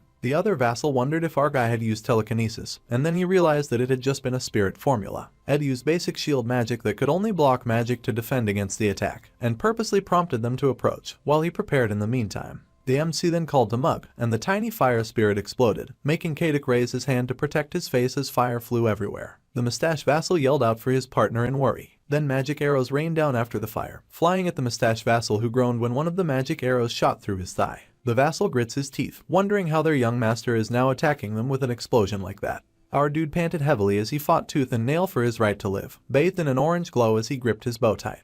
He used the blessing of recovery and gained an increase in his temporary immunity to flames. The mustached vassals cursed and wondered just what had happened in such a short amount of time for a scoundrel like the young to get like this. However, next time, the young lad should attack his vital points instead of his lower half. Of course, there would not be a next time, and the other vassals fired his wind power at full force at the young lad. The power rushed out in waves and waves of wind, like a dancing green hurricane, and it all barreled at Ed. It rose a heavy cloud of dust that blocked out everything from view. Still, our guy remained standing, coughing heavily of course but still standing, and he had bruises and blood all over his clothes. He stood over the fallen body of the bigger Nox, and Kadik noted that the young heir had used Nox as a shield to protect his vital points. However, this was the end, and the vassal leapt at the young boy who stared up at the incoming adult. However, behind Kadik appeared a large and powerful water spirit that roared its protest and rage at seeing our guy getting attacked. Then, the vassal recalled the arrow that had shot past his shoulder and had fallen to the water as he realized that the MC had missed on purpose. The water gathered together and rose in the form of a huge wild cat. Lake of the Mind rank water spirit arose. The water spirit immediately devoured the shocked and struggling Kadik, suffocating him inside its body so that he had no choice but to drop both of his weapons. The poison knife fell just within the reach of the large Nox, who also lay on the ground. The mustached vassal panicked that he could not breathe, and he fought inside the water bubble as he quickly ran out of air. However, Nox tightened his grip on the knife within reach and suddenly arose while our guy was still trying to catch his breath. The defenseless boy had not seen him coming. Those were burns and stab wounds that would easily render most people unconscious, but for a brown bear knight who was confident he had seen everything that could occur on the battlefield, Nox was able to stay conscious, and he loomed over the MC with the poison dagger raised. This was something that even Ed Roth Taylor, the new and improved version, could not predict. The poison dagger came down hard on the shield over his head. The attack had been completely unexpected. The muscular man was alarmed at the sudden appearance of the shield, and he gritted his teeth as Merylda suddenly appeared, the great wind spirit, and she attacked the big muscular vassal with the rage of a protective mother. The protection of the wind that was activated during unexpected attacks manifested to blow the great Nox away. The overwhelming attack hit the man with all of the power of the wind, with the strength of an out-of-control tornado and all the rage of a powerful spirit. The wind was strong and imposing, and not even a strong wizard would have been able to withstand it. Yet, when the wind cleared, 3 shadows remained at the end of the cliff. Ed's eyes widened as water fell from his hair, as the dagger remained unmoved above his head, and Nox remained as well, covered in bruises and blood. The great wind had not been enough to throw the great man away, but it had frozen him in place. Then, the muscular fighter finally fell to his knees, and Kadik fell as well. It looked like the two had been defeated by Ed's might. Kadik was barely conscious as he fought to regain his breath, and Nox also looked like his brains had gotten knocked out. Our guy ran a hand through his bloody, messed up hair in relief. Defeated, the muscular man stayed on his knees as he asked if it would be a luxury to ask for the young lad to finish things quickly. However, that is what Ed was asking, and it was Nox's shock to see the young lad return the knife to his hand and kneel before him. The fact that both of them had come meant that his father was determined to kill him. So, even if it was not this time, the young boy knew that he was definitely going to die. Even if he killed them both, his father's attempts at his life would not end. So, he would rather die here. Although it might leave only emptiness, at least his death would not be meaningless, since Nox at least would not live shackled by revenge anymore. The great muscular vassal could not believe Ed's words, and the young heir smiled as he said that this was a small gift for the big guy's loyalty to the Roth Taylor family, and the big vassal could only groan and choke in shock. His hand shook, cradled in the hands of the one that he was supposed to kill. Then, the big vassal moved forward and drove the knife through our dude. Ed's eyes widened from the pain, and he groaned, spitting out blood as his life faded away. Meanwhile, Janica was just showing up at the scene, and she apologized, saying that her class had ended earlier than she had expected. However, her eyes widened in shock to see a dagger ripped from his belly, and to see his body get kicked down from the edge of a cliff. Her crush, covered in blood and bruises, looked battered as he fell. The spirit sorcerer cried out his name, and he also choked, his hand outstretched, as he fell. She screamed and raced for him, their hands inches apart as he grabbed at the air. However, he remained too far away and he plunged, far from her reach. The spirit sorcerer called out his name in vain. The rain fell heavily over her and she was in despair as once more she had come too late to save the one man that she loved. The muscular man cursed as there were not supposed to be any witnesses. His body was already in so much pain that there was barely any chance that he would be able to fight her. Then, his eyes widened in horror when he saw a large amount of spiritual energy begin to flow from the spiritual prodigy in waves. Even a brown bear knight who was confident he had seen everything that could occur on the battlefield had things that he had never seen before. An entity even higher than a high-level spirit, the summoning ceremony of the highest level spirit of which only one existed per element in the natural world, and the only girl who could execute it, who turned with her eyes red with a different type of bone-deep rage, as she asked the terrified veteran if he understood what he had just done. A giant magic circle, pulsing with light and magic galore, sparkling and vibrating with energy as it danced and circled each other before unleashing magic. The main character wondered just how many people could actually understand the meaning of this magic circle. a genius spirit sorcerer who had experienced summoning the highest ranked darkness spirit. Glaskin's right hand had put everything on the line in this display of grief and fury, and the magic fell from the sky like rain. The sun that scorches the earth below, a vibrating and overwhelming show of magic that summoned a creature that possessed a tail larger than the imperial capital, the creation that had burned down the Alphonse mountains during the Age of Myth, and the highest rank fire spirit, Teorphas, a gigantic and ferocious beast that seemed to form from the storm clouds themselves. Even summoning just one of his hands would be enough to burn all of the northern forests to ashes, and his hand descended from above. There was no need to understand the giant magic circle in the sky, because those who even looked upon it were hit with an unshakable truth. This truth was that once they saw what was in front of them, then they would quickly be able to understand that the great wave of magic that fell from the heavens like the birth of a great powerful and terrifying beast was nothing but absolute death. So it was that Janica turned to them with hatred burning in her eyes as she asked the shocked and terrified assassin if he understood what he had just done. The man could not speak, his face already earing off just staring at her. His entire body was consumed by the heat from the creature, and his mouth fell open in a scream of agony as his skin melted from his body. However, much to the man's surprise, something happened to save his life. A great wind arose, wrapping around him and protecting him from any further harm. It was the great wolf of the forest, and she told the man to quickly gather his wits and flee the environment. The man had to hurry and run, but the idiot was somehow still asking useless questions. However, the great wind wolf insisted that he must survive and report everything that he had seen and experienced. So, realizing this was his one chance, the man did not waste much time and picked up his fallen companion, crawling out of there immediately. However, Janica was not having it and asked the great wind wolf what exactly she thought that she was doing. Rescuing innocents was one thing, but getting in the way of her prey was unacceptable. She commanded the great wolf to move, and turned her power on her oldest friend. The wind wolf, however, did not fear the girl's approach, and the great guardian of the forest faced the spirit sorcerer head-on. The spirit sorcerer paused in confusion. The great magic still swarmed her, but her friend was not attacking, and she felt lost. The wind wolf spoke, noting how the spirit sorcerer could not recall who she was. The wolf asked the young girl to calm down for a moment and think about it. She was not the one who had summoned her. Then, Janica's red eyes of rage softened and widened in realization. The heavy rain continued to pour, and it was a stormy downfall, darkening the sky and blocking all from view. At the edge of the rocky cliff was a flowing stream, and out of that stream popped a hand. In the past, our guy had been asked how his magic engineering was doing. Lortell knew that he had taken some magic engineering items and ingredients last time. However, he replied that he did feel like all he did until the break ended was train his magic engineering all day long. He had worked tirelessly inside his little hideout, happily studying. So, to sum it up, she could call all of his hard work a great success. So, it was Ed who emerged from the water, clawing at the edge of the shore with bruised purple fingers. All of his hard work had been worth it, since he had been able to craft a legendary rank magic engineering item. It was called Delheim's Hourglass, which reverted all physical states by a few seconds and removed all damage and wounds. It could only be used once, and it was now destroyed. Since Ed had managed to use a legendary item though, his proficiency had increased, which was great news. However, he needed a moment to cough, hack, and to catch his breath as he gasped at the edge of the shore. He had reversed the injuries from falling from the cliff and released the seal of deadly poison. However, our poor guy had only won back a few seconds, and he was absolutely drained from all his previous wounds. Due to the salt water getting into his injuries, his temperature was dropping rapidly. He had summoned Merylda because the situation while he was atop the cliff was not normal, but he was in such a mess that he could not even grasp whether it went well or not. The legendary magic engineering tool Delheim's Hourglass, which should not exist in the third act. He had never thought that he would end up using it this early. It was sad when he thought that all of his efforts for that long period of time had disappeared after one use. However, he had managed to survive. Ed Roth Taylor's cause and effect determination magic was really annoying. Even if Ed were to defeat Kadik and Nox and survive, Kreppen would utilize his enormous mana pool and repeat the cause and effect determination magic until he found a new future in which he died. So, the main character needed to die once.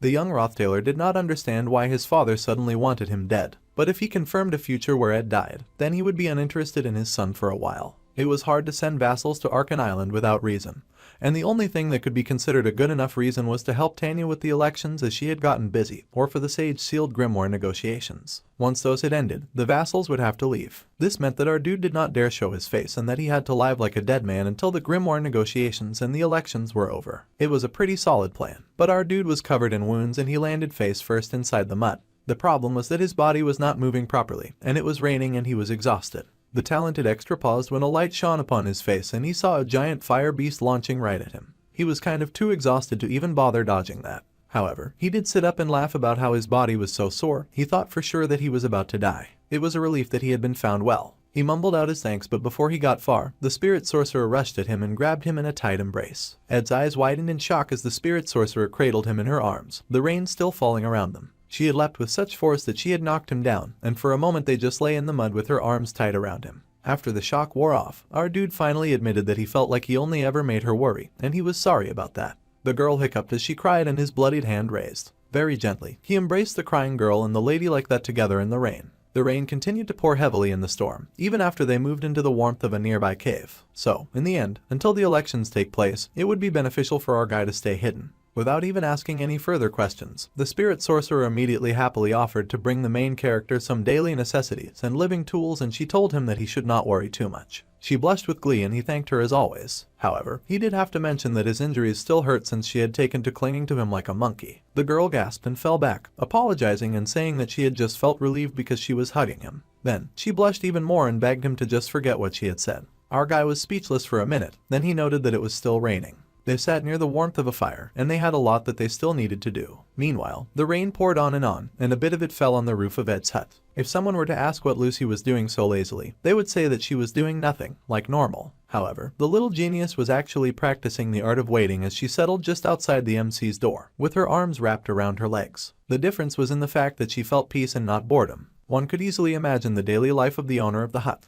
After walking through the forest grass and confirming that the campfire had gone out, he would kick the wooden reinforcements a few times and ensure that they were sturdy. Then, he heads to the drying line and puts away the laundry that's completely soaked and takes all the tools that might rust and puts them under the tent. After that, he would brush off the rain from his clothes and say hi to Lucy at the hut. Ed's daily life was ever-changing and turbulent, but in the end, he would always return to where Lucy waited for him. He would light up the lamp, sit at the desk, and begin to read a magic engineering book. While he did this, the little girl was curled up at the fire and fell asleep, while listening to the round of the rain, the fireplace, and Ed flipping the pages of his book. It was a simple life that made her feel content. However, when the little girl opened her eyes from the nap that he slipped into, she got the strange scent of mana and blood. She thought it was annoying and closed her eyes again, imagining our guy returning home and patting her head, telling her that she did a good job protecting the house all by herself. The little girl was happy with this image, but then she cracked her eyes open. With a yawn, Lucy got to her feet and decided to investigate the strange scent.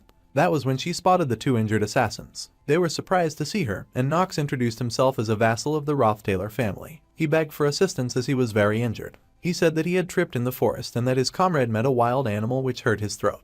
However, at some point, Lucy interrupted his filthy lies, telling Knox that she would let him live. The man fell silent in terror, and the little mage repeated that she would indeed let the man live if he was honest with her. She asked exactly what he had been doing. Meanwhile, someone had found the knife that was sealed with deadly poison. It was an advanced seal so rare that one might only ever see it once in their life. The member of staff was frustrated and he mumbled that it felt like these accident reports only occurred when he was on shift. Seeing how there was no mana left and only traces left, the seal of poison must have already been used and someone died. Considering the person fell from the cliff, it would be hard for the security to find them even when it got bright outside. To sum up the situation, the someone was going to meet with Ed in order to help him with his spirit sorcerer, but when they came, he had been stabbed. Janica bowed her head and said that was exactly what happened, lying to the feds in HD. The staff said that he was sure that the young lady was shocked, but he also asked her to try to remember clearly if she saw the culprit. The young spirit sorcerer was shaken, saying that the people had said that they were Roth Taylor's vassals named Kadik and Knox. The staff was surprised to hear that vassals of Roth Taylor were behind this. He decided that once the morning came, he would talk to the High Dean.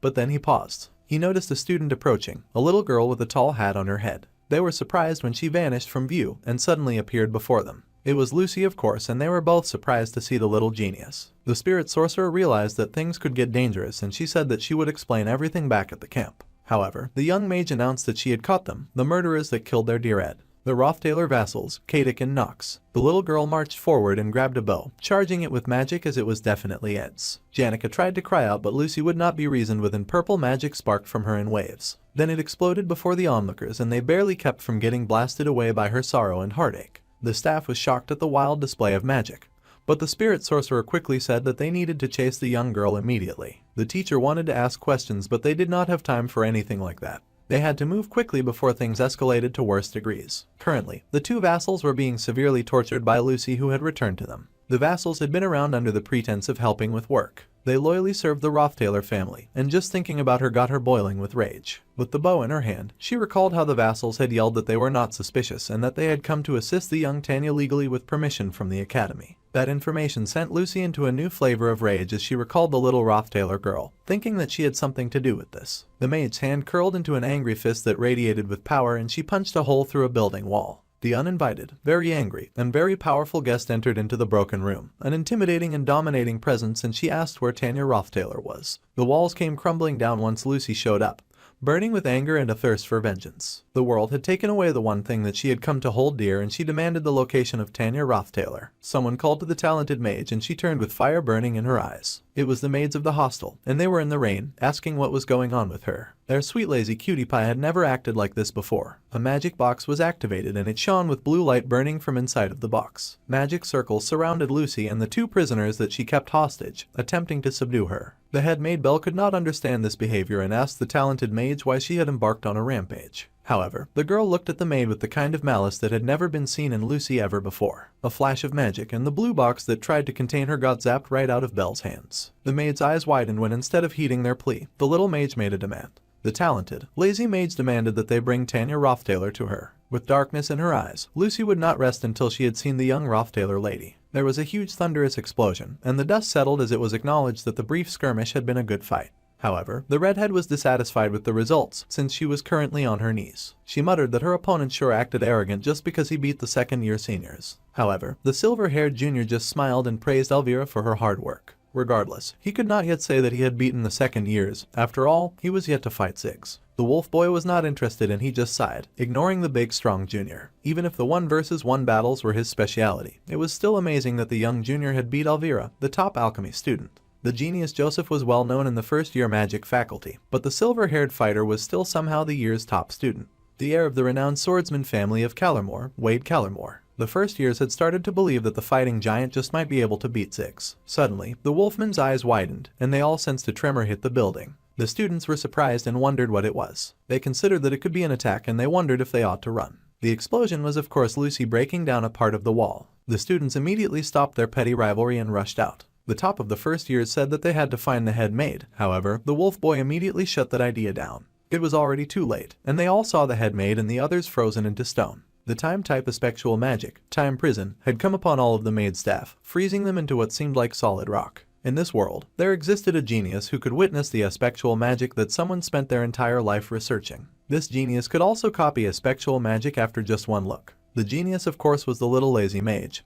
But she was furious, and she demanded for Tanya Roth Taylor. The wolf boy was shocked to see Lucy Merrill of all people causing so much havoc. Some of the maids were still on the ground, and they were evacuating the students to safer sides of the school. Ziggs immediately tried to gather some information on what the heck was going on. The maid explained that even the head maid had fallen victim, and they had no idea what to do. If the Lady Lucy was telling the truth, then the situation was that the third-year faculty of magic student, young Ed Roth Taylor, had died. This news stopped the wolf boy in his tracks. His running halted, and he slowed to a stop. The maid explained that the assassin was a vassal of the Roth Taylor family, and Wade was surprised to hear this, asking if Ed's sister was somehow behind this. Then, they just realized that Ziggs was no longer following them. See, this fight had just become personal. So, the wolf boy told them to go on ahead first. The maid was shocked at his behavior, saying this was not the situation to be acting like this. Even Wade yelled and asked what was wrong with him. The junior asked if the wolf boy was going to try to get revenge or something and to just evacuate. However, Ziggs turned and bolted in the other direction, saying that when the time came, he would evacuate, so they could leave first without him, and he was sorry, but this was a matter he could not ignore. The burnt heavy doors were kicked down by the wolf boy, and just as he thought, 5 minutes after the first loud noise, no one had seen Tanya Roth Taylor. The girl was not in the room, and the wall had been broken down by the little mage. However, the door was locked. The only place the girl could hide in this situation was inside a chest. Sure enough, that is exactly where Ziggs found the crying girl, who shook and trembled, wondering how this could happen. All evidence pointed to the little girl, but it confused the wolf boy, and he still did not understand. To be precise, thanks to Ed, Tanya's reputation and life at the academy had gotten significantly better. Although it did seem like the little noble held some ill towards her brother, it was strange for her to have orchestrated an assassination. So, the wolf boy took a moment to think rationally about the situation. He told the little girl to listen very carefully, and that she needed to answer truthfully. However, he still had some dark threat in his eyes when he asked if the girl had ordered for his friend to be assassinated. Ed's male fans were almost as scary as his female fans, and the poor girl screamed in terror, crying that she really did not do anything like that. The wolf boy could not be sure, but at this rate, the little girl was sure to die if she got caught by Lucy. Thinking about the main character being killed left the loyal fanboy feeling desolate. He could not imagine a world where our guy does not exist. However, there were too many things that he could not understand right now. It might be right for him not to interfere. However, he took off his coat and said that he would listen to the details later. For now, the little girl needed to stay hidden inside her small hiding spot. One thing was for certain, if the young noble lady went out in the square, she might die. So, Ziggs wrapped his coat around her, knowing that the little girl dying, and Lucy getting blood on her hands, would never be what Ed would have wanted. So, the wolf boy was willing to sacrifice himself to hold the little mage off for now. Suddenly, someone appeared and asked Ziggs if he could not read the room. Wade had reappeared, saying that there was no need to try the impossible.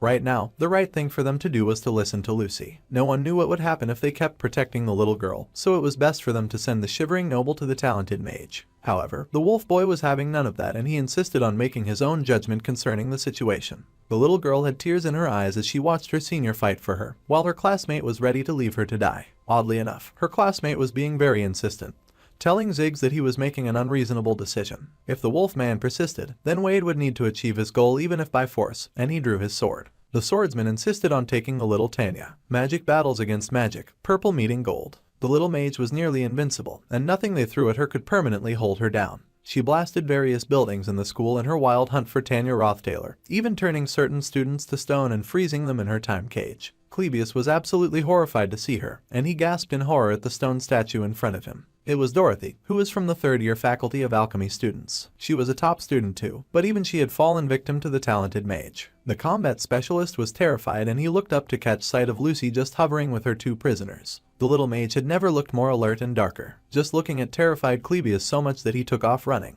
He could not imagine why something like this was happening, and he had not come to Sylvania to experience crazy plots back to back. There was no such thing as peace in Clebius' life, and he was having the absolute worst time. He cried as he ran, closing his eyes as well, which led to him tripping over a small stone on the floor. Clebius went crashing face first into the mud. For a hot moment, the little combat kid just lay there a while and pretended that he was one with the dirt. If something like Lucy suddenly appeared, of course, such a thing would scare him. The young student swears that he hates this situation. Suddenly someone showed up and mocked him for being idiotic, saying that they could not believe that the dark-haired boy was lying down in a place like this. The dark-haired combat student raised his eyes in surprise to see the alchemy genius, Elvira. She pointed out that the black-haired boy had just been sparring just a few moments ago. However, the combat student whines that he used up all of his reagents while he was sparring, so he would have to go to the lab to get more. The only people who could stop that monster called Lucy right now were the top students. In terms of time, they needed to hold out for at least 30 minutes before the academy workers arrived. It looked like Clebius' legs had given up.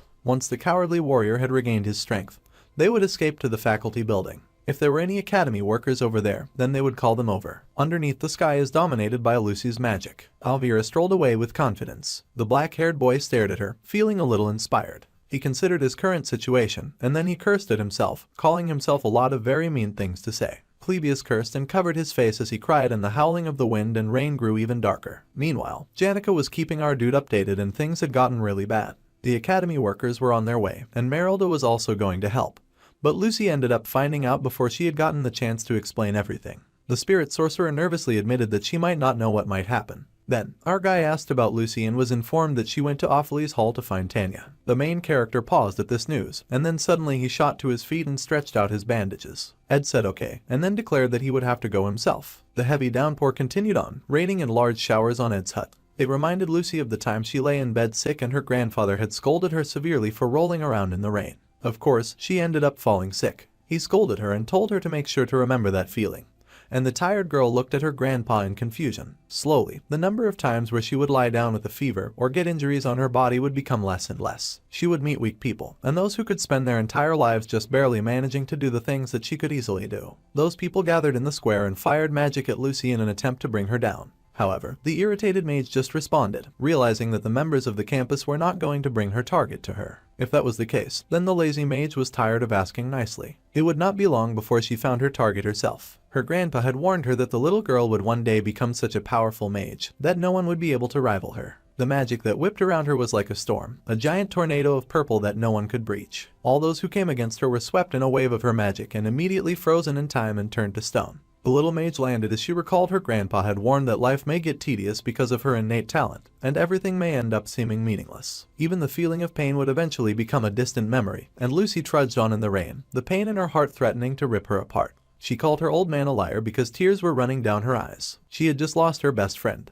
The little mage stepped on a square that burnt hot and it exploded. A magic trap activated. The smoke cleared and of course, Lucy was still standing, though mildly irritated. Her opponent cursed that the plan had not worked, and it was of course Elvira with her bags of tricks. The alchemy genius said it was a stranger since the mage wielded a type of magic that she had never seen before, but its casting speed was abnormally high. The mage did not care for the alchemist and flapped her hand like the girl was a nuisance, asking her to move. The poor alchemist took a serious attack and she spat blood, flying back in pain. Lucy's casting was so fast that Elvira had wondered what principles it was. However, it was not magic. The talented mage was fighting them using the essence of pure mana. The little mage sure was a different type of beast and she strode over to them menacingly. In the end, the problem was the mana. Mages who had outstanding mana sensitivity would make magic out of mana. However, the grinning alchemist asked if the mage was aware that alchemists could understand mana and transform it into something that was not magic. Lucy's eyes widened as she noticed the little trinkets that were scattered around her feet. Magic engineering items could be used against mages and mana as well as reagents. Elvira then activated the red quartz reagent, which allowed her to absorb a great amount of mana, allowing it to move with fluidity. She would then use the mage's mana as fuel to activate all of the magic engineering items and they sparked around the little mage, forming a mana circuit. The connection was complete. A Krex mana separator, a noise generator, an elemental stimulator, a claw hand hadouken, a vision disc, and Catlin mana purifier. If the alchemist activated all that with an increased output at the same time, then all of the mana in the area would evaporate. The alchemist was so sure that all of her babies, that she had spent her entire life making, would get ruined. However, not all of the students had evacuated yet, and the maid needed more time too. So, the redhead was willing to sacrifice her intentions to buy more time, and she asked the mage to just try and break past these as well. The circuit activated around Lucy, all sparkling with glowing and beautiful colors of light and energy. It was a good plan. A brilliant plan in fact if her opponent had been anyone but the genius mage who quickly overloaded the circuit with mana. Elvira's eyes widened in shock just before all of her gadgets exploded just from getting filled by the mage's essence. It was a great plan. Calculating the amount of mana it took to overload all magic engineering items was theoretically possible, but nobody did such a thing because it was not academically valuable. It was supposed to be impossible for anyone to have that much mana. Unfortunately, Lucy was the living and breathing manifestation of the impossible. For someone like her to exist, it would be impossible to stop her in the first place. The time that it took to apprehend the Opheles Halls had made Belmaya, the 4th-year top magic faculty student, Tressiana Bloomliver, the 4th-year top alchemy faculty student, Dorothy Whitefelts, and the 14 high-class maids, and the 2nd-year top alchemy faculty student Alivra was just 3 minutes. Lucy stared at their fallen bodies without a care and she walked past them. However, the redhead was not through and she grabbed the ankle of the little mage. Elvira warned the mage of the regret that was to come if she did not stop now. The mage could have just sent the entire Opheles Hall flying with the amount of mana that she had. The fact that she had done all this instead must be because she also thought that Ed would not have wanted this either. Her words halted the little mage in her tracks because she knew those words to be true. Carnage, violence, destruction, their good friend would not want anything like that done in his name. However, the purple magic bubbled in her hand as she said that was something that she would decide after she had met Tanya. Suddenly, something crashed into the little mage from above, though it did not hit her thanks to her shields that worked all the time. The new attacker was a crazy person who was completely out of his mind, and his whole body was trembling. But he would not let Lucy get past him. Of course, they both knew that he would not last very long against the talented mage and they sat in silence for a second. Lucy then casually activated her magic again and immediately shot Clebius down. The time that it took to apprehend the 2nd-year top combat faculty student Clebius was just 1 second. The little mage even had the audacity to look slightly bored about it. Meanwhile, Wade the Pest was still being annoying and insistent on fighting Ziggs in order to achieve his goal, even by force. The young swordsman demanded for Tanya, and the terrified girl peeked from the closet in fear. Ziggs kicked up a nearby sword and he managed to dodge the junior's first attack. Spinning around he made his own thrust at Wade who quickly blocked the charge. The junior swordsman was shocked that the wolf boy could so easily display the Island family's swordsmanship. It was too much of a difficult and drastic change to say that. But it was the swordsmanship of a beast that once romanced the northern grasslands who became civilized after staying at the island estate. Although it was rather free-spirited, it was not completely detached from theory. Fightin' Ziggs was a real swordsmanship experience. However, the junior refused to be intimidated, and he raised his sword to meet the wolf boys. The swordsmanship style was incomplete, and Ziggs' center of gravity was too high so he had an easily identifiable weak spot. The junior swordsman celebrated his win, and he charged right at the wolf boy like he was aiming to kill him. Ziggs saw the sword coming but suddenly the attack was blocked by a strange magic that the junior boy had not expected. It was the wind blade. Wade growled as his sword got knocked away and Ziggs took the opportunity to leap forward and punch the lights out of the silver-haired junior. Once Wade was down, the wolf boy asked the junior if he wanted to keep going. The arrogant junior still stumbled to his feet, saying of course he would love to continue. He was someone who enjoyed fighting with strong people, and he looked absolutely villainous when he added that it was an opportunity to fight with someone as strong as the wolf boy, so he did not dare give up so easily. Wade cried out, asking for the wolf senior to entertain him more. The senior sighed that his junior had become quite unsightly, and that people did not enjoy fights, they were instead supposed to enjoy victory. The junior was supposed to only show drive when it came to fights where one saw the potential of victory in. However, the junior could not at all understand what his senior was saying. If the junior truly wanted to fight someone strong, then he would not have chosen Ziggs out of the magic faculty second year. He was not the magic faculty's top student. After all, that was Lucy. The junior stumbled at that accusation, but the wolf boy cut him off, saying that if he was done looking for an excuse, then that was all the junior would amount to as a coward. The junior was so taken off guard that he squeaked when Ziggs knocked his sword down. His eyes were wide in shock as the wolf senior now looked at him like a wolf looking at prey. The tip of his sword was just underneath Wade's neck, and he'd probably do the world a favor if he pressed a little further, but the junior had already raised his hand in surrender. The junior asked with wide eyes what he should do against an opponent as impossible as Lucy, since fighting against her would just be foolish. The wolf boy agreed, but he also said that the young mage was Wade's limit. Suddenly, Ziggs' eyes widened and he felt a very strong and scary presence coming from behind him. Lucy had arrived. Pride is the cause of the death of more warriors than anything else in the world. Beware of those who believed that it was a virtue to charge forward courageously and pompously with full confidence in their abilities, and did not hold respect for those who put their lives on the line, over and over, in order to express themselves. Glittering in the darkness was a single red eye as someone dragged their battered body after Lucy. Clebius had been told when he was younger to be afraid. Fear was his weapon. Clebius stood before Lucy, his little dagger stabbing up and down on parts of his own body as he dripped blood on the floor. If the gloomy fighter lived his life only in fear, then one day, a day would come when his feet would be unable to leave the floor. Even though, as he always had done, Clebius could quickly escape, Alvira watched in awe as there arrived a time when his fleet feet did not want to lift from the floor in retreat. Although his entire body trembled, fascinatingly enough, the hand that held his sword was firm and steady. Around his hand gathered dark waves of red mana. Although loss would be inevitable, his body would still strive to move forward. The second-year combat student had been told by his father to remember that feeling. The feeling that would wind through his body as he stood covered in deadly mana and as his eyes turned to black against an opponent far stronger than he was, because that feeling was conviction. The combat student Clebius gripped his mighty sword, his form covered in large waves of dark red aura, giving him an almost inhuman appearance. There was a hunger in his eyes as he regarded the opponents before him, and his eyes were covered in black with red irises shining within. The onlooking Alvira could not believe that the monster before them was supposedly Clebius. The combat student now looked so different, though it was of little consequence to Lucy, who just summoned up her powers as usual. The girl had no intention of letting anyone get in her way, so she summoned up a flame pillar and shot that at her opponent. It was to do 100 damage, and it hit its target in a loud fiery explosion. She had not forgotten her promise not to kill anyone, and the fire sizzled over the combat student's flesh. She could still do this despite that fact because she was 100% confident that she could not kill the monster that the dark-haired boy had become with just that level of magic. As it turned out, the little genius was right, and the monster reappeared behind her, an insane amount of bloodlust still burning with intensity within his chest. She was surprised to see that he had gotten faster, but he had no intention of giving her time to think. The monster lashed out, attacking Lucy so fast that she was only protected by the protection of the wind that blocked her from unexpected attacks. The monster Clebius growled in frustration that his attack had not landed. The combat student was blasted back, away from the little Lucy with Meridla's amazingly strong wind magic. Of course, the combat student had no interest in giving up just yet, and he slid to a stop, his blood-stained claws digging into the ground. More wounds formed on the gloomy combat student, and even more blood was split over his blood-stained body. Still, the monster that was their classmate leapt forward. It would not be strange for the boy to have fainted at any point from the blood loss, considering the amount of blood that warped around his body. However, the amount of mana that surrounded the boy's sword and body only increased the more he lost blood. The more he was wounded, the more powerful the boy became and the more blood flowed. He clashed against the talented mage who protected herself in a purple sphere against his onslaught of relentless attacks. She would not go down easily, but she was also starting to find that neither would he, and the mage's eyes widened with the sweat starting to form on her brow and slide down her face. This was because she realized that her opponent was also swinging around something sinister, a cursed sword.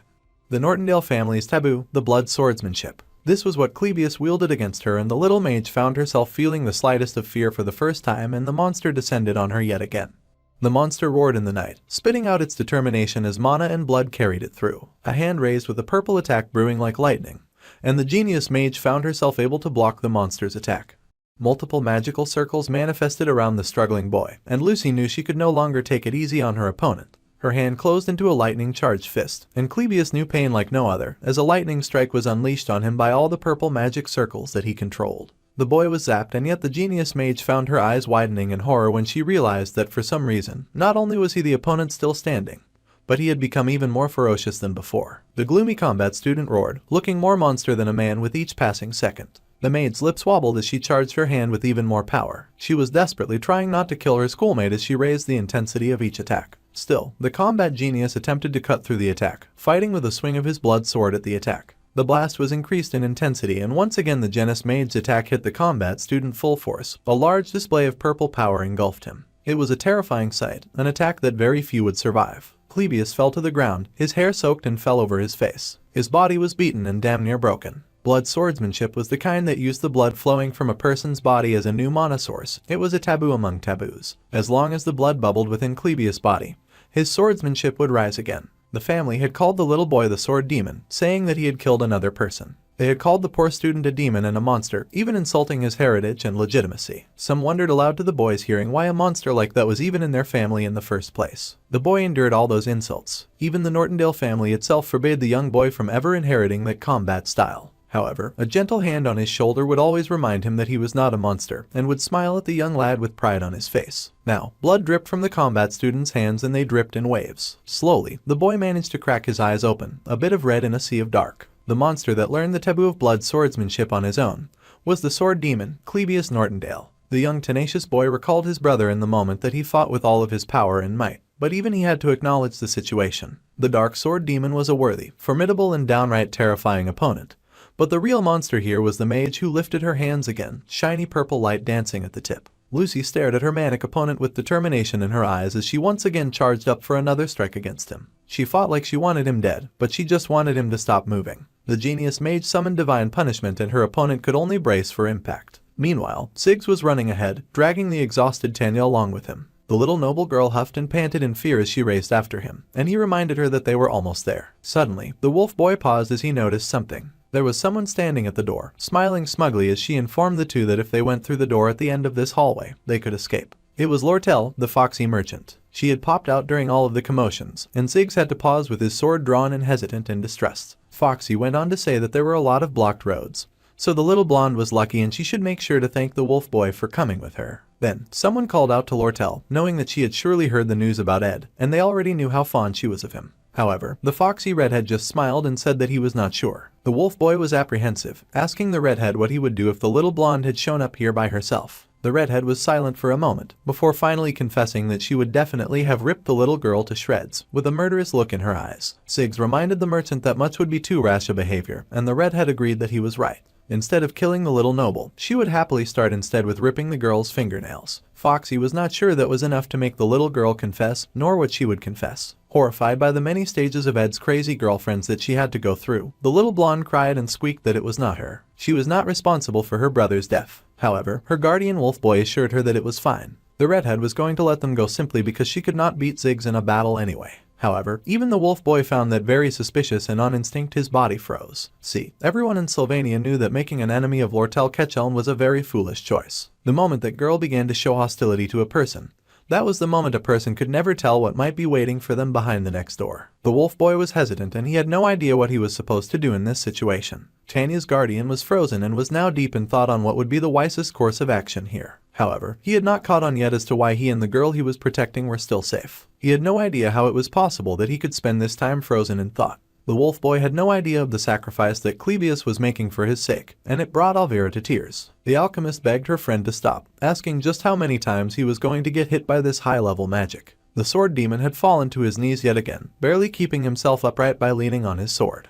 The boy was a tattered, bleeding mess, and still, his eyes glowed with a red hue. The boy could recall a memory of someone calling his name so dearly. He had been told not to blame himself too much, and that it was the fault of the people who had wanted to test his power, not his own. His brother had told the young boy to lift his head and to not think of his powers as a curse. As far as his brother was concerned, the little Clebius was the hero that charged forward with the conviction to hold the line against an army bearing down on him like a mountain. This was the power of their progenitor, Belcus Nortendale, and it had been used to protect the family. With that power, the older brother believed that his young brother could also become a hero like him. Now, the dark-haired gloomy hero swayed, cursing as his bleeding fingers dug into the hard ground. The sword demon believed now that his brother had been wrong. Once again, Clebius channeled his blood and leapt into the fray like a man on a mission. The Nortendale family had a sword demon and said the demon raced through the night, through the rain and through the pain towards his opponent. Even if he acted like a human, once he lost rationality, his surroundings became a sea of blood. Whenever the boy lost himself and swung his sword, everybody died. An antiquated concept like morality did not apply to a monster who bathed his surroundings in blood.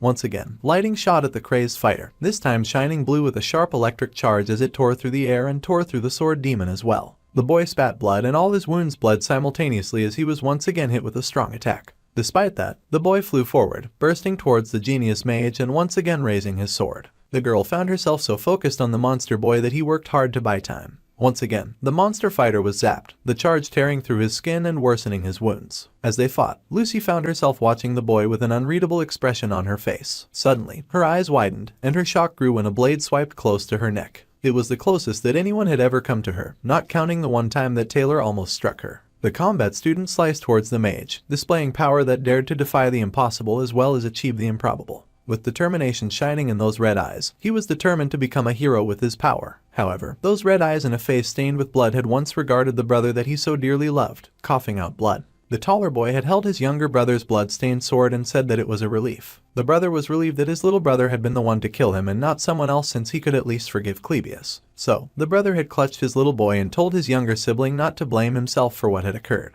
His older brother had died with a smile, and the combat student could not help but think that the true hero had died that day. The younger boy then started with horror in his red eyes as tears flowed down his cheeks. The hero had died at the hands of a monster. Now, the boy had stopped with his sword so close to Lucy's neck. He cursed as he had finally closed the distance and breached the gap that kept him away from Lucy. He was seconds from breaking through her defensive shield, but his whole body ached and his conscience had once again awoken. The poor boy could not go on any longer. His blood-stained hands trembled as he registered that he did not want to become a hero. The dark-haired boy's only desire was to not become a monster. With that, the boy fell forward, sword lowering in defeat, and he crashed to the ground in front of Lucy, unable to do her harm. Still, tears fell from the eyes of the boy who lay on the muddy ground. He had managed to do his part, and most of the students had been evacuated from the danger zone by the maids. Clebius had fought hard and he had fought well. So, he let his consciousness slip and his body stayed slumped before the tiny genius feet. In blood swordsmanship, the amount of mana surrounded the sword and body as one became more wounded and as more blood flowed.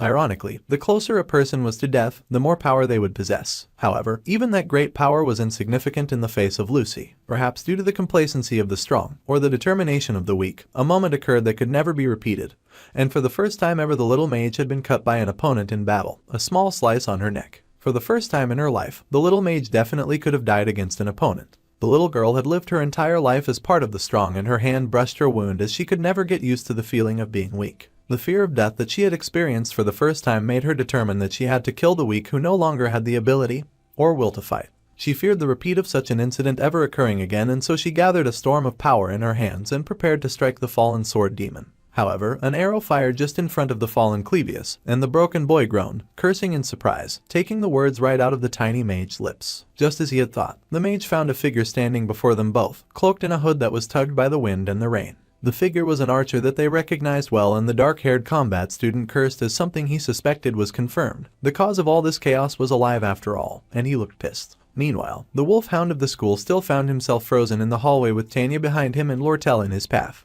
The young lad was unsure of what his next move should be, and he ground his teeth in rage as he tried to figure it out. There was no time to waste, and Lucy was almost upon them. He needed to hurry up and decide the next course of action. Then, the wolf spoke to the redhead when suddenly the window beside them exploded into a million different shards. The wolf was shocked, even the fox was shocked, and everyone was shocked as Janica of all people came crashing in through the window. The spirit sorcerer landed right on top of the foxy merchant, wiping out the tense situation that they had all been stranded in. The spirit sorcerer was quite surprised to see Lortell there and called out to her in a casual greeting. The foxy merchant was also surprised to see the talented spirit sorcerer. Then, the spirit sorcerer proceeded to shake the rain out of her hair like a happy dog. Then, the spirit sorcerer noted Tanya and immediately pointed at the blonde, loudly declaring that she had found her, much to the girl's dismay and Ziggs's apprehension. There was silence as the four regarded each other for a moment, with the blonde noble trembling like a leaf. The foxy merchant watched the spirit sorcerer in awe, noting that she seemed fine even after hearing the news about Ed, which was very unlike Janica. This made the smart merchant feel suspicious immediately. The merchant thought perhaps the sorcerer had gone crazy, and if not, there was one other option. The spirit sorcerer was hesitant as she mumbled that she was misinterpreting the situation. However, the wolf Merylda appeared beside her and said that if anything, the spirit sorcerer had arrived right on time. Ed had also arrived right on time, and he clutched his bow with his might as he stood in the rain, standing before Lucy. He was alive all that time, and Clebius cursed to see him. The combat student took a moment to cough blood, and the MC regarded him, asking if that was really the gloomy combat student that he knew. The gloomy dark-haired boy groaned that he was aware of what he looked like. He had gotten very beaten up, and he knew that all that fighting was for nothing and that he would never be able to even reach the talented mage's toes, even if he put his life on the line. He should have run away, and he fell face forward into the puddle in front of him. However, the combat boy laughed that he was not the only idiot. All those people who were now frozen in stone were weak and definitely would not be able to stop her. Yet they had still come this way to try and somehow stop the rampaging Lucy. Nobody asked Elvira to either, but she had to sacrifice the things that he worked on her entire life without hesitation just to stop the tiny mage. It would have been more comfortable for Clebius if his brother had just given up everything like the others, but instead, he believed that even while being destroyed, his younger brother could become something like a hero. The gloomy boy sniffled and cried in pain, wondering why his big brother would not just let him run away. Even in death, the brilliant boy haunted him. Despite all that, Clebius still could not even win, and he was shaken by so much regret and pain. It was all wrong again, and it all felt so meaningless, but a scarred hand was gently placed on the boy's trembling shoulder. Ed had walked forward to comfort, thanking both Elvira and the combat boy. Their efforts had not been meaningless, and they were truly valuable. Even Elvira could not believe what she was seeing as our guy turned away from her. Even as he slumped by her side, the combat boy could not help but curse at Ed, calling him a loser and an insect, sobbing and saying that he knew. The alchemist noticed the combat student slipping, and she yelled for him to get it together. The boy had slumped to the floor. Ed's words, deep inside his heart, were not empty, and he was truly shocked. He had a full understanding of all of the main characters in the academy, but he never thought that anyone would have the ability to do this, not even himself. The rain continued to pour over the three figures, and it had taken at least 10 minutes to evacuate everyone and for Ed to arrive at the scene. The boy Clebius had stood for that entire time on his own, battling the most powerful mage of their generation and almost winning. The failed swordsman of Sylvania's third act final boss had found against the awakened one, against Lucy, the little mage who also stood in the rain. Her huge hat covered her gaze as the water dripped down and soaked her completely. The mage's expression was unreadable, and had found himself apologizing, saying that he should have told her in advance, based on the situation that he found himself facing. He had just had to die. However, he was also in an extreme situation where his life had been at risk, so he did not have the time to reach out to her. The MC had not been able to prepare anything in advance, and he was sorry that he had not been able to let her know. However, he was interrupted as that giant hat flew right to the talented mage's head. The genius mage, who always seemed so untouchable and strong, suddenly felt so small in his arms as she grabbed his cloak tight.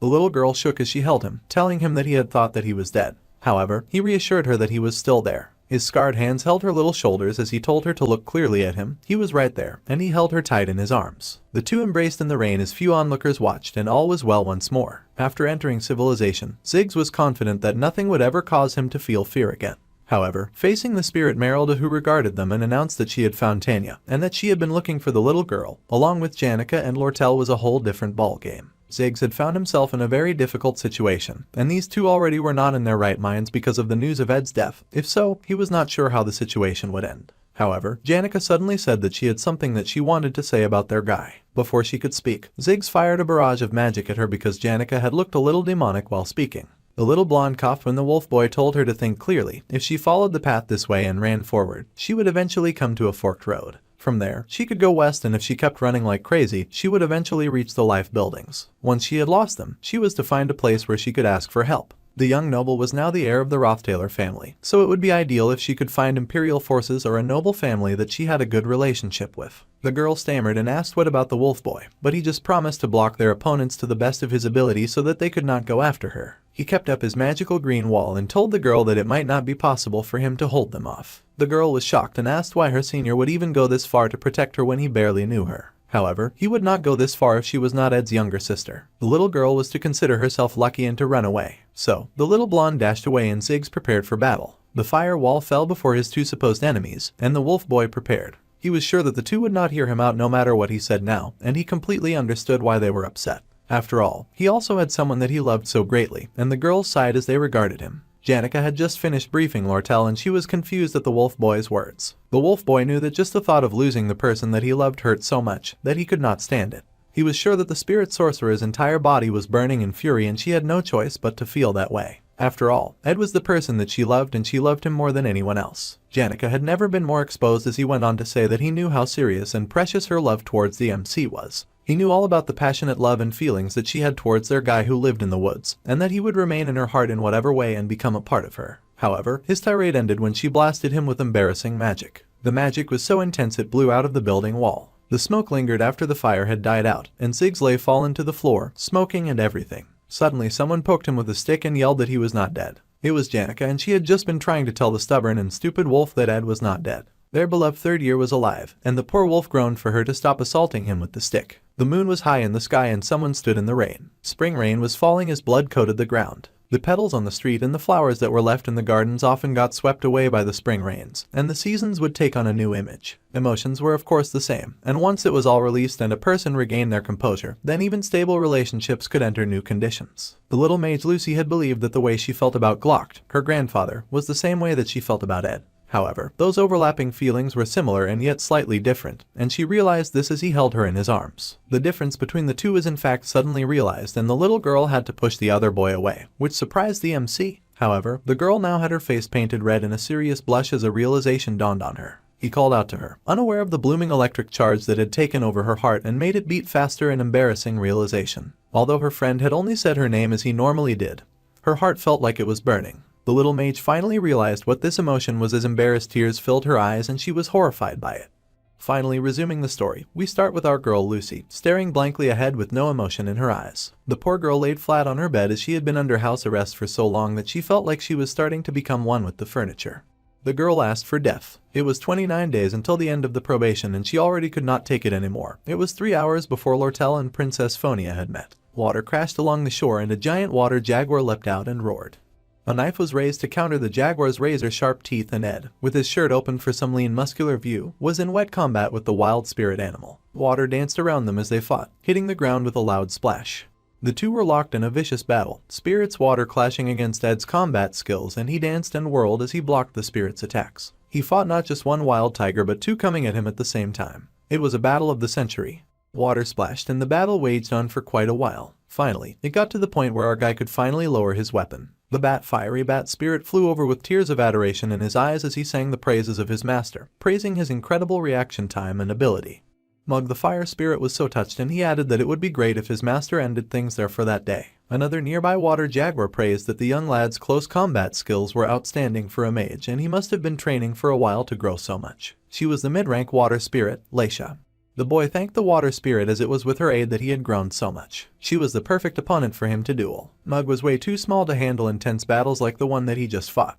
With the training, our guy had been able to advance his crafting skill slot of spirit formula and fusion. He had also contracted a few spirits by now and it was pretty good. He was still contracted with Merelda, but training with her was a bit too much. The jaguar hummed and said that he thought fighting with the protector of the forest would likely be more helpful to the young lad. However, the boy fell to his hands and feet to do a few push-ups, huffing and puffing that if he fought a house-sized wolf then he would definitely be sent to the afterworld. The water spirit smiled and noted that high-rank spirits could freely change their form. That was how it was possible for her to easily go around the entirety of Arkan Island. The boy considered it as he did his push-ups. He felt strangely pleased. His stats barely increased once they passed 15. And to get by, he needed to fulfill specific conditions like clearing hidden quests. When he considered the stats that he could obtain as Ed Roth Taylor, the boy ran his hands through his hair as he realized that he was getting closer to the upper limit.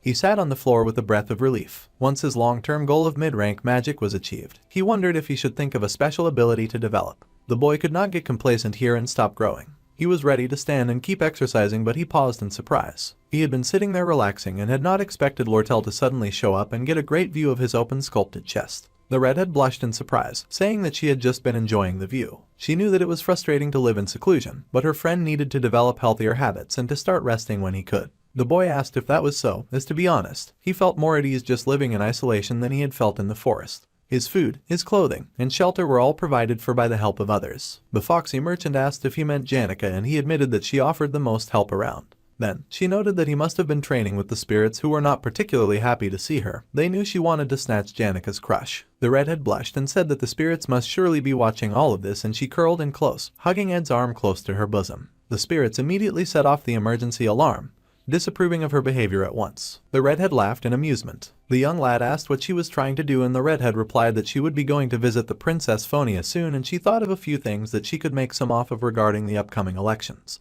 Lortell intended to finish the deal with her before that. As our guy had requested, it would be easy to release the two knights Kadik and Nox, but it would not be for free, so she wanted to take the deposit for that little favor before she visited the princess. Ed was surprised and asked about the deposit. The foxy girl grinned seductively as she asked the young lad to hug her once. The boy was surprised and speechless at her request. However, he quickly came to terms with it and sighed while accepting his fate. The happy redhead watched his hand move as she pressed up to his exposed chest, and she was suddenly pulled into a hug, much to her shock and delight. The girl had requested for the hug, but she had clearly not anticipated getting very flustered from being in his arms. The girl gasped and pulled back, asking him to wait when her hands fell upon his chesticles. The girl gasped and shoved him back, screaming out the genius's name. The young student was surprised and asked what she was doing. The flustered merchant mumbled that normally this kind of thing, attack and defense, were separate. She was babbling nonsense now from all the blood that had rushed to her head. She even gasped out that she was now a little confused. The hug ended up feeling way too different from the countless times that she had imagined it before she came here, and she could not understand why he was dripping wet and not wearing clothes. She was weak when exposed to the power of his maximum riz. The redhead ranted that he should know that she was walking a tightrope inside her heart already, and there was such a thing as common courtesy. The young lad was shocked off course as he had just done what he wanted.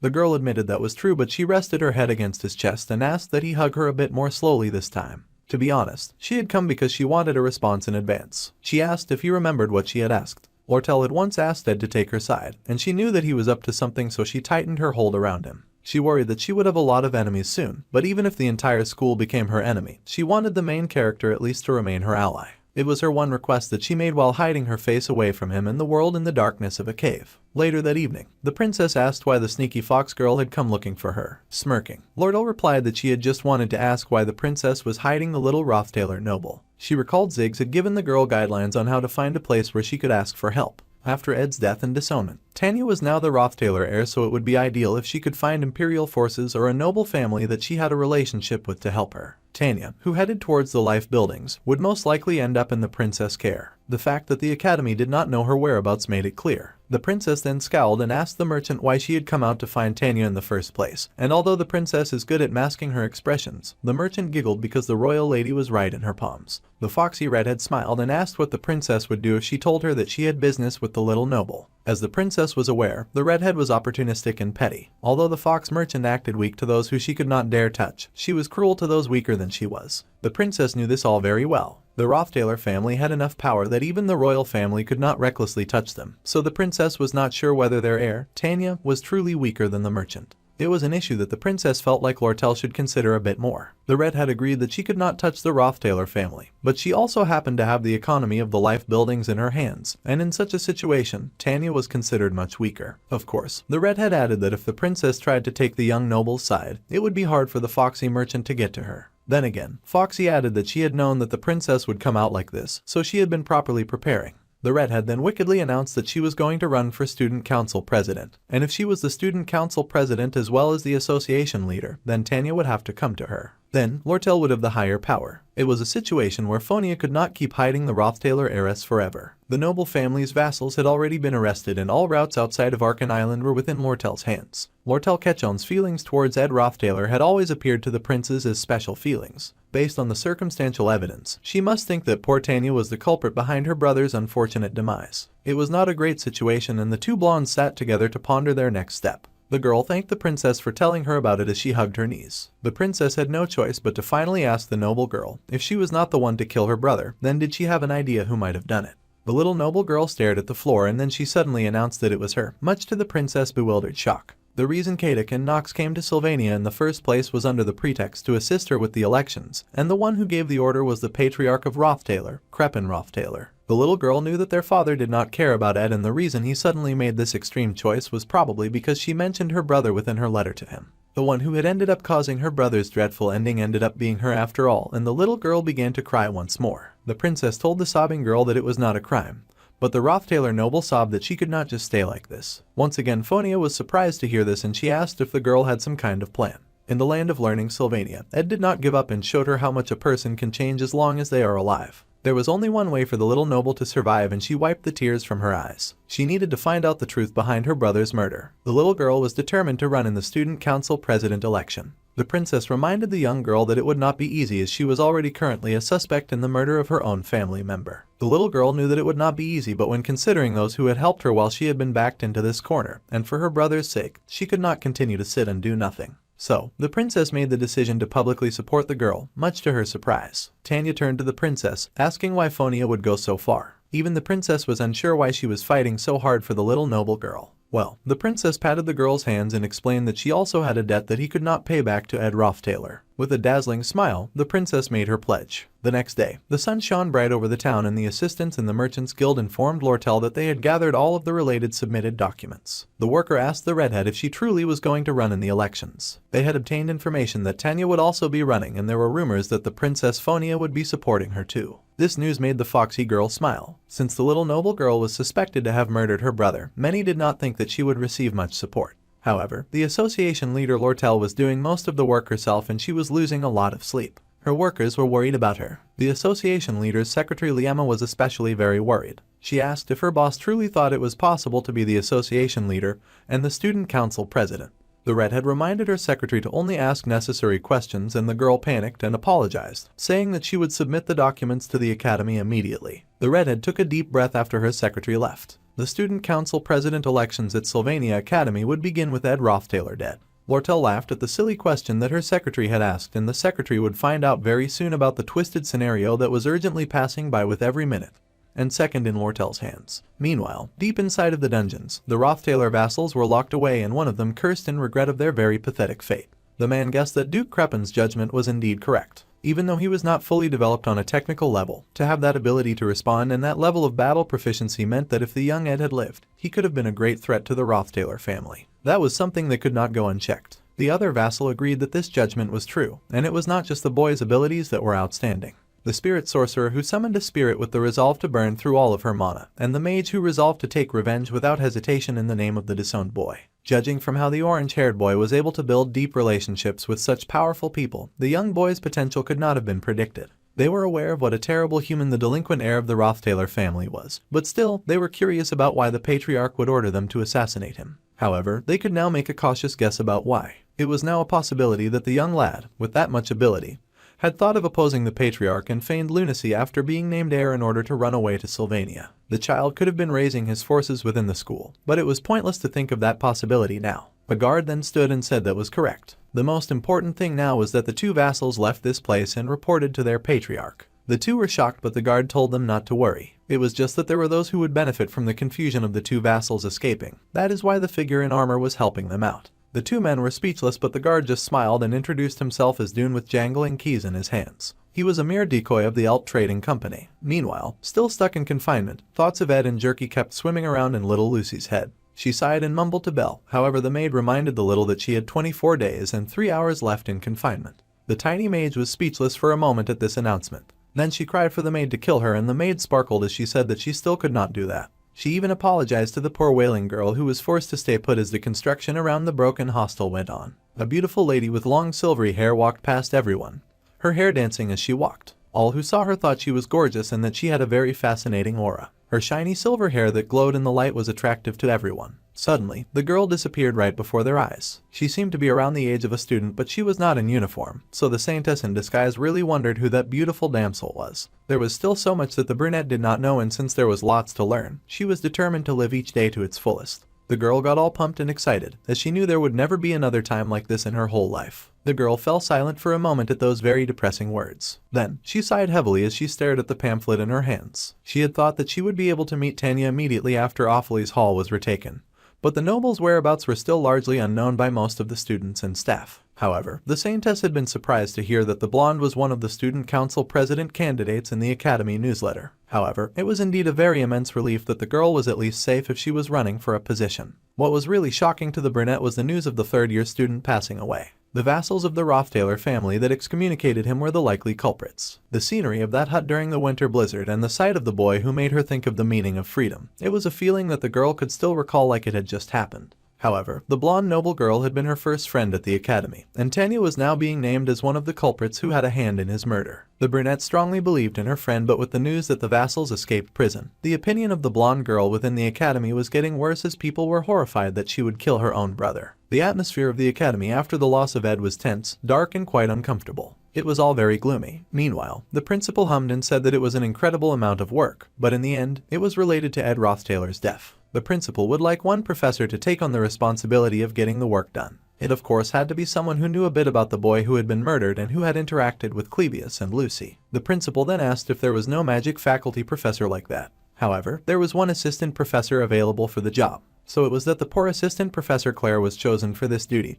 and the poor lady was absolutely exhausted. She looked like all of her life had been drained from her, and she wondered when they suddenly got so much work. Ed had been so helpful in the office. The assistant professor groaned and sighed that people really took life for granted, and she looked so depressed. Clebius mumbled his agreement, not wanting to say too much because he knew that the boy was not dead. The emaciated-looking assistant professor glanced around the office, and she noticed that Annie's as well had also stopped talking. The poor dear now had eye bags at her eyes, and she barely said a thing as she stared blankly at a pack of papers. Poor Annie sobbed to herself, knowing that her and Ed were a short meeting that never would have borne fruit. The pain that was filling her heart was immense. However, the girl reassured herself that she was okay. She could still see her crush glimmering in her vision, so she would just have to endure it somehow. However, poor Janica was the one who testified on the real culprit behind Ed's murder case. Annie's was over here having such a hard time. Meanwhile, Janica had to be suffering way more than she was. The poor girl was sure that her friend was really going through it. Meanwhile, the girl in question that was supposed to be grieving and sulking happily announced that she was going to try curry that day. Her friend Annie's was very good at cooking, so the spirit sorcerer asked her opinion on the matter. It was hard for the country girl to control the fire, so she wanted to do something that she could just keep on medium heat for a while. The perfect teacher's assistant was flabbergasted by this reaction.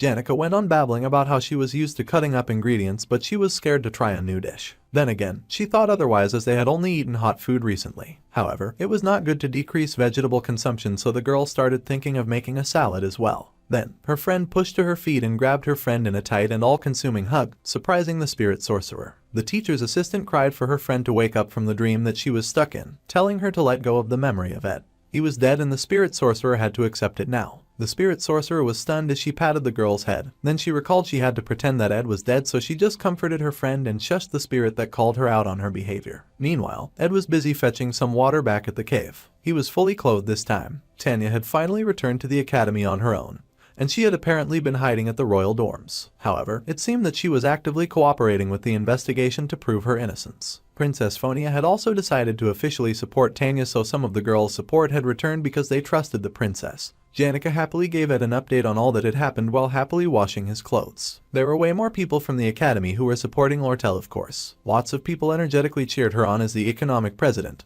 and the president of the common people. The candidate registration was not even over yet, but the energy had completely shifted over to her. However, Janica's hands shook as she had heard from the spirits all about what had occurred when the red-headed fox had come to the cave. Ed was shocked speechless as he had not expected her to mention that. The spirit sorcerer laughed high and loud, saying that she knew that it was none of her business, but at this rate something would happen. Their conversation was interrupted by someone saying that Lortell would become the student council president. Ziggs had come because of his promise with Ed, but it seemed that Janica was here as well. They were all very surprised to see him. The boy sighed and said that it did not matter if Lortell became the president, but Kadik and Nox had escaped, so the rumors that Tanya had murdered her brother were growing stronger. The youth had gone to the royal dorms after the Princess Phonia called him, but because Ed had put his life on the line in his own way, the wolf boy could not testify for Tanya either. What Ziggs wanted to say at the end of the day was that the noble girl was in really bad shape. She had lost a lot of weight and an extra amount of color. The girl who had been close with the top students as Ed's younger sister was someone who would receive attention even if she was not a first-year student council president candidate.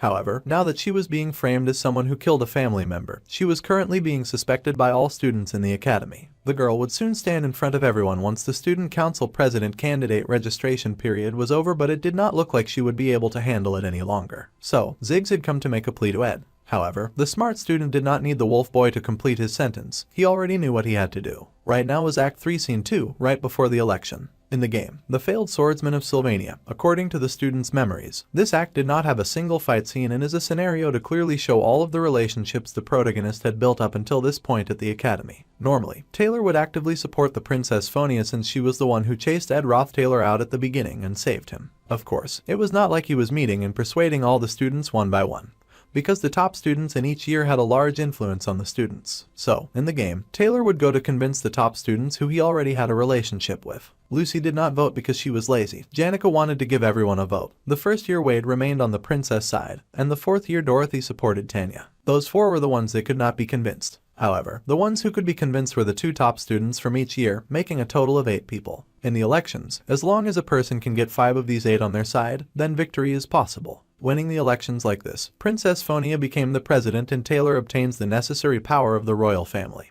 who would become his biggest supporting force until the end. In the fourth act, he especially needs the royal family's power to go against Ed Roth Taylor, as well as during the battle against the final boss. Maintaining the flow in a scenario like this was a matter of life and death. Although at a small scale, it could be a weapon for a person's own gains, and it was the most assured way of guaranteeing survival in the great trials ahead. Although the smaller aspects had changed a lot, Ed needed to make sure that the overall flow for the future was consistent. Princess Phonia had to become the student council president. If he just did like this, the opinion about Tanya would continue to get worse, and in order to prevent Lortell from winning, Princess Phonia might actually decide to run. It might be better to secretly let the princess know that he was alive and then convince her to run for the presidency seat, and then convince all of the top students that he had connections with to stir up the pot. Regardless, until the registration period was over, there were still a lot of ways to turn the princess into a candidate. So, Ed pushed to his feet, but then he paused as he considered his poor little sister. The girl who was supposed to become a one-time villain who would disappear later had now become a murderer because of Ed Roth Taylor. Thanks to her brother's disappearance, the poor girl was now experiencing an overwhelming ordeal that was not originally in the scenario. The boy now had to choose between his sister and the scenario. He seemed worried to Ziggs, who was watching him, and the first-year student admitted that it was a shame. The wolf boy asked if the boy wanted to cancel the day's plans. However, Ed said that it was fine. They were going to begin, and Ziggs smiled. First, the smart student needed to confirm the results of training all this time, and he had something that he wanted to check as well. When he had a lot on his mind, it was good to get his body moving. The wolf boy smirked and thanked Ed, as he had not had a proper opponent to face recently, so he had been itching to work up a sweat. He unsheathed his mighty sword and said this would be good. His new opponent also agreed. Both of them had decided to do a little bit of light sparring. Suddenly, the girl's old memories came to mind. As was always the case with old memories, the light had faded quite considerably. Still, the girl tried to recall every scene. The three siblings, hand in hand, had walked to the hill that was covered in blooming flowers. Arwen, Tanya and Ed had walked together, their younger sister safely held by the guiding hand of both older siblings. Perhaps that was the little girl's last happy memory. Ever since then, the young noble's life had been filled with great responsibility and heavy pressures. There had once been happier days, but now she heard the screaming as the students yelled for the young girl to step down. They yelled and called her a murderer. They gathered in front of the princess home and screamed at the young Tanya, who watched them through the window. The blonde heiress could not help but wonder how things had ended up like this. Helping Tanya, who was being driven into a corner, would have a huge influence on the flow of the scenario, so this made Ed feel a little hesitant. Even more so with the way things had already been twisted, with many things still having unknown causes. Now, the smart student faced off against the wolf boy, and Ziggs got ready to begin, raising his heavy sword to the sky. Other than Lucy, Ziggs Ethelstein was the strongest second year who was a comrade to Taylor until the end. However, due to the exhaustion and incompatibility, he should have lost a weight in the scenario. The boy swung his mighty sword, announcing his attack as he charged at Ed. The swing created a harsh arc that zoomed across the earth as Ziggs summoned the first sword. It was a small detail, but it still bothered the smart student, so he decided to check. The slash came soaring towards him, so he raised his dagger to deflect it. Above all, the boy had to see how much he, the person who had changed the most from the original scenario, had gotten stronger. With that, the main character stretched out his hand and activated the basic defensive magic to block magical attacks. Ed's eyes widened in shock, for Ziggs was almost right on top of him, swinging his sword in close range. The outcast had underestimated how fast the second-year student would be. He wondered how on earth the wolf boy was moving that fast. However, with the wolf boy moving that quickly, it would be difficult for him to dodge a certain type of attack. With that, the smart student slid back, much to the surprise of his opponent. Ed had dropped his dagger right in front of Ziggs, and with that, the student summoned his fire spirit mug. There was a huge explosion that sent fire shooting high. The smart student was alarmed by the intensity of the flames, and just as he suspected, the wolf boy suddenly emerged like he was leaping backwards in time. The orange-haired boy had never seen such unnatural movements before. The boy rushed forward and grabbed his dagger as he blocked the strike of his opponent in realization. The main character swiped in an arch that had the mage boy leaping back, and the MC realized that Ziggs was using telekinesis magic to move his own body during the battle. No matter how much of a grasp he had on his own magic and physical abilities, those were not movements that could be replicated. What the wolf boy was doing now was out of this world. A person should also need a battle sense of this that surpasses simple theory, and the wolf boy possessed battle experience in waves. The dark-haired boy then turned the ice spear towards the main character using the mid-rank magic, and Arkai raised his hand to block the attack. Ed barely managed to dodge as he realized that Ziggs was now attacking with no mercy. He wondered if his opponent had really assumed that he could dodge such a wild attack. In reality, the MC was barely keeping up with all the wild attacks. However, the sudden ice wall was an obvious diversion, a strategic move to activate greater magic to buy time for a larger spell. The orange-haired boy commented that he thought that this was supposed to be a light spar. However, his opponent replied that he had also thought this would be a light spar, but then Ed unleashed bombs on him and he was just responding in kind. The wolf boy had been planning on using a single blade, but he thought now that practice should be a bit more like the real thing. With that line of thinking, he activated his very powerful and supercharged advanced mana armament with a grin on his face. The battle raged on between the two boys in the mix of fiery orange explosions and blue magic. Janica seemed to notice the spar and then giggled to herself, wondering if it was okay to put carrots in the curry. She was so busy in her little housewife fantasy of hoping her crush did not dislike carrots that she was barely paying attention to the fighting happening down below. She was sure her sweet and darling crush would be hungry once the duel ended, so she had to hurry up and make the grub as soon as possible. The clash and the crashing went on as the two boys fought with a mix of magic and strength, the landscape cracking and trembling in their wake. The main character started looking strained as he fought against the wolf boy, panic in his eyes as he barely kept up with the talented top of the class. There was a huge blast and the MC fell back with the blue shards scattering around him. However, Ed was not done just yet and he pulled out his blue water arrow with determination burning in his eyes. He fired, powering the shot with mana, and it flew sailing away from the boy to slam against the shield that Ziggs had put up. Mana armament, as the name suggested, was the type to create armaments out of the user's mana. Most mages did not need to arm themselves in such a diverse way, so there was no reason for them to use this difficult high-rank magic. Therefore, as the solo mage who could use all types of weapons without limitations, this was Ziggs' unique magic. The main character faced this special magic head-on, firing arrow after arrow at the wolf boy, and each shot curved in a delicate arc through the air while the dark-haired boy charged still for his opponent. The two were locked in what almost looked like a death match, with their eyes burning with the drive for victory, and the orange-haired kid groaned when he saw the wolf boy was using telekinesis again. The movements could not be followed nor predicted, and Ziggs was coming for him at his blind spot. The MC's eyes widened with shock and the blessing of the wind activated immediately, formed to deal with unexpected attacks. The enemy was to be blown away by the wind and the wolf boy found himself wrapped in a volcanic torrent of air. The boy groaned as he was blown away far from Ed, and growled as he suffered lacerations from the wind's harsh protective temper. The boy managed to still land on his feet, sliding to a halt some distance away from Ed. Ziggs slid to stop on a particularly soggy piece of wet ground and the water activated immediately, much to the boy's surprise as he wondered when Ed had the time to set such a thing up. The outcast noble rushed to the opportunity to manifest a waterhead, and the wolf boy found himself transported to a world of clouds and water. Soon, the waters around him began to bubble and jerk and toss, and soon it took up the form of a grand and mighty beast, roaring out at him. However, the wolf boy was unmoved as the jaguar water spirit rose behind him. He growled and turned swiftly, dodging the water attack and stomping hard on the puddle. However, something still arced overhead and the wolf boy's eyes widened as Ed suddenly appeared and nearly blasted his face with a ball of fire. It was mid-rank magic, particle explosion, and it did go off, throwing the boy into the distance. As the main character had expected, Ziggs was strong and he had relearned that as his heavy breaths fell, exhausted from dueling with the boy. If the younger boy had learned mana armament, then he had gotten just as strong as expected for the scenario. At this rate, Taylor's party would never have a problem facing enemies. Suddenly, Ed found his thoughts interrupted with shock and horror when saw the second-year student was still standing. The dark-haired boy coughed out that it was just as he thought. He thought that his senior was incredible. Though covered in blood, bruised and battered, Ziggs pushed to his feet and said with glowing dangerous eyes that he just could not let his guard down. The boy stepped forward and suddenly declared that he would now get serious in their fight against each other, smiling like a behemoth from the underworld. The boy then activated convergence before Ed could protest and gathered mana in one place. The third year was horrified and he sent Laisha to block the damage. The water spirit charged with her scary fangs open in a roar, but Ziggs' even scarier magic tore through everything. It was only the beginning of the third act, but the ability that Ziggs was showing now during this duel was considered the maximum expected for the coming scenario. Ed was both amazed and absolutely horrified. He had never thought that he would see this amazing form so soon. In Act 4, Scene 7 of The Failed Swordsman of Sylvania, this had been Ziggs' final battle pattern that could be witnessed during the Gregol Cathedral infiltration battle. Now that absolutely terrifying form was being unleashed in front of the orange-haired student, and the dark-haired boy lifted the terrifying weapon high in the air. It was called the Nature's Lance. Rather than having a ridiculous mental battle, he thought that crushing him with the difference in their power would be the best way to deal with someone like Ed. The power rushed right at the main character who stood before the incoming wave, and the boy groaned as he pulled forth fire to defend himself. The two powers clashing caused an explosion like never before, and it echoed through the entire environment, blasting light in the sky. The attack that the wolf boy shot was too fast, and by now Ed was far out of mana. Particle explosion was not mana efficient, but he had no choice but to expend that. The problem now was the second attack that was coming, and Ziggs tossed off his school jacket to launch it.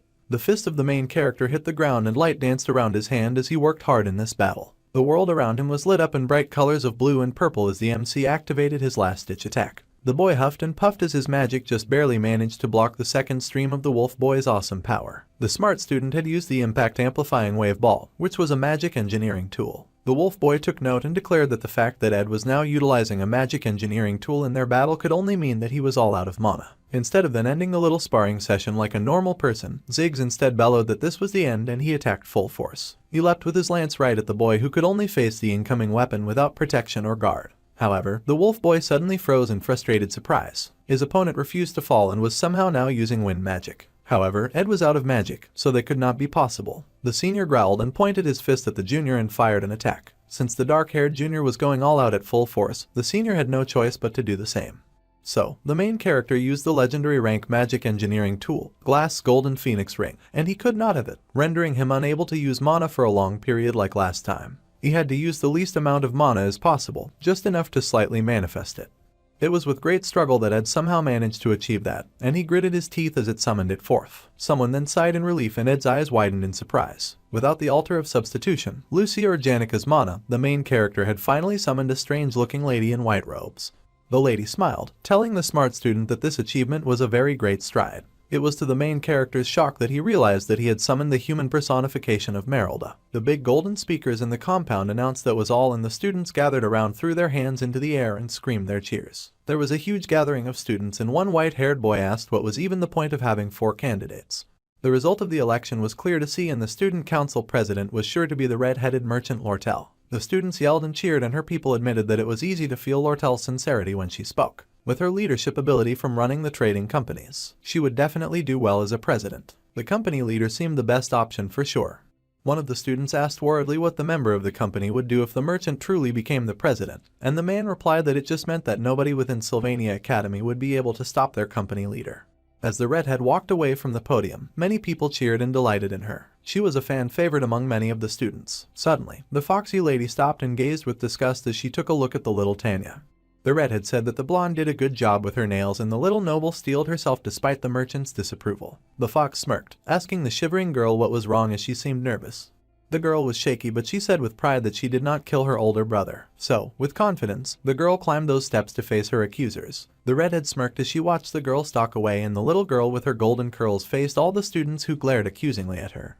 Tanya cleared her throat and then yelled out a greeting to all who had gathered. She announced her name and that she was currently running for the student council president. There was huge silence at this announcement, but that was to be expected as they hated her. The girl had finally come up to the podium, so that was a huge success in her books. She kept up her mask, and some thought that she was acting like nothing was wrong right till the end. The redhead wondered if this was because the young noble wanted to prove her innocence, or if it was because she really had no talent for politics. However, it was already 10 minutes since Tanya's speech began and not a single person had reacted. The blonde girl was basically talking to herself. The only good thing was that no one had yet to yell at her with curses or hate. There was silence among all the students and fighting back tears. The little blonde announced the end of her speech. Just as she concluded, a shout raised from the crowd and someone yelled, calling the poor girl a murderer. The girl's eyes nearly blacked out with fear from the accusation. The longer she stood there, the more the students rained papers at her in hate. They yelled for her to explain the murder charges against her and that they said it had to do with internal conflicts in the Roth Taylor family. They asked if she planned on denying everything after all.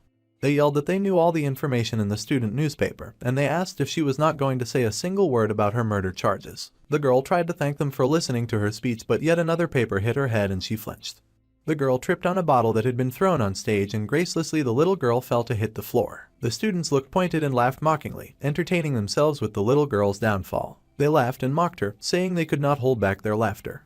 The girl cried that she was reckless as she tried to push herself to her feet. It had been foolish of the girl to even attempt to stand at the podium before the others. She cried and wondered if she should have run away instead.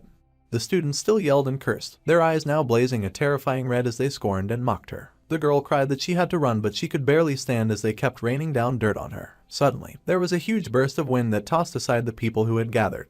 The students gasped in confusion and someone peered through the sudden gust of wind. It was a mark that anyone would recognize anywhere. Standing before the students was the wolf spirit guardian Merylda, who stood over Tanya with a cloaked figure on her shoulders. They were so faded and worn that the poor blonde noble could not tell whether the visions she often had were memories or dreams. In the end, the little girl could not remember, so she had given up on trying to. However, there would be moments when those memories would become so vivid that she could not even believe them. After all that time, no one would be able to forget ever again, as a hand once again took her. Tears flooded her eyes as a familiar-looking face stared down at her. The familiar stranger whispered that there were a lot of things to explain, but for now, they had to resolve the current situation. Several days before Ed appeared on the podium, The wind spirit in her human form had congratulated the boy, saying that he had made a great stride. He was shocked to see her, of course, and she smiled that his magical power efficiency had gotten much better. Of course, there were still restrictions on what he could do, however, this much was enough. He had used updraft, which raised everything around him into the air and restricted freedom of movement. Ziggs was blown backwards and he screamed as he wrestled with the powerful wind.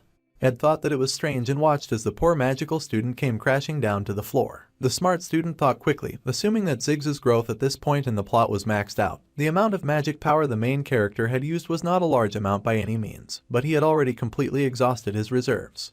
The spirit explained to the boy that the efficiency was good, but she sighed that she did not want that particular form. Using every possible magic technique available to him, and with Merylda using a cheat-level secret technique, the result should be Ed's victory. Meanwhile, Merylda was still whining and growling about how she hated the small mouth and the lack of fur, and the loss of her tail made it hard for her to keep her balance. Suddenly, the spirit's eyes widened and green power surged from Ed as he charged with the intent to win. The lady was shocked and alarmed, noting that it was really hard to move with this form. The main character showed no mercy and very shamelessly hit the lady with his magical glowing green ball. Magic danced near Ed's fleshy neck. However, it came to a stop as Ziggs had suddenly appeared, pushing forward to defend the wind spirit but stopping shy of slicing our guy's head off. After a beat, the main character raised his hands in defeat, soaked and covered in sweat and blood. The boy admitted that he had learnt something that day. Ziggs could not believe that Ed had trained himself this much in barely a year. Merylda was still pretty upset at the sudden attack while the wolf boy was struggling to catch his breath. Ziggs had grown stronger, even more so than in the scenario, and Ed wondered why his calculations were so wrong. He acknowledged the wolf boy's growth and strength and asked him his secret. Even if it were not for our guy, the wolf boy admitted that he would have kept training himself. However, because he watched the main character work hard to grow stronger daily, the magic student was inspired. The background character was speechless at this remark and the mage smiled that the MC's hard work had pushed him forward. The boys collapsed in bloody dirty messes, sitting side by side together. Until now, the main character had tried to do whatever he could do to keep the plot as it was. He had worked so hard to maintain his knowledge of the future as well, but there was one condition that was absolutely necessary for Taylor to be able to win in the final act. So, the main character had believed that the plot could be the only answer. In reality, even with the plot in tatters, there had been several dangers from the very first arc to every single deviation that had been caused by his presence in the game. However, the main character had still worked hard to keep the plot on track. As a result, it was also true that Ed had begun to fear the factors outside of his control. As such, after hearing that Kadik and Laisha had escaped, he had hesitated about whether he should save Tanya or not. What little remained of the original plot had already fallen far out of his hands and his control. So, the boy smiled and decided that for now, he would focus on what he could do at that moment. Ziggs, who would be Taylor's ally in the final act, had to become stronger. Just in case, the main character had also become stronger, and above all, the number of reliable comrades he had now had grown. The boy smiled now as he thought that he might be naive to think this, but he was sure it was okay to think this way sometimes. Deviating from the original plot, showing up to Tanya's rescue on the back of the giant spirit wolf did not mean that they would have to meet a bad end. The students were astounded to suddenly see Merylda, and many of them started to flee the scene. However, someone yelled for everyone to calm down. It was a cocky purple-haired student and he grinned, saying that he had seen that high-rank spirit before. That is when the other students started paying attention and they realized that they recognized Merylda. There was hardly anyone that could handle that particular strong spirit. Many students had taken elemental studies before, so they knew that person could be no one else but Ed Roth Taylor. Every student was absolutely shocked to see the boy suddenly appear as he yanked the cloak off his head and held his little sister close. Both siblings stood near the podium and everyone cheered in shock to see that the boy was alive. The main character then grabbed the microphone and greeted all the students gathered. He introduced himself and then revealed that he was not at all murdered by Tanya Roth Taylor. Lortell smirked as it was all going according to plan. To start with, the boy supported his sister more than anyone else. Besides, Janica, the third-year top student, Lucy, the second top student, and the Imperial Princess Phonia had already declared their support. Also supporting Tanya was the Combat Faculty's top student Clebius and the Alchemy Faculty's top student Elvira. There was also the second-year top student Ziggs, the first-year Magic Faculty top student Joseph, and the first-year General top student Wade in support of the little Roth Taylor girl. Winning over their votes should not be too difficult. However, before thinking about all the pros and cons, the recently revived student made a request. As a member of Tanya's family and someone who had always supported her, he wished for the little girl's vision to be conveyed properly as the poor child was already in tears. Finally, Ed could feel at ease because he had cleared up the difficult situation in front of the many watching students. So, that was the situation. Upon being stabbed with a knife bearing deadly poison, the young boy had used Delheim's hourglass to survive. After that, he then survived alone in a cave and he was found and rescued by Janica Failover. Immediately after that, he ran to the podium where Tanya Roth Taylor was giving her speech and defended her. That was Ed's whole story. The main character with heavy bags under his eyes admitted this was the entire story. The teacher that he reported to thought deeply about the situation, saying that it seemed the investigation was wrapping up and this was really the last one. The young lad had stopped counting the number of interrogations after he hit the double digits, as every teacher wanted to know what had happened. The boy was so sick of this, he could not believe that it was finally over. Suddenly, the last teacher spoke, addressing the magic faculty's third-year student, Ed Roth Taylor. Unfortunately, the very last person who would interrogate him turned out to be the principal himself. The principal, Obel Furseus, asked the boy to enter. The principal had read all of the investigation data concerning this very delicate case, and noted that the young boy had truly suffered a lot.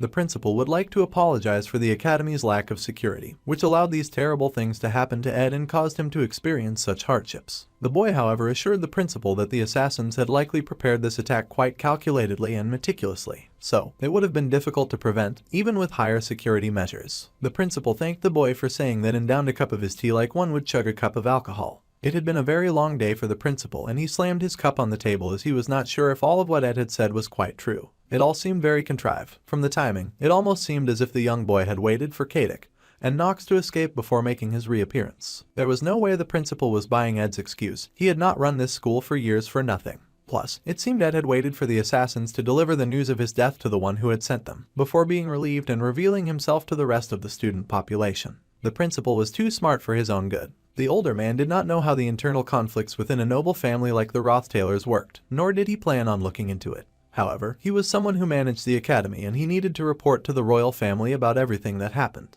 If he were to report that the boy had come back alive, then the Roth Taylor family, who was a major force behind the royal family, would also find out that the young boy was alive, in a way that was slightly different from what the young man had intended. He was sure Ed indeed was sweating about this prospect. The young lad then suggested that the principal postpone his report until later, and the principal asked if there was a reason that he should take such a risk. The main character was sure that the man had already guessed, but the one who had planned the young boy's death was none other than the patriarch of the Roth Taylor family, and the actual authority behind the royal family, his father, Crepin Roth Taylor. The boy huffed and said that he was not interested in business outside of the academy, and the boy was speechless. Then, he hurried to explain that the noble family that they spoke of was pivotal to the royal family, and they would want this to pass by quietly without receiving any news. If it became an issue later on, it was okay if the principal reported it. The boy continued to make his defense when the principal suddenly silenced him by calling his name. The principal said that from what he could see, the boy's grades had increased significantly and his reputation among the students had rebounded impressively. Even his sister's future looked rather promising, and the boy had a good reputation among all the top students as well. It was almost as if the boy had suddenly become a different person, and these words chilled the young student to the bone. It was hard to come up with a counter-argument when the principal was right. As the man had always said, Sylvania was always on the side of the students, even more so for students as capable as Ed. Slamming down the report, the principal extended a hand with a smile, after nearly giving Ed a heart attack. The principal said that he would see the boy later and he would remember his name. It seemed that the principal Obel had caught on to the entire situation, and even so, he was overlooking this. Thanks to that, the fact that the main character was alive would not be exposed outside of the academy. Thanks to Ed finally showing up, Tanya's popularity had massively boomed once again, to the point that the young saintess explained to visiting guest students that the noble's schedule was finished for that day, so the other students were not allowed to bother her and the noble would not be accepting wrongful gifts. The poor guy with the gift slunk away sadly, and the main character wondered if it was really okay to have the saintess act as a bodyguard for his sister. Suddenly, someone called that they were waiting. They had been shocked when they heard that the boy had been called by the principal. Of course, the speaker was none other than the boy's little sister, and the boy admitted that he had heard that it was basically confirmed that Tanya would be elected. He gave her an early congratulations as her day to shine had finally come. The girl beamed and laughed, saying that she could not be at ease just yet. Her innocence had been proven, and 8 of the 12 top students, the majority within the 3 faculties and 4 years, supported Tanya. However, the reason that Tanya, who was once hated, could receive such an overwhelming amount of votes, the most decisive reason that is, was Lortell's collapse. The fox merchant had made it seem like it was a one-on-one fight between her and Tanya. When she did that, the other minor candidates ended up forgotten. Thus, it became a two-way fight between the two of them. At the perfect timing, when both Lortell and Tanya had similar levels of support, an article was released for all the students to see. It stated that Lortell had been embezzling the trading company's funds and threatening their clients. In the end, amidst the disgrace, she stepped down from the race. In the end, only Tanya's supporters remained and she was basically winning by a landslide. Thanks to the election and the investigation, the siblings had barely had any time to talk to each other. There would be many opportunities for them to talk. However, what the little girl really wanted to do was to express her gratitude. The boy pointed out that she had said that enough times when he had first showed up, and she basically bent over backwards crying her thanks on the day of her speech. The girl protested that it was back then and it did not count. The girl sighed and then called her brother. A question like the one she was going to ask might seem offensive, and it did not seem good, so she was going to hold it in. But she could not bear to go without the answer any longer, so she had a question for him. During his announcement at the election, she asked why he had taken her side like that. If he was hiding, he did not have to step out and reveal himself there. His doing it like that made it seem like he just could not stand the injustice that she was experiencing or something like that. That was what she had thought at least, and her brother looked at her with a difficult expression. He admitted that was exactly why he did it, and it made her heart clench. They were family, he added, so of course he had to take her side, and he smiled at her with pride. The girl beamed with tears beading in her eyes. Well, she was the student council president now, so she planned on doing her work professionally. However, it was okay to be a little biased towards her brother. After all, she was human too. She beamed and asked her brother to tell her even if she was in danger. If possible, she would help him out as much as she could. He smiled as she walked away, a fondness sparkling in his eyes as she left. Ed smiled brightly, but his smile dissipated when he heard someone mockingly repeating his words. He glanced over and spotted Lortell, who giggled and said it must be nice to be family. The girl was cloaked in red with a teasing smile, and the boy asked how long she had been there. The girl grinned and replied that she'd been there since he started saying embarrassing things to his sister. The rumors she had been hearing lately had been crazy, and he worried about her safety and health. The girl whipped off her cloak with a bright smile, laughing in amusement as she said that it all went according to plan. The incident that confirmed Tanya's election was the scandal about the trading company's embezzlement and abuse against its clients. However, those scandals had been purposely publicized by Lortell. She had purposefully made it a two-way fight against Tanya in order to erase the existence of the other candidates. The foxy merchant went to the princess to show her hostility against the young Roth Taylor in order to get the girl to run for president. It was obvious that the two who felt largely responsible for his death would take his side in order to repay the debt when he came back to life. So, when the girl pressed her face into his bare chest, she had confessed that she would have a lot of enemies soon.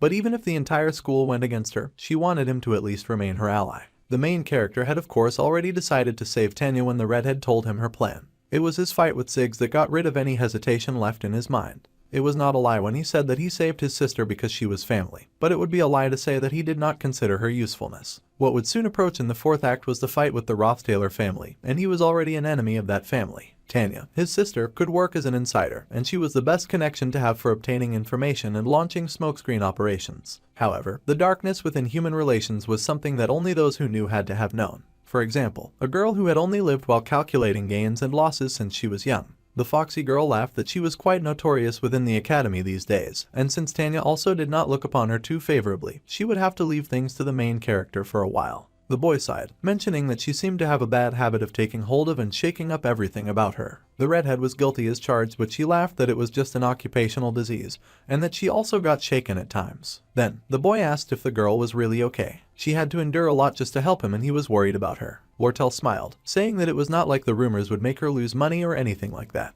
Anyway, the role of a villain suits her best, and she was glowing when she said that she would be fine as long as she did not have our guy as her enemy. The girl was truly content living like that. There were hidden sides to human relationships, which was why it was hard to read every intention. So now, this scenario would be taking a new turn, and the princess smiled proudly from the balcony of her fancy home. Our guy did not know what Princess Phonia, who did not become the student council president, would do. As for what might happen in the conflict between the royal forces and the Roth Taylor family, he could not say for sure. How the rest of the third act scenario would go, the boy would just have to watch and see. It had been almost a month, and it had been a while since he had been at his wooden shack, so it suddenly felt pretty special to be back. Of course, there were more than a few things that he needed to do now. In order to get the camp back to normal, he had to organize the campfire area neatly, and the inside, which he did not clean before leaving. Suddenly, the boy's eyes snapped open in shock to find someone snoring inside his house. It was, of course, his familiar visitor who had finally been released from house arrest after 1 month, and she dozed away happily in his shack. Lucy was sprawled on his bed, happily hugging his pillow. She was a familiar tiny form, sleeping peacefully and undisturbed in a familiar bed, and the main character could not help but smile as he regarded her with a soft sigh.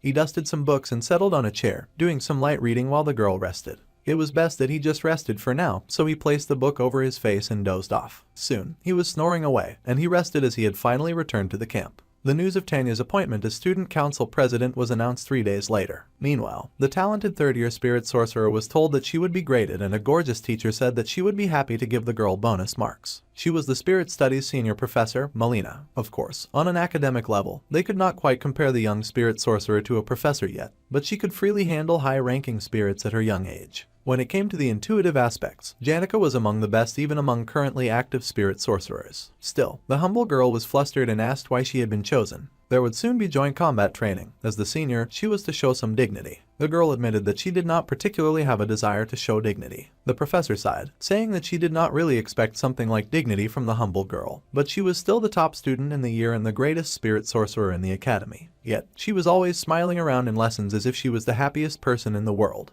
It was obvious that the young girl was ecstatic. The professor then added, out of nowhere, that she was aware that Janica was dating Ed, but it seemed like the girl was way too in love with him. From an outside perspective, it looked like the girl had gone crazy. The spirit sorcerer did immediately go crazy as she wondered just when she had started dating her crush. As far as she knew, the boy was still just a crush. Her gasp of shock was so loud that it knocked the professor into silence. The spirit sorcerer could barely come to terms with the idea that everyone thought she was dating Ed, and she asked why the teacher had suddenly said that. The teacher thought the girl herself must be joking. They always went around together, and not just during spirit studies classes, but also in their shared quarterly lessons and their elemental class. They were always together when they went to the student welfare facilities or the student cafeteria too. Especially lately, the professor was not sure what was going on, but the girl was always just giggling and smiling with joy. The esteemed professor did not know what kind of rubbish the girl often thought about, but she would just stare into the air grinning for absolutely no reason. Even during lectures, Janica would just stare blankly at the chalkboard smiling. She seemed like a child who had just started dating, and the professor could not help but sigh. The spirit sorcerer was extra flustered by this news and begged the professor not to mention her love-drunk habits to the other students. The teacher sighed that she was not usually interested in the dating rumors of children. However, the professor added, and Janica's eyes widened as she heard that everyone already thought that the two were dating. Janica looked around in horror to see that indeed every student in the room felt the same way. The spirit sorcerer's face flushed pink in embarrassment because they all truly thought that the two were a couple. The poor gifted girl was left speechless. The Eastern Spart region, a place that could only be reached on horseback after riding from the capital for 3 days and nights. The southern mountain range in Eastern Spart was known as the land of farming, Pulin. If they follow Pulin streams and go deep into the ridge, they would find Torin, a small mountain farming village with no more than 300 people. Janica Failover, who began to see spirits the moment she could babble, was clearly a genius among geniuses who would bring light to this village. The young girl laughed as she raced through the streets, with spirits following her at every turn. Every so often, outsiders would visit the village. In particular, Janica remembered a certain male boy. He was the only person who spoke to the young girl formally. Due to the fact that all of the village youths had left for the city, Janica had lived as the village's beloved youngest her entire life. So, formal speech was unfamiliar to her. Of course, perhaps because of her characteristic friendliness, the male boy eventually became comfortable with the little girl. He would tell the young genius of the big cities that existed outside of Pulin.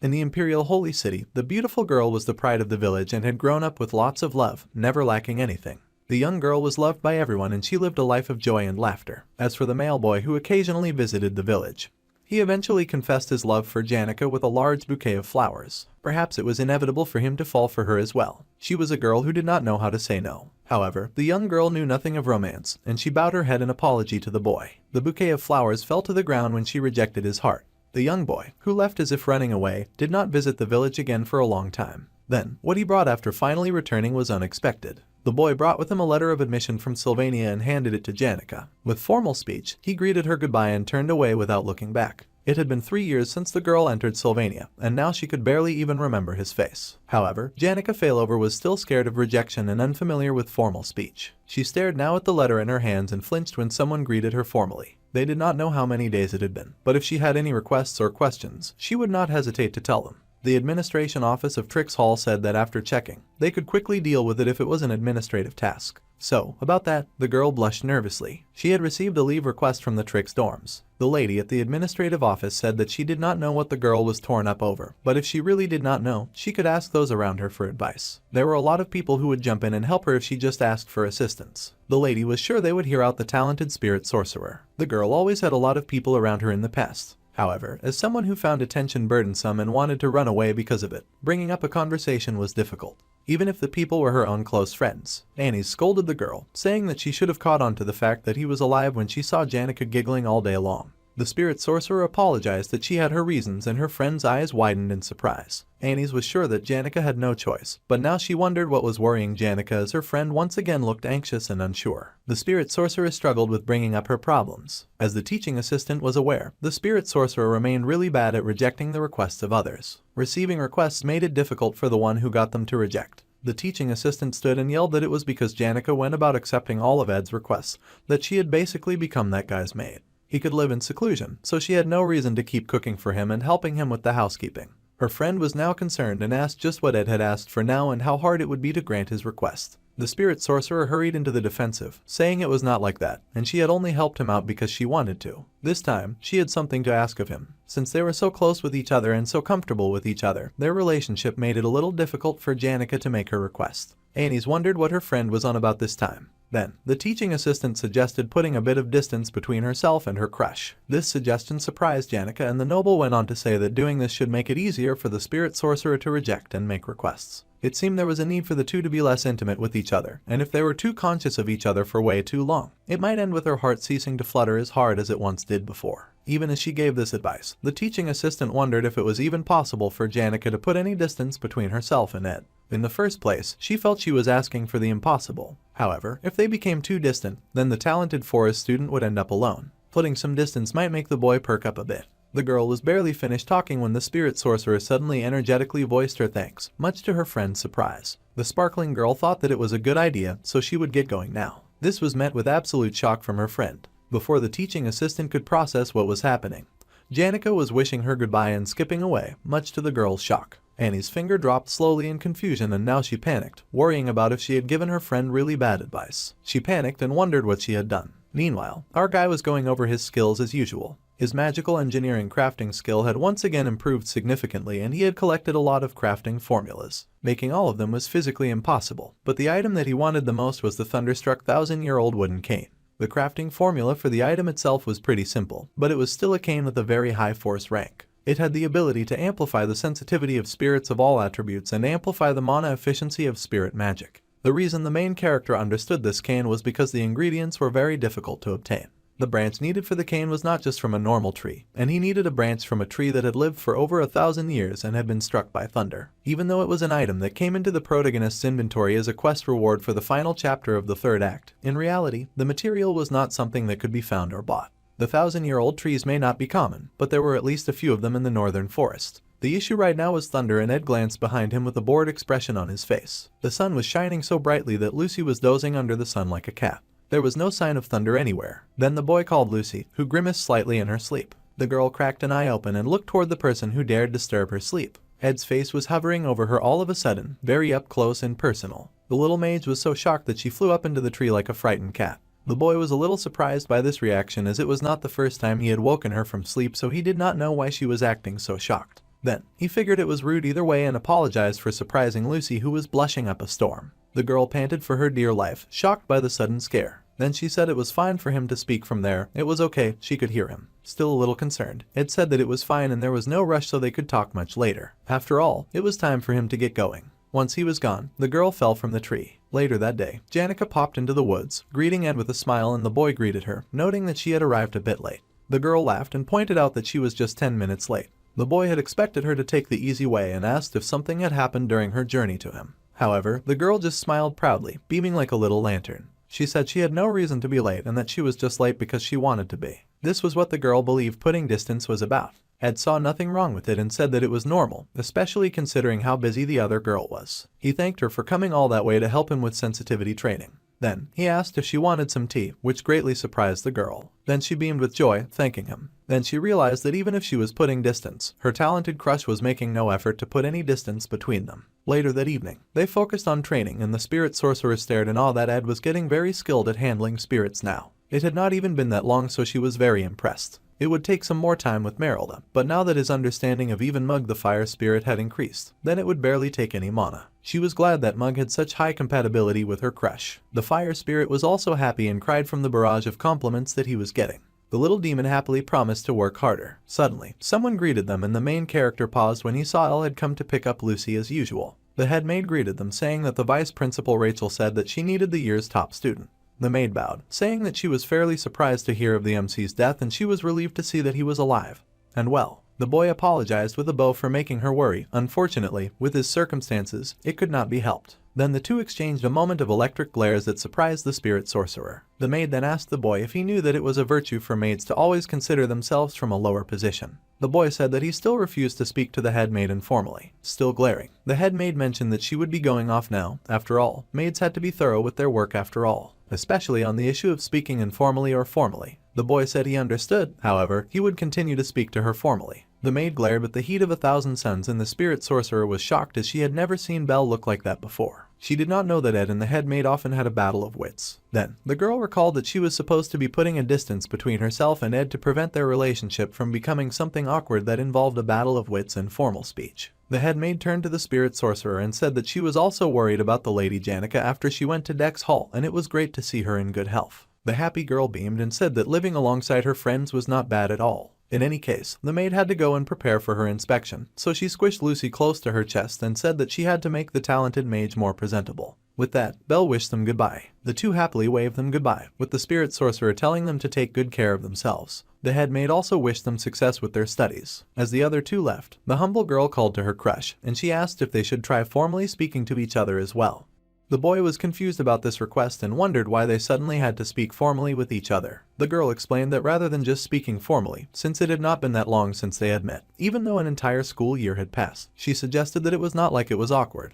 But talking in a manner where they respected and maintained courtesy towards each other sounded like a good idea. The boy was speechless for a hot minute, and she grabbed his shirt in a small pinch, saying that she just wanted to try it out once. The material of his shirt stretched thin over his giant bulking pectorals, and the boy was surprised at her request. However, if she insisted, he was willing to try it out. So, he agreed to her request. The Dex Hall's curfew was closed, so they could just walk back and forth a few times, and then he would send her off. They had just started walking when Janica initiated formal talk, greeting him by calling him sir. The language was so strange coming from her that the main character froze in place. This was not a time prison, but the boy turned hesitantly with concern to stare at his friend. This situation made it really hard for his voice to come out, and his friend nervously twirled her hair and played with her fingers. It felt like the girl's emotions were infectious after all. He did not know why on earth she was feeling so embarrassed, or why her cheeks had flushed so pink. However, her anxiety was also making him nervous for some reason. 3 minutes later, they both found themselves back at the first, and they both tried to start the conversation at the same time. They fell silent, and she said never mind after their very awkward start. Then there was a longer stretch of awkward silence. Even though they'd had moments when the silence was suffocating before, this situation made the boy several times more nervous than those. He had thought their relationship was like that of family, but now things had gotten very awkward and he did not know what to do. The problem was that even though she proposed it, the poor spirit sorcerer had not expected the atmosphere to become even worse, and she was beetroot red. They both wanted this odd atmosphere to go away soon, but they also had no idea what to say. Still, the boy tried again to start a conversation when the girl suddenly leapt to her feet. The spirit sorcerer suddenly gasped like time had gone really quickly and her curfew was almost up. She bowed, thanking him for the day, and then she took off, saying that she would see him tomorrow. Ed stared in shock at the empty space that she had left behind when she zoomed off in a flash. The poor guy was so confused, and then he held his face in embarrassment, nearly spitting blood when he thought whether he's going to have to force this awkward interaction in the future as well. Ed was reading. One of his more favored hobbies was reading, and it was nice to take a nice time in the forest and flip through a book in the peace and the quiet of the woods. The peace did not last long, as Merylda then asked if he was going to continue the awkward mutual respect formal speech play with Janica. The boy sighed and asked why the spirit was even asking that when she saw everything that had happened. The forest spirit smiled, in her human form this time. She was not so free to the point that she could follow them all the way to the academy, so she was curious about what was going on in the time when she could not watch them, and she was wondering if anything interesting happened in class. It was the same yesterday. He had waved casually at Janica in the halls and she had panicked like a startled deer. It was strangely uncomfortable. It was possible that she was expressing her underlying stress in a unique way. The boy had not thought much of it at first, but now he wondered if something was up with her. The forest spirit chuckled, saying that she's been hearing he was clearly worried about her. The blonde did not even deny it. Of course, he was worried about his friend. The forest spirit then grinned wolfishly. Moving on, the boy asked if he could snap a couple of branches off the tree he was resting on. He wanted to make a thunderstruck 1,000-year-old wooden cane. The spirit gasped and asked if Ed was trying to make another tool. Here she was, wondering if he was too distracted thinking about Janica, but as usual, Ed was always busy. The spirit sighed and said that the boy did not need her permission for a few branches. He was a little surprised to hear this since it was called the Merylda Guardian Tree. The lady hummed, saying that it was a bit convoluted. If she was to be exact, she was protecting the forest because of an old friend. The friend had decided to put her name on this tree as they pleased. An old friend could be anyone, and Ed acknowledged that the spirit had lived a very long life, so it was a given that she would have many relationships. Then Merylda smiled and said problem 1. She asked him why it was that spirits would often take the form of animals. The forest spirit had the form of a human from the start, and she'd already told Ed that was not easy. The reason spirits take the shape of animals is because animals are the most familiar and convenient in terms of access. Hence, they have an easier time copying their forms. Then, just as the forest spirit had to do the same thing to gain a human form, it made her wonder who she had copied.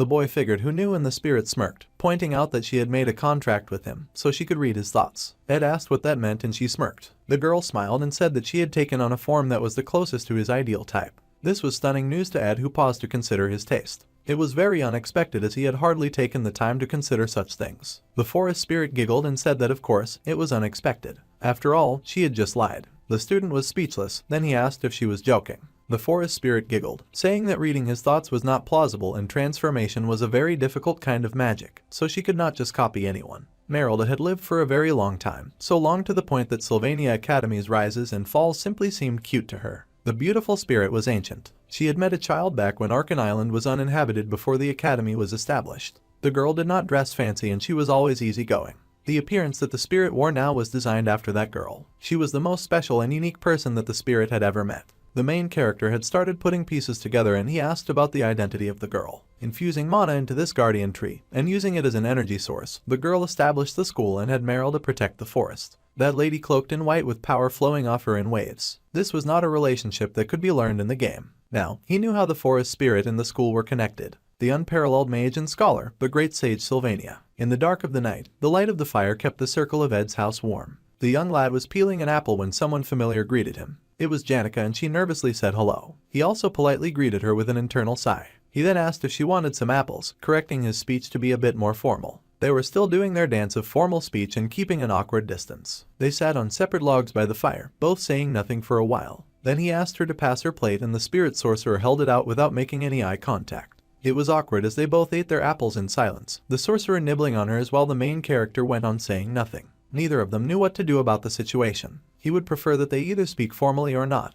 They needed to make up their minds about that and then stick with it. The spirit sorcerer was shaking and Ed noticed her trembling. The blonde then asked if she was okay, asking if she was hurt somewhere. The girl sighed and said that she just thought it would be difficult to say this while looking at him. So, she tucked her head between her arms. She called her friend the young Master Ed, and admitted that there was something she would like to ask, though it was a question that might sound really strange. So, the spirit sorcerer just wanted him to hear her out until the end before replying. Please. The boy sighed in relief and figured that no matter what, regardless of what he looked like now, he was an adult. If it was something she was having such difficulty bringing up, then he hoped he would not be taken aback and just listen. Then, with her face flushed a brilliant bright pink, Janica asked what he would think of her leaving Dex Hall to come live with him at the camp in the woods. The blonde stared at her with the most unreadable serious expression she had ever seen, and he somehow managed to cut his finger at her question. The girl screamed in horror as blood gushed from his hand, squealing and asking if he was okay. The boy didn't even seem able to process the pain as he was still pondering what she'd just said. The light of the campfire was warm. Whether it was living outside or fighting, since he had lived like this for 1 year, the boy thought that by now he could fend off any situation smoothly. However, it was a relief that he cut his finger. It gave him time to organize his thoughts. Now that his finger was bandaged, the main character could tackle the girl's question. First, this was probably something she expected him to say anyway, but he would still address it. While he wondered if there was any purpose in saying this outright, Ed admitted that he thought of Janica as someone who was incredibly kind and sincere. She blushed as he went on to say that he was sure it was not just him who thought of her like that. However, he just so happened to like her a lot. Janica saw stars at this confession and her face heated quickly. Unaware of the spirit sorcerer flaming up beside him, Ed went on to say that he felt the need to express the fact that he was a man. The main character wanted his friend to listen carefully. He did not know how she thought of herself, but she had quite a lovely charm. And she was very beautiful. Bro was just spitting out compliments like they were air grenades, oblivious to the effect that he was having on poor Janica. While he could stay considerate and gentle at the moment, Ed admitted that he did not know what may happen if they lived under the same roof. The poor girl was under attack and begged for some mercy so she could catch her breath. The boy went on, oblivious to her struggles, saying that if he was to be precise, men in general were similar in some ways, and he was thankful that she trusted him. The spirit sorcerer could not take it anymore and interrupted the boy, saying that still, if it was him, then she was okay with it. This left the boy speechless with a strawberry blush on his cheeks. It was finally happening. Someone had caught Ed by surprise and was making him blush. Janica was so shocked by her own words that she was also left blushing and speechless. For a moment, the two just stared at each other, looking completely stupefied. For a while, it felt as if the spirit sorcerer and the main character were balancing on the tightrope of a strange boundary. The boy lowered his head as he stood, a dark shadow surrounding him as the girl called out with worry. Speaking in a polite manner without rhyme or reason made things feel both familiar and unfamiliar. After the arduous and grueling student council president election and just when he felt at ease and a sense of freedom after returning to camp, Janica's sudden proposal of cohabitation came out of nowhere to Ed. The girl was flushed like a little tomato and panicking at his sudden silence. She was unsure if she could endure this or restrain herself now. The situation was practically urging her, enticing her to let go of her rationality. And this was the result. Her friend called out her name, however, and then settled down beside her on the same log. Out of care and kindness, Ed then asked if the spirit sorcerer was going through something difficult. The girl was surprised by this question. Usually, whenever something unexpected happened, there would be a reason behind it. Considering how the spirit sorcerer was saying something like this out of the blue, the main character then had to consider if there was a factor behind the scenes that he did not know about. The girl was in disbelief at how someone so smart could also be so very stupid. She smiled in amusement and laughed at Ed, saying that there was nothing that he did not know. The girl sighed, admitting that she must have wanted to run away. See, she missed the days back when she had a single room in Awfully's hall. Now she wondered if she sounded like an idiot. From the beginning, the talented spirit sorcerer, who even went berserk because of the pressure of everyone's eyes, living in the normal dorms of Dex Hall was no easy task. For an entire year, she endured everyone's relentless gaze, forcing herself to smile kindly in response. The camp had been like a refuge for the girl, so she guessed that she wanted to escape there if it was possible. She was sure that it must have been burdensome for him to hear her silly request, and she was backing out already. It was not something that would get resolved by escaping, and it would just be a burden to her crush. Still, Janica had wanted to ask just once. She laughed at herself and the youth sighed in relief. He admitted that it was definitely burdensome, and the girl's eyes flooded with pain to hear these words. However, the blonde also added that the issue of it being a burden to him was completely unrelated. The spirit sorcerer was surprised to hear this, so the blonde explained that life was about being a burden to others while carrying the burden of others. Of course, he really thought the burden was not worth carrying. Next time, he would just make a burdensome request back. That was all. It was not like they were only going to know each other for a short while, so it was not an issue that could be solved by give and take. Their friendship was going to last a long time. Bro was just talking without considering the meaning behind his words, and the girl blushed to hear this. Ed still thought it was a bit much for them to live under the same roof. However, he would happily build another hut nearby for her. The girl was elated to hear this. The boy had thought that the girl would jump up and down in joy, knowing her personality. However, the girl's reaction was much different from what he had expected. The talented spirit sorcerer threw herself at the main character, her arms wrapping firmly around him as she thanked him for his kindness. The boy smiled as he noted that she was no longer speaking formally anymore. The girl hiccuped as she sobbed softly, and his calloused fingers rubbed the strands of her hair gently. The spirit sorcerer seemed to try creating some distance, but she had ultimately failed. Though, what would have really changed if she had succeeded? Janica was the type of girl who would always step up to help when someone needed it. While the MC was sure that her kind actions would not ever get fully repaid, if someone like that was on the floor and cry, then no matter how much the relationship sourced, one would not be able to resist and would put a hand on her shoulder to comfort her. The next day, bright and early in the morning, the boy stretched as he got up from bed. He had said it easily, but building another hut would not be an easy feat. He had to prepare for lessons and create the cane quickly as well. Plus, he had lost sleep trying to think of how he would change around his schedule. Suddenly the blonde froze. He opened the door to a spirit greeting him and acknowledging that he was awake. It was the fire dragon spirit that often followed Janica around, and the dragon smiled, saying that he needed advice as he had no experience in building huts. Many other spirits had also gathered, of course, each of them with construction hats as they gathered around many building materials. The dragon greeted the stupefied boy, noting that Ed looked tired. Even the dragon was rather fatigued. At the spirit world, he had partied all night since there was a celebration. Regardless, now they had to build a hut in the morning. They had even picked out a location and said it was best to have a hut at the opposite end of the clearing. Ed was shocked to see mole spirits already quickly laying out the foundation when it had taken him months. The dragon mentioned that it was kind of romantic to open the doors in the morning and see each other. Well, it did not seem like it would be bad to build the house right next to each other either, but it would feel a little stuffy, so they had to work hard to provide some form of privacy. The other spirits contemplated as well, saying that perhaps building it at the closest possible proximity might be the best. Ed's brain was still trying to catch up with his eyes. Just then, Mug the fire spirit landed on Ed's shoulder. The little spirit shouted to Sir Tarkan, saying that the general planned to finish the entire building construction in 10 days. The fire spirit Mug, as the scene head of command, would do his very best to make work as efficient as possible. 10 days was somehow not good enough for the dragon, and it had both Ed and his fire spirit sweating.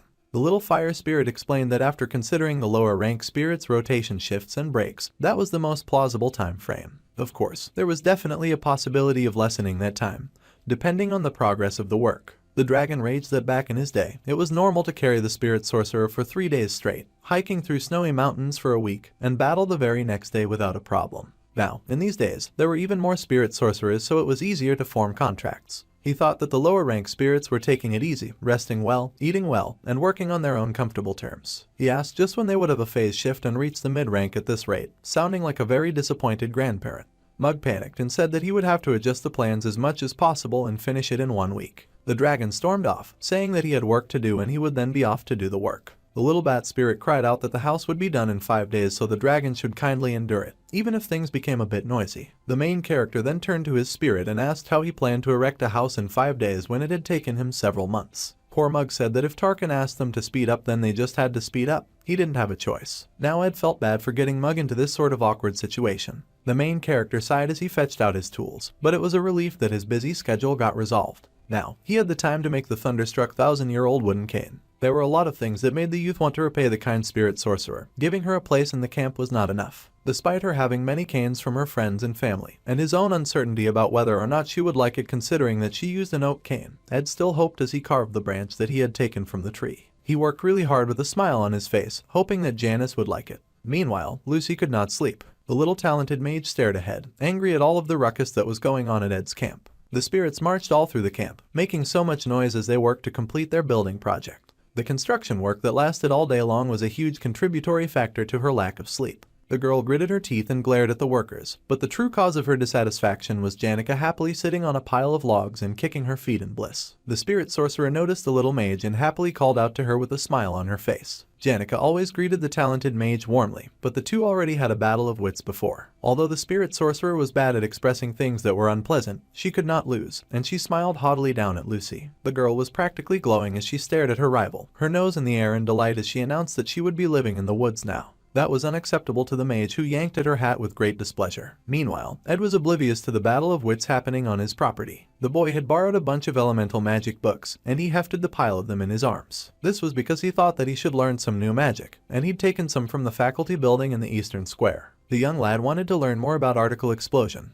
Although particle explosion had good practical use, its firepower was that of low-level magic at best. He recalled how Zix had said that he thought just crushing Ed with the difference in their power would be the best way to win against someone like him. This made the main character consider firepower. He stepped out into the square and then noticed a lone figure happily thrumming on the guitar in her hands. The holy firekeeper, the romantic, and the prophet, Adele Saris. The happy and beautiful blonde, with flowers in her hair, strummed her guitar with a peaceful smile on her face. Although she appeared regularly since the first act as Taylor's comrade, she does not appear often in the game. The romantic does not have many points of contact with Ed either, so he tried to hurry past her. Unfortunately, she suddenly calls him by name and notes that he seems busy today as well. This makes the boy freeze and wonder why on earth the famed romantic is speaking to him. The lady smiled, saying that she had heard much from Taylor and Ayla, and they seemed to have complex emotions about the former background villain. The boy said it really was none of his business, though he was a bit curious about Taylor. From what he had heard from Zix, the protagonist had been growing stronger and doing well. At this rate, his sword skills would continue to grow and the protagonist would be able to easily pass through the joint combat training without an issue. That was great news to Ed. Then, the romantic asked Ed if he wanted to hear a song. She was still a bard who traveled the continent, although she was staying in Sylvania for now. The boy mumbled that it was fine. Besides, the books he held were quite heavy. The lady sighed that it was a shame. However, before he could leave, she called his name once more. She told him that one day he would rise to the patriarch's throne, and he would have to kill the person that he respected the most with his own hands. She said all of these ominous words with the sweetest smile on her face, and added that if he hesitated in that moment, he would be the one to die. Just the kind of thing a teenager wants to hear during their daily life at school. The blonde was stunned to get a prophecy of all things at this time.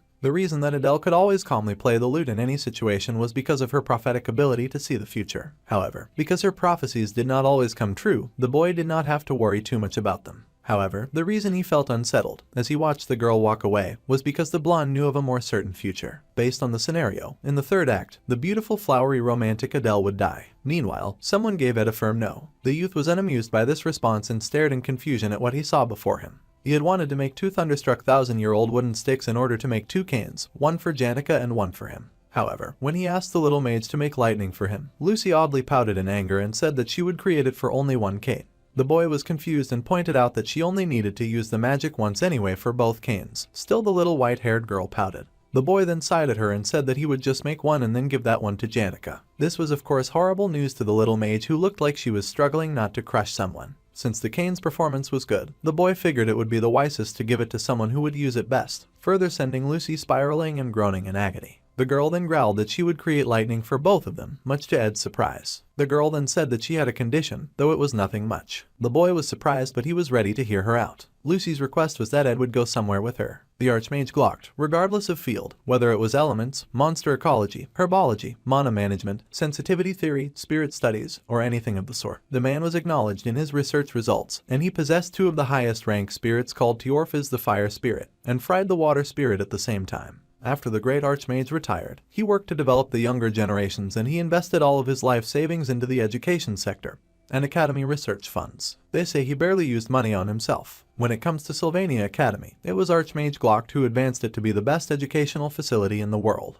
Now, the blonde found himself dragged through the academy with Lucy's firm grip on his arm. Glock spent all of his funds on the academy and secluded himself in the Great Ramelin Mountains in the continent's northwestern region. Meanwhile, as Ed walked through the school, there were whispers about him being the guy dating Janica. The Archmage had met an abandoned child at the monastery in the Ramelin Mountains, and that child had been the little Lucy. If there was something unexpected, it was that Lucy's magic talent was greater than Glock had imagined.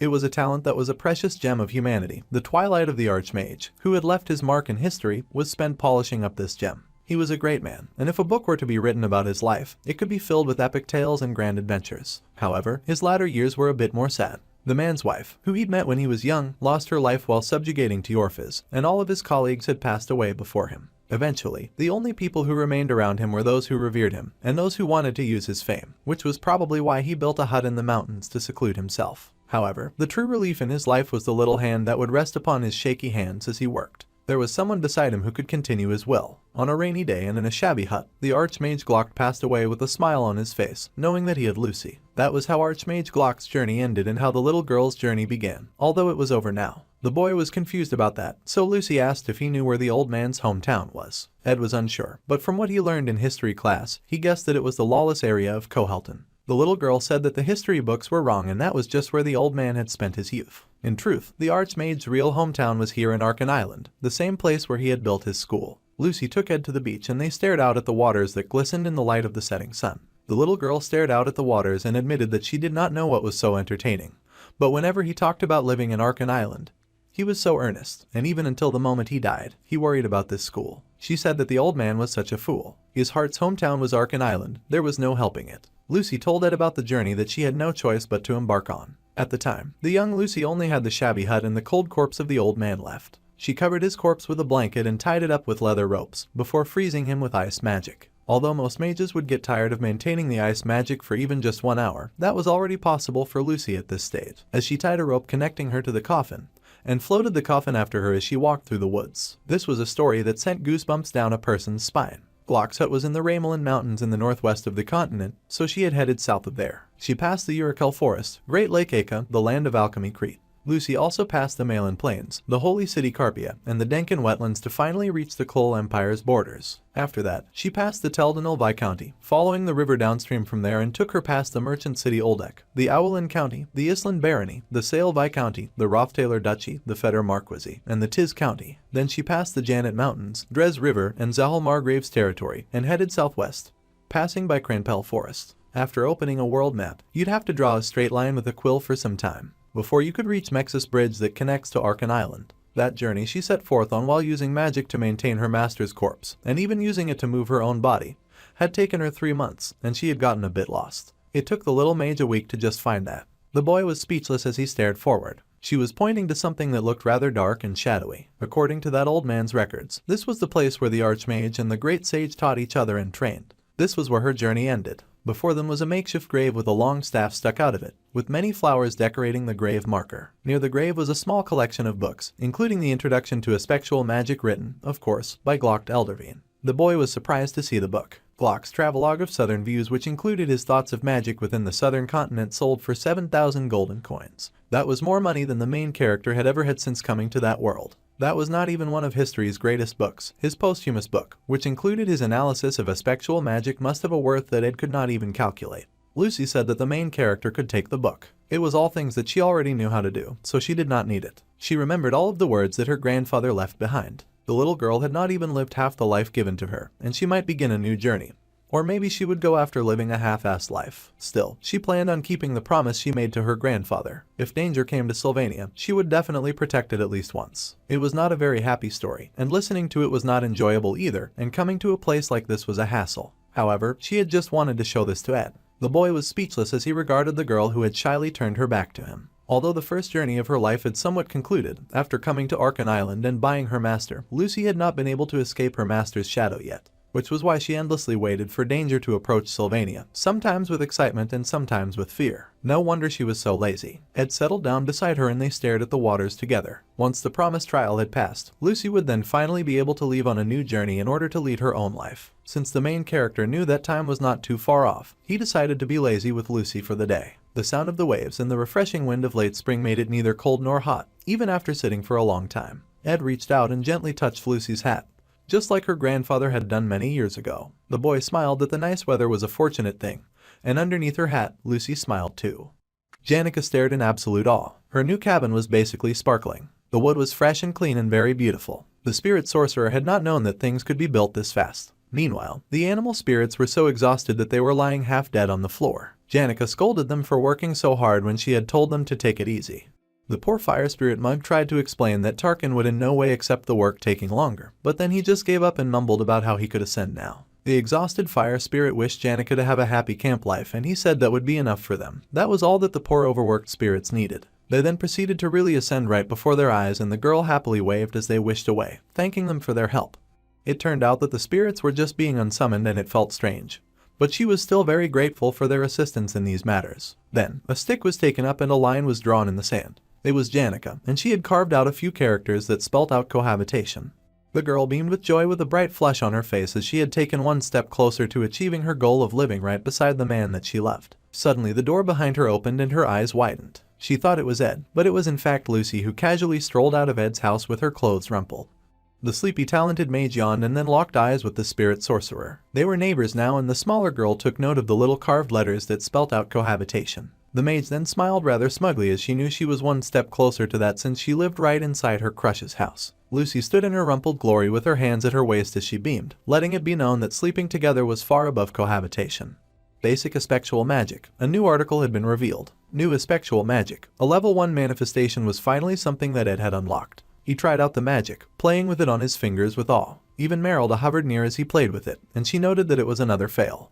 Aspectual magic was a lot more difficult than she had expected, and she asked if the main character could even get a grasp on the mana flow. The blonde boy studied and worked with Lucy, casually napping on his lap. He was not sure about the new form of magic, but he had to at least try. The talented mage yawned and said that for aspectual magic, it was important to understand the principles first. Magic was a study in which both theory and senses coexist. He will get a feel for it after repeated practice. Just for a spin, Lucy tested out controlling the axe and a few objects around the camp. Completely showing off, she lifted a bunch of things and commended some of his repeated practicing. The boy admitted that he had done it 2 or 3 times as he patted her head, and the girl blushed in surprise. The blonde admitted that it would have been easy for a genius like Lucy, and who would have known that Glock's introduction to aspectual magic would exist. Meanwhile, the silver-haired mage was suffering under the sweet attention of her crush's pats. The lad had thought of aspectual magic as the kind of thing that could not be learned in the game. Aspectual magic was magic that needed to easily manipulate time, space, and your mind, so when it came to it, it was the greatest in power. However, because it went against providence and the natural order, it was the most difficult and unresearched magic. Apart from the danger, it was hard to understand. Lucy had learned it using her intuition, so it would be difficult for her to teach. She had tried a few times and used it as easily as breathing. It would have been great if he had Professor Glass, since the mage had been an actual experienced teacher who was versed in aspectual magic. Yeah, if the professor was still alive, then he would have been a great teacher, and the blonde sighed in regret. Suddenly, someone noted that there was yet another woman. Ed looked up in surprise as the newcomer said that even if the blonde had large aspirations as a man, who knew what kind of hell he would really face at this rate?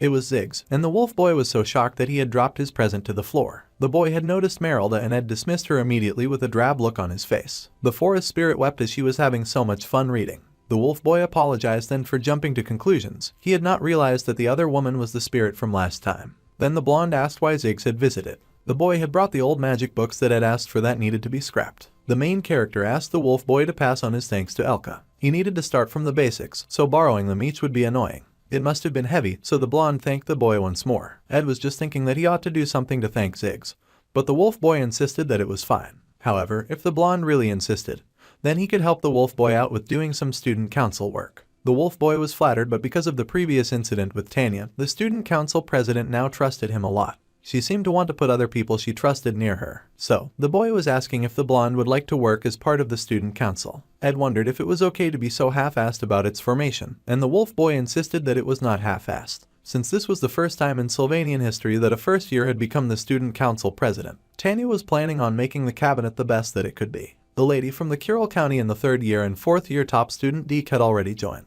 In the future, she wanted first-year magic faculty top student Joseph, third-year top assistant Annie's, fourth-year top alchemy faculty student Dorothy, and Ed as well. Tanya was only gathering trustworthy and talented people. However, Ziggs already guessed that Ed would reject the role anyway. Ed considered rejecting the role in the Wolf Boy side. The blonde did magic engineering, spirit sorcery, stamina training, camping, and academy scholarship student work. He was also training in a new type of magic, so there was no helping it.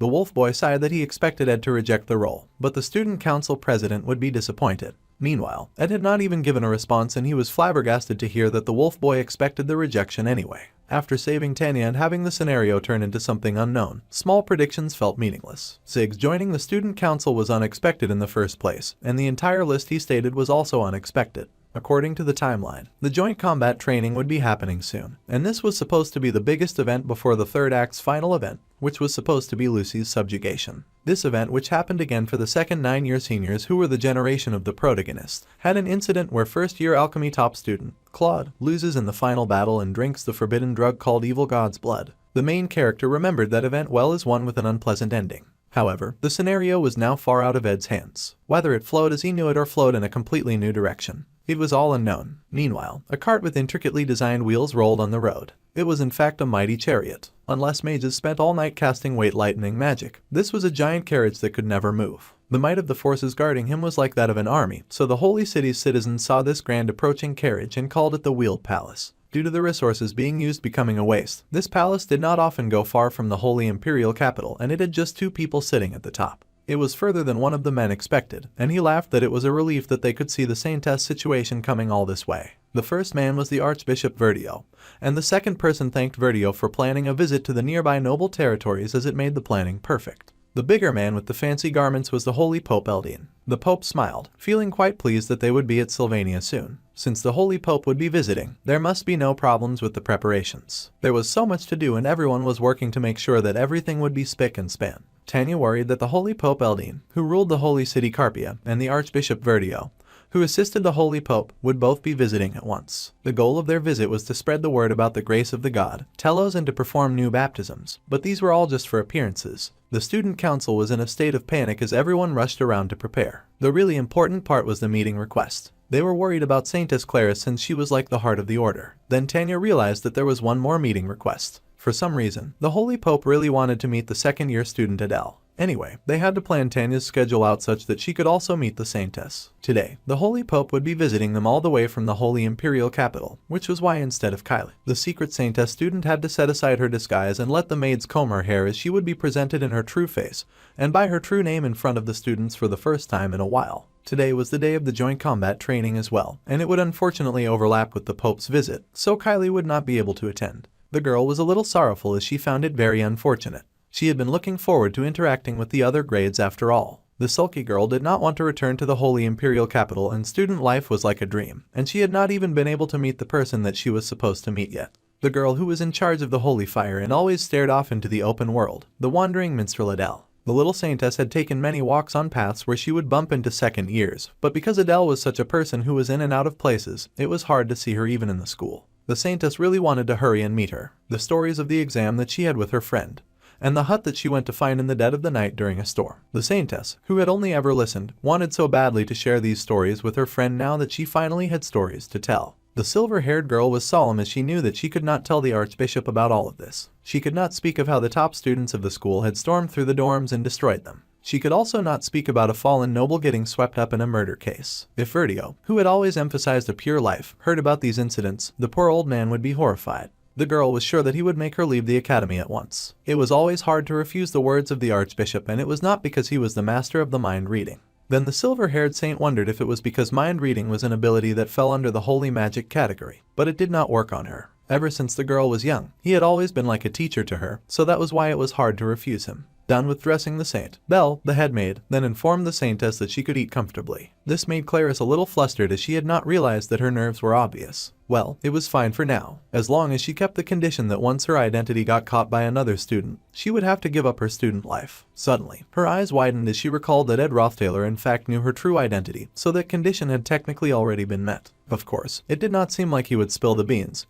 But what would she do if her Snoopy grandpa Verdio happened to meet the young noble? The saintess panicked at the thought of Verdio somehow finding out that the blonde noble knew of her true identity through mind reading. Meanwhile, Belle was casually asking if the silver-haired girl would like a cup of tea. The girl was trembling and dismissed the tea as her mind wandered to dark thoughts. However, she did have one request, and the saintess asked the maid to help her prepare to go out. The maid pointed out that they did not have much time, but she did wonder where Clarice suddenly wanted to go in such a hurry. Then the pure maiden uttered the forbidden words, making it clear that she wanted to see Ed Roth Taylor, and that she thought that she would calm down if she met him. Clarice said this with the sweetest look on her face, adding that she needed to meet him right away, as quickly as possible, and the maid was stunned to hear this. Belle did not know why, but as she thought of the boy's track record in making ladies turn into blushing and crying messes, the last thing she wanted was for Ed and the saintess to meet. Meanwhile, the joint combat training match list was out for the students and they all gathered around in awe to figure out who they had been matched to fight against. Janica sighed that she did not have any challengers for the joint combat training, and Ed asked if she had anyone that she would want to challenge. In truth, the spirit sorcerer thought that sounded a little arrogant.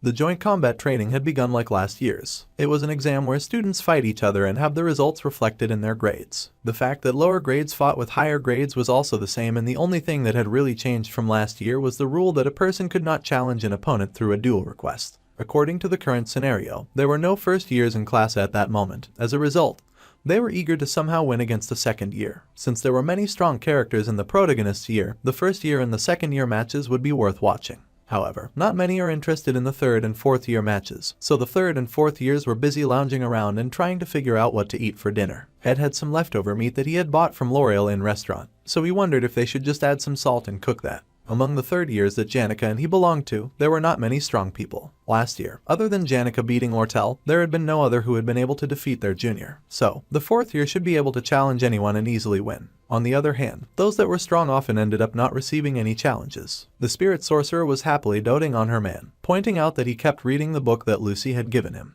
Ed mumbled that it was an important book and he thought that he would only be reading this for now. Seeing how the blonde noble was not receiving any challenges, he wondered if he was also considered strong now. Although there was a way to challenge someone first, given Janica's personality, that would be asking for too much. The pink-haired spirit sorcerer pouted while the blonde noble reasoned that he needed to stay low. Just then, a guard yelled out for the students to make way and a carriage moved through the school carrying the saintess. Ed was surprised to see the saintess carriage approach, and he recalled that he needed to take note of just how much the scenario had changed. First of all, it was strange for Clarice to move around at this time. After all, the saintess preferred to keep her appearances to a minimum and only before a select few. The girl would not be participating in the joint combat training because it overlapped with the Holy Pope's visit, and the boy wondered if the Pope's visit had somehow gotten delayed. The Mick was busy pondering what variable had been big enough to change the Pope's arrival, and he wondered what could have changed. That is also when the boy suddenly noticed that the saintess was in fact making a beeline for their table. The pure maiden that sparkled like the sun smiled and said that she had planned to send a letter, but she wanted to hurry and meet him, so she had decided to just come.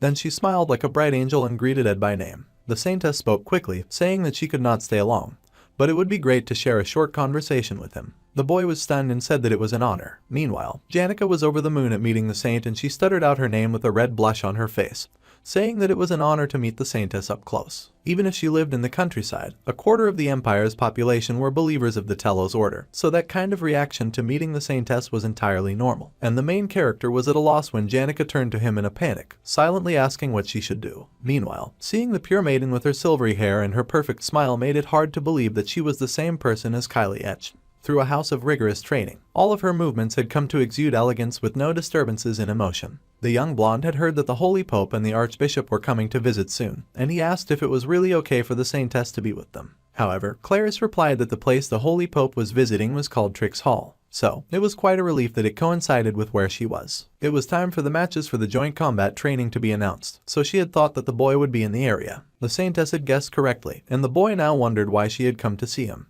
Although the Holy Pope was very sharp and intelligent, the Archbishop video was also quite intelligent. It made her wonder if he was the kind to be able to read minds or something. The saintess was being rather on the nose when it came to protecting her secret. She emphasized that the way the Archbishop seemed to be able to see exactly what a person was thinking was so fascinating, and it must be a type of holy magic even. The number of hints that she was dropping were atrocious, and she mentioned that there were rumors that the Archbishop somehow had the ability to see everyone's thoughts. Ed was rather stupefied at this blatant and nearly shameless attempt to tell him about Verito's mind-reading powers. It took him a moment, but he finally put the pieces together and his eyes widened in realization. The Saintess had come all this way to have this unnatural conversation to warn him of the Archbishop's odd and very unique ability to read thoughts. The Saint was worried that he would somehow find out that the boy was aware of her identity. That capable Archbishop was indeed very incredible, and the blonde admitted that there was no way that such a man would ever meet with someone like him when he had such a lowly fallen status. The Saintess was surprised to hear this, and Ed admitted that he would be busy partaking in the joint combat training, so he would probably never meet this capable man.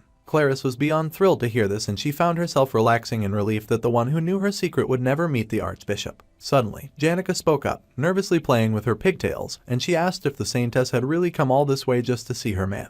The Saintess was a little surprised by the question, and her oblivious behind agreed that this was exactly why she had come. The spirit sorcerer could not stand that while the Saintess had been nervous about seeing the Holy Pope, she had brought a carriage all the way here just to see Ed. The spirit sorcerer had started looking rather dangerous, so Clarice nervously tried to explain that she was a human too, so it was natural that she would get nervous as well. In the Saintess' attempt to explain why she had come to see the fallen noble, she stumbled and stuttered and stopped making any sense with any of her sentences. Finally, with shaky hands, she just admitted that she had been a little nervous, and she blushed that she had just wanted to see him. She guessed that made sense. Suddenly the Saintess leapt to her feet and ran away, saying that she could not spend too much time with them when the Holy Pope would be arriving soon. So, she just took off as the guards called out after her in concern. Everyone watched as the Saintess suddenly leapt into her carriage, and the carriage zoomed off with immense speed, gone as quickly as it had come. Then everyone suddenly turned their questioning gaze on Ed, evaporating every chance that he had to not stand out. The boy groaned as he was now having a massive headache. Whether the girl came to him as Clarice or Kylie, she was still very hard to spend time with. Meanwhile, the joint training match had begun, and many students cheered as two people stepped into the ring.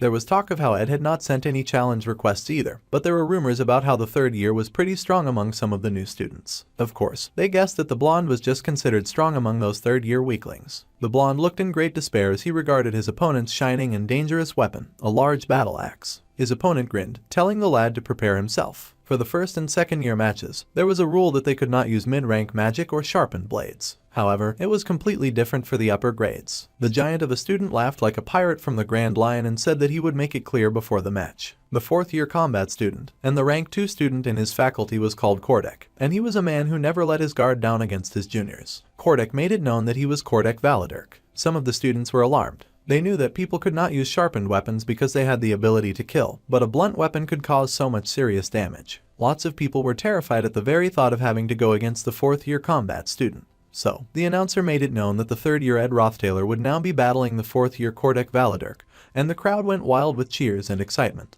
The battle was given the leave to begin, and Kordek leapt, immediately swinging his giant axe with a wicked glint in his eyes. The combat student laughed wickedly, saying that his body was just heating up. He would never go easy just because it's a mock duel, and he laughed, saying that if the blonde had started to feel the fear coursing through his body, then it was still not too late.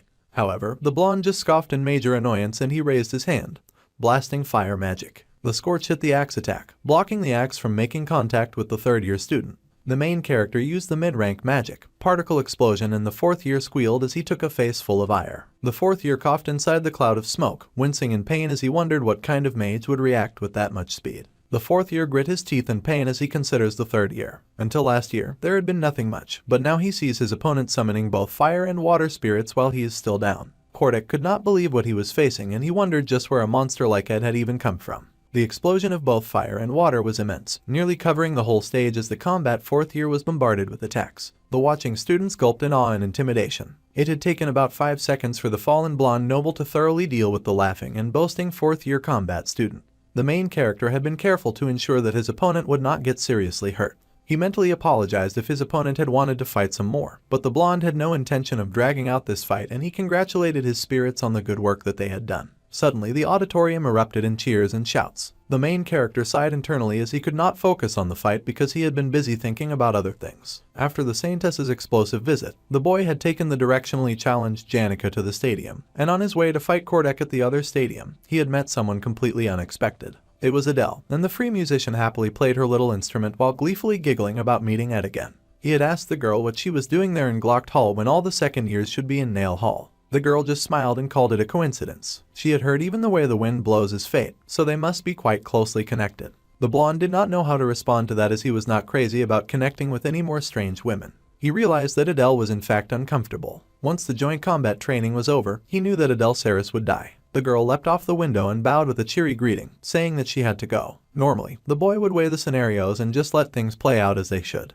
But the scenarios had already greatly shifted once he made Tanya become the student council president. Thinking that it was arrogant to try and influence things that he had no power over, and thinking of those who he had to let go of like Professor Glocht, the blonde noble could not just turn his back on the girl and let her die. Now, it was difficult for him to let things pass and his hands shook. He had called out and the girl had turned curiously. The main character struggled with his words for a moment before finally speaking and telling the girl that she would die soon. That must be hard to believe, and he had no idea how he would convince her. However, the musician just responded that she was aware of that. With a bright smile that truly surprised the main character, the girl admitted that she knew that she would die. Ed raced out of the combat hall in search of her, wondering if she possessed someone like he did. He worried and ran through the halls, knowing that he needed to find Taylor, in order to see how much the scenario had shifted, and then Adele. However, the fallen noble did not get far before he noticed a switch in the atmosphere and a shake in the floor beneath him. An earthquake had started and the students around him panicked. Even the main character was shocked. Even if the scenario had changed greatly, using predictions and his imagination, the blonde had prepared thoroughly. He flung open the window in confusion so that he could understand what was happening right then. It was something that was far past the realm of his imagination. There was ice rising outside the window, a grand and magic blue wall of power. Ed stared in shock and he wondered why that was here at a time like this. A being known to have gone extinct even within legend, a great calamity that could not be stopped through human force alone. The great creature broke through the earth and threw the school in turmoil. The high-class Sylvania Academy was such an unsafe place for any serious parent to send their children, unless they wanted them to get real-life experience of fighting monsters and having near-death experiences, for the failed swordsman of Sylvania's final boss rose from the earth.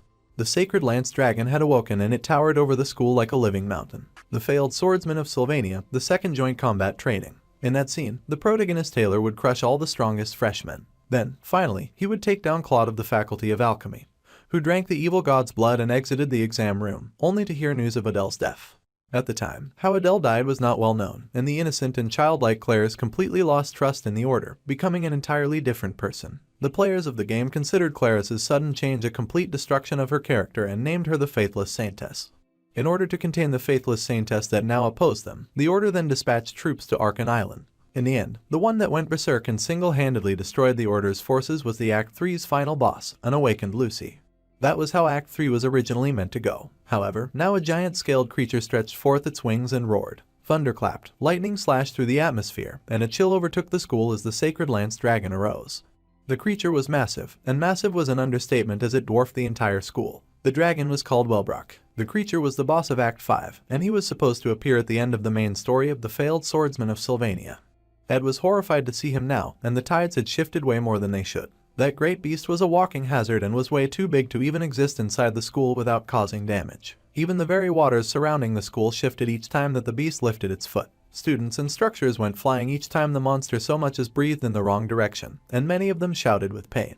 The creature was not using magic. It was no more than an insignificant movement, but they could barely stand even that. By taking just one step forward, students were sent running as everything around them broke to pieces and they hurried to not get caught in the catastrophe of the monster's wake. Ed groaned as students screamed around him, falling to his hands and knees as he tried to steady himself. Half of the dormitory was already reduced to ashes just by the creature lifting its foot from the after and bringing it to the shore. The building crumbled around them, and students panicked. The main character had only managed to survive the initial fall because he was in the faculty building. Many students raced through the school, but Ed ran ahead, his survival based on nothing more than luck. The boy leapt right out of an open window, using his arms to shield himself. He may not be able to use magic for several years. He might even end up never being able to use magic ever again. However, if that was the case, even if it meant putting his life on the line, the boy was not going to stop. He unleashed the maximum output of his power, firing directly at the beast, doing everything in his power to protect the school. Nerylda, the forest wolf spirit, was summoned, and she launched right at the giant. The boy knew that he would die either way in a battle against such a giant beast, so in that case, he would not stand by and do nothing. Meanwhile, in Trix Hall, someone yelled for the Saintess to run. She knew that she had to get away, and she asked for the servants to quickly gather the others. The knights fought hard and told the Saintess to take their hands. They would escort her to the carriage that they had prepared. However, before the knight could finish his sentence, the beast took one step forward, its toenails piercing the knight and turning his body into a shish kebab right in front of the formerly sheltered girl. Sylvania should revoke its title as the safest school cause that gory sight surpassed anything that the saintess had seen before. A holy bubble of spiritual magic surrounded her, and she squealed, falling back as the beast stepped forward, eliminating the knights who wanted to save her. There was dust everywhere, and the girl cried in terror and horror. She had no idea what was going on, and it had to be the worst day of her life. She saw scales embedded in the bodies of the knights and realized that they had been killed by the creature's mere act of shaking off its giant scales. Still, the other knights pulled the girl forward, telling her that they needed to leave immediately. Clarice followed as he directed, but was at a loss, wondering what wicked person had created such a horrific thing. The knight yelled for Marv to prepare the carriage, ignoring the fact that he was covered with blood. The man in question stumbled as he came forward, rubbing at his bleeding shoulder as he explained that the carriage had already been destroyed. Instead, he asked the girl to take the well-trained horse and to flee. The horse would surely take her across the Mexus Bridge and outside Arkan Island. The man's blood-covered hands gave her the reins, and the poor girl cried that she had never learned how to ride a horse. Still, the men insisted, telling her to grab the reins and to hold on tightly to the horse's neck. Even though they were both heavily injured, for the sake of their duty, they fought to get her to safety. The girl was put on the horse, and with one smack, the horse went riding off with the instruction to take the saintess outside the castle. The girl squealed as she held onto the horse for dear life, crying as she glanced back at those who risked their lives to save her. Clarice had always thought that it was an exaggerated tale, like something one would hear from the myths. She could not believe that such a terrifying creature was real. Now, looking at all the fallen corpses around her, the girl recalled the story that the archbishop would read to her back then. The story of Wellbrook, the sacred lance dragon that now caused so much carnage as the princess rode to safety. Every time the dragon would spew out his magic-laden breath, which resembled that of the sun, everything beneath him would cease to exist. Above her, the dragon charged up its lightning that sparkled with the dangerous blue lightning flame, electrifying and lighting up everything it touched, and then releasing it to the people who suffered below. The saintess cried out as the lightning fell, but someone suddenly activated the large-scale magic nullification barrier. This intense magic barrier collided with the dragon's electric fire. The saintess stares up at the beautiful barrier in amazement, shocked to find herself unharmed. The barrier had been cast over the school, and the girl could look up now at the one who cast it with awe. That was the great Principal Obel Furseus, finally defending his school, and the man cursed that even high-rank magic could only deflect its breath. Even the principal recognized that the sacred lance dragon had awoken much too early, but the dragon did not seem to care about its sleep schedule and it lashed out anyway, its large claw fighting against the barrier that Obel had set up. The man growled, saying that the beast was not even going to give him the time to imprison it. It seemed the dragon knew it was about to get sent back to jail, and it wanted no part in that. The chains of providence were then activated using the highest ranked telekinesis magic. These purple chains wrapped around the giant blue lizard. One day, just once, when this school was faced with a great threat, Lucy wanted the chance to lend them her strength. The young girl breathed in relief that she had come in time to lend her chains in aid, though this was not what she'd had in mind when it came to helping the school. The most powerful mage in the school was finally on the scene, and she was finally battling against something at her level. Now she could put her skills to good use. The dragon, of course, was not at all pleased to see the school's hero, and he made his protest known with a very loud roar. The chains began to fracture and shock. Something that had never happened before was beginning to occur. Lucy's magic for the first time had been defeated by the power of another. The chains fell apart, much to the shock of the young girl who stared in shock at her defeat. The blast of purple power was met by the beast's giant claw, and the genius mage went skyrocketing as the creature successfully broke some part of the barrier. Debris came down as magic collided, and even the poor saintess was thrown right from her horse. The poor thing squealed as she flew, further roughing up that really nice dress that she wore. This was no setting for a lady, and it was a foe like none they had ever faced. Meanwhile, the genius mage was surrounded by her little magical barrier, and she stared up in surprise at the beast. However, the principal thanked the girl for buying him time. Would this be the end of the great beast that had already caused so much damage? The principal activated the highest ranked defensive magic, the shield of the god of creation. The powerful golden magic shone through and burst through the icy magic of the dragon's blue. As the principal fought the massive creature, the saintess was in the middle of a mental breakdown. It was her first time on a truly gory and bloody battlefield, and she was not taking the experience very well. The poor panicked girl stared in horror, her once perfectly white dress now stained with blood. She mumbled to herself, panting as she recalled that she had to hurry to the Mexus Bridge and escape the island. There were corpses everywhere she looked, and nothing was free of death, nothing was safe. The girl tried to gather the strength to run away. Her hands were covered with blood, and her eyes flooded with tears as she trembled from the intensity of the situation she had found herself in. Her perfect and beautiful school life was not supposed to be this way. Clarice had heard so much about the beauty of life that she had completely overlooked the other side of life that was not as beautiful or sweet. It was terrifying, and the girl did not know what to do next. Suddenly, someone spoke to her, noting that she was safe. The girl looked up in surprise to see the senior Ed.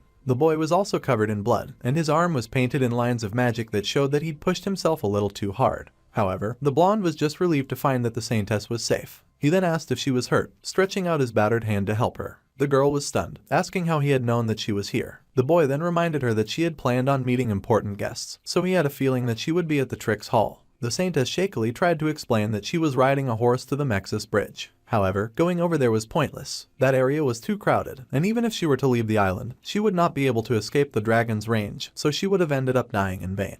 Getting on Merylda, the boy then asked the saintess to hold on tightly as he pulled her up on the back of the forest spirit. Human strength alone would not be able to prevail against this beast. The principal and the strongest mage were not jointly fighting against the monster, but even with Lucy and Obel were here, all they could do was hold it back. According to the original story, Taylor would raise his power to the max and acquire the ultimate swordsman form. So, Ed wondered now if he should give up at this point. However, he clenched his teeth and shouted for Merylda to go forward. He had to get it together. The main story had fallen apart. Right now, the blonde had to find the biggest variation that caused the plot to deviate. He had to leave the fighters behind and charge forward.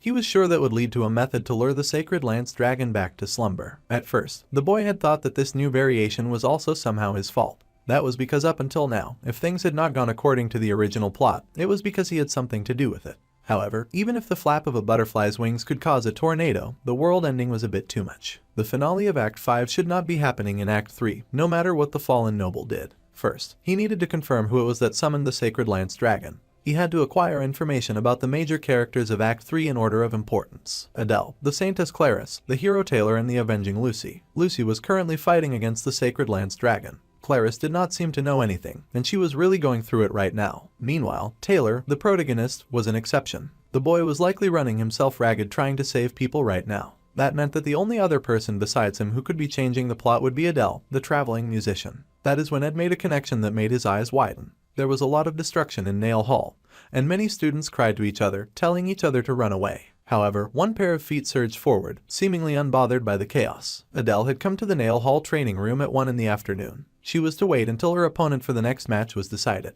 The girl had received that note from her challenger, Clarice. However, the combat training had been cancelled due to a sudden change in the Saintess' plans. The musician thought it was a shame that they could not meet. However, the musician smiled that fate would have them meet one day. Darkly, she added that it had always been that way. The game's final boss, Wellbrock, suddenly awoke in the middle of Act 3. Fighting against that ferocious beast was impossible, and instead, there was a possibility of sealing him away if Ed could somehow find the reason for his awakening. Taking a look at the prominent characters of Act 3, it could not be Lucy or Taylor causing the shift in narration. It also was not Clarice. The only real difference in the story could be caused by Adele, the traveling musician of love, who was supposed to die in the current arc. Her attitude had been rather calm, even though she knew of her upcoming death. If our blonde MC was able to find her, he was sure that the truth would then be revealed. For now, he needed to take the poor traumatized Saintess to a safe place and to hurry and find Adele. However, the boy did not have much time, and he hurried away quickly on the mighty Wind Wolf. They had finally arrived at a safe place, and that is where he quickly deposited the Saintess, as the magical barrier protecting the Awfully's Hall was still active. It was best for the young Saintess to stay there and to wait a while. Suddenly, the blonde realized that the barrier was indeed active, but the first attack stage was a bombardment of Wellbrock's scales and the barrier had failed to block that.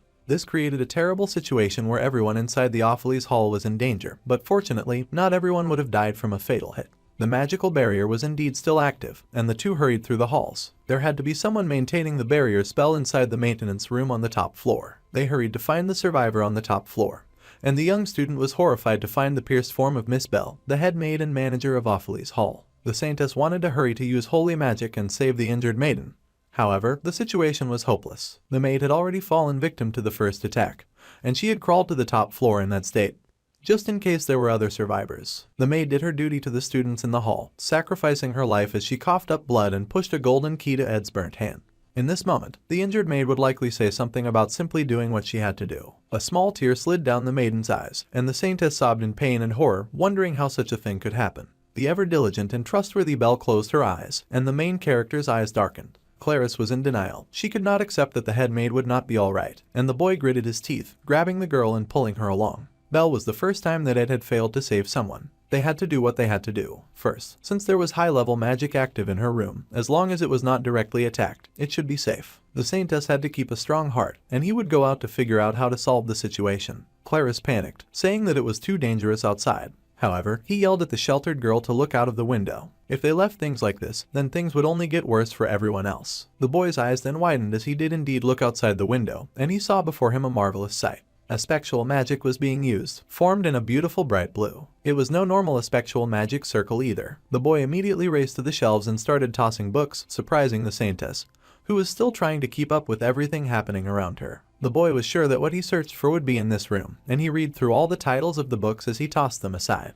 Finally, he found Glock's Introduction to a Spectral Magic. The Sacred Lance Dragon was suddenly resurrected, Adele disappeared, and Clarice knew nothing. The situation required a lot of deep and critical thinking. Finally, the spectral magic circle had materialized in the skies above. This was neither Obel nor Lucy's method, and it was a method of application that the boy had never seen before. The great dragon prepared to shoot yet another massive fireball from its giant throat. The fire descended, fortunately blocked by the barrier that the principal and the powerful mage prodigy were maintaining. The principal struggled against the great beast, knowing that he would be unable to block it all, and he panicked to see the fireball shooting off in the wrong direction. Finally, Ed understood the situation. It had all been twisted from the beginning. This was not part of the original story. The saintess asked her senior if he had figured something out, when suddenly Opheles Hall was bathed in a bright blue light. The fireball was coming down, and they saw it sparkling and glowing bright outside the window. What a beautiful sight to witness as the end drew near. Clarice cried as the light approached, her hands raised to protect herself. The light was blinding, washing over the two shocked students, heat coming down on them in waves and burning pulses, and the destruction that it caused was legendary. The Opheles Hall that had barely managed to survive was consumed in heavy silvery blue flames, and the sound of the explosion making contact with the building was both beautiful and deafening. Opheles Hall came down to rubble and ashes, and among the fallen bricks and stones, the Saintess Clarice managed to crack open her eyes. The girl's eyes widened when she saw droplets of blood fall over her face. She should not be alive, not after an explosion of that magnitude. The answer to her survival was Ed, who stood above her, his body wrecked in red bruises as he coughed out blood on the trembling Saintess. Tired and exhausted, the boy breathed out that no matter what happened, if the Saintess did not feel like she could handle something, she had to ask for help right away. She did not need to handle everything on her own. That was rich coming from a dude who just took a dragon-sized grenade for her on his own. The girl stared in horror at her senior, tears sliding down her cheeks, begging him not to give up. The boy mumbled out the numbers of 1, 6, and 0. Clarice did not care, she did not want to listen. Shakily, she tried to heal his wounds and save his life, begging him to stay alive. However, the boy was losing too much blood, there was no way for this to work. He fell forward into the arms of the crying girl, his body weak and his strength drained. The girl cried out for him, but the blonde's eyes had already gone dark. However, the blue spectral magic that floated in the center above the school began to twitch and move like a tide. The magical field around it expanded and grew to a great dynamic height, and the Saintess cried as she held the boy in her arms. She did not understand why so many people had lost their lives just to protect her. Even her precious senior had sacrificed to keep her safe. She begged him not to die, holding his body in his arms and praying for him to survive. The girl cried and apologized, wishing that she had been more, that she could have done something significant to help. There was a moment of dark depression, when suddenly the Saintess' eyes snapped open. The girl sat there with her eyes red from tears, and she stared in wonder and shock. She was seated once more at the tea party with Ed, with her guards keeping the people from getting close to her. It was mere minutes before the disaster struck the school. The students mumbled just like they had done in the past, asking why the Saintess had come. Clarice was speechless, wondering what was going on. Janica was busy blushing about the Saintess, just like before, and Ed was also clueless, asking what the Saintess had come to speak about. The girl suddenly leapt across the table in a very not saint-like manner, and she grabbed the boy by the shirt in shock, staring at him as she fought back tears. She even tore open his shirt. The girl was not here to play. The boy was horrified, though. Sure enough, as she stared at his naked abs, she saw that his body was not harmed and he did not have any of the injuries that she had expected to find. The students were shocked, the guards were shocked, Janica was shocked, everyone was shocked. And Clarice was busy being shocked for a completely different reason. The spirit sorcerer immediately protested the Saintess' rough handling of her crush right in front of her, especially in broad daylight. However, the beautiful girl with long silver hair suddenly leapt back with an unreadable expression on her face. The girl took shaky deep breaths, and she wondered if everything that had happened had just been a dream. A terrible nightmare or a premonition. It had felt so real, and tears gathered in her eyes as she recalled holding her senior's dead body and watching the light die from his eyes. She had seen Belle die, and she had experienced that fear like it had been real. She could even see the marks of Ed's bloody hands on her skin. Tears gathered and Clarice shook as she realized that she had come back to the past. That morning, Clarice remembered that she had briefly conversed with Senior Ed in order to prevent him from meeting Vertio, the mind reader. It all played out like a movie that she had watched before. She had then gone to the Trix Hall, and while she had been waiting for the Pope, sipping tea and looking pretty, a huge rumble had echoed through the school, shaking the very foundation. The dragon spread its wings, roaring out in the night with a great cry. The girl had stared in horror at this majestic beast, and she realized that she was going to die. Spikes rained down, debris of the building piercing through the men that guarded her and bringing death all around her. She remembered her knights falling and the floor getting painted red. Everyone had fallen one by one in order to save her. Even the boy Ed had fallen into her arms. Now she was back at the beginning, knowing that everyone was fated to die. At this rate, everyone would truly die. And the saintess shook as she stared at the bloody fingerprints on her arms, shaking as tears fell down her face. The blonde nervously buttoned up his shirt, still shaken by the girl's actions, and he called out to her since she did not seem to be doing very well. The silver-haired girl then suddenly grabbed his arm and yelled that they had to run, escaping with the blonde in tow. The boy was shocked, wondering why the girl was pulling him away, but he could not pull back as it would be rude to shake off the saintess. Suddenly, he got shoved into the golden carriage, even as he tried to tell the girl that she had to get to the Trix Hall in order to meet the Holy Pope. The girl cried that she would take responsibility for everything, so they must hurry to the Mexus Bridge as fast as possible. The carriage took off immediately, leaving a shocking wave of dust behind it, much to the surprise of the watching students. The saintess had just kidnapped the main character, and Janica was horrified, just staring after them, wondering if they were eloping now. Meanwhile, the boy had no idea why he had been kidnapped, and he was still stuck in the carriage, riding fast in a new direction. He did not know why the sweet girl was crying, and he tried to explain that this scandalous behavior would cause a huge number of problems. However, with her face in her hands, the poor girl wept and explained that a great dragon would soon descend upon the skies of this very Arkan island and most of them would die. The blonde was absolutely stupefied to hear this. The saintess revealed that she had already died once, and now she had returned to the past. The boy had saved her. Back then, he had looked like he had realized something. However, before he could share that information, he was crushed by the falling rubble, and the boy had died in her place. Of course, the girl took his hands, saying that it made sense if he did not understand what she was talking about right now. No doubt that she sounded crazy, but her senior had said something before he had died. Ed had said back then that regardless of what happened, she had to come to him for help, and that she should tell him that no matter what. The boy was stupefied as he stared at the crying saintess, wondering just how he was supposed to respond when she said something like that. Looking out now, they were fast approaching the Mexus Bridge, and the blonde noble noticed that there were inspection personnel coming out of the Mexus Bridge. They would have to wait for a moment. Besides, going this way was a mistake to begin with, and he was still pushing for her to turn around and meet the Holy Pope. However, the girl had started counting, mentioning the numbers 1 and 5 over and over again. 1, 5, 0, 0, 1, 6, 0. Those were the words that he had spoken to her before he had died, and like a sleeper agent, Ed's eyes widened in shock as reality registered. Meanwhile, the carriage driver sighed about how crowded it was out there, and he started telling the saintess that it seemed that due to the Holy Pope's visit, merchandise from the Alt Trading Company was backed up. It looked like it might take a while for them to get through. Suddenly, Ed bellowed that they needed to get through. It was like all of his memories had reset, and he yelled that it was an emergency. They needed to get past the obstacle as best as they could, and they needed to move fast. The driver tried to protest that the academic society would have complaints, but the boy screamed that the saintess was in danger. In fact, all of them were in danger and they had to speed up immediately. As long as it was possible, the driver was to do everything that he could to break through. Nothing else mattered. Well, that was all the motivation that the driver needed, and he told them all to hold on tight. The horse was spurred into action. The old man had spent 22 years as a coachman, and he could even cross the seas if he tried hard enough. Just as he said, the carriage shot forward, and a path was cleared through the busy road for the saintess to move on ahead. Soon, the sacred lance dragon would be revived, and everyone would die. Ed gritted his teeth as he steadied himself in the carriage, the saintess clinging to him for dear life. The boy had decided to completely believe Claris's words, no matter how absurd they would be. This was because the numbers that the girl had just recited were a string of numbers that nobody else in this world would ever understand.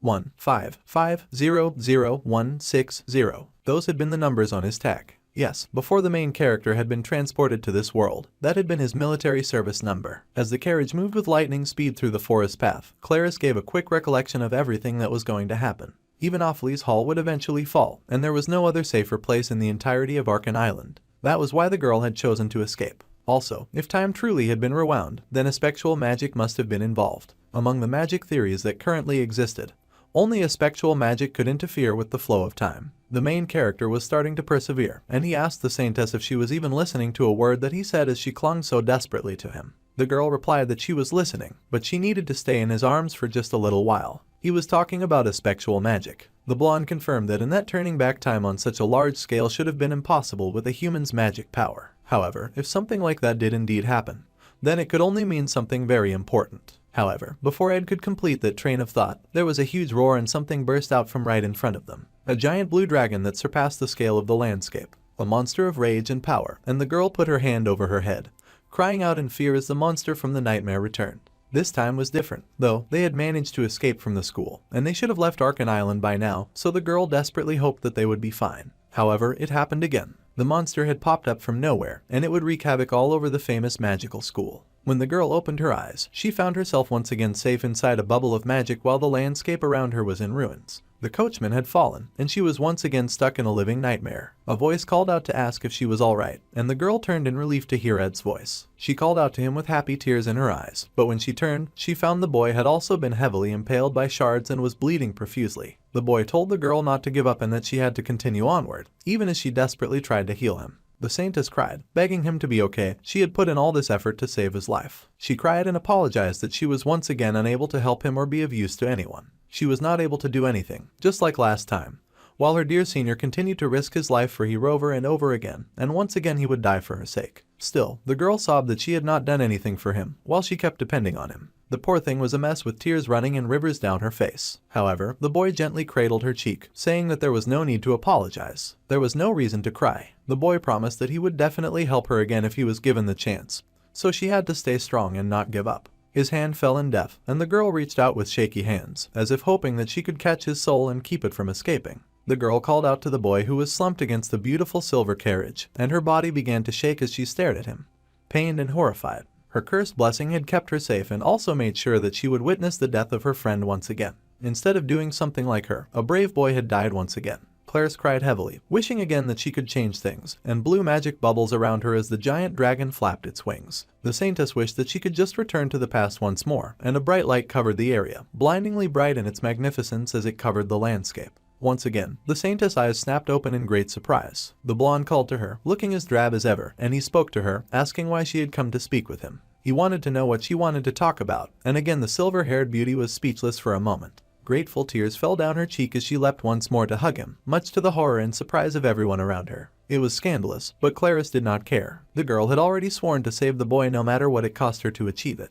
Once again, she rushed the boy into the carriage, even though he had no idea why she was acting crazy all of a sudden. The girl said that this time they would go in the other direction. She begged the carriage to hurry to the east, hoping that it would buy them the time that they needed. She had explained the situation to Senior Ed while escaping inside the carriage, and they decided on a place to hide. Then, the giant dragon once again rose from the earth, bright blue scales flying everywhere and laying everything underneath to waste. Once again, the carriage was interrupted. Once again the boy lay dying in her arms, and the girl panicked on her third regression, dragging the main character into the carriage with her. Clarice had taken them to the other side of the island, but even that had not been enough, and they had run out of time. Once again, the great blue magic danced above her head, and once again it was time for her fourth regression. Once again, the saintess shoved the main character into her carriage, even though he protested, asking what she was doing. They had gone to the seaside cavern by the western sea. Her senior had guided her there. However, that very cavern had collapsed, and once again he had only been able to save herself. At this point, the saintess was collecting trauma like they were Pokemon balls. Again and again, round and round and round she went, rushing him all over the place. By her 12th regression, they had gone to Professor Glass's secret laboratory, but even they got hit directly by the Sacred Lance Dragon's magic attacks. Still, Clarice did not stop trying, and her effort was commendable. She tried the 15th and even the 22nd time. Again and again, she watched him die in various different ways. Crushed, stabbed, burnt, falling, impaled, always saying kind words to her before the light finally left his eyes. No matter what the saintess did, it would always end with the school in ruins and her senior soaked in blood, dying at her feet. Once again, the girl would open her eyes, stained by the soot of the past, but otherwise unharmed. The girl did not know why time was being rewound, but regardless of where they went in the academy, neither the Holy Pope nor the Archbishop was present. Above all, wherever they ran to, Ed Roth Taylor would always somehow die. The main character looked at the crying girl with concern in his eyes. They had repeated this day dozens of times, but the boy would always save her and die in her place. She had seen it happen over and over again, and Clarice was tired of it. She recited the numbers as usual, but did not know what she was supposed to do now. Once again, they were at the Mexus Bridge, waiting for the inspection officials, and the girl accepted her fate. She was sure that her senior would yell out the window for the carriage to speed up. However, the blonde instead called for the carriage to stop. The boy got off, and he also told the saintess to come down. He did not know how many times she had tried to stop this disaster. However, he did know one thing. She needed to rest. The beautiful saintess did not understand why the main character had stopped the carriage in such a dire situation, as this was her first time experiencing this. However, the boy smiled and said that he knew a couple of people worth asking for help from. Something had changed, and it was time to stop doing this on their own. The beautiful saintess was shocked at this new change in attitude, But she was also quite panicked and scolded the blonde boy, saying that they did not have time and she was tired of seeing him die. She wanted him to hurry and run away because the bridge would get blocked as soon as the incident occurred. The poor girl had tried everything that she could think of, from dragging him away by force to running away over and over again in various ways. However, it all ended up the same. He would always tell her that it was okay, even though she tried everything with even the faintest glimmer of hope. But nothing really worked. It was all in vain, and the poor Clarice would always watch her senior die. She did not want to see that happen again. However, once again, Ed told her that it was okay. Everything that she had done was not in vain, and he opened a small blue container with something white inside. The wounds on the Saintess' body that would not heal were a huge risk factor, and he carefully applied the balm, wondering why her wounds remained even though she kept turning back time. The holy magic's blessing that she bore would target those who were hostile to her and those who bore the intent to attack her. It would always protect her body from harm. That special magic also offered complete resistance against holy magic, which was why the Archbishop could never read her mind. However, her memories and wounds remained intact each time that she regressed. This was because this very phenomenon of time being rewound was itself being realized through holy magic. It was likely that a spectral magic was being used to rewind time. Then the girl's eyes widened as she realized what the senior had realized the first time he had died. The only way to fuel a spell affecting such a wide area would be through a holy magic technique using a god's power as its foundation. Now, Ed asked if Clarice could see a new hope.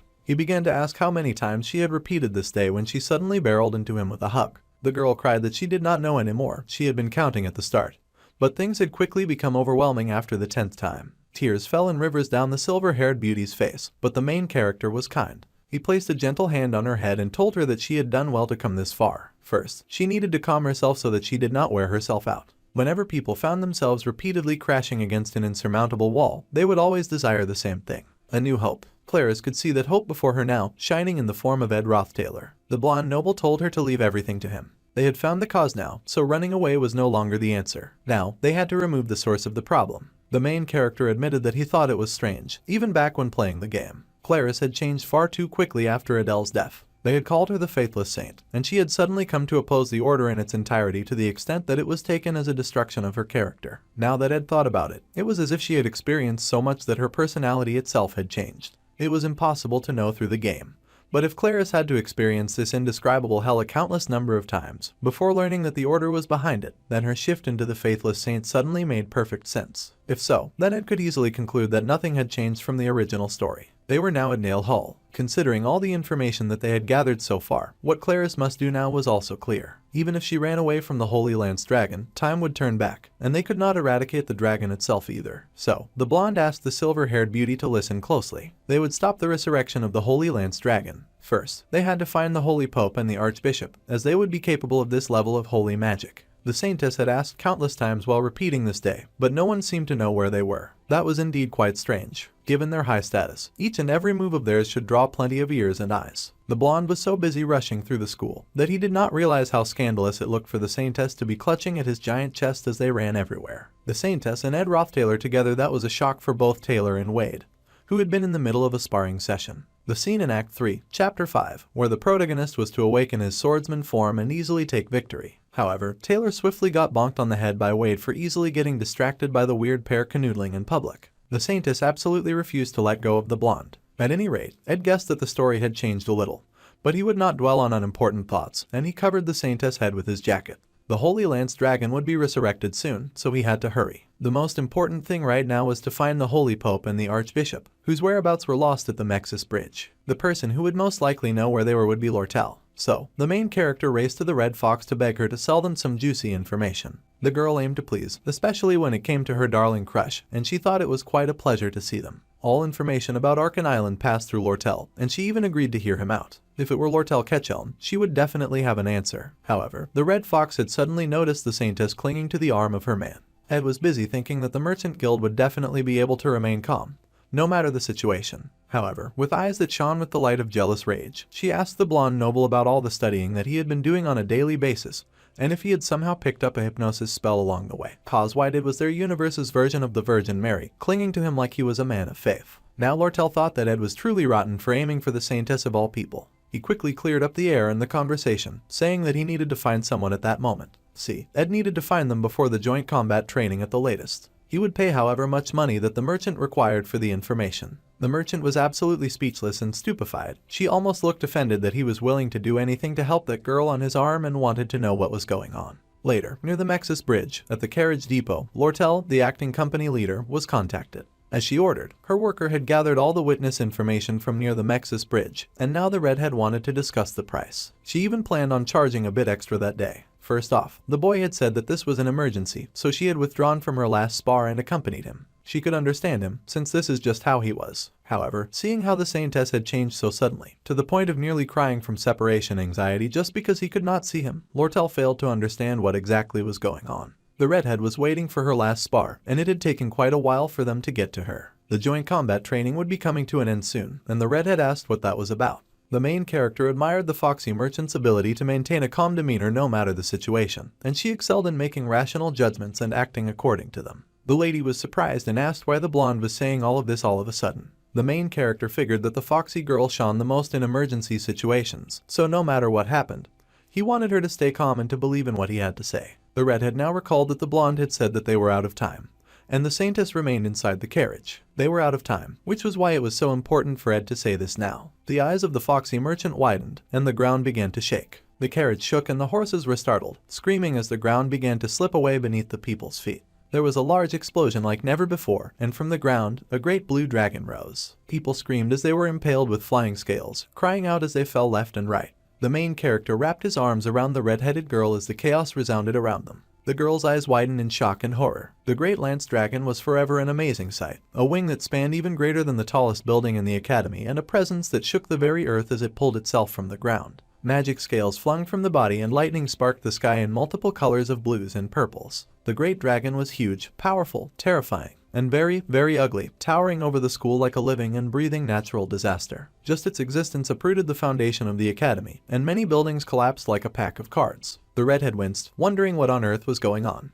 Her eyes cracked open, and she saw her crush stained with blood, protecting her body with hers. Her eyes flooded with tears, horrified to see her crush suffering so much. But he just stared at her with determination in his eyes and asked how much she would charge for the information that he wanted. The girl was speechless. There was a scale embedded in his back, and there was a moment where she tried to catch her breath as water ran down her cheeks. Then, the redhead merchant could not help but smile. Compared to her life, it looked like she would have to pay him back instead, since he had risked so much to keep her alive. Ed said that he did not need anything as he took the information from her. It was a rather lucrative deal. According to the 13 witness testimonies, the Holy Pope and the Archbishop had used a concealment rune and went down isolated roads while accompanied by troops. Their destination had been the academic cathedral within the faculty building, and Ed studied the note with a serious expression on his face. He glanced at the carriages and was not so surprised when a hand burst through the metal, punching the door right off. Clarice called out for him and rushed right at him, crying and sobbing for him not to die. She panicked because he was bleeding and she was being so shameless that even Lortell had to avert her eyes for a moment.